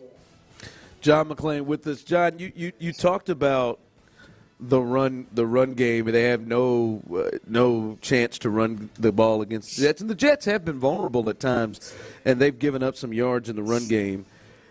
What's your sense in how they kind of put a game plan together knowing they don't have a Tank Dell to offset that? I wonder if this is a chance where they start to run the ball more to offset potentially that with, keeping a pass rush down, because they may have to hold the ball longer because Tank Dell has that unique ability to get uncovered quicker than anybody else on the team. I'm wondering if that is a part of the game plan, that the run game increases. Last week, they ran it 23 times between their running backs, single tiers. You get the sense that they potentially, that is a thing that they do to offset Tank not being there, is run the ball more? Oh, my God. That's like you standing see there. it. You can see it, can't That's you? like watching You can see paint it. dry. That running game right now, it's so discombobulated, now to sink. And last week, Tank Dell didn't have a catch. Neither did Noah Brown, Dalton Schultz, and Robert Woods. None of them had a catch. Stroud still threw for 274 yards. Nico Collins was great, 4th player in history of the franchise to have 190 yards. I can't wait to see if they have Sauce Gardner follow him all over the field, or they double team him on the other side. But they're going to direct a lot of attention toward Nico Collins. That means Brevin Jordan and those other receivers have to step up the way Noah Brown did in the 2 games before he got hurt the last time. As for the run, last week the Broncos were the worst running team in the NFL. And what did the Texans do? They peed all over themselves. This week, the Jets are tied for 28th in run defense, giving up 136 yards. And last week the Texans ran for 77 in the first half, and I'm thinking, wow, the Broncos giving up 155. That's a pace for 154. I wonder if they're going to hit the 155. And they just were awful in the second half. Obviously, the Broncos saw something the Texans couldn't counteract, not just free pass, but when it came to the run, Damian Pierce, you take away that 22-yard run, he averaged 1 yard a carry. And Devin Singletary wasn't any better. So I don't know what the answer is, but I know that I think they can make the playoffs when you can't run, but at some point you've got to be better than you are, except for those two games and in the Pittsburgh game earlier in the season. It's weird. They don't have 40, 50-yard runs like a lot of teams do, and that hurts them too. John, what do you think about the coaching matchups in this game? Obviously, the Texans, Bobby Slowick's offense against Robert Saleh's defense, D'Amico Ryans' defense against Nathaniel Hackett's offense. What do you think about the coaching matchups in this particular game? Boy, that's a great point, Brandon. And the reason is Nathaniel Hackett should not be calling plays in the NFL. He didn't call plays in Green Bay, but he made friends with Aaron Rodgers.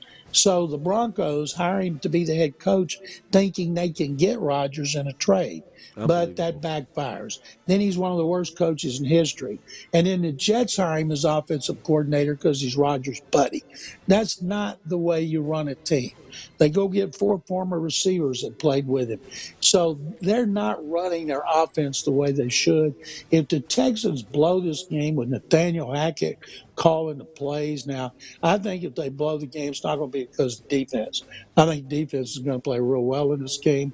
The key is the offense has to play well, and you got a good pass rushing line chasing a rookie quarterback and against a team.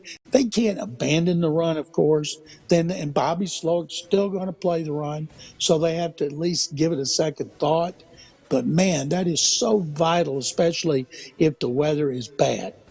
Yeah, John McClain with us as he joins us on this this Football Friday, as he does each and every Friday at 4 o'clock. I mean, you said it. You said it. If the Texans blow this game, it is hard for me to see that happening. Personally, I'm not saying it's impossible, but just watching these two teams and these organizations, it would be beyond disappointing if the Texans lost this game. What is the scenario in which you see the Texans blowing this game, as you just said? How would that look? Last time they lost a game on the road, Carolina. Yeah. And then they beat Cincinnati last time they were on the road. But at Atlanta and Carolina, they did that before Bobby Slowick unleashed C.J. Stroud and let him start getting the explosive plays. He leads the NFL in yardage. That had been done by rookie since. Since 19 when? Davey O'Brien, 1930 with Davey O'Brien from TCU was the last rookie to lead the league. And since they can't run the ball and looking at their schedule, he's got a good chance to do it. But I think the only way they lose this game is if they turn it over. They need to play like they did Sunday against Denver. But even turnovers, they had to go right down to the wire to win.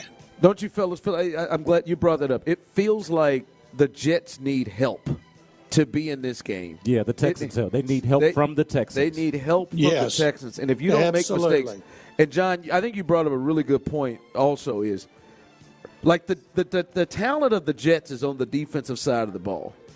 But I do feel like if that first quarter, early in the game, the offense is so bad, and that the defense is looking at the offense do what the offense does all year.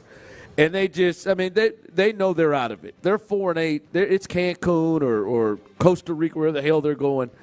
I could see the Jets defense, the strength of their team, just slowly just not playing to the level that you normally see them play at.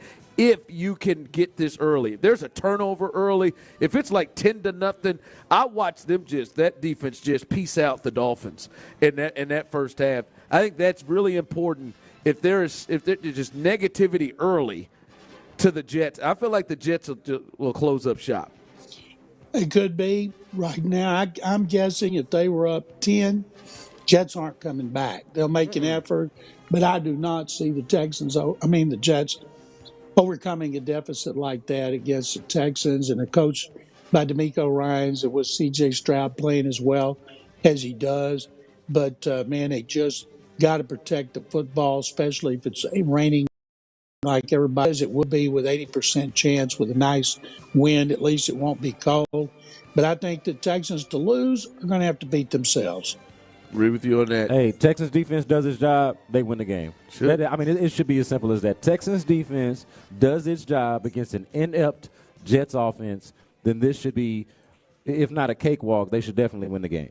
No, they don't know what a cakewalk is. Yeah, it's been a long time. Since they played the Pittsburgh. Steelers game. I'll say this game is really, now, of course, winning's important, but it's especially important for three players, C.J. Stroud, Derek Stingley Jr., and Will Anderson Jr., because Stroud, if the Texans somehow win the division, he's going to be in the running for MVP. I don't think he's going to win, but he's got to win the division. And the thing about Stingley, you know Stingley's got a lot of pride. He knows everybody in the country thinks the Jets made the right player getting Sauce Gardner over him. And the other one, if Will Anderson Jr., who's closing the gap on Jalen Carter for Defensive Rookie of the Year, if he can have a game similar to Denver against the Jets with all those voters from New York and New Jersey media, that is going to be huge for him. I'll bet you if he has another great game and Texans win, we'll see him overtake Jalen Carter in Vegas next week. All right, John, we appreciate you joining us as always. Enjoy the game, and we'll talk to you next week. Thank you, and be sure and check out my column on how D'Amico Ryans wouldn't be coaching this in this game if it wasn't for Robert Saleh. Guys, thank you very much. All right, that's John McClain. Friday at 4 o'clock. Coming up, there's a lot that we can learn in this game. In particular, for one player, we got a chance to really, really learn something special about him. We'll discuss that next, coming up on the drive. All right, save big on Chevy Silverados at Ron Kraft Chevrolet in Baytown right now. I'm talking about $9,000 off select 20.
Krista Crick. Stay up to date with the latest storylines, hottest takes, and best interviews from around the game. New episodes every Monday and Wednesday. Just follow Heat Check on the Odyssey app or wherever you get your podcasts.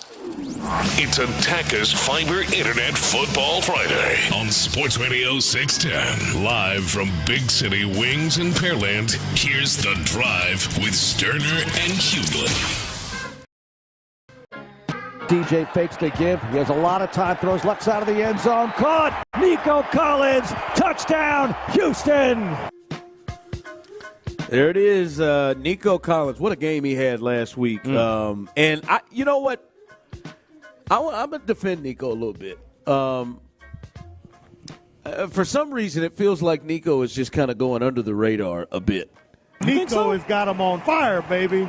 Oh, yeah. Yeah, to me, Nico has clearly been this team's best receiver. Yeah. But I don't know that I think that is what the feel is or the thought is. Or I feel like Tank Dell has probably talked about more than him.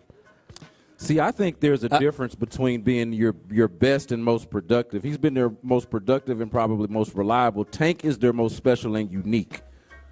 So, I mean, it's kind of a sure, yeah.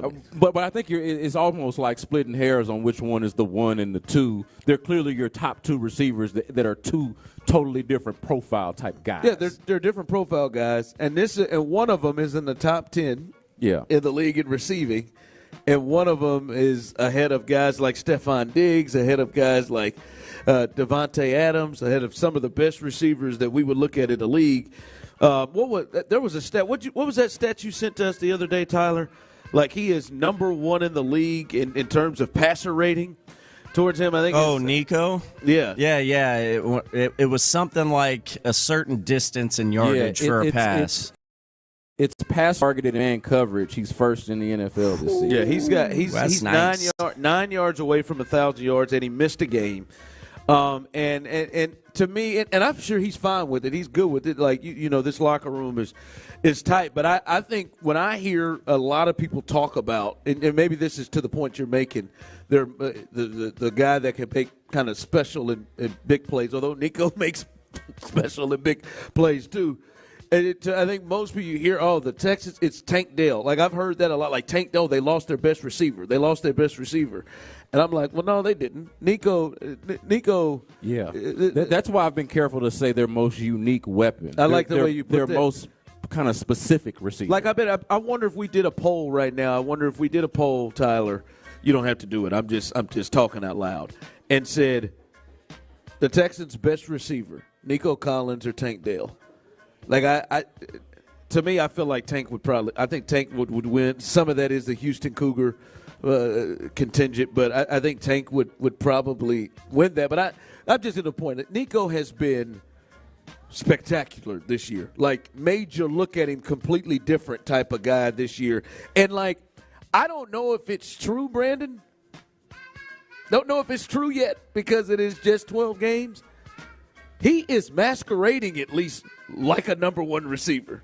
Like, he's looking like the only thing that stops him from saying, yeah, that dude Nico's a number one receiver is because he's done it for 12 games. And it's hard to think that Nico Collins, the guy we've seen for the past 2 years, could morph into this dude. Like, nobody's talked about him like that before. Yes. No one's ever been like, hey, Nico Collins is going to be a number one receiver. No one's really talked like that in the past. But if you just put his resume up against resumes of other top receivers, yeah, everything looks like that. I am really, really intrigued and excited to see what he looks like where he is the primary person the defense has to stop. Yeah. He is the primary person that the defense is going to swing coverage to. He is the primary person, because I do think with Tank on the other side, and I think Tank benefits it with Nico as well, there's not somebody you're looking at like, oh, we have got to shut down. Now you're going up against a team that has a number one corner in Sauce Gardner on their team. Their other corner's not bad either. They've got a really good defensive coach. Say what you say about Robert Saleh. He can coach defense. I'm wondering if Nico can still eat because this is the number one receiver. You can still eat, even when the coverage is all shifted to you, even when they know you are the game plan of what they're trying to stop. The Texans game, or the Jets game plan to me coming to this game isn't trying to stop the running game, isn't trying to stop Brevin Jordan, isn't trying to stop, John Metchie or Robert Woods. That is the number one target that we've got to shut down.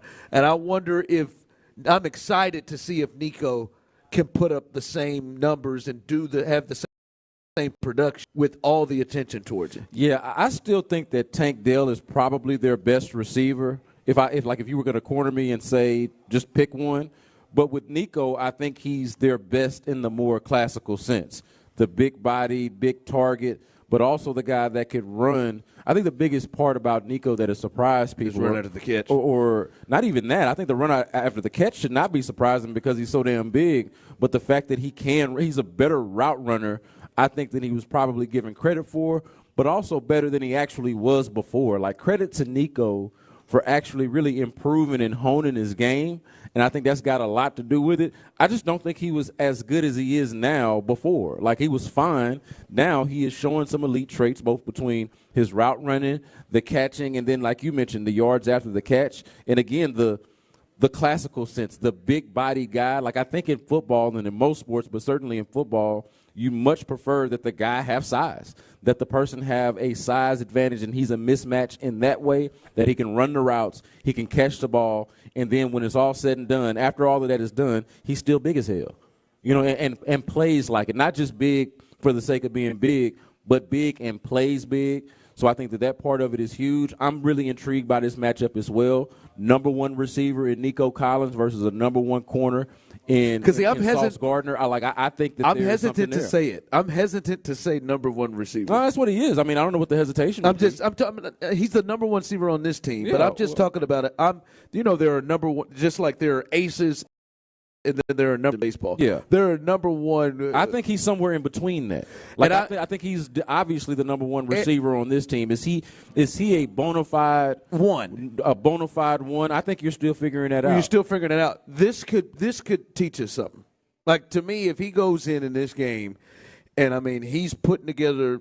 We see I'm not talking about 9 for 191, but if we roll through here and we see, because I mean Patrick Surtain is another really, really elite cornerback, and the times they were matched up, he was more than holding his own. A couple of those big plays he got was against Patrick Surtain, but now a full week to game plan and coaches to try to just take him out of the game. If he comes through here with one of them 6 or 7 catches for any 90 yards or 100, like now to me I'm looking at Nico differently and more and not as reluctant to use. I mean, that's the number one, like a clear number one type receiver. I'm already looking at him as somebody who is, and this is the difference between him and Tank.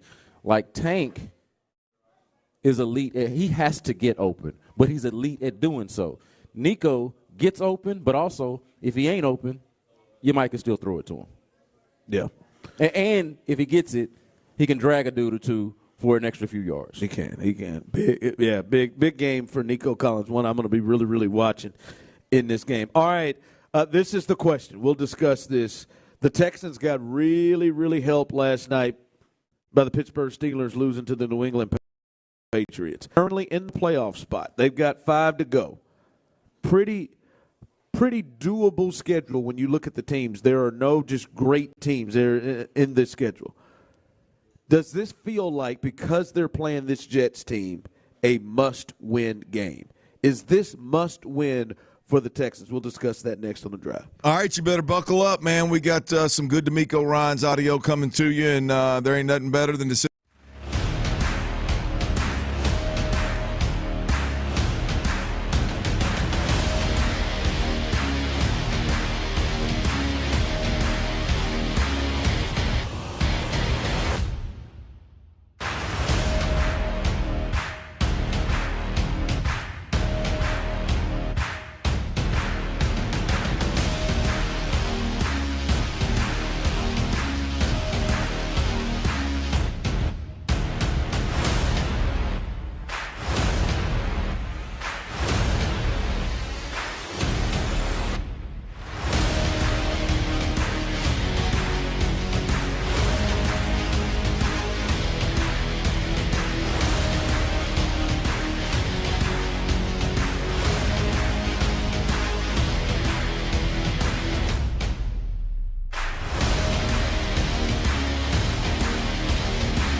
And now, every day this season, unlock 20% off your total when you get any small, medium, or large Frosty in the Wendy's app. So order something from your own wish list this year. Limited time only. Participating U.S. Wendy's with app offer and registration. Applies to menu items only. Taxes and fees excluded. It's Attacker's Fiber Internet Football Friday on Sports Radio 610. Live from Big City Wings in Pearland, here's The Drive with Stoerner and Hughley.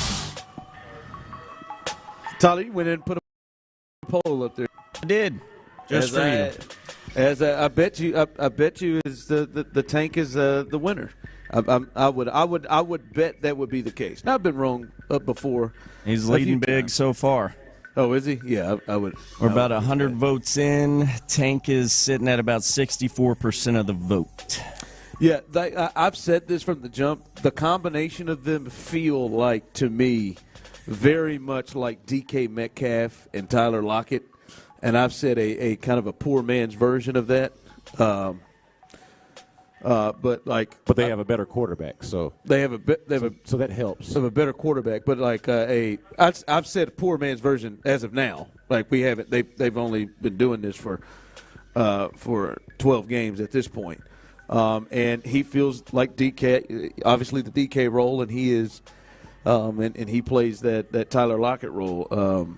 Explosive, both of them very explosive. You look at the chunk plays both of them have created to line, and we look at Nico. Nico is 10th in the league in receiving yards, and we'll see what he finishes up with. This is a guy, you know, his pace, 5 games. This is a guy that could have 1,400 yards. If this is just the start of it, if this is just the start of what their run is, if, like, God forbid that these guys are going to improve or get better at some point, I would project that they would be better than that combination. And it sounds wild to say because especially that's fair. Yeah, because DK Metcalf is in one of those conversations, right? He's on the other side of that. But if this is just them trending upward, the beginning of what they're going to be, then they have a really better than that tandem, especially with the quarterback. Yeah. So I'm interested to see that from Nico.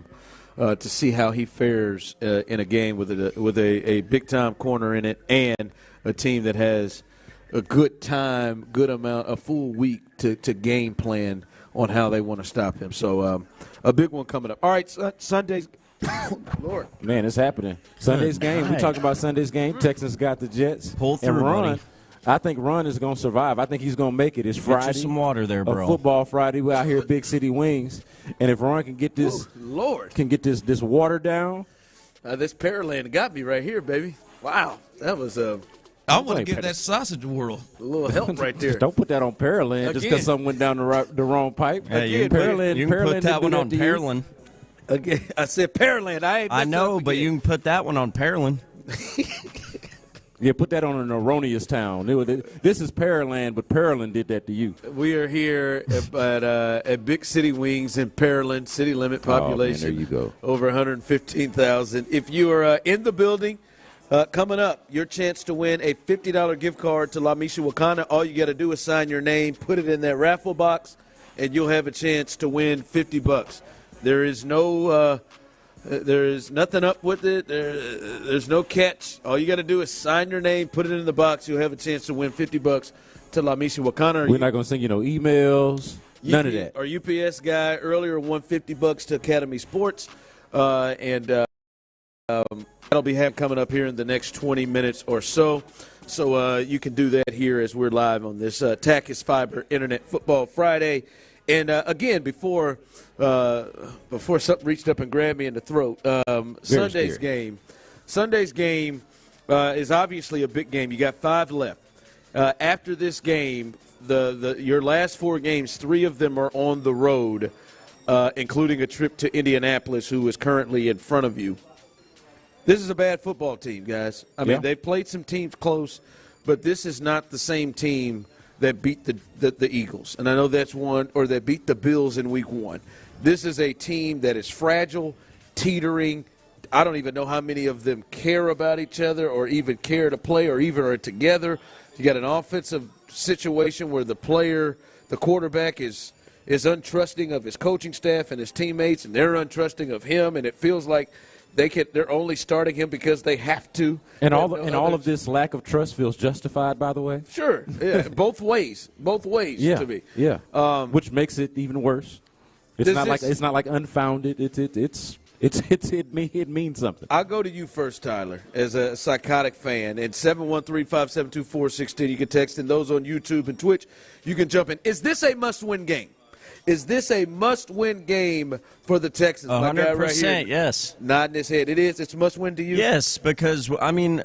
They still may be in the playoffs if they lose this game. Well, yes, and in that situation, in that framing, it's not, win. My whole thing is what we talked so much about yesterday. We talked about, what kind of contender is this Texans team? They're on that bubble for this playoff push right now. What kind of contender are they? If you really are going to be a contender, if you really are going to be in the AFC and make a playoff push and make the NFL playoffs with a rookie quarterback, then you got to win games like this. You got to go to New York and beat a bad team if you really are a contender in this AFC.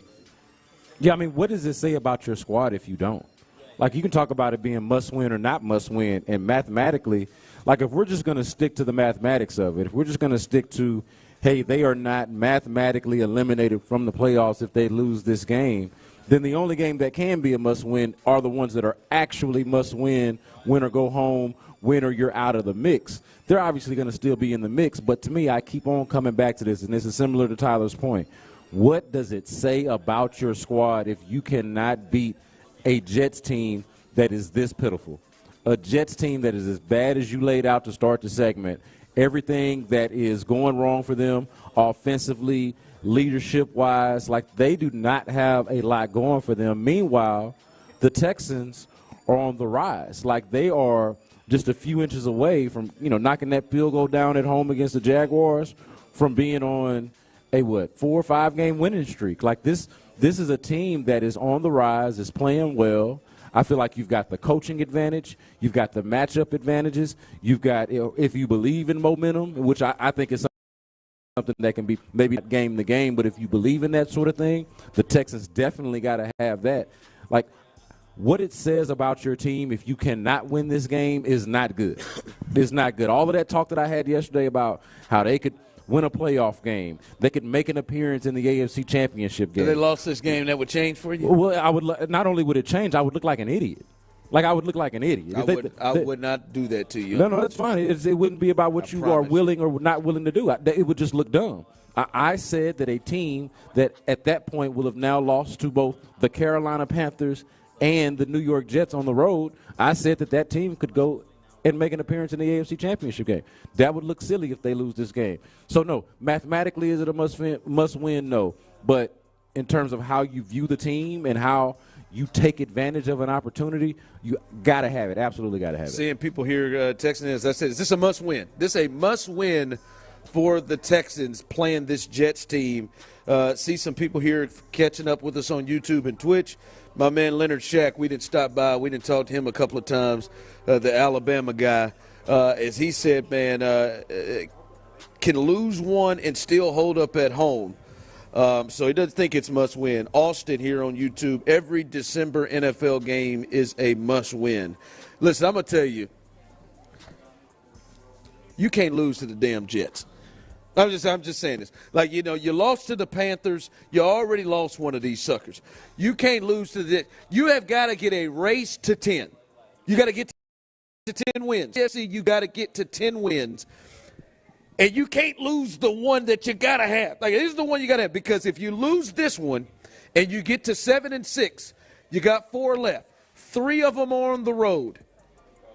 3 of them on the road, and at that point you've shown me you can lose to the Jets on the road, you can lose to the Panthers on the road, and you can lose to Desmond Ridder and the Falcons on the road. Like, you've already shown that you can't do that. Like, to me, you got to go to Tennessee. You get Cleveland at home. You got to go to Indy. Like, at that point, you just have. I mean, you got to get this one. You have to get this one to get to 10. Because if you don't get this one, not saying you can't get to 10, because you can beat any of those teams, but obviously it makes it much more difficult to have to depend on that. You got to get these ones. And this Jets one is one that is a team that is prime and ready to go on and hit that 1-2 Cancun. I'm telling you, they are primed and ready to shut this thing down, and you cannot lose this game getting to the playoffs. I know this station and the shows on this station have been known to make jokes about it being an 8-8 league, because a former coach here used to say that it was an 8-8 league, and you kind of roll your eyes at the idea. But the reality of it is you can let some slip away. Some are going to get away from you. I feel like that's already happened for the Texans. Like the games that you can allow to get away from you, the games that you're supposed to win that you don't win, I feel like that's happened already. The ones that you can allow for it to happen and still be considered a serious team. That was against the road and later against the Panthers on the road. You cannot do it again. And I'm already still looking back at those like, man, what would we be talking about right now? How would we feel about this team if they just went and took care of business against 2 inferior opponents? They didn't do it. You cannot afford to do it in December with the playoffs on the line, with positioning on the line, with the help that you got the night before, a few days before from New England. And beating the Steelers and knocking them behind you. And I don't want to put it like this, but the help that you're getting with Trevor Lawrence going through that injury and them not being 100% going up against the Browns, the opportunity is just too prime. It's just too prime to pass it up and to not take advantage of it. I think we all think it's must win, and I think they are more than – like, this ain't no toss-up to me. They are clearly the better football team. Yes. Clearly the better football team, which is weird to me because they are clearly the better football team and the team that has a quarterback. But everybody views this game as going to be close, which is interesting to me. Even I think the line, I think it started at 6, didn't it, Tyler? And then it's dropped down. It's 3.5, I think. Is it 3.5? Yeah, I locked in a max bet at that 3.5. Let go. It's an 8-8 league, man. 8-8 league. It's an interesting. Except they play 17 games now. It feels like this game should be. It shouldn't be this close, but we'll see. The Texans play a lot of close games. And maybe the Jets' defense is able to hang in with some of the weather. I'm not sure. But whatever it is, they can't lose it. If it's 12-11, if it's 10-8, it don't matter. They can't lose this game. Coming up, a little 5 o'clock fire here live at Big Cities here in Pearland. Come on out and hang out with us. We'll be here till 6 o'clock. We'll give you the official injury report. There is a starter that is out, and there are some others that are questionable as well. And we'll give you an update. Brandon just brought it up. Sunday, you could find yourself in a tie in first place. We'll give you the latest on Trevor Lawrence with Jacksonville and another one of their key pieces they're going to be without. We'll discuss that next. All right, save big on Chevy Silverados at Ron Kraft Chevrolet in Baytown right now. I'm talking about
doctor today about Skyrizi, the #1 dermatologist prescribed biologic in psoriasis, and visit skyrizi.com or call 1-866-SKY-RIZZI to learn more. KILT FM HD2 Houston. Insider access. Exclusive content. The Texans play here. Always live on the free Odyssey app.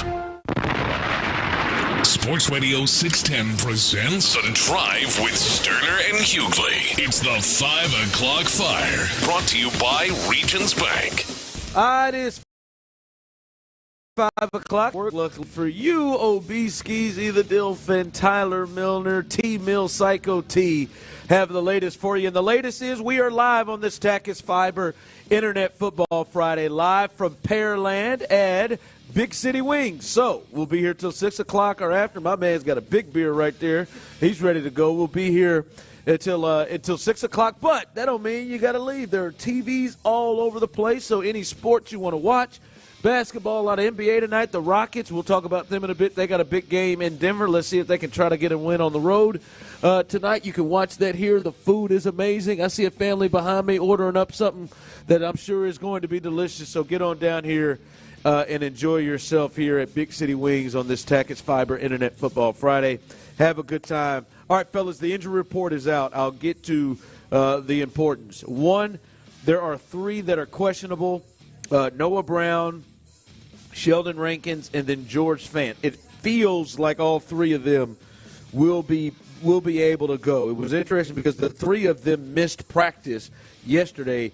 Hell, George Fant missed it the last 2 days. But the feel is, and what we're hearing is, they will be able to play in the game on Sunday. A player that won't, Dalton Schultz, he will miss his 2nd straight game. The tight end, he will be out of the game on Sunday. And listen, for me, Dalton Schultz, I'm not going to say is not an important piece to this team. But in this particular game, I think you can kind of make your move and do what you need to do while giving him an extra week to get that hamstring healed. And I think with what they saw from Brevin Jordan last week, you feel like you can make some hay with that and do some things with him. So to me, it is unfortunate for Dalton Schultz, and you would love to have him in the lineup, but I think this is one that the Texans can withstand. The George Fant one, I'm not sure if they could have. Yeah, the George Fant news. Not could have, but that would have really been a struggle. I think that's the good news from the injury report is that George Fant is going to at least be available to you to play or available for you to play. Now, the hip injury, you got to kind of keep an eye on that. How much is that going to limit him in the game? Is it going to affect him at all? But he's been arguably their most consistent offensive lineman all year. Having Sheldon Rankins there in the middle defensively, that is good news. Obviously, with Dalton Schultz, we've been kind of concerned about that, him practicing and then not practicing, and now, of course, they officially rule him out. But, Ron, the more I think about this injury report, the more I look at it, it's Noah Brown, him being questionable, and even if he plays, it's Noah Brown that worries me the most on this injury report because of what we've talked about with Tank Dell. I know we focused a lot of attention on John Metchie. We've heard a lot from the listeners and the texters and the folks on YouTube about mentioning, hey, maybe Xavier Hutchinson gets more work. But Noah Brown is the one receiver, if you want one secondary or ancillary receiver that we've seen have a big day or that we've seen have big days. I know you and I debate a little bit on how sustainable that is, on how much of an anomaly those 2 games actually were. But the fact is that we have seen them, and so we know that he's capable of them. But then what we saw from him most recently in this Broncos game, dropping a pass and then just overall not being as effective as you would think he would be based off of what you've seen from him before, if he's limited, if that knee is not right and he's not really able to fill that role that you – like, you know how you need everybody to kind of step up now with Tank out? You figure you're going to get it a little bit from Metchie. You'd like to see it from Noah. I'm a little bit concerned that Noah Brown is hobbled in this game to the point where a knee injury has got him questionable. Yeah. So we'll see here. Fairly positive news with this injury report. We'll keep an eye and see if anybody drops down. Aaron Rodgers has been listed as out, by the way. They had some fun with him being questionable. He is downgraded to out. 5 o'clock fire. Remember here, I just want to let you know here in about 10 minutes or so, when this segment ends, we will hand out our final gift card, $50 to La Misha Wakana. If you have not filled out your name and put it in our raffle box, table is right here. All you got to do, fill your name, put it in the raffle box, and you'll have a chance to win that as we will hook someone up as soon as this break is over. Jacksonville, this could be a really big day for the Texans. If they go ahead and take care of business in New York like they should, Bill has obviously an injury issue with Trevor Lawrence. We'll see what happens there. They go and play on the road in Cleveland. You could find yourself tied in first place with Jacksonville. And the latest here is Jacksonville, they're waiting on Trevor Lawrence. We will find out, apparently, if he's going to play on Sunday. This is going to be a game-time decision. But another move, and Lord knows, Texans fans, you all remember this guy. He absolutely was a problem for the Texans a couple of weeks ago. Christian Kirk, he is going to the IR. Had a groin, but I think more of an ab issue that he has going on. He will go to the IR, and so they will be without Christian Kirk, one of their top threats in their offense. But we'll see about it with Trevor Lawrence. If he's unable to play in this game, and C.J. Beathard's got an injury. He's got a shoulder. We'll see if he's able to go. But the Jaguars, they could be in real trouble whether Trevor plays or not, because if he plays, he's definitely not going to be 100%. Yeah, my immediate reaction to Trevor Lawrence getting hurt was, man, that sucks for Trevor Lawrence. You never want to see somebody suffer an injury like that. Then, hey, look, and I know the midday show. Tyler. Hey, I know Tyler was like celebrating, and the midday show was making light of the injury as a whole, as if he wasn't hurt. I'd love to see somebody step on your ankle and fall, bend your knee back and see how you talking about it and see how you feel. I didn't celebrate him getting injured. I just said you can't act like that doesn't open the door more for a playoff push for the Texans. And to that point, I'll give you that, Tyler. Valid points on that. It is exactly what it does. I mean, your text felt like it felt celebratory. It did in the moment. It felt celebratory for the Texans, not for like. I don't celebrate dudes getting injured. Sort of.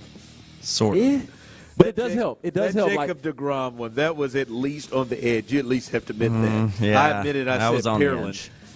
Do you feel like the Jaguars are going to win this game with a limited Trevor Lawrence and no Christian Kirk, going to go play a really good Cleveland defense on the road? By the way, do you feel like they're going to win that game? I don't know. We don't know who Cleveland's quarterback is going to be either. But they haven't had a great quarterback situation all year, and they figured out ways to win games, and that defense is still good. I don't know. I really don't know, because I hear that, but I watch C.J. Beathard. He's been a pro. Can he get the ball to Etienne? Can he get it to Ridley? Can he get it to some of those guys? And it feels like a game 14 points might get it done. Yeah. The way those two, we'll see if it's Joe Flacco or DTR in that game. I'm not certain. But if Trevor Lawrence either can't play or for some reason is not the same or is limited, I feel like the quarterback situation is a wash. And if the quarterback situation is a wash, then for me that's advantage Browns at home. Yeah. All the more an opportunity for the Texans to go up and beat a bad Jets team. The Jaguars, unhealthy, playing a good Cleveland, at least a good Cleveland defense. Meanwhile, the Texans, relatively, of course, playing a bad Jets team. Come on, man. Got to have it. Big if you're even at the end of Sunday. 5 o'clock fire. All right, big one tonight here for the Rockets. Is this the night? Is this the night, Brandon? Let's go, Rockets. That's right. Thank you, Maldy, who is no longer an Astro, and many of you are celebrating that, which you ought to be ashamed of. Yes, you should be ashamed of that. Is this the night? Even though it's a good thing. But go ahead. Is this the night that the Rockets get off the schneid? Is this the night that the Rockets finally win their first road game? I want to set it up. They're playing the defending champions, the Denver Nuggets, who they've had some success with. Yep, They've beaten them twice at home this year. But I just want to set the scene. The Rockets are 0-9 on the road this year, and the Denver Nuggets happen to be 9-0 at home in Ball Arena. So is this the night that it happens? Feels like advantage Denver, doesn't it? When you put it like that, Ron, By the way, feels like advantage Denver to me. Had you not known, Jamal Murray has returned from his injury, so he is back. They did lose to James Harden and the Clippers the other night at full strength. Hey, man, even without Jamal Murray, Reggie Jackson was out there cooking. Okay. Like Reggie Jackson was I out. feel like you'd be a Reggie Jackson fan. No, I'm just saying he was. Glasses. The dude was an afterthought in their, not even an afterthought in their playoff rotation. Couldn't crack their playoff rotation for the most part. And now he's going out there and starting games for Jamal Murray, and then Jamal Murray returns. This feels like advantage Denver. I will say credit to the Rockets for snapping that 3-game losing streak against the Thunder the other night. This feels like it would be another milestone. You snap. You can't afford to have too many that are extended. So you do that against the Thunder. This would be good to snap the road losing streak, haven't won a road game yet, and to do it against the champs. It'd be nice. I don't think it's going to happen. This feel like the one they might get. This feel like the one they may come out of nowhere. It doesn't. It doesn't. I'm sorry. This feels like you're the one talking they to might. Like the all-time Rockets fan that you'll ever meet in your life. This feels like the one they might like just weirdly sneak in. No, it'd be weird. It'd be. I get you that. It would be weird. They got the Grizzlies is their next road game. That'll be the one. That the one, the 15th against the Grizzlies? Yeah, they got a shot at that. It's a back-to-backer. They play them first in Houston, and then they travel to Memphis. That's the one that they might be able to get. I'm having fun with it, but they are playing a lot better ball. Absolutely. Like the brand of ball. I mentioned yesterday the decisiveness. I just think the defense is the big story, right? And then obviously Alperen Şengün turning into something more than what he has been. Hey, Houston fans, I am so happy. I think it's all up for the Rockets from here, really, but I don't know about this game. I don't know about tonight. Let's see what happens. Maybe they can break the streak here. 0-9, 9-0. Something's got to give. Something's got to give tonight. Let's go, Rockets. 5 o'clock fire. All right, if you didn't know, the Texans are currently in the playoffs. As the Pittsburgh Steelers took a dump all over the field last night. I'm going to continue to call that thing Heinz Field. I don't know what it's called now. I'm sure they vomited in the stands. They did. They probably did, Jim. But they took a dump for the second straight week in what is it called now? In the middle of the field. It's probably something I can't pronounce. The name in fact, I think it is. I think it's something that's a difficult pronunciation. Mama call him Heinz. Oh my gosh! I just looked it up. That's a nightmare of a word. Is it? Is it really tough? Acrisure. Oh yeah, Acrisure Stadium.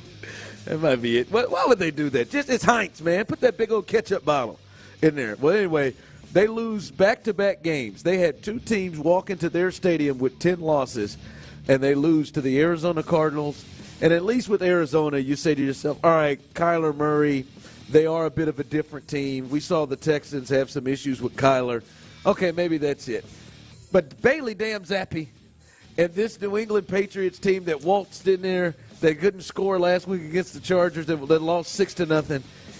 Listen, the Steelers are in trouble, or in big trouble moving forward as they drop to 7-6, and now it's becoming more than just their season. Something just occurred to me in having this conversation and talking about the Steelers and them obviously losing to the Cardinals and to the Patriots in back-to-back weeks.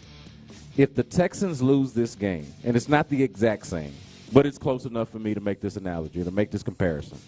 If the Texans lose this game to the Jets on Sunday, they're the Steelers. They're the dadgum Steelers. Opportunity right there to beat an inferior team. Got to have it. Now, I understand the Steelers were at least at home. The Texans are on the road. But games that you cannot afford to lose when you're in the thick of a playoff push, when you're more so in the hunt than actually being a bona fide solidified player. Texans lose this game against the Jets, they're the dadgum Steelers. Yeah, who you don't want to be right now, by the way. One way that they will not be the Steelers, I don't know, however you put it, one way they won't be the Steelers is if they lose the game, that any kind of conversation about their coach not being there will come up. Not going to happen. That is, and listen, I thought about it. We talked about it earlier. I said, I wonder, is his voice now 17, 18 years getting stale, if they may need to make a move. And Steelers Insider said on our sister station, 93.7 The Fan, on their afternoon show, said that he thinks it's a 50-50 chance that Mike Tomlin is the Steelers' head coach next year, thinks that Art Rooney is at a crossroads, and how the Steelers finish the season could determine Tomlin's future. That's where they are. I saw you just don't even want to hear it right now. And listen, Mike Tomlin's a Hall of Fame coach. He's won a Super Bowl, has been to another, has never had a losing season, which is absolutely amazing with the Steelers in 17, 18 years, has never had a losing season, and currently is 7-6 with this team. I don't know how they win games, but it's got to be a conversation. Like, I would just ask both of you, when do you think's the last time the Steelers won a playoff game? Oh, it's been at least. What do you think it is? It's 2023 now. It's been at least 7 or 8 years, maybe longer. 2017. 2016. Yeah, so that's what, 7 years? 2016 is the last time they won a playoff game. In the last 6 years, they've only been above 9 wins once, and they've missed the playoffs. 2 times in that 6 year span, or 4 times, I'm sorry, in that 6 year span. And we'll see what happens this year. Like, he is a great coach, but they have just been very, very Bill O'Brien-like here in the last several years, where, hey, they win, 9 games, and nobody really fears the Steelers, and nobody thinks they actually have a chance to win. And then the entire offensive coordinator thing, that Matt Canada thing, was all on him. Yeah, 100%. And but it comes down to at least a conversation. It comes down to what is either more damning or more supportive of somebody. The fact that they've never had a losing season, and if they did so this year, it will be their first one, or that they haven't won a playoff game since, what did you say, 2017 or 2016? Since 2016. This is the Steelers. Which is more damning? No, I get it. I get who they are. I understand. You know what I mean? But what is more indicative of the job that the coach is doing? Yeah. That they have done more with less, and that they have not had a losing season since he's been there until now, if they have one, or that they haven't won a playoff game since 2016. I think it would be a very interesting precedent to set for a coach to go as long as Mike Tomlin has gone without a losing season, and then to finally have one after all that time and then get canned. That would be wild. The Texans are far more talented and the better team in this game. I think this is a potential to be one of C.J. Stroud's latest tests for him to pass. We'll discuss that coming up next on The Drive. GM Nick Caserio on the new Texans Standard, exclusively on Payne and Pendergast.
Twitch and YouTube live stream. Every show, every day. See your favorite 610 hosts like never before on YouTube and Twitch. Houston's sports leader. Sports Radio 610. It's Attacker's Fiber Internet Day on Sports Radio 610. Live from Big City Wings and Pearland, here's The Drive with Stoerner and Hughley. That's right, as we are live, and I nailed it in Pearland, as I always do. We're live here. Big City Wings, come on out and enjoy yourself.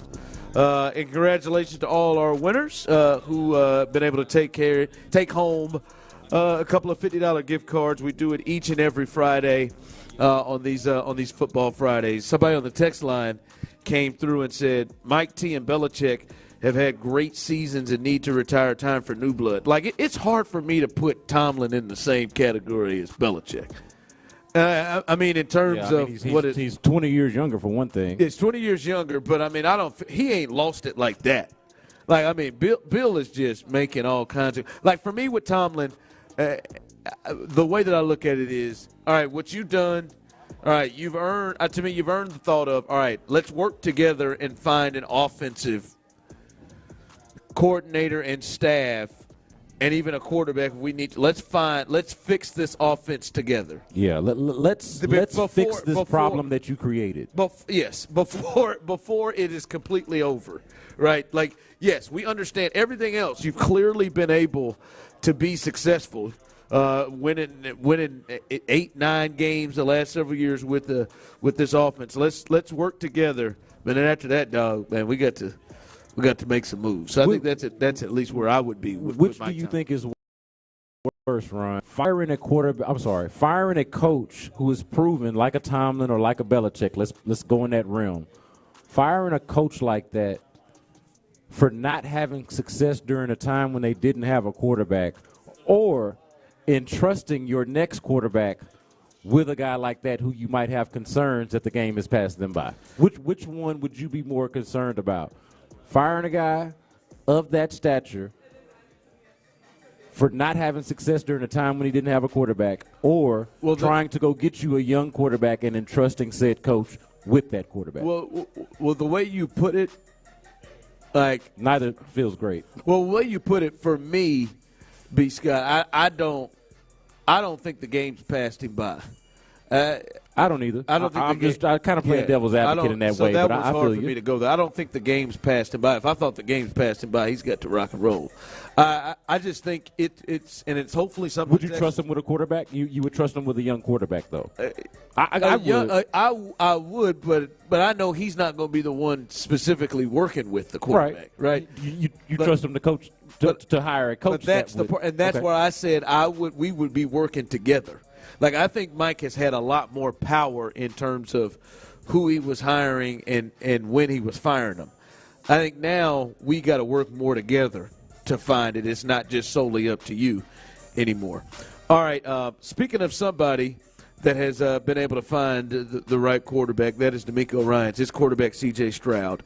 And he has had a sensational season. As we said, he's currently leading the entire league in passing yards right now, finally overtaking Sam Howell in that category of the Washington Commanders. Sam had a nice little hold on it for a little while, didn't he? Yeah, every time I checked, for about a good 4 or 5 week stretch there. That boy had it, didn't he? Yeah, they down. They down and slinging it is what they got to do, and they can't run it either. Every dog has his day, I suppose. Yeah, he keeps having it. But this one to me, fellas, is intriguing because I think CJ so far has passed each and every test, and mostly passing them with flying colors. Except for the S2. But has passed all of the tests that matter with flying colors. All right? Thanks, Tyler. Dynamite drop in, Monty.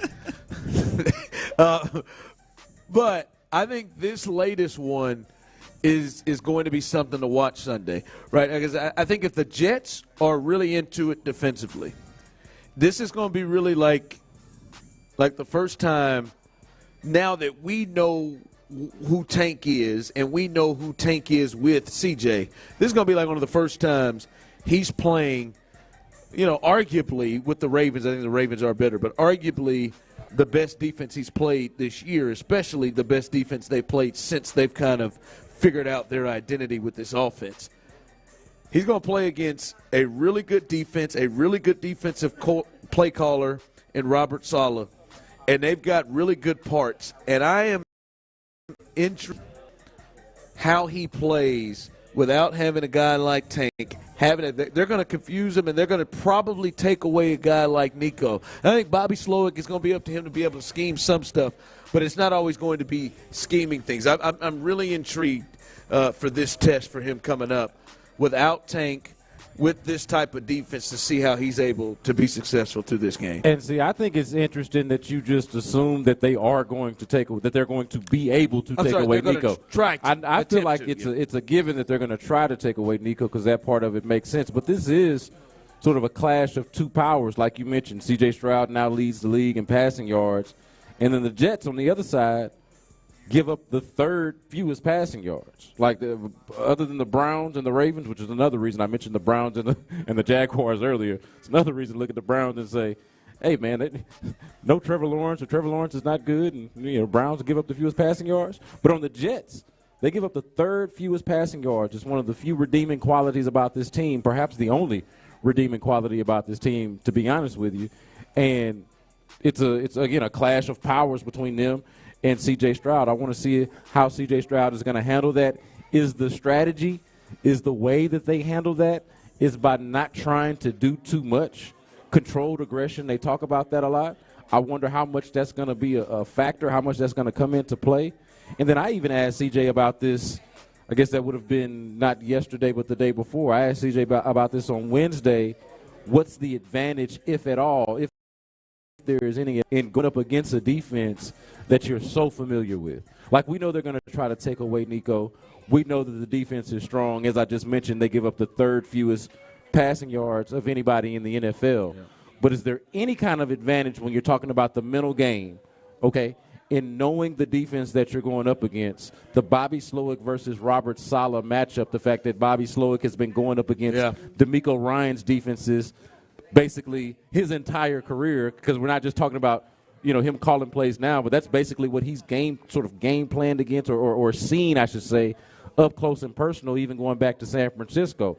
Worked with Saleh himself. So when you think about all of that, it's like, okay, there are some advantages here for C.J. Stroud in the matchup, but you also got to think that they're going to maybe not lean into as much, hey, we got the passing yard leader. Let's just challenge Sauce Gardner all game. It's going to be a lot with those two, Bobby and CJ, in this game, because I'm not saying they're going to be able to completely do it, but you come into this game, no Dalton Schultz, no Tank Dell, and there is a unbelievable connection between those two, Tank Dell and CJ Stroud. Like they're going to give every effort to do so, and I think there's going to be good amount of times where they're going to make him have to go in another place, and not just make him go in another place, but he's probably going to hold the ball, and it won't be able to just come out as quick as possible, and they have the personnel that's capable. If they're top there, see, I'm gonna be worried about that. I don't need him holding the ball, and that's where I charge Bobby. Like we need some. But that's quick what stuff. I'm saying. Yes, I hear you. Quick stuff, but Tank gets uncovered as quick as possible, as quickly as anybody else, and he can get stuff out really quick. We know what we've seen from CJ, and he's been able to do it a lot. Is CJ is a guy which I love. I much prefer that than the alternative. But he's a guy that's going to try to make plays. Yeah. Right. He'll hold, and I just want to see, this is a unique challenge for him when a team is going to try to take away his top weapon. The other weapons don't work as well as getting uncovered themselves without scheme.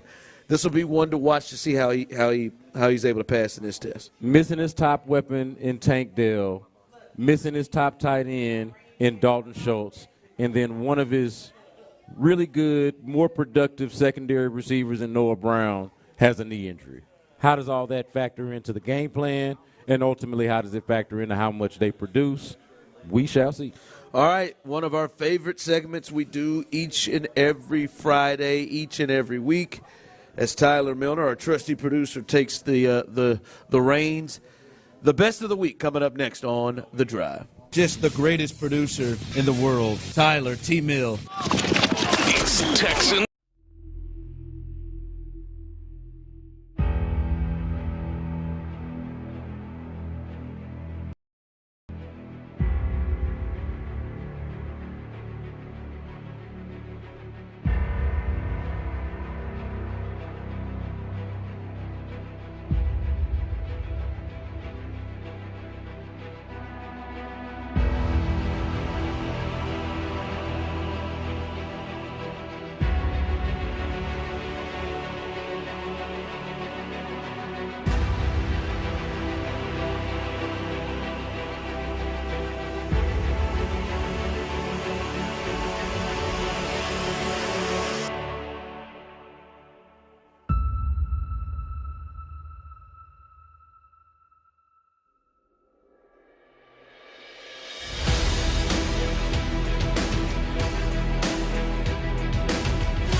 money. Missing out would be great.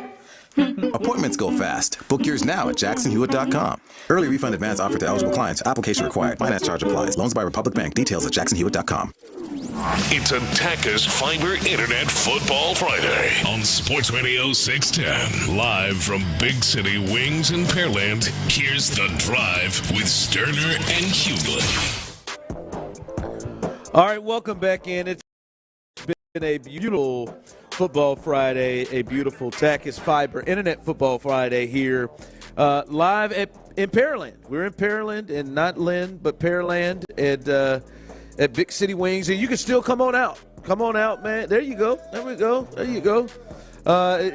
Family, any kind of atmosphere you want to get there. TVs all over the place. The Rockets and the Nuggets are going to get playing here in a little bit. You can watch that here.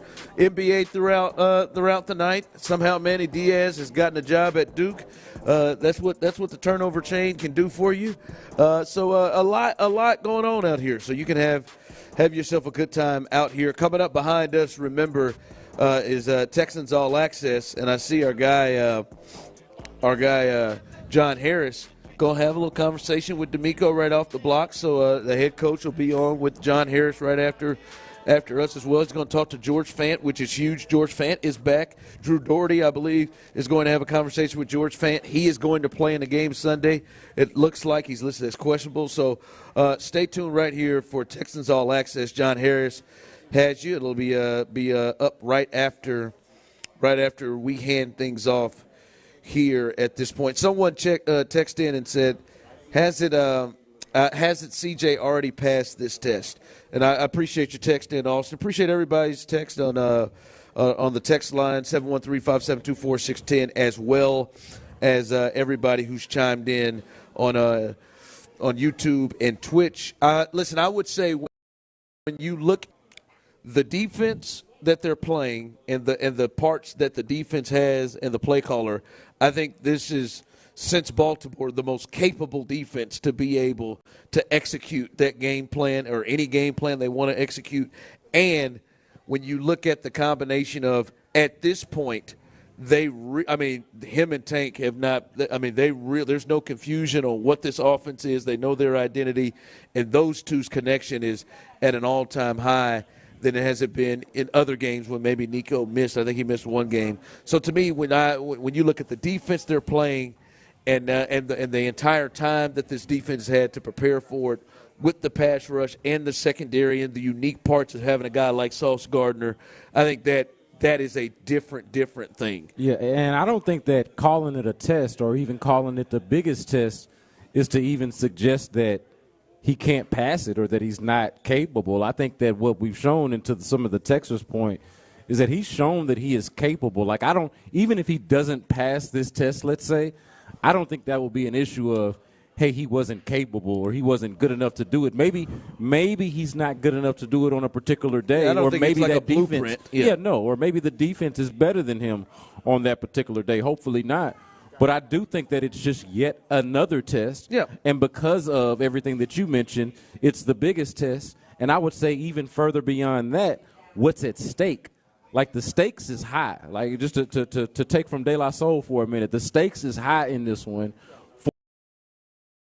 for the Texans. Their place in the AFC, their place in the AFC South. I mean, we're talking about them being in the thick of a wild card run and a chance to win the AFC South or a chance to win the AFC South. Like, both things are in play right now, more so than probably they've ever been when he's passed tests like this or similar to this in previous spots. So I think, to your point, the level of the defense, the quality of the defense that he's facing, and the moment, so to my point, the moment and the stakes as high as they are, I think it's definitely the biggest test that he's that he has faced so far. If they're playing to a certain level, this is a real defense that is capable of doing things to kind of pull things away from the Texans. And whenever they face the Browns in a couple of weeks, I think we could have a similar conversation at that point about that becoming their biggest test or C.J. Stroud's biggest test so far. It's a conversation to a point that can evolve over time. And and this is the first week without Tank, no Dalton Schultz as well. All right, We do this each and every Friday. Our guy Tyler kind of mows down the best moments of the week, and we let us revisit those things. This is the best of the week. The best of the week on The Drive with Stoerner and Hughley. That's right, baby. The Drive is live, baby. Clint Stoerner, he's out because Mama Needy had a beautiful baby girl. He is taking care of his number one team, and this team will hold it down for Clint Stoerner. So, hey. Yeah, congrats to the Stoerners, baby. Congrats to him. Congratulations. You and I both have 3 kids, and I always say the game changes a little bit once you become outnumbered, but when they even the score, it gets a lot more interesting. We all have 3 kids. Yeah. What? About that. Y'all said both of y'all have 3 kids. All 3 of us have 3 kids. That's one way to look at it. You know what you are, Tyler? Whenever we get to these situations, Tyler, you're like that player who is baiting somebody to get like C.J. Stroud baiting that flag yesterday. I didn't want to say. He did kind of do that. He did kind of do that. Veteran move, baby. How did that happen? Veteran move, nice. CJ. Yeah, you were basically C.J. Stroud. Yes. That's all he's saying. You didn't need to put your hands on me and push me. Whistle was blowing, and C.J. Stroud bowed up and let him know. And look at the teammates, as you noted, Ian, how they feel about C.J. Stroud. You don't touch our quarterback. C.J.'s the type of person, like, he don't stand for no crap. You know what I'm saying? Like, he a man just like everybody else. Just because he play quarterback, like, you can be tough, too. And that's what I think everybody respects so much about C.J. I'm a man, and I'm not going to let somebody just come push me, especially in my house, like, after the whistle. You clearly hear it. It's a fight for 60 minutes with me. You ain't going to just come hit me, and I'm going to tuck my tail. I'm trying like hell not to respond to your comparing your 3 dogs to our children. Just because they have fur don't mean they're not my kids. Daddy loves you, Nala. I'm sure Nala's listening for us right now. Yeah, Tyler. she listens sometimes. Goodness gracious. The Texans turn back Denver back range, and they say no. Yes, sir. Everybody, you got to stop. And they say no.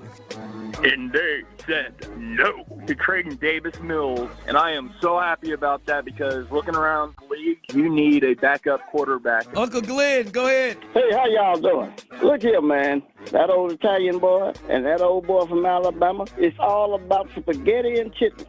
I love y'all, and I'm gone. He didn't play the game, but that was better. Come on. All right, Melvin, close us out. No. They say no.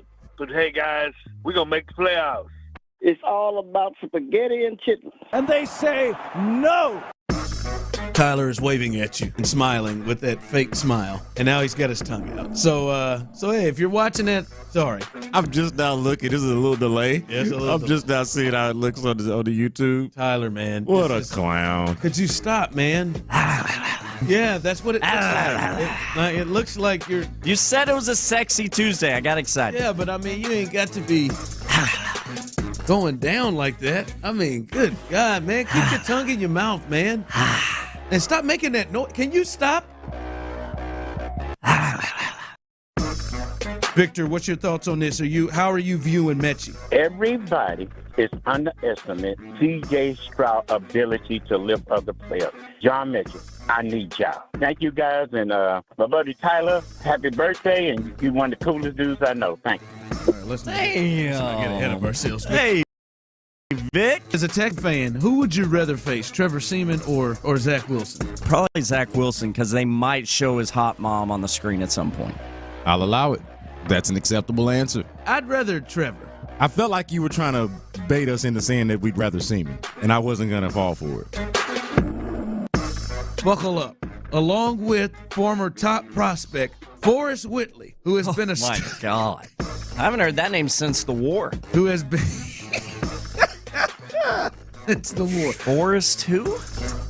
Hey, thank you, Tyler Milner. The best of the week on The Drive with Stoerner and Hughley. There he is once again, Tyler Milner doing his thing. That was probably the line of the week. I haven't seen that. I haven't heard that name since the war. Shout out to you, T-Mill. Appreciate that fellas. That was a great one-liner, my guy. Yeah, that is that was something else.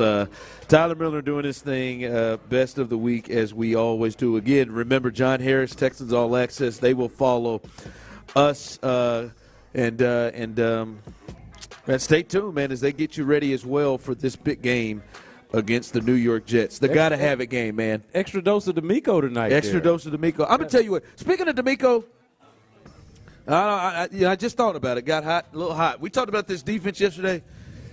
Man, if they don't sack the quarterback, if they don't get pressure in this game on Sunday, like that could be the whole reason. Like in my mind, there should be multiple turnovers because of the pass rush. Yeah. I said this earlier, and I had to recount itself.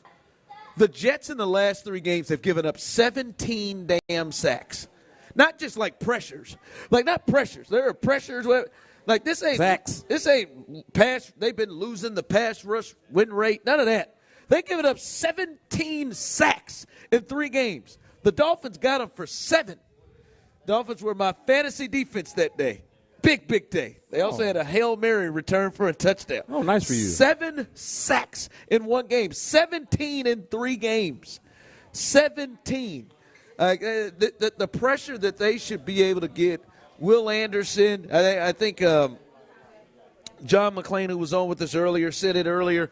But if he could put together another multi-sack game, he really can put himself in position to be the hot name for the Defensive Player of the Year award, and they could basically be like the Jets were last year. They had the offensive Rookie of the Year, and they had the Defensive Rookie of the Year last year. They could pull that off. He gets there, but he should get home. Jonathan Grenard should be getting home. This is John Greener. John Greener. They should, man. 17 sacks in the last. I will be so disappointed. And I'm not just talking about pressures. I will be disappointed they don't get Zach on the ground. Hold on, multiple times in this game. Jonathan Grenard was the player that I picked when we picked our players earlier in the day. Yeah, that Mad Dog player pick. And so my Mad Dog player pick is Jonathan Grenard for a reason. Will Anderson factors into that mix. Expect the defense to dominate a pitiful ass New York Jets offense. Let's go get it. It should be, man. We should be drinking Mad Dog on Monday. We should be drinking Mad Dog on Monday, and we expect you, Tyler, to be buying. Yeah, he picked Robert Woods, right? Yeah, he picked Robert Woods. Yeah, they say no. Great response. Yeah, very, very good. Great response. All right, thanks to everybody who came out here to Big City Wings here in Pearland, and thanks to everybody who participated here. Fans, listeners, winners, and everybody. John McClain, shout out to you as well for joining us. And B. Scott, great week. We'll be together next Monday, hopefully for a Victory Monday and a Texans winning Monday and a Mad Dog Monday right here on The Drive. Thanks to Tyler. I am Ron Hughley. As